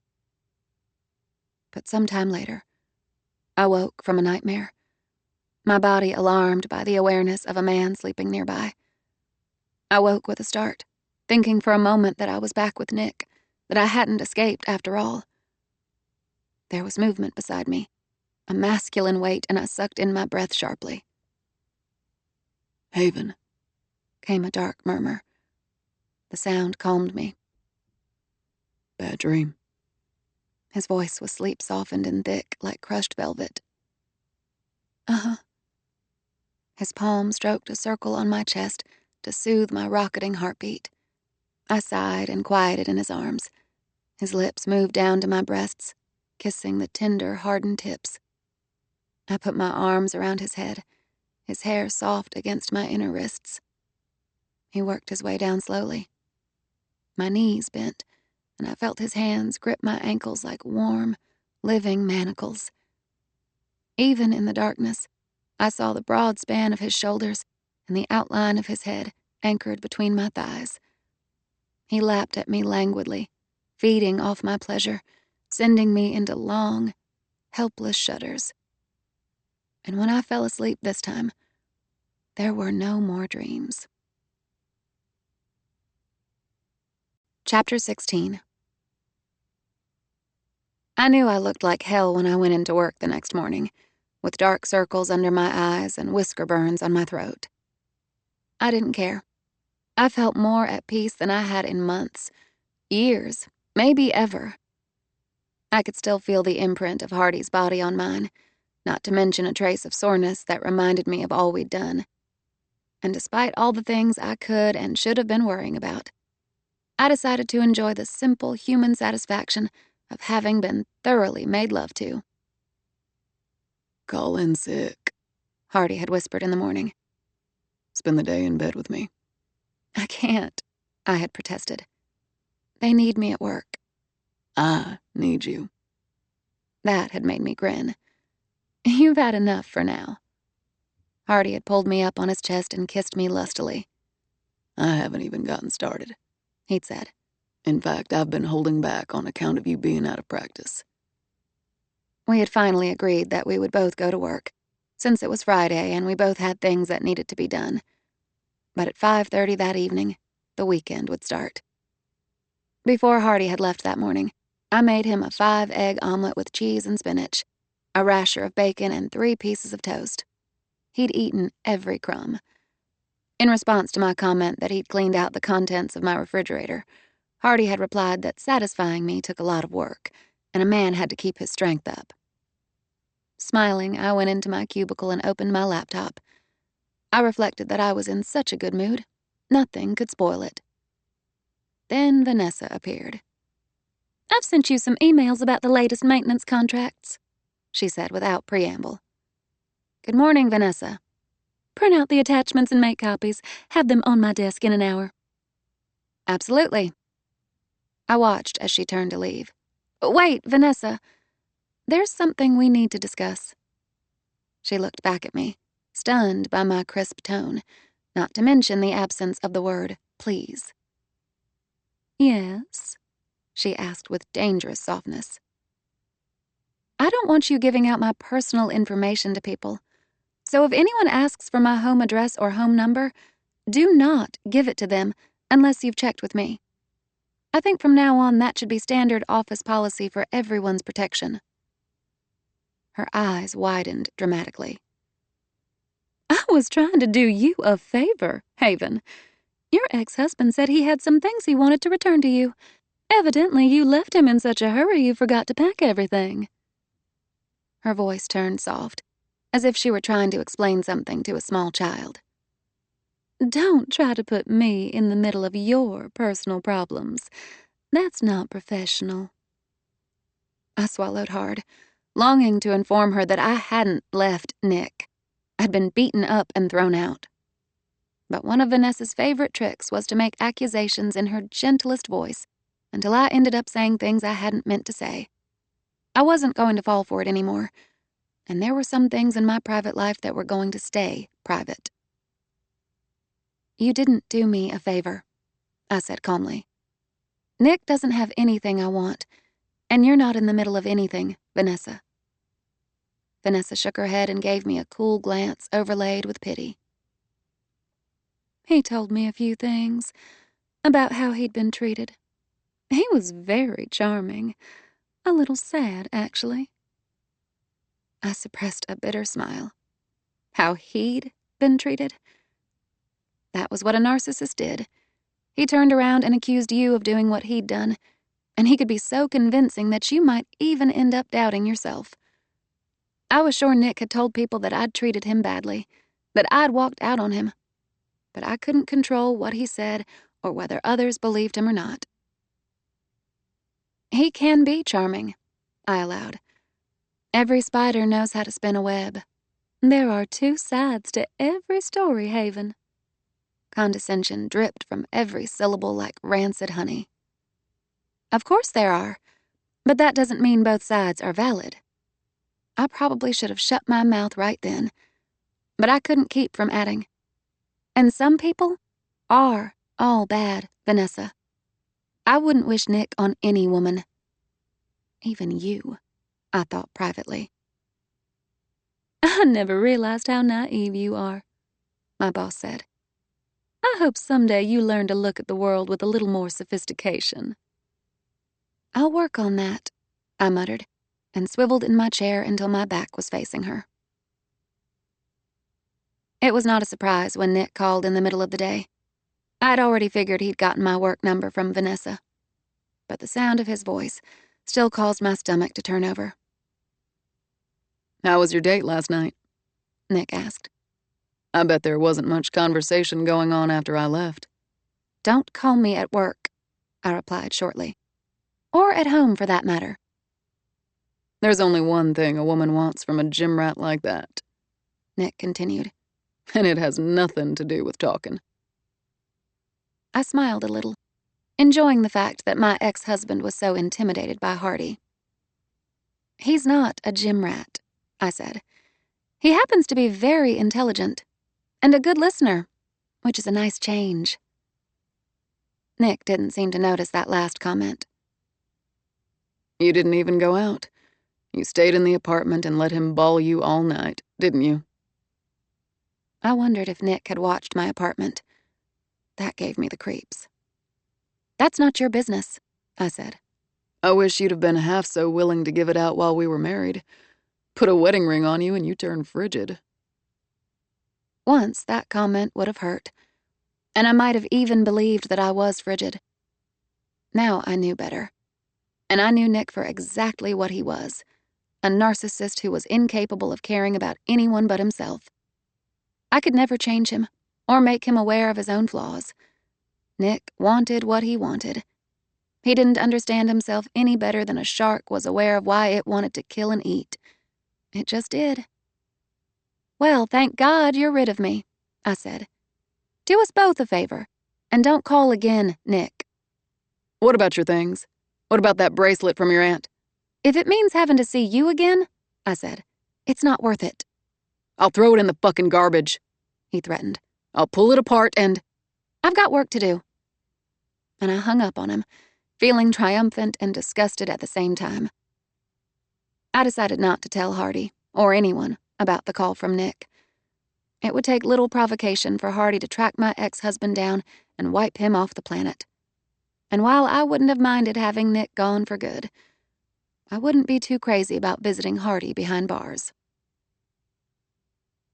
Over the next 2 weeks, I learned a lot about Hardy. We spent every possible minute together, not by any plan or design. It was just that he had become the person I most wanted to be with. And the puzzling thing was, he seemed to feel the same way. It's almost too easy, I told Todd on the phone one night while I was waiting for Hardy to come home from work. There are no mind games. He calls when he says he's going to. He shows up on time. He really listens to me. He's sort of, well, perfect. It's kind of worrisome. No one's perfect. You're leaving something out. What is it? He must be hung like a cocktail weenie. No, if anything, he's too much the other way. There was a pronounced silence. Todd? Are you still there? Yeah. I'm just trying to think of a good reason to continue our friendship. I grinned. Jealousy is so unattractive, Todd. It would help if you could tell me one thing that's wrong. One flaw. Bad breath. Warts. Some condition that requires antifungal spray. Would chest hair be a flaw? Oh, yeah. Todd sounded relieved. I can't stand a chest rug. You can't see the muscle cut. I thought it best not to argue, even though I disagreed. There was something infinitely comforting and sexy about being held against a broad, hairy chest. Haven, Todd said, sounding more serious. Remember what I told you about him? The thing about him not being a simple guy, about being twisted? Yeah, that. I stand by my gut feeling. So be careful, sweetheart. Have fun, but keep your eyes open. Later, I pondered what it meant to keep your eyes open in a relationship. I didn't think I was idealizing Hardy. It was just that I liked so much about him. I liked the way he talked to me, and even more the way he listened. I especially liked how tactile he was. He gave impromptu shoulder rubs, pulled me onto his lap, played with my hair, held hands. I hadn't been brought up in a physically affectionate family. Travis's put a high premium on personal space. And after my experiences with Nick, I had never thought I could stand being touched again. Hardy had charmed me more than anyone I'd ever met. He was engaging, playful, but always and foremost, a man. He opened doors, carried the packages, paid for dinner, and would have been mortally offended by the suggestion that a woman do any of those things. Having lived with a husband who had spent most of his time inflating his own fragile ego, I appreciated Hardy's self-assurance. He had no problem admitting that he'd made a mistake, or that he didn't understand something, only turned it into an opportunity to ask questions. I had seldom, if ever, met a man with such an endless reserve of energy, or such keen appetites. Privately, I acknowledged my father had probably been right about Hardy wanting more. And it didn't stop at money. He wanted respect, power, success, all the things he must have hungered for when the world had considered him a nobody. But the world's opinion hadn't crushed him. There had been something in him, a drive fueled by pride and anger, that had insisted he deserved more. He was not unlike my father, who had also started from nothing. The thought was a little scary. I was getting involved with a man who might turn out to be as much of an ambitious, driven hard-ass as Churchill Travis. How did you handle a guy like that? How did you keep it from happening? I knew Hardy thought of me as sheltered.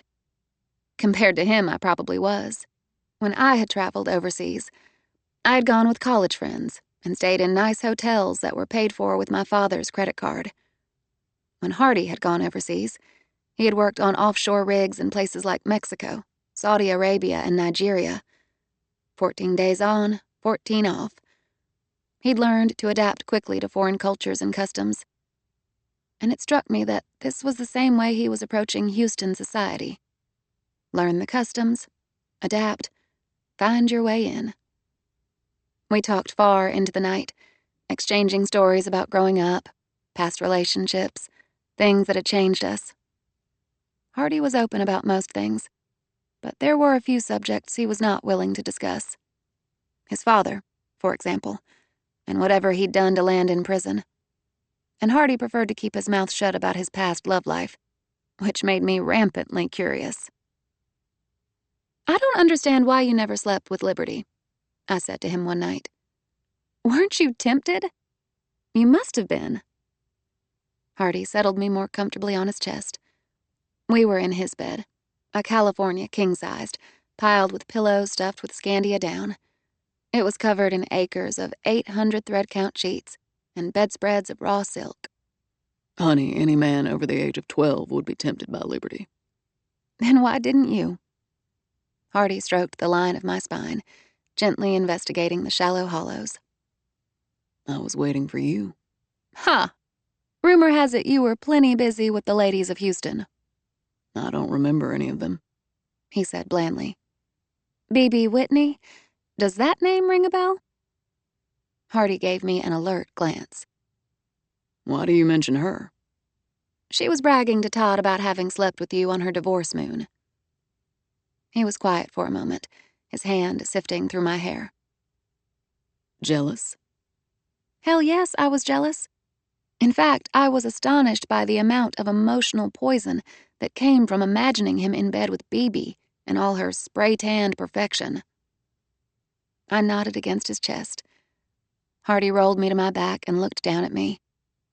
The lamplight played over his strong features, a stray gleam catching the faint smile on his lips. I could apologize for all the women I knew before you, but I'm not going to. Didn't ask you to, I said sullenly. His hand slipped under the sheet, gently sweeping over me. I learned something from every woman I've been with, and I needed to learn a lot before I was ready for you. I scowled. Why? Because I'm complicated? Difficult? I fought to keep my breathing steady as he cupped my breast and shaped it. He shook his head. Because there's so much I want to do for you. So many ways I want to please you. He bent to kiss me and brushed the tip of his nose against mine in a playful nudge. Those women were just practice for you. Good line, I said grudgingly. His hand covered my heart with light, warm pressure. ever since I can remember. I wanted to get somewhere, be someone. I'd see other sons of bitches who had it all. An expensive car, a big house, a beautiful woman. And I told myself, fuck 'em. Someday I'll have it all too, and I'll be happy. His mouth twisted. But the past couple of years, I finally got the things I wanted and it wasn't enough. I was still a miserable bastard. When I'm with you, though. What? I prompted. When I'm with you, I feel like I finally have what I need. I can relax and be happy. He traced an idle pattern on my chest. You slow me down. In a good way, you mean? In a good way. I never slow anyone down, I said. I'm not a restful person. A lazy grin crossed his mouth. Whatever you do works for me. He lowered over me, kissing my throat, murmuring that I was beautiful and he wanted me. I shivered as the light pelt on his chest dragged softly across my breasts. Hardy? I put my arms around his neck. Sometimes I get the feeling that you're holding back in bed. He drew back to look down at me, his gaze caressing. I'm taking it slow with you, he admitted. You don't have to, I said earnestly. I trust you. If you show me what you want, I'll do it. I mean, whatever you and BB did. His lips twitched with rueful amusement. Damn it all, forget her, honey. I spent one night with her and never went back for seconds. Well, regardless, I said, filled with a competitive spirit. You don't have to be careful with me. I can take it. The hint of amusement broadened into a smile. Okay. I tugged his head down. Reaching his mouth, I kissed him ardently. He responded without hesitation, searching the depths of my mouth until we were both gasping. Hardy lifted me to my knees, facing him, his hands clasped beneath my arms in a strong but solicitous hold. His gaze was blistering, but his voice was gentle. You want to try something new, Haven? I gulped and nodded, my hips riding forward in a subtle sway. He noticed. I saw how aroused he was, and it made me giddy with desire. His hands slid to my wrists. He raised my arms and guided me to grip the top of the tall, louvered headboard. My breasts lifted with the movement, the tips contracting. Hardy stared steadily into my eyes until I was drowning in the depths of blue. His breath was hot against my lips.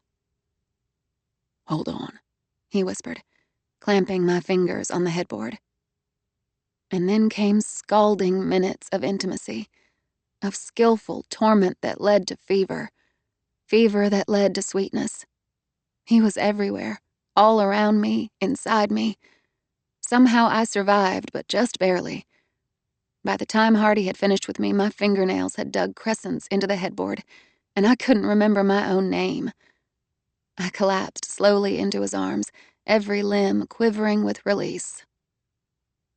Just you, Hardy said when he got his breath back. All I want is you. I felt like I was falling through clouds as he lowered me into the down pillows. Falling hard and fast, and there didn't seem to be a thing I could do about it. Chapter 17. Let me get this straight, I said to Jack, standing at his apartment door. You're not going to cut Hardy any slack, even though he saved my life 2 weeks ago? What does he have to do for you to treat him politely? Come up with a cure for cancer? Save the world from an asteroid? My brother looked exasperated. I didn't say I wasn't going to be polite. I can do that much. Gee, that's big of you.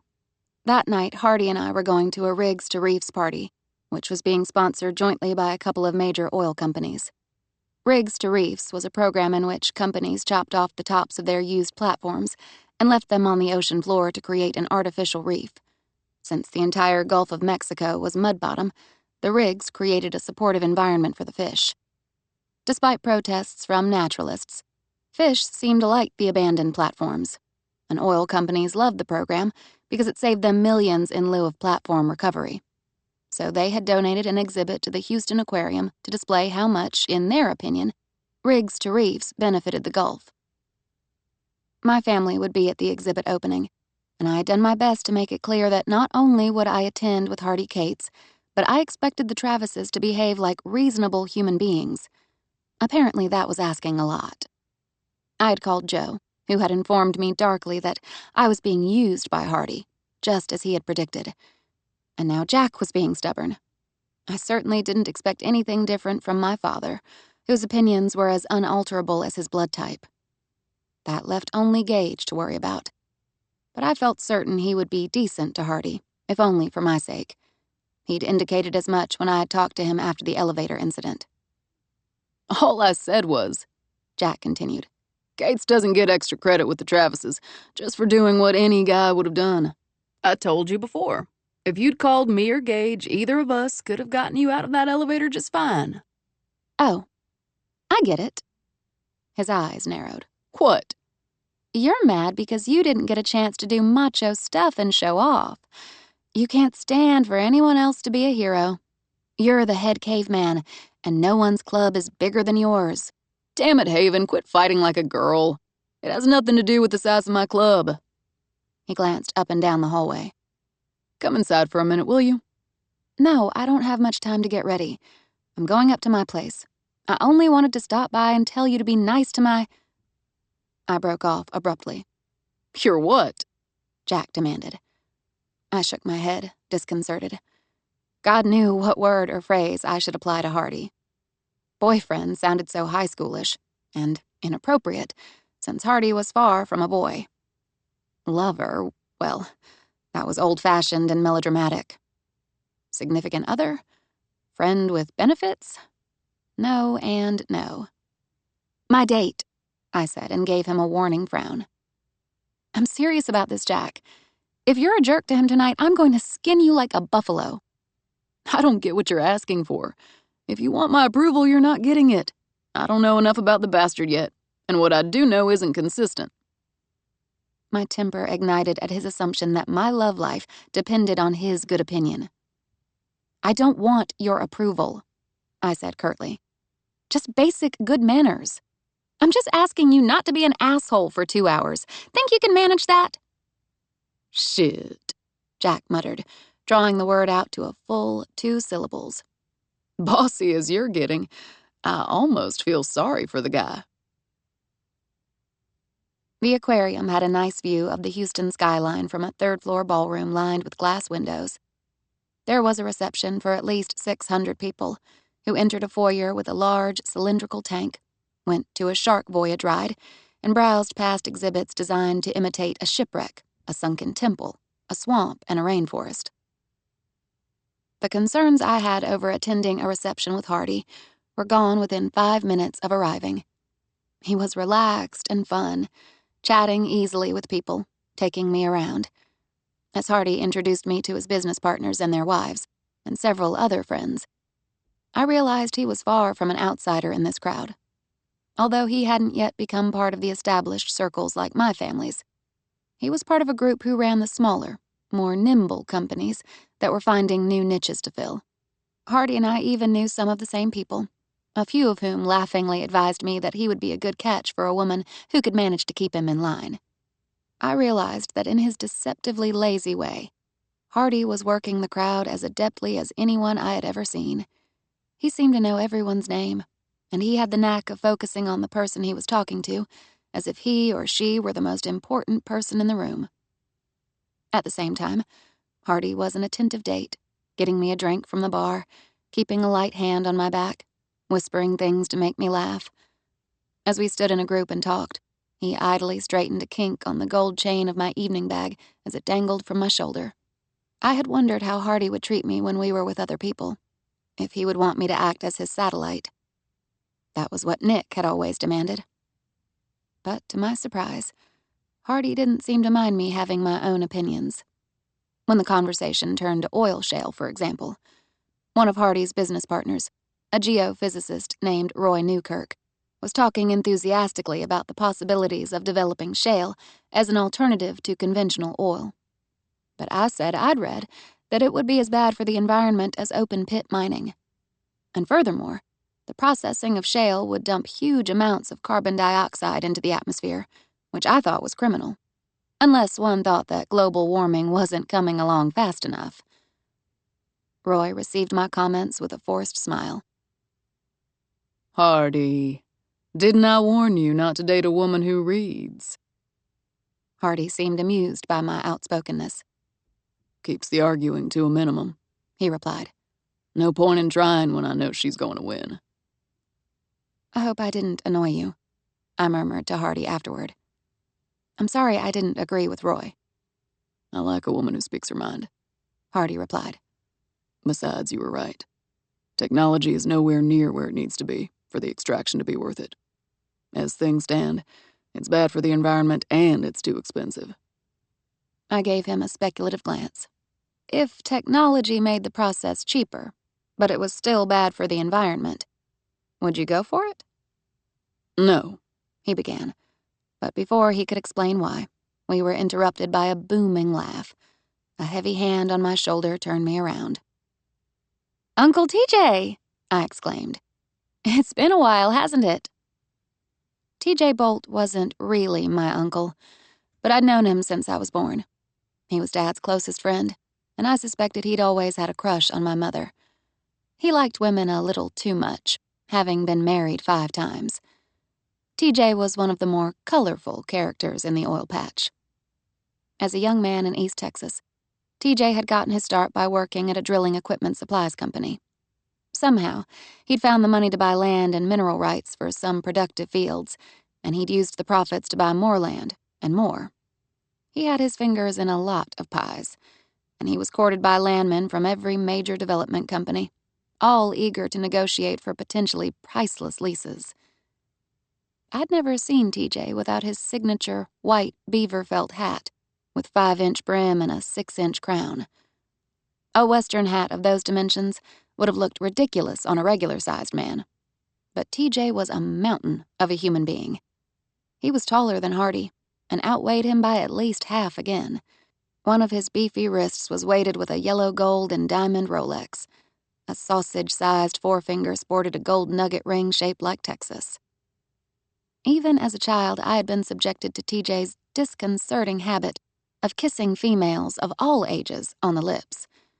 Tonight was no exception.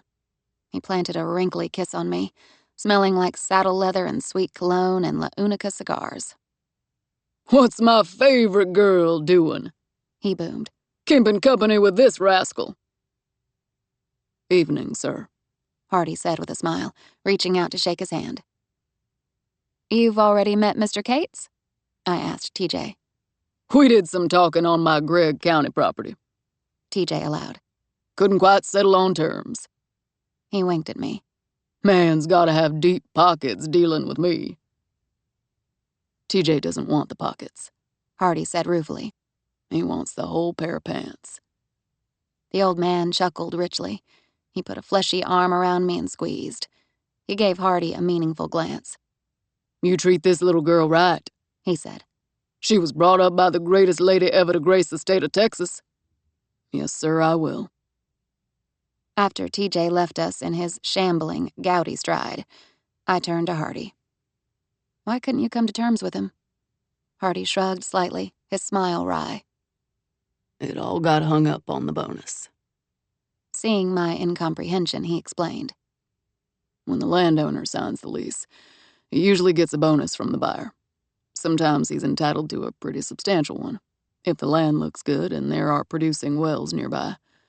But the bonus is always low if the land doesn't warrant it. And TJ wanted a big bonus? I guessed. Bigger than any sane man would pay. And I believe in calculated risks, but not crazy ones. I'm sorry he wasn't willing to be reasonable. Hardy shrugged and smiled. I'll bide my time. It'll work out sooner or later, and God knows I've got enough on my plate already. He regarded me with impeccable politeness. Feel like going home now? No, why would I? I broke off as I saw the glint in his blue eyes. I knew exactly why he wanted to go home. Demurely, I said, "We haven't seen the whole exhibit yet." Sweetheart, you don't need to see the rest of the exhibit. I can tell you anything you want to know about rigs to reefs. My smile turned into an outright grin. "So you're an expert." Having become familiar with his solid recall of facts and details, I wasn't all that surprised. Ask me anything, he said readily. I toyed with a button on the front of his shirt. "Do the rigs actually do anything to enhance the fish population?" According to a biologist who works for the Marine Science Institute, yes. The reefs attract some fish, but there's no way you can get such huge numbers to come randomly from all over the ocean to gather at the rig. So fish are definitely being created there. He paused and asked hopefully, "Heard enough yet?" I shook my head, staring at the front of his throat where the skin was smooth and brown and appetizing. I loved the sound of his voice, the thick honey of his accent. "Does the rig still belong to the oil company after they cut the top off?" I asked. No, it's donated to the state, which takes title to it. Then the company donates half the savings to the artificial reef program. "How long does it take for the fish to come to the structure they leave in the water?" It's called a rig jacket. Hardy fingered the edge of the flutter sleeve on my dress. After the rig jacket's been toppled and placed for about 6 months, you get all kinds of plants and invertebrates attaching to it. A lot of hard coral recruits near the top, where there's more light, and then the fish come along. He leaned closer to me and let his mouth touch the tip of my eyebrow. Want to hear about the food chain? I breathed in his scent. Oh, yes. His hand came to my elbow, stroking gently. There's a little fish swimming along, and then comes a big, hungry fish. "Haven!" A high, cheerful voice cut in, and I felt a pair of small arms wrap around my waist. It was Liberty's little sister Carrington, her pale gold hair hanging in 2 neat braids. I hugged her and bent to kiss the top of her head. "Carrington, you look so stylish," I said, viewing her miniskirt and clogs. She flushed in pleasure. "When are you going to come for a sleepover at my house again?" "I don't know, sweetie, maybe." "You're here with Hardy?" she interrupted, having glanced at my date. She went to hug him, chattering all the while. "Haven, did you know Hardy drove my mama to the hospital the night I was born? There was a storm, and it was flooding everywhere, and he got us there in an old blue pickup." I glanced at Hardy, smiling. He's pretty good at rescuing people. His gaze turned wary as we were joined by 2 more people, Gage and Liberty. "Hardy," she said, reaching out for his hand, pressing it affectionately. He flashed her a grin. "Hi, Liberty. How's the baby?" "Fine. Matthew's at home with his grandfather. Churchill likes to look after him." Her green eyes twinkled. "He's the cheapest babysitter we've got." "Liberty," Carrington said, tugging at her hand. "do you want to come see the piranhas? There's a whole big tank of them over there." "Okay," she said, laughing. "Excuse me, y'all. We'll be right back." As Liberty left, Gage contemplated Hardy for a moment. Tension strung through the air until my brother reached out to shake Hardy's hand. "Thank you," Gage said. "I owe you for helping my sister out of that elevator. If there's anything I can do to repay you." "No," Hardy said at once. He seemed to be caught somewhat off guard by Gage's sincerity. It was the first time I had ever seen a trace of awkwardness in him. "You don't owe me a damn thing. After the stunt I pulled with your biofuel deal, you more than made up for that 2 weeks ago," Gage said. "Haven's safety and happiness mean everything to me. As long as you're good to her, you've got no problem with me. I understand." I didn't like being discussed as if I weren't there. "Hey, Gage," I asked, "have you seen Jack yet? He was supposed to be here tonight." "He's here. He met an old girlfriend at the bar. Looks like they're getting reacquainted." I rolled my eyes. You could form a chain from here to El Paso with Jack's old girlfriends. Just then I heard the ring of a cell phone, and Hardy reached inside his jacket pocket. Glancing at the number, he did a quick double blink. "Excuse me," he said to Gage and me. I have to take this one. Would you mind if I... Go right ahead, I said immediately. Thanks. Hardy flipped the phone open and moved through the crowd to a door that led to an outside wraparound balcony. Left alone with Gage, I smiled up at him uncertainly, wondering if I was about to get a lecture. You look great, my brother said, running an appraising gaze over me. You look happy. It had been a long time since anyone had said that to me. I am happy, I admitted, feeling a little sheepish. Gage, I'm so sorry if it makes things difficult for you, me taking up with someone from Liberty's past. It doesn't make things difficult for me, Gage said gently. He surprised me by adding, You can't always choose who you're attracted to.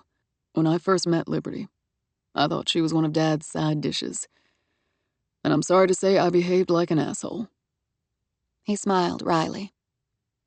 But even then, there was something about her that got to me. Every damn time I saw her. He slid his hands in his pockets and frowned slightly.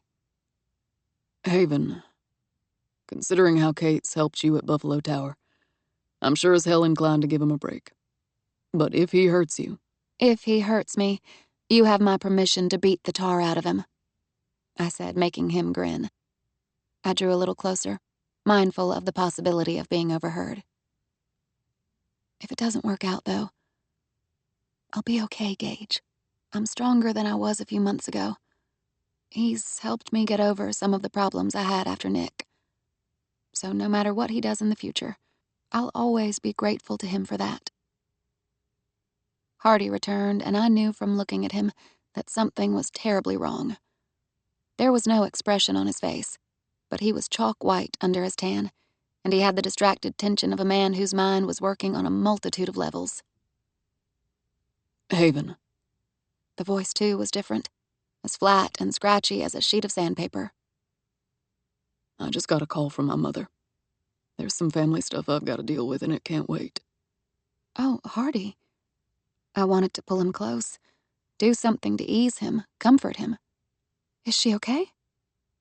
Yeah, she's fine. We'll leave right now. No, Hardy said at once. Hearing the unnecessary force in his own voice, he made an effort to relax. This isn't the kind of thing you need to be bothered with, honey. I need to handle it alone. Gage broke in. Is there anything I can do? Hardy nodded. Please take care of Haven. Make sure she gets home safe. He looked at me, his eyes opaque. I'm sorry, I hate to leave you like this. Will you call me later? I asked. Of course, He stopped, as if words had failed him, and he glanced at Gage once more. I've got Haven, Gage said immediately. Don't worry about her. Okay, thanks. And Hardy left us, his head bent, his strides eating ground as if he were preparing to plow through obstacles ahead. Maybe one of his brothers is sick, or was in an accident, I fretted. Gage shook his head. No telling. Except what? If it was something like that, I think he would have said so. I was swamped in worry for Hardy's sake. He should have taken me with him, I muttered. I hate being left out of things. And it's not like I'm going to have a good time here when I know he's out there dealing with some mystery problem. I should be with him. I heard my brother sigh. Come on.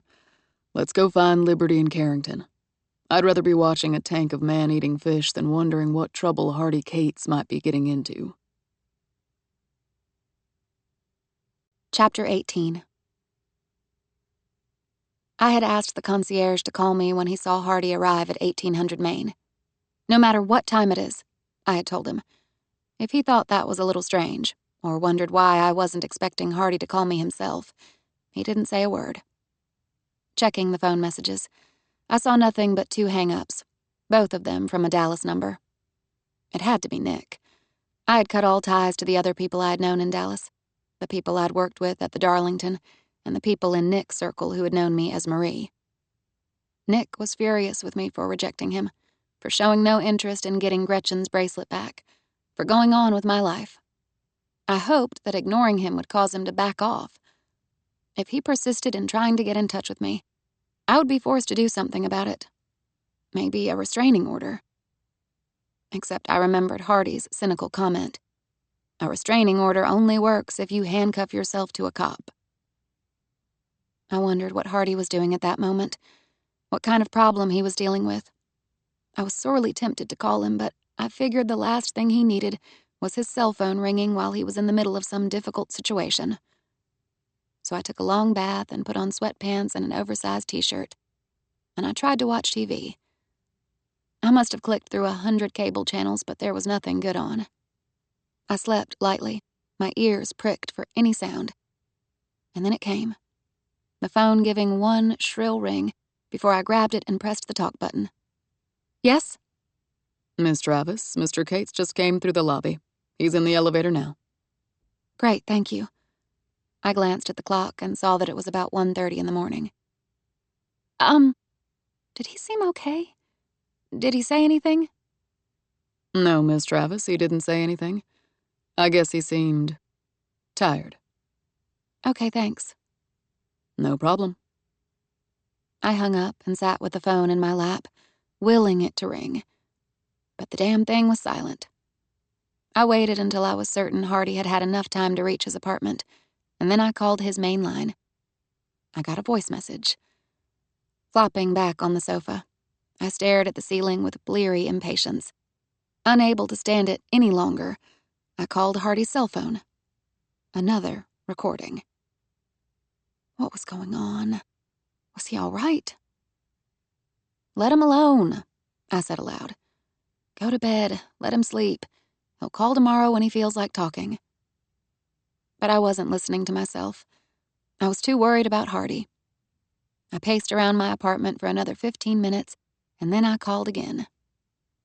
No answer. Crap, I muttered, scrubbing my eyes with half-closed fists. I was tense and tired and uneasy. No way was I going to get any sleep until I made sure Hardy was okay. Just a quick knock at his door. Maybe a hug, maybe a cuddle in bed. I wouldn't ask him to talk. No pressure. I just wanted him to know I was there if he needed me. Sticking my feet into a pair of hard-soled slippers, I left my apartment and took the elevator to the 18th floor. It was cold in the elegantly sterile atmosphere of the hallway. Shivering, I went to the threshold and rang the bell. Stillness. Silence. And then a scrape of movement inside the apartment.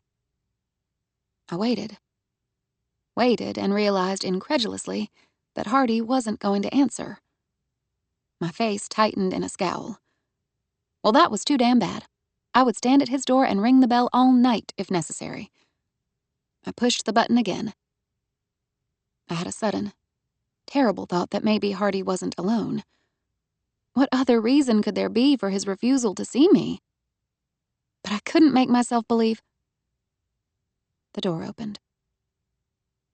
I was confronted with a version of Hardy I had never seen before. It was mostly dark in his apartment, a faint illumination coming from the living room, where the skyline bled an artificial glow through the row of long windows. Hardy was dressed in a white t-shirt and jeans, his feet bare. He looked big and shadowy and mean. And I got a strong, acid-sweet whiff of cheap tequila, the kind you went for when you wanted to get really hammered really fast. I had seen Hardy drink before, but never to excess. He had told me he didn't like to feel out of control. What he hadn't said, but I had understood, was that he couldn't tolerate the idea of being vulnerable, physically or emotionally. My gaze traveled from his dark face to the empty shot glass in his hand. A crawly feeling went across my shoulders. Hey, I managed to say, my voice coming out in a wheeze. I wanted to see if you were okay. I'm okay. He looked at me as if we were strangers. Can't talk now. He began to close the door, but I stepped over the threshold. I was afraid to leave him by himself. I didn't like the blank, weird look in his eyes. Let me fix you something to eat. Eggs and toast. Haven. It seemed to take all his concentration to speak. I don't need food. I don't need company. Can't you tell me something about what happened? Without thinking, I reached out to stroke his arm and he flinched backward, as if my touch were repulsive. I was stunned. It was quite a reversal for me, after all the times I had done that to other people, jerking away from them in a startle reflex. I had never considered how it might have made them feel. "Hardy," I said softly. "I'll go. I promise. But first tell me what happened. Just a few words so I'll understand." I could feel the anger radiating off him. It was too dark for me to see the color of his eyes, but the shine of them was almost malevolent. Anxiously, I wondered where the real Hardy had gone. He seemed to have been replaced by an evil twin. I don't know how the fuck you could understand, he said thickly. When I don't. "Hardy, let me in," I said. He continued to block me. You don't want to come in here. "Oh?" I forced a skeptical half-smile. "What's in there that I should be afraid of?" Me. His answer sent a ripple of uneasiness through me, but I didn't move. "What did you do tonight?" I asked. "What did your mother call you for?" Hardy stood with his head lowered. His hair was rumpled as if he'd tugged at it repeatedly.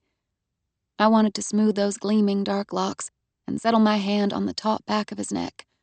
I longed to soothe him, but all I could do was wait, with a patience that had never been easy for me. She asked me to bail my father out of jail. I heard him say. He was taken in tonight for a DUI.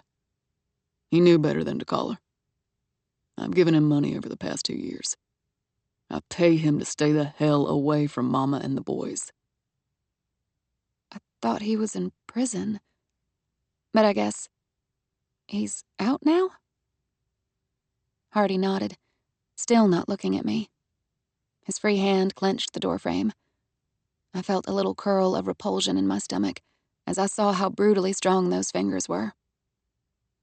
"What did he do?" I asked gently. "To get himself in prison?" I wasn't sure Hardy would answer, but he did. Sometimes the closest held secrets in the world can be pried out by the right question at the right time. Hardy spoke in the flat, hopeless whisper of a criminal in a confessional. I knew I was hearing things he'd never said to any living being. He did 15 years for aggravated rape. He's a serial rapist. God-awful things to women. Never gave him parole. They knew he hadn't changed. But the term was finally up and they had to let him out. He'll do it again. I can't stop him. I can't watch over him every minute. I can barely keep him away from my family. "No," I said scratchily. "It's not your job to be his keeper." My brothers are taken after him. Bad blood coming through. I had to bail Kevin out last month. Had to pay off a girl's family. Keep them from pressing charges. "That's not your fault," I said, but he was beyond hearing. Evil. Bastards, all of us. No good white trash. "No." Each breath scraped audibly in his throat. Before I left Dad at a hotel tonight, he told me. He stopped, shaking from head to toe. He swayed on his feet. God, he was so drunk. "Told you what?" I whispered. "What is it, Hardy?" Hardy shook his head, backing away. Haven. His voice was low and guttural. Get out. If you stay, I'm not in control. I'll use you. Hurt you. Understand? Get the hell out. I didn't think Hardy was capable of hurting me or any woman. But the truth was I wasn't completely sure. At that moment, he seemed like nothing so much as a large, suffering animal, ready to tear apart anyone who came near him. And this was too damned soon after my divorce from Nick. I was gun-shy. I was still dealing with my own anger, my own fears. But there were certain moments in life when you had to step up to the plate or lose your chance forever. If Hardy was capable of hurting me, I would find out now. Every vein in my body was lit with the burn of adrenaline. I got dizzy with it. "All right, you bastard," I thought with grimness and fury and love. Absolute scalding love, in that moment when he most needed it and least wanted it. "Let's see what you've got." I walked into the darkness and closed the door. Hardy was on me the second after the lock clicked. I heard the thump of the shot glass as he dropped it. I was gripped, spun around, pushed against the door by 200 pounds of hard-breathing male. He was shaking, his hands too tight, his lungs laboring. He kissed me with bruising force, lewd and whole-mouthed, going on for minutes until the tremors had eased and his erection was grinding against me. Every emotion, anger, grief, self-hatred, need, had found an outlet in pure, 100-proof lust. He pulled at my t-shirt and sent it flying to the side. As he ripped his own shirt off, I moved blindly toward the living room. Not to get away from him, but to find a more comfortable place than the entryway floor. I heard a possessive growl and I was grabbed from behind. Hardy pushed me over the back of the sofa, bending me forward. He yanked the waistband of my sweatpants down. Gooseflesh rose all over, and I felt the weight of panic like a block of ice in my stomach. This was so much like what Nick had done.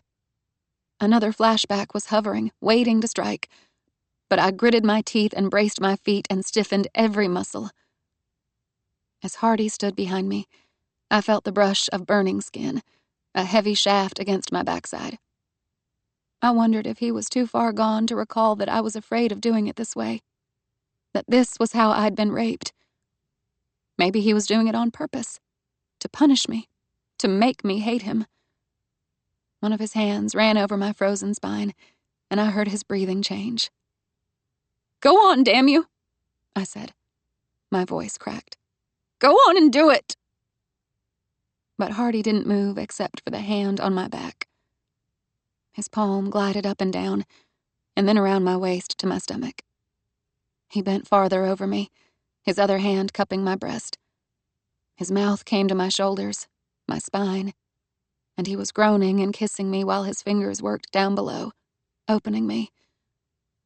I could only breathe in gasps, my body relaxing, yielding. I pictured his hand with those star-shaped scars on them. The last time we'd been in bed, I'd made a project of kissing each tiny mark, and remembering, I went wet, responding helplessly to the touch, scent, warmth that had become familiar. "Do it," I said again, panting. He seemed not to hear, intent on fondling the soft, pleated flesh beneath his fingers. His legs pressed between mine, widening my stance. The last traces of fear melted away. I pushed my hips back, quivering as I felt the stiff length of him. But he wouldn't give it to me, only massaged with agonizing gentleness until I clawed the velvet sofa, my breath coming in sobs. Darkness wrapped around us, cool and cradling, while he centered himself. I whimpered, my entire being focused on the place where he pressed me, inner muscles working in anticipation. He thrust forward, and I came from the thick, skewering pleasure, and he rooted deep while his hand stayed on my sex, stroking and stroking. He took me down to the floor, kneeling, pulling me against his chest. My head tipped back on his shoulder. I was raised and lifted, moaning in rhythm with the full, slippery pitch of flesh into flesh, until the delight broke and spread and flooded me with fresh heat. Hardy let me rest on his thighs, his arms locked around me. When my breathing had slowed, he carried me into the bedroom. His grip was tight. He was in a dominating mood, and it was primal and even a little threatening. But at the same time, I was aroused beyond belief, which stunned me. I would have to figure out why. I needed to understand, but I couldn't think with his hands on me. He knelt on the bed, reaching beneath my bottom to hoist my hips off the mattress. I was filled in a slow plunge, one of his hands going to the wet triangle between my thighs. The steady pumping and teasing while he kept me lifted and supported sent me hurtling into new sensation, cresting, easing, surging again. When my pleasure had finally spun out, Hardy pushed me flat, my arms and legs spread wide, and he spent inside me with violent pulses. I curved my arms around him, loving the feel of his shuddering body over mine. Gasping, he rolled us both to our sides. I heard my name carried on a taut breath. For a long time, he held me to him. His hands compressed my body at slow intervals, molding me closer. Resting my head in the crook of his arm, I slept for a little while. It was still dark when I awoke. I felt from the tension in Hardy's body that he was awake too. I rocked slowly against the insistent throb of his erection, my temperature rising. His mouth came to my neck and shoulder, kissing the soft skin, tasting. I pushed at his shoulders, and he went over easily, letting me straddle him. Gripping his sex, I positioned him and sank down. I heard the faint whistle of his breath through his teeth. He steadied my hips with his hands, letting me find a rhythm. He belonged to me absolutely. I knew it. I felt it in that moment of masculine surrender. I was riding him, giving it to him, and he groaned and arched his hips to meet every downward pump. His hands slid up my thighs to the center, caressing with his thumbs until I came, and that set him off too. He stiffened beneath me, the pleasure spiking. His hand closed behind the nape of my neck as he pulled me down to kiss him. A forceful kiss, flavored with desperation. "It's okay," I whispered afterward in the quiet room, feeling the need to comfort him. "It's okay." Morning was nearly over by the time I awoke. The covers had been drawn up carefully around me, and my discarded clothes had been retrieved and draped neatly over the back of a chair. I called out sleepily for Hardy, wanting him to come back to bed. But as I was greeted with silence, I realized he'd left me alone in his apartment. I rolled to my stomach, wincing a little as I felt an accumulation of tiny strains and pulls. An embarrassed grin spread across my face as I remembered the previous night. I might have thought it had been a long, erotic dream, except that my body was letting me know it had definitely happened. I felt curiously light and buoyant, almost feverish with happiness. The night had been different from anything I had ever experienced before. Sex on a new level, deeper, more intense, opening me emotionally as well as physically. And it had affected Hardy the same way, which had probably scared the crap out of him. I realized Nick had always regarded sex as a kind of annexation. I had never been an individual to him, certainly not someone whose thoughts or feelings mattered. Which meant that when Nick had sex with me, it had really been nothing more than a form of masturbation. Whereas Hardy, even in his wildness, had made love to my mind and body, to me, and he had let me in past his defenses, however unwillingly. I no longer believed in the idea of soulmates, or love at first sight, but I was beginning to believe that a very few times in your life, if you were lucky, you might meet someone who was exactly right for you. Not because he was perfect or because you were, but because your combined flaws were arranged in a way that allowed two separate beings to hinge together. Hardy would never be the easiest man to have a relationship with. He was complex and strong-willed and rough-edged, but I loved those qualities about him. I was more than willing to take him exactly as he was, and it didn't hurt that he seemed equally game to take me on my own terms. Yawning, I went to the bathroom, found Hardy's robe, and tugged it on. The coffee maker was all set up in the kitchen, with a mug and a clean spoon laid out. I pushed a button and the air filled with the cheerful gurgle of brewing coffee.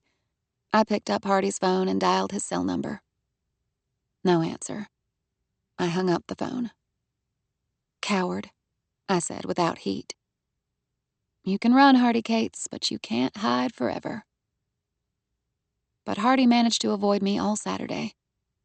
And while I wanted badly to talk to him, pride wouldn't let me chase after him like a love-struck skink, a Texas lizard which was known to lunge and circle around the male it was interested in.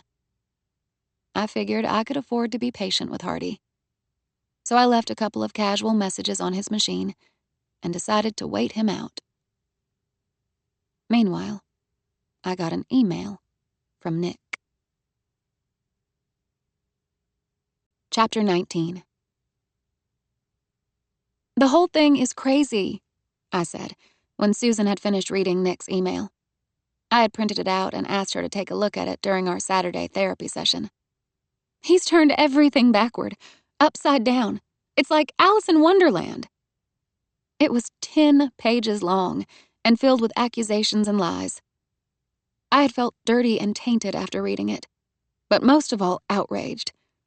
Nick had recast our entire marriage, with himself as the victim and me as the villain. According to Nick, I had been an insane, histrionic, and unfaithful wife, and he had tried in vain to pacify me in my moods and rages.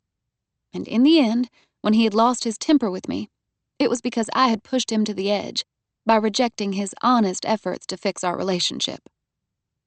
What pisses me off the most, I continued heatedly, is how detailed and convincing it is. Like Nick believes his own crap. But he doesn't, does he? And why would he write this to me? Does he actually think I'm going to buy any of this? Susan's brow was furrowed. Pathological lying is the MO for a narcissist. They're not interested in the truth, only in what gets them what they want, which is attention, supply. So basically, Nick is trying to get a reaction from you. Any kind of reaction. Like, me hating him is just as good a supply as me loving him. Exactly. Attention is attention.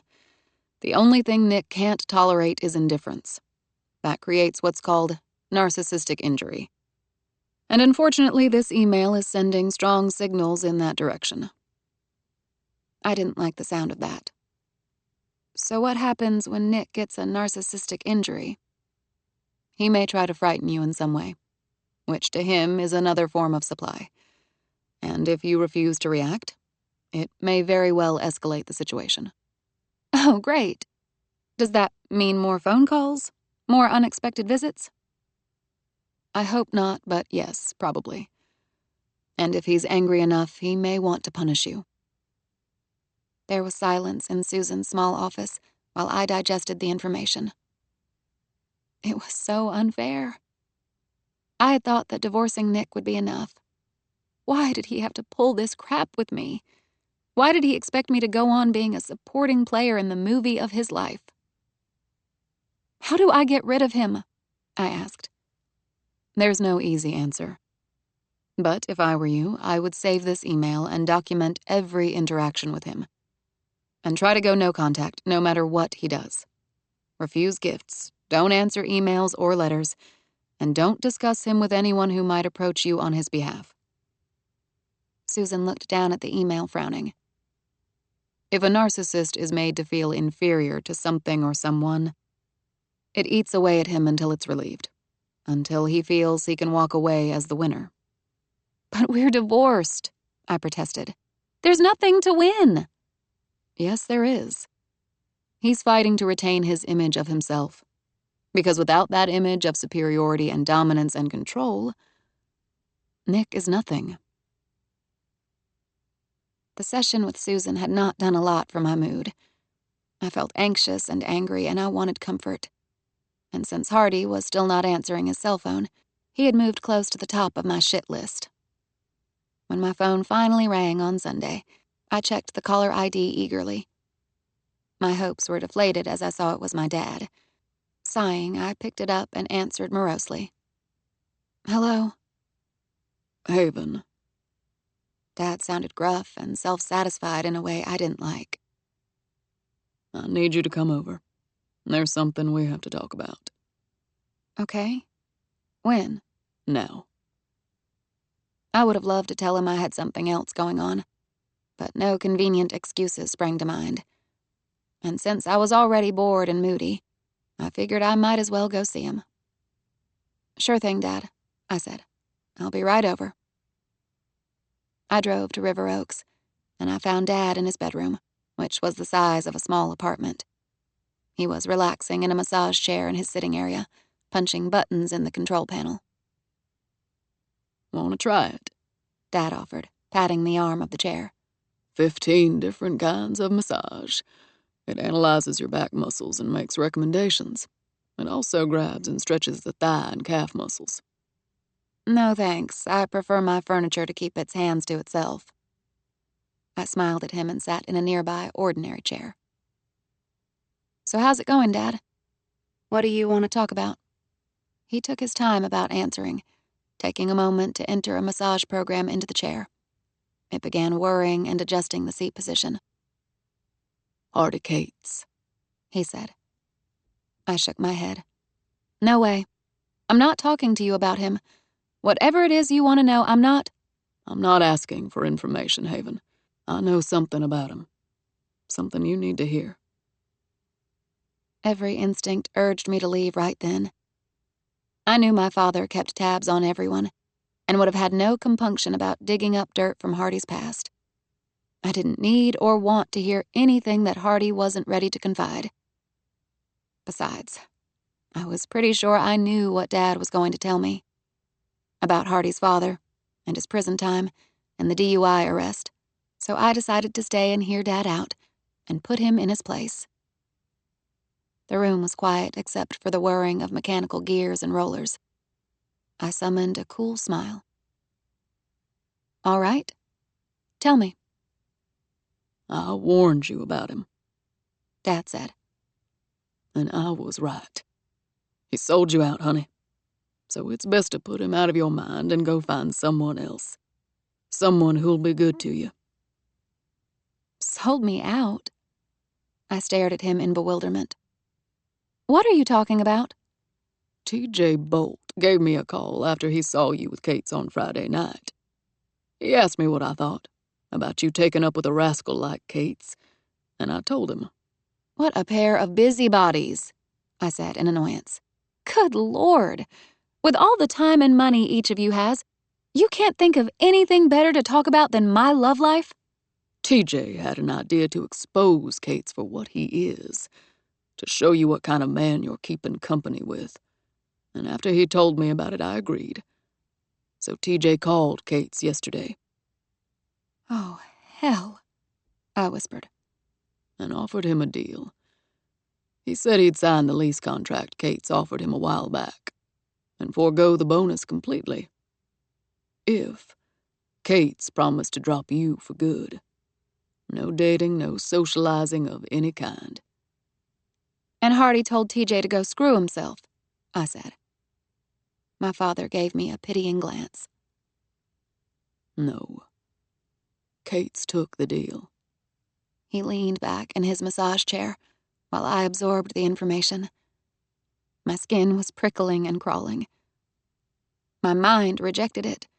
Hardy would never have taken such a deal. Not after the night we'd spent together. I knew he had feelings for me. I knew he needed me. It didn't make sense for Hardy to throw it all away. Not for some leases he would have probably gotten in time anyway. What the hell was going on in Hardy's head? I had to find out. But first... "You manipulative old coot," I said. "Why do you have to go messing around in my private life?" Because I love you. Love means respecting someone else's rights and boundaries. I'm not a child. No, you don't even think of me as a child. You think of me as a dog you can lead around on a leash and control in any way you... I do not think of you as a dog, Dad interrupted, scowling. Now settle down and... I'm not going to settle down. I have every right to be furious. Tell me, would you pull this kind of crap with Gage, or Jack, or Joe? They're my sons. They're men. You're a daughter who's already gone through one bad marriage and was likely headed for another. Until you can treat me like a human being, Dad, our relationship is over. I've had it. I stood and slung my bag over my shoulder. I've done you a favor," Dad said irritably. "I just showed you that Hardy Cates isn't good enough for you. Everyone knows it, he knows it, and if you weren't so hard-headed, you'd admit it too." If he really agreed to this deal with TJ, I said, then he doesn't deserve me. But neither do you, for doing something so rotten in the first place. "You're going to shoot the messenger?" Yeah, Dad. If the messenger can't learn to keep his interfering ass out of my business. I walked toward the doorway. "Well," I heard my father mutter. "at least you're through with Hardy Cates." I turned back to scowl at him over my shoulder. I'm not through with him yet. I won't be gotten rid of without finding out the reason. A real reason, not some half-baked business deal you and TJ came up with. There was no one I could talk to.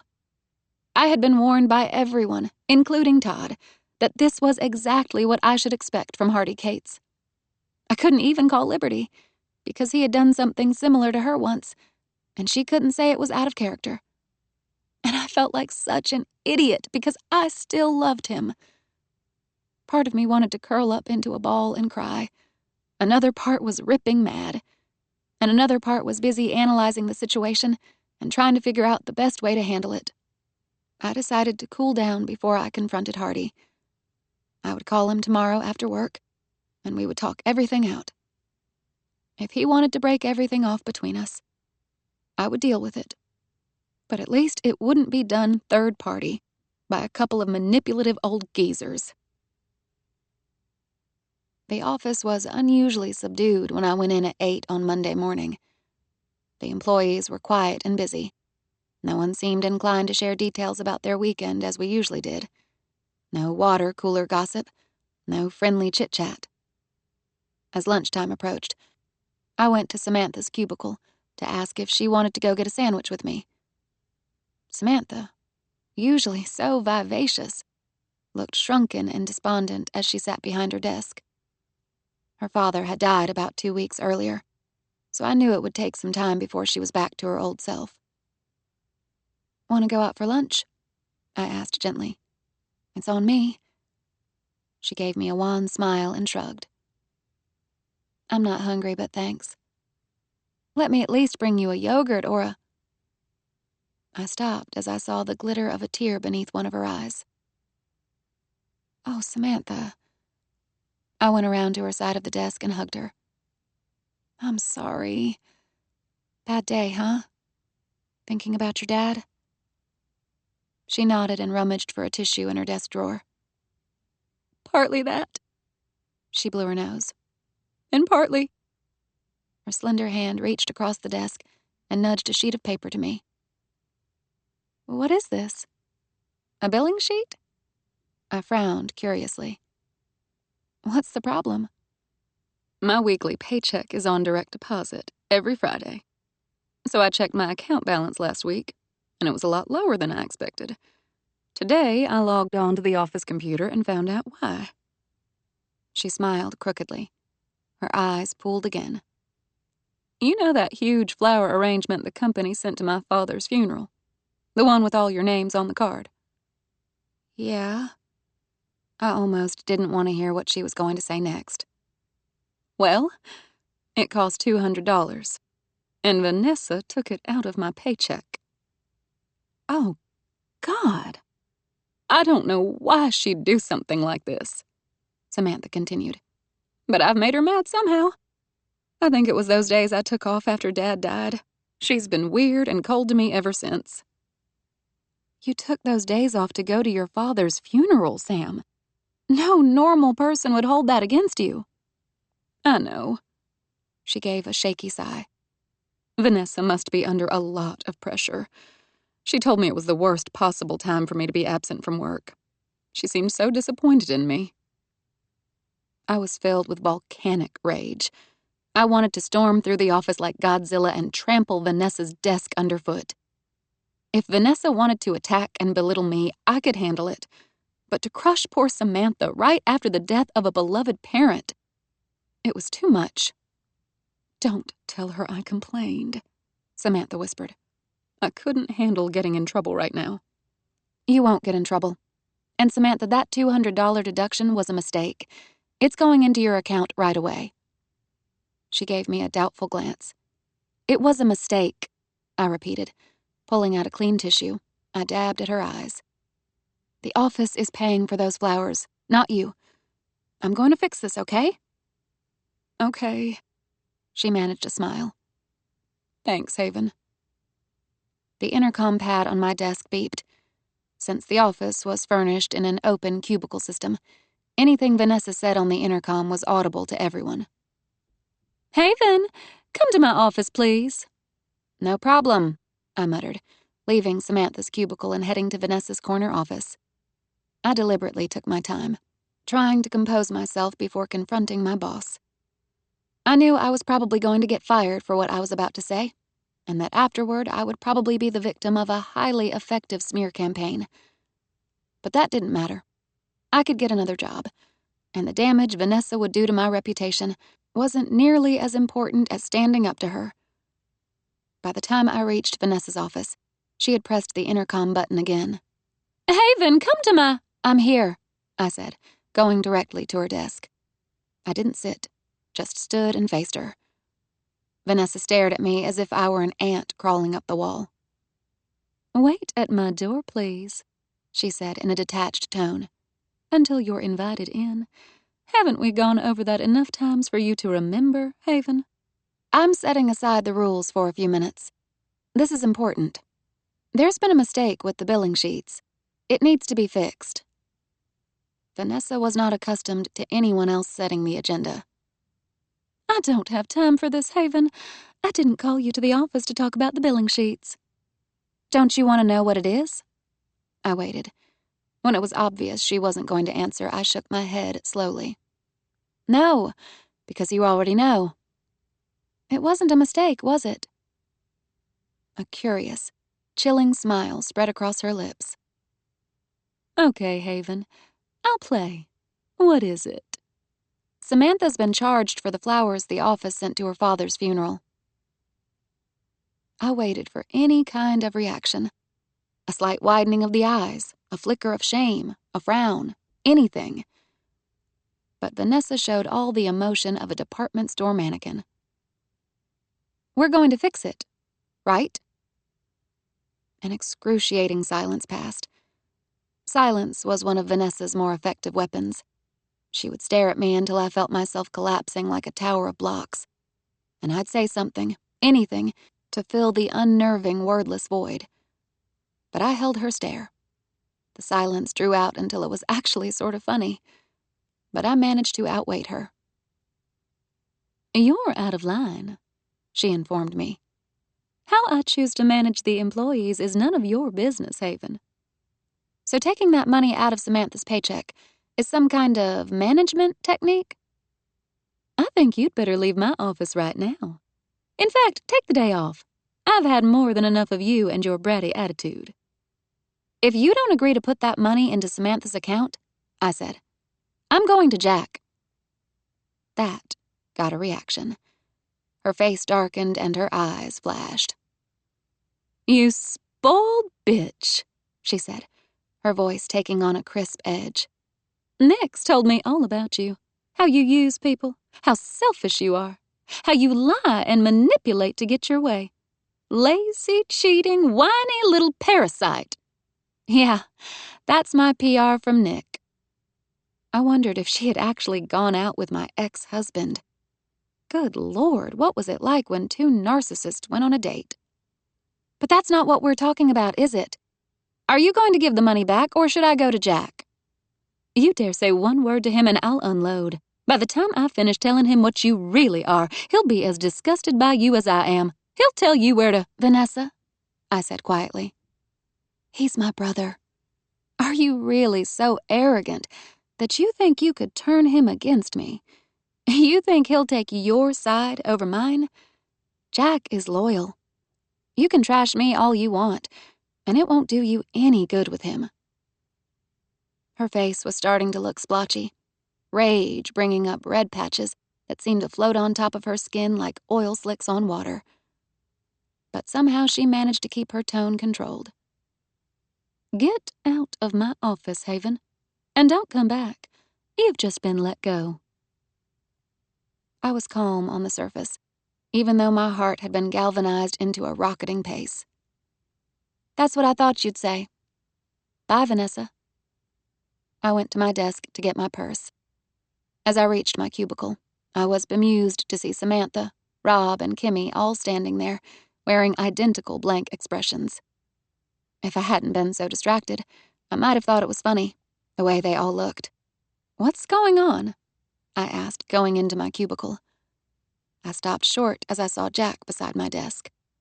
He was staring down at the intercom pad, his color high and his mouth hard. "Hey, Jack," I said in bewilderment. "What are you doing here?" He answered slowly. "I came to take you out to lunch." Kimmy moved closer to me and touched my arm. "The intercom was on," she murmured. Vanessa must have forgotten to turn it off when I had barged into her office, and Jack and the others had heard every word. Jack picked up my purse and handed it to me. "Come on," he said gruffly. I went with him, blanching as I realized we were heading to Vanessa's office. Opening the closed door without a knock, Jack stood in the doorway and gave her a hard stare. My boss's face went blank. "Jack!" she said in surprise. And then she gave him a warm smile, and she looked so poised and pleasant that I was astonished by the change in her. "How nice to see you. Come in, please." My brother shook his head, his dark eyes cold, and he said 3 words in a tone that left no room for negotiation. "Pack your things." I spent the rest of the afternoon with Jack, explaining how Vanessa had tried to bully and gaslight me, and that she was now likely doing the same thing with Samantha. By the time I had finished, Jack had stopped shaking his head and swearing, and simply looked sick. "Sweet Jesus, Haven. Why didn't you say anything to me before now?" "I didn't want to be a prima donna. I wanted what was best for the company, and I knew she'd done good work for you in the past." "Fuck the company," he said. "People matter more than business. I don't care how good the manager is if she behaves like a damn terrorist behind the scenes." At first, I hoped Vanessa would get better over time, or that we'd work out some kind of system we could both live with. But I've come to realize that kind never gets better. There's no working things out. She's like Nick, a malignant narcissist. She doesn't feel any more remorse over hurting a fellow human being than you or I might feel about stepping on an ant. Jack's mouth was set in a grim slash. You meet a lot of that type in the business world. And although I hate to say it, some of that behavior, being ambitious and ruthless and selfish, can get you pretty far in some companies, but not mine. "Are you really going to get rid of her?" He nodded at once. "She's gone. I'll have to replace her now." A meaningful pause. "Any ideas?" "I can do it," I said readily. "I'm not saying I'll be perfect. I'll make mistakes. But I know I can handle the responsibility." A smile spread across my brother's face. "You're singing a different tune than when you started."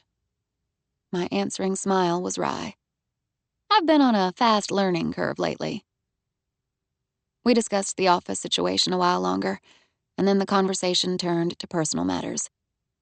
I couldn't help telling Jack about my falling out with Dad, about TJ and Hardy and the lease deal. Jack was satisfyingly irate about the whole thing, saying they were all assholes. He also agreed with me that I needed to get to the bottom of Hardy's behavior, because it didn't make sense. "TJ's got some prime property," he said, "but he's not the only game in town. And your boy Hardy can go shopping anywhere he wants. He may want those leases, but he doesn't need them. So I'd say this is Kate's way of breaking up with you. He's done something he knows will force you to call it off." "The passive-aggressive jerk," I said.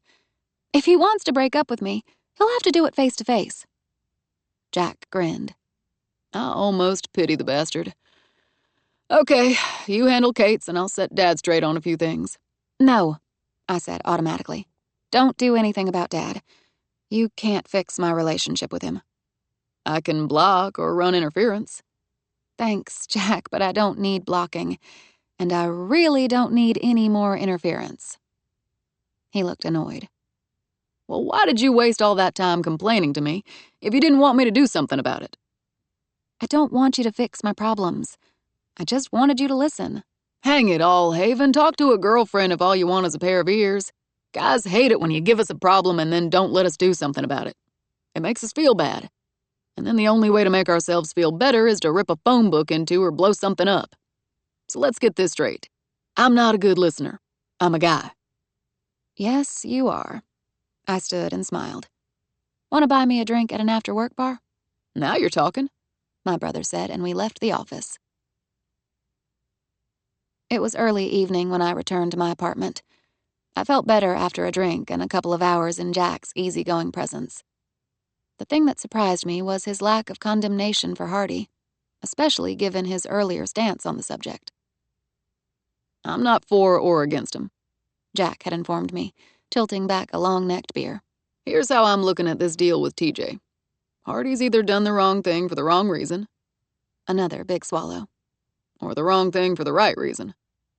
How could there possibly be a right reason for what he did? Hell, I don't know. Give him a chance to explain himself is all I'm saying. Todd thinks Hardy is conniving and twisted, I'd said morosely. For some reason, that had made Jack laugh. Well, you ought to be used to that, coming from the Travis family. There's not a one of us, with the exception of Gage, who isn't as twisted as a duck's dick, and the same goes for Todd. You're scaring me, I said, but I hadn't been able to restrain a rueful smile. I continued to smile as I went into my apartment, but I was nervous, thinking about seeing Hardy.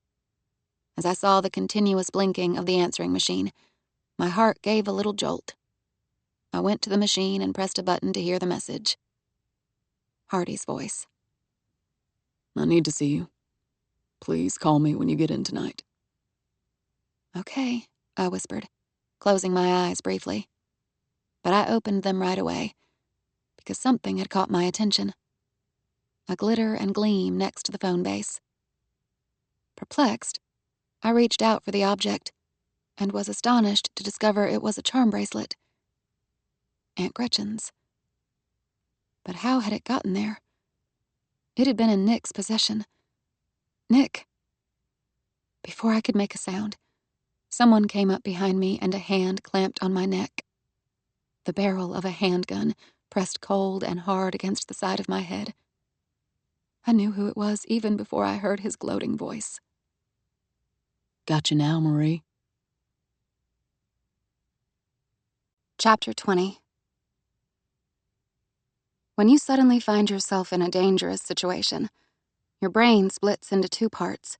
The part that's actually going through the situation, and the part that stands back and tries to understand what's happening.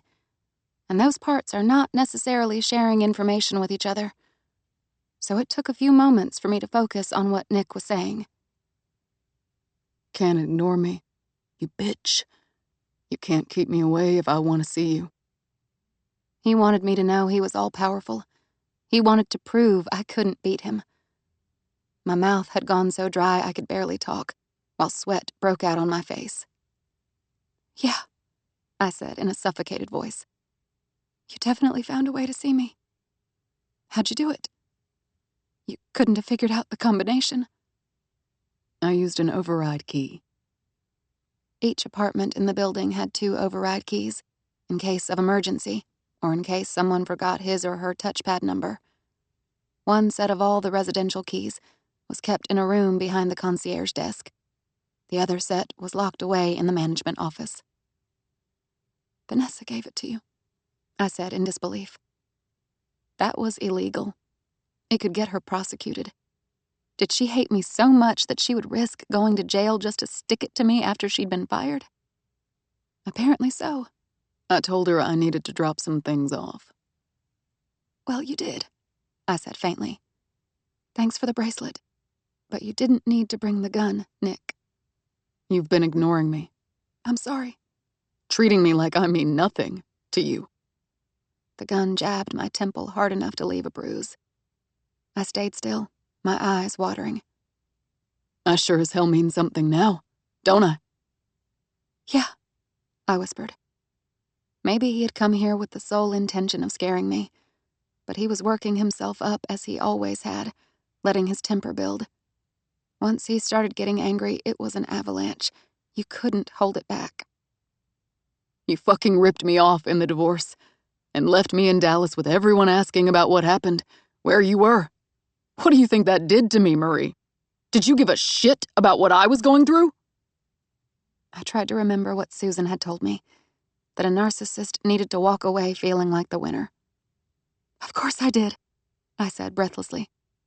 But everyone knew you could do better. Everyone knew I wasn't good enough for you. That's right. You'll never have it as good as you did with me.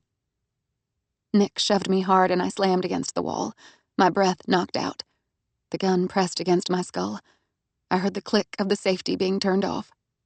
You never tried, he muttered, urging his hips against my backside. A wave of nausea went through me as I felt the bulge of his erection.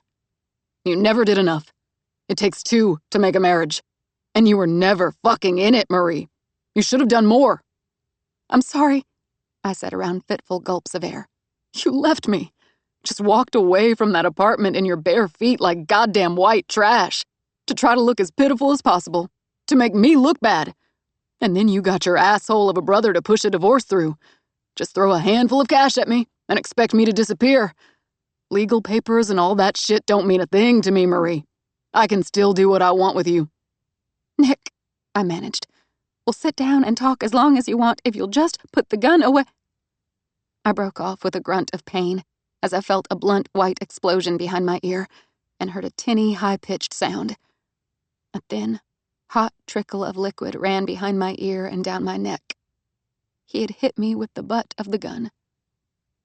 How many men have you fucked? He demanded. No good answer to that one. Anything I said would lead to the subject of Hardy, and Nick's sense of humiliated fury would go into full swing. I had to pacify him, soothe his injured ego. You're the one who matters, I whispered. Damn right about that. His free hand gripped my hair. Dressing like a whore, cut your hair like a whore. You used to look like a lady, like a wife. But you couldn't handle that. Now look at you. Nick, shut up. Everything you say is a lie. Every time you took one of those pills, it was a lie. I was trying to give you a baby. I wanted us to have a family, but all you wanted was to leave. Lying slut. He used his grip on my hair to drag me down to the floor. His temper had heated to full boil and he was shouting more filthy words, jamming the gun against my head. My mind, my emotions, disengaged from what was happening, the intimate violence that was coming. Just like before, only now with a gun at my head. I wondered, dazedly, if he would pull the trigger. His body crushed mine as he used his weight to pin me down. His breath was rank and boozy as he muttered near my ear. Don't scream, or I'll kill you. I was stiff, all muscles bitterly tensed. I wanted so badly to survive. My mouth flooded with the flavors of salt and metal. The familiar, awful touch of his hand paralyzed me as he started to drag the hem of my skirt up. We were both so absorbed in our savage struggle, one bent on inflicting harm, one resisting body and soul, that neither of us heard the door open. The air vibrated with an inhuman sound, and the entire room exploded, chaos unfolding.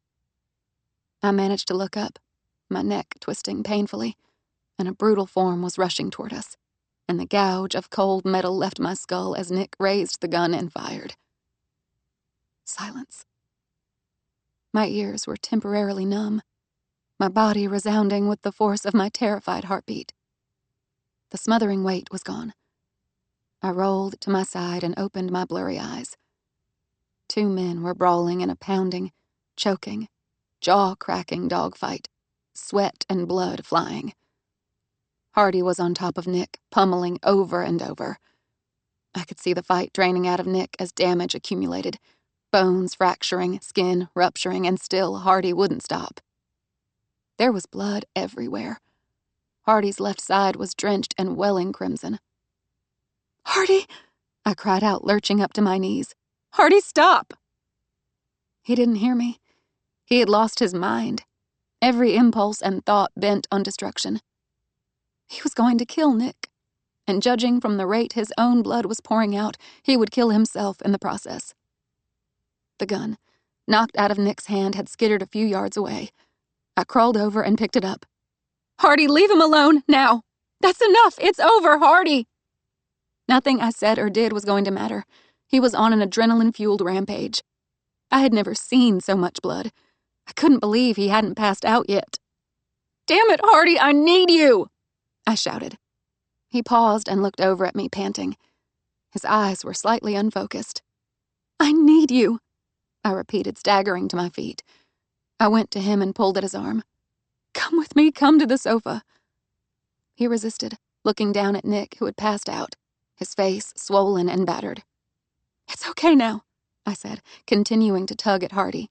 "He's down. It's over. Come with me. Come on." I repeated the words several times, coaxing and commanding and hauling him to the sofa. Hardy looked ashen and haggard, his face contorting as the murderous instinct faded and pain began to hit him. He tried to sit, ended up collapsing, his fists suspended in midair. He'd been shot on his side, but there was so much blood I couldn't see the exact location or extent of the damage. Still holding the gun, I ran to the kitchen and grabbed some folded dish towels. I set the gun on the coffee table and ripped Hardy's shirt open. "Haven," he said through thready breaths. "Did he hurt you? Did he?" "No, I'm fine." I wiped at the blood and found the wound, a surprisingly small, neat hole. But I couldn't see an exit wound, which would mean the bullet had gone in and possibly ricocheted, doing damage to the spleen, liver, or kidney. I wanted to burst into tears, but I forced them back and placed the pad of dish towels over the wound. "Hold still. I'm going to put pressure on your side to slow the bleeding." He let out a groan as I pushed downward. His lips were turning gray.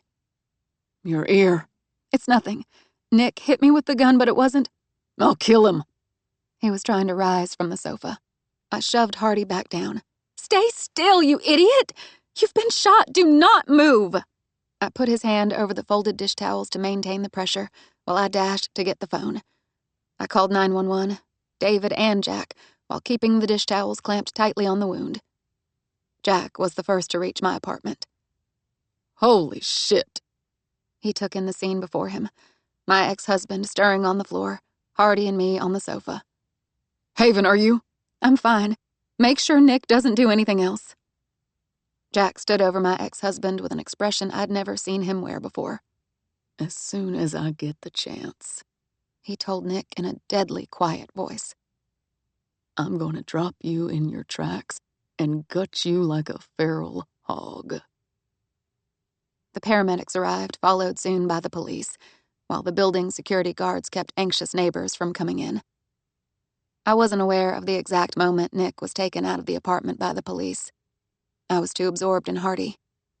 He drifted in and out of consciousness, his skin clammy, his breathing weak and fast. He seemed confused, asking me at least 3 times what had happened and if I was okay. "Everything is fine," I murmured, stroking his tumbled hair, gripping his free hand firmly while a paramedic inserted a large bore needle for an IV. "Be quiet." "Haven, had to tell you. "Tell me later." Mistake." "I know. It's okay. Hush and be still." I could tell he wanted to say something else, but the other paramedic put him on high-flow oxygen and applied patches for a cardiac monitor and fitted him with a stabilizing board for transport.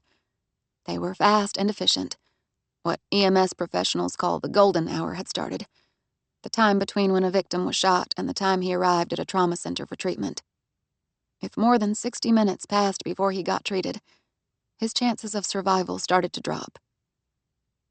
I rode with Hardy in the ambulance, while Jack drove to the hospital.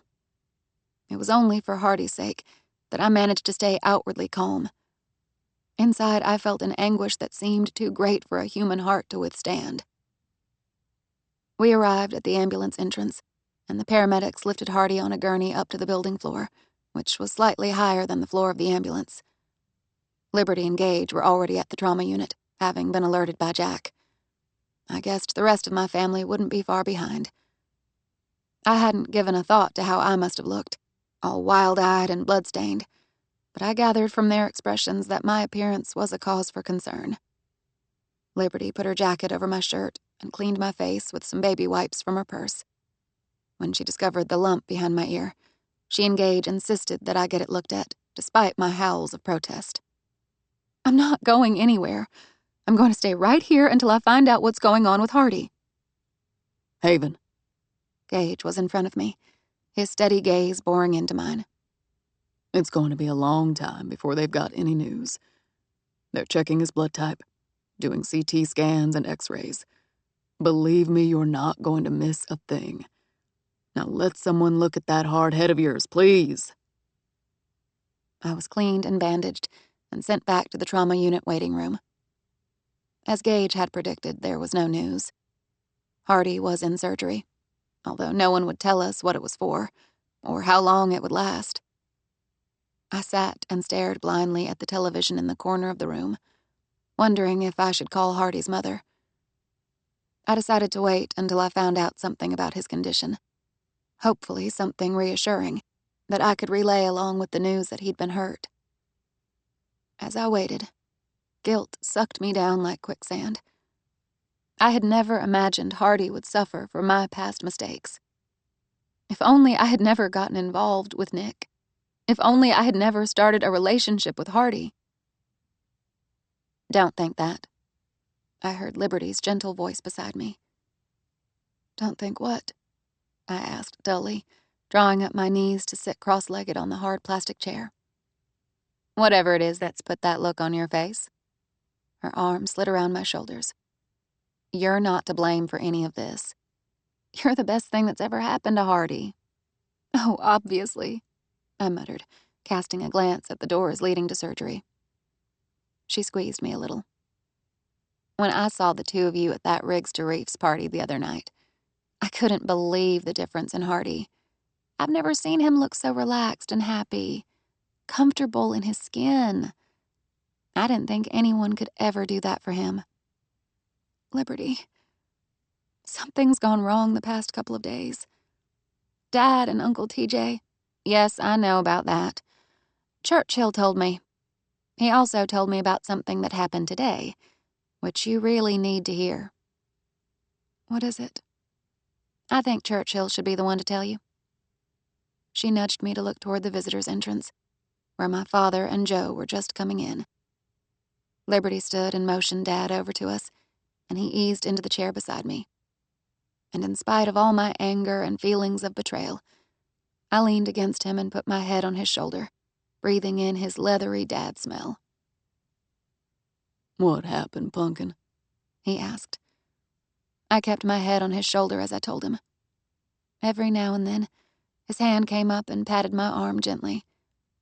He seemed bewildered that Nick would have done something so crazy, and asked what had happened to drive him off the deep end. I thought of explaining that Nick had always been that way, that his abuse had destroyed our marriage. But I decided to save that particular conversation for a better time and place. So I just shook my head and shrugged, and said I had no idea. And then Dad surprised me by saying, I knew Hardy was going to come see you tonight. I lifted my head and looked at him. You did? How? He called me around 5 today. Said he was sorry he'd agreed to the lease deal, and he'd already told TJ it was off. He said he hadn't been thinking straight on Saturday, and it had been a mistake on both sides. Us for offering, and him for accepting. He was right, I said shortly. So the deal is off, Dad said. Oh, no, it isn't, I scowled at him. You're still going to keep your end of it. You make sure Hardy gets the leases at the fair price he offered, and tell TJ to forget the bonus. And if you do that, I'll be willing to give you another chance at a normal father-daughter relationship. I was determined that for once in his life, Hardy Cates was going to have it all. And you're going to keep on seeing him. Yes. My father smiled slightly. Probably a good thing, considering what he told me about you. What? What did he tell you? My father shook his head. He asked me to keep it private, and I'm done interfering. Except... I gave an unsteady laugh. Except what? Damn it, Daddy, why do you have to quit interfering when you finally have something I want to hear? I can tell you this much. I've had 2 men approach me about their feelings for my daughter. One of them was Nick, and I didn't believe a word he said. Not because you're not worth loving. Nick just didn't have it in him. But Hardy Cates, for all that he's a rascal and a born redneck, I believed him today. He wasn't trying to sell me something. He was just telling me like it was. I respected that. And whatever you choose to do about him, I'll respect that too. 2 hours passed. I paced, sat, watched TV, and guzzled burnt-tasting coffee flavored with powdered creamer and fake sweetener. When I thought I was going to explode from the tension of not knowing anything, the door opened. A tall, white-haired surgeon stood there, his gaze sweeping the room. Any family for Hardy Cates? I shot over to him. I'm his fiancé. I thought that might get me more information. Haven Travis. Dr. Whitfield. We shook hands. Mr. Cates used up all his luck on this one, The surgeon said. The bullet nicked the spleen, but no other organs were damaged. Almost a miracle. I'd have expected the bullet to bounce around a little more, but thankfully it didn't. After we removed the bullet, we were able to do a relatively simple suture repair on the spleen and salvage it completely. Given Mr. Cates' age and excellent health, there's no reason to expect complications of any kind. So I'd say he'll be in the hospital for about a week, and then it'll take about 4 to 6 weeks more until he's all healed up. My eyes and nose stung. I passed a sleeve over my eyes to blot them. So we won't have any problems from this in the future? No gimpy spleen or anything? Oh, no. I'd expect a full recovery. Oh my God. I let out a shuddering sigh. It was one of the best moments of my life. No, the absolute best. I was electrified and weak and breathless. I'm so relieved I actually feel sort of queasy from it. Is that possible? It's either relief, Dr. Whitfield said kindly. or the waiting room coffee. Most likely the coffee. The hospital rule was that intensive care patients could have 24-hour visitation. The catch was, you could only stay 15 minutes per hour, except in special circumstances as approved by the nursing staff. I asked Gage to pull whatever strings he could to make sure I could come and go at will. My brother seemed vaguely amused by this, and reminded me about how I had once objected to using power and money to get special treatment.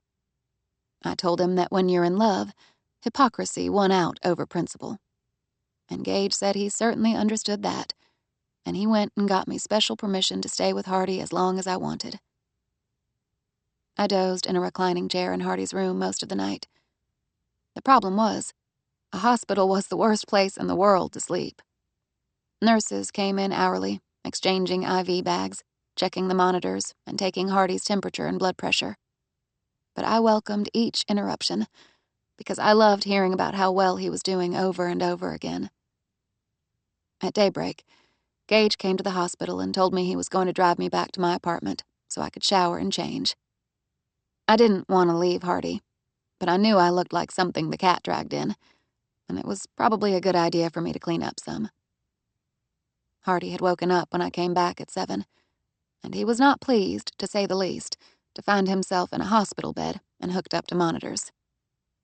I walked in to hear him arguing with the nurse, demanding that she take the IV out and categorically refusing the pain medicine that he obviously needed. He didn't want to be poked and prodded, he said. He felt fine. All he needed was a bandage and an ice pack. I could tell the nurse was enjoying the argument with the big, blue-eyed male who was at her mercy, and I didn't blame her a bit.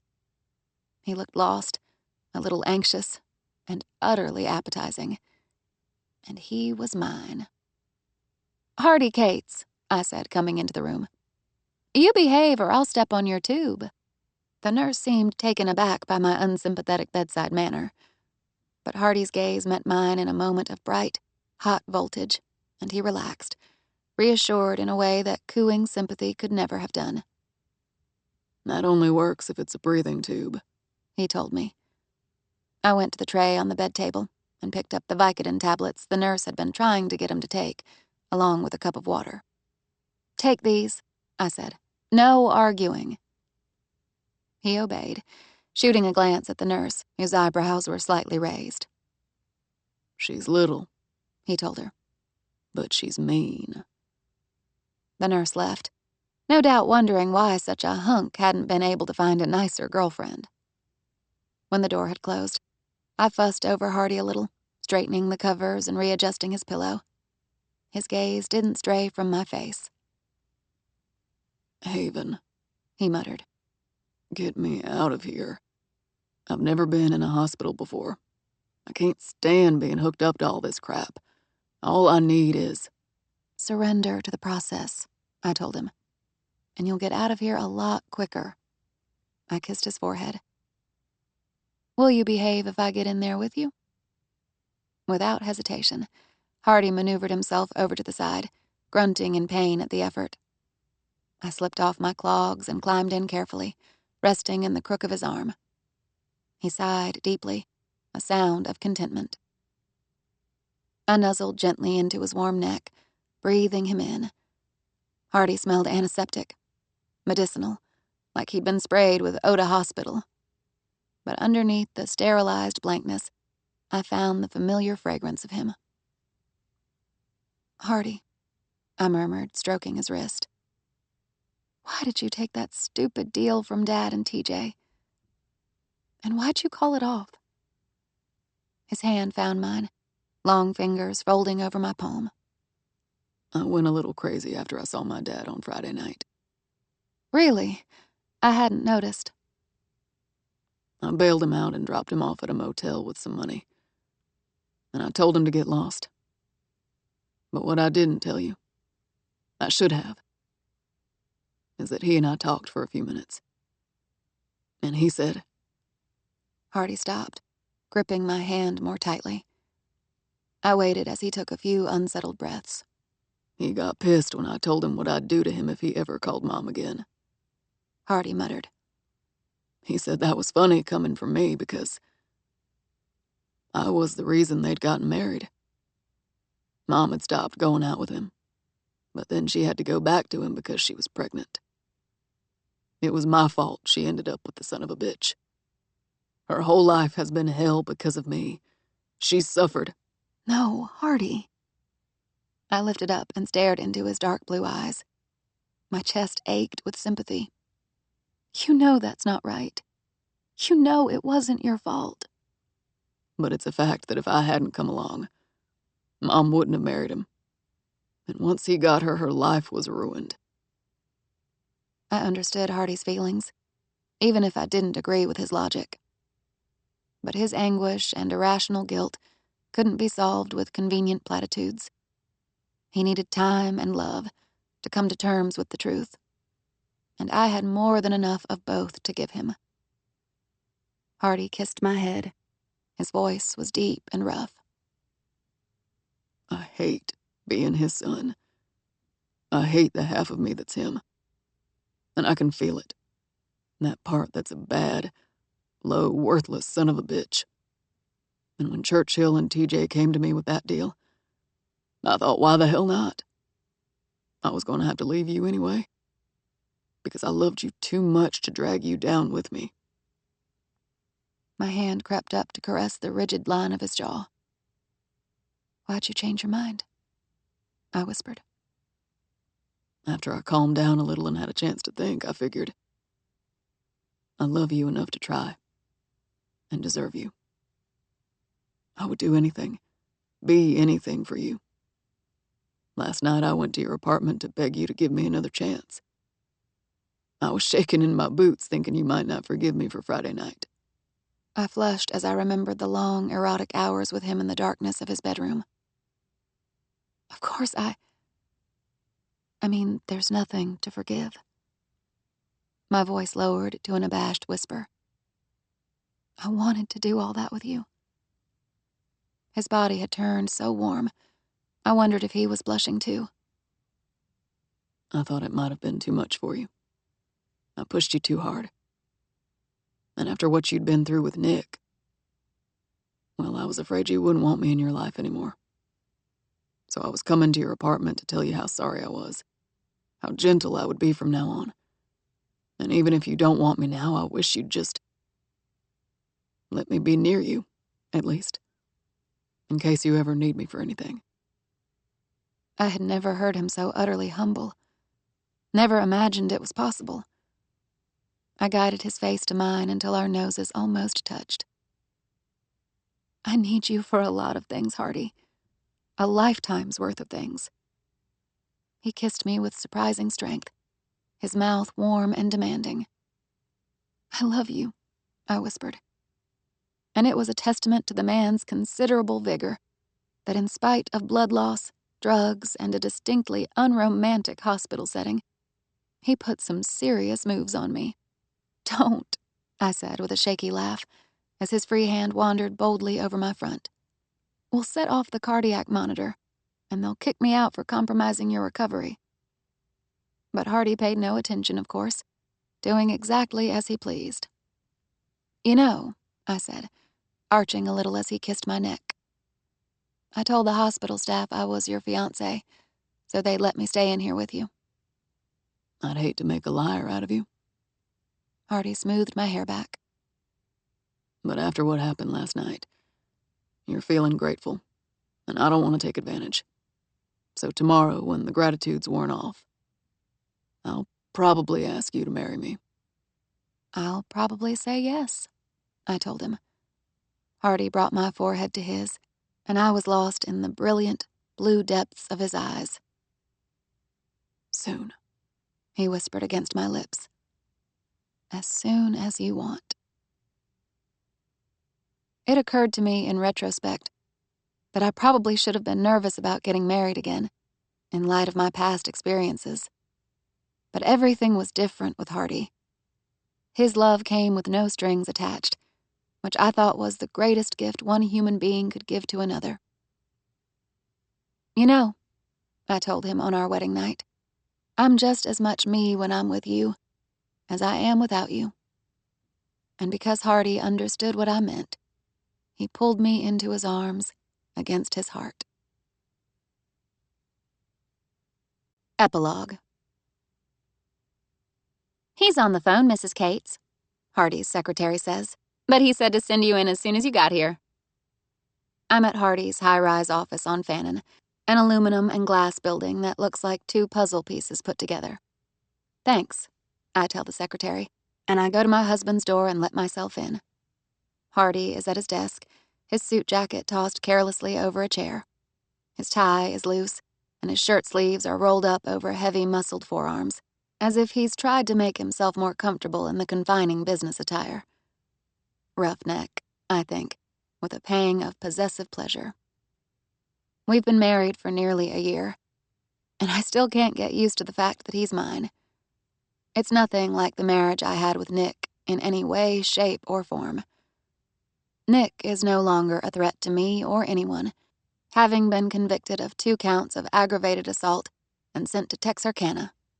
And Vanessa Flint ended up leaving Houston.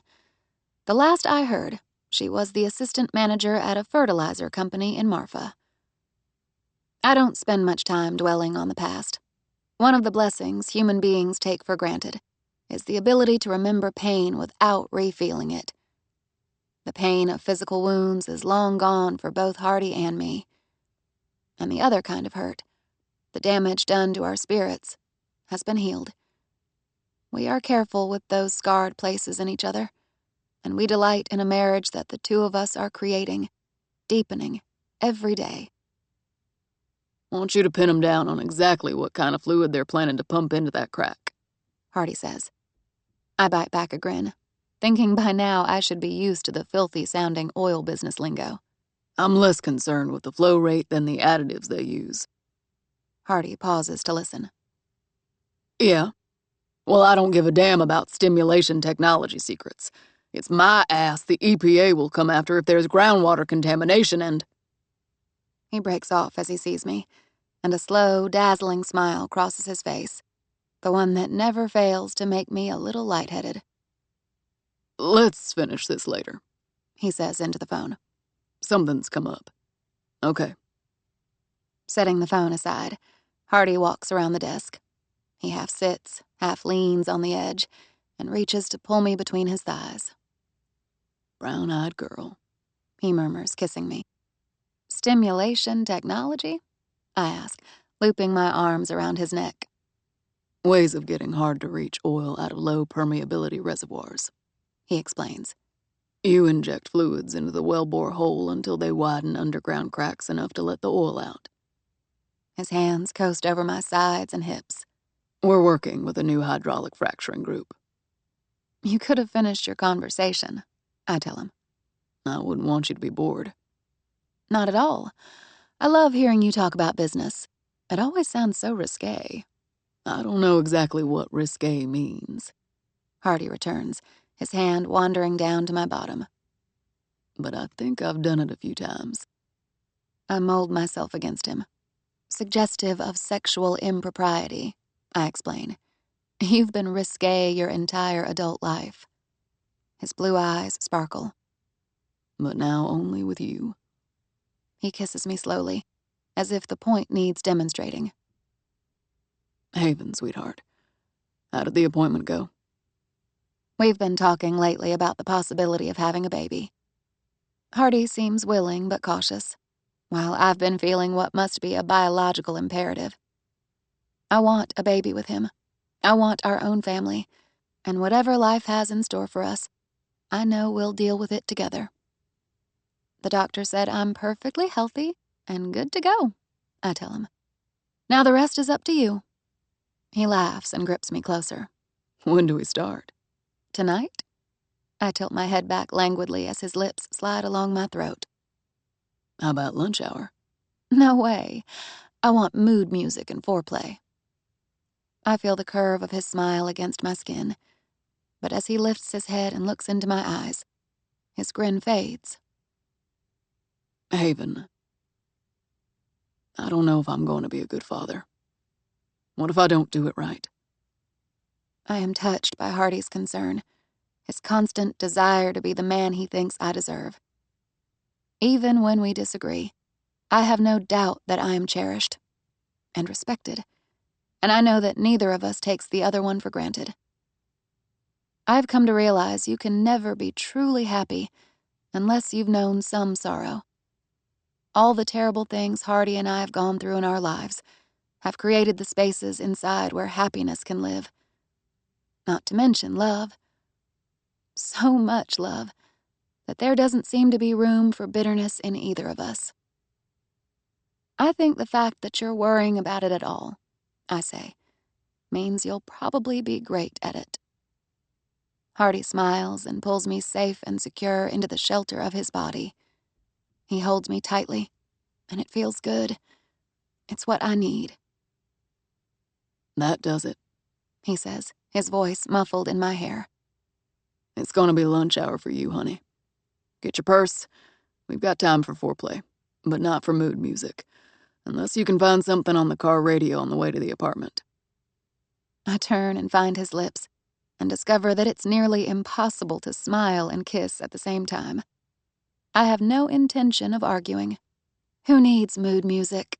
I say. And a few minutes later, we're heading home.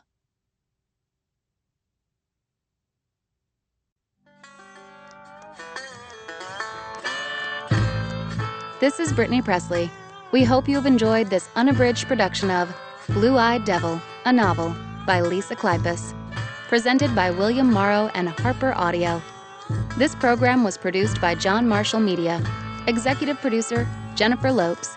Text copyright, 2008 by Lisa Kleypas. Production copyright, 2020 by HarperCollins Publishers. All rights reserved. Thank you for listening.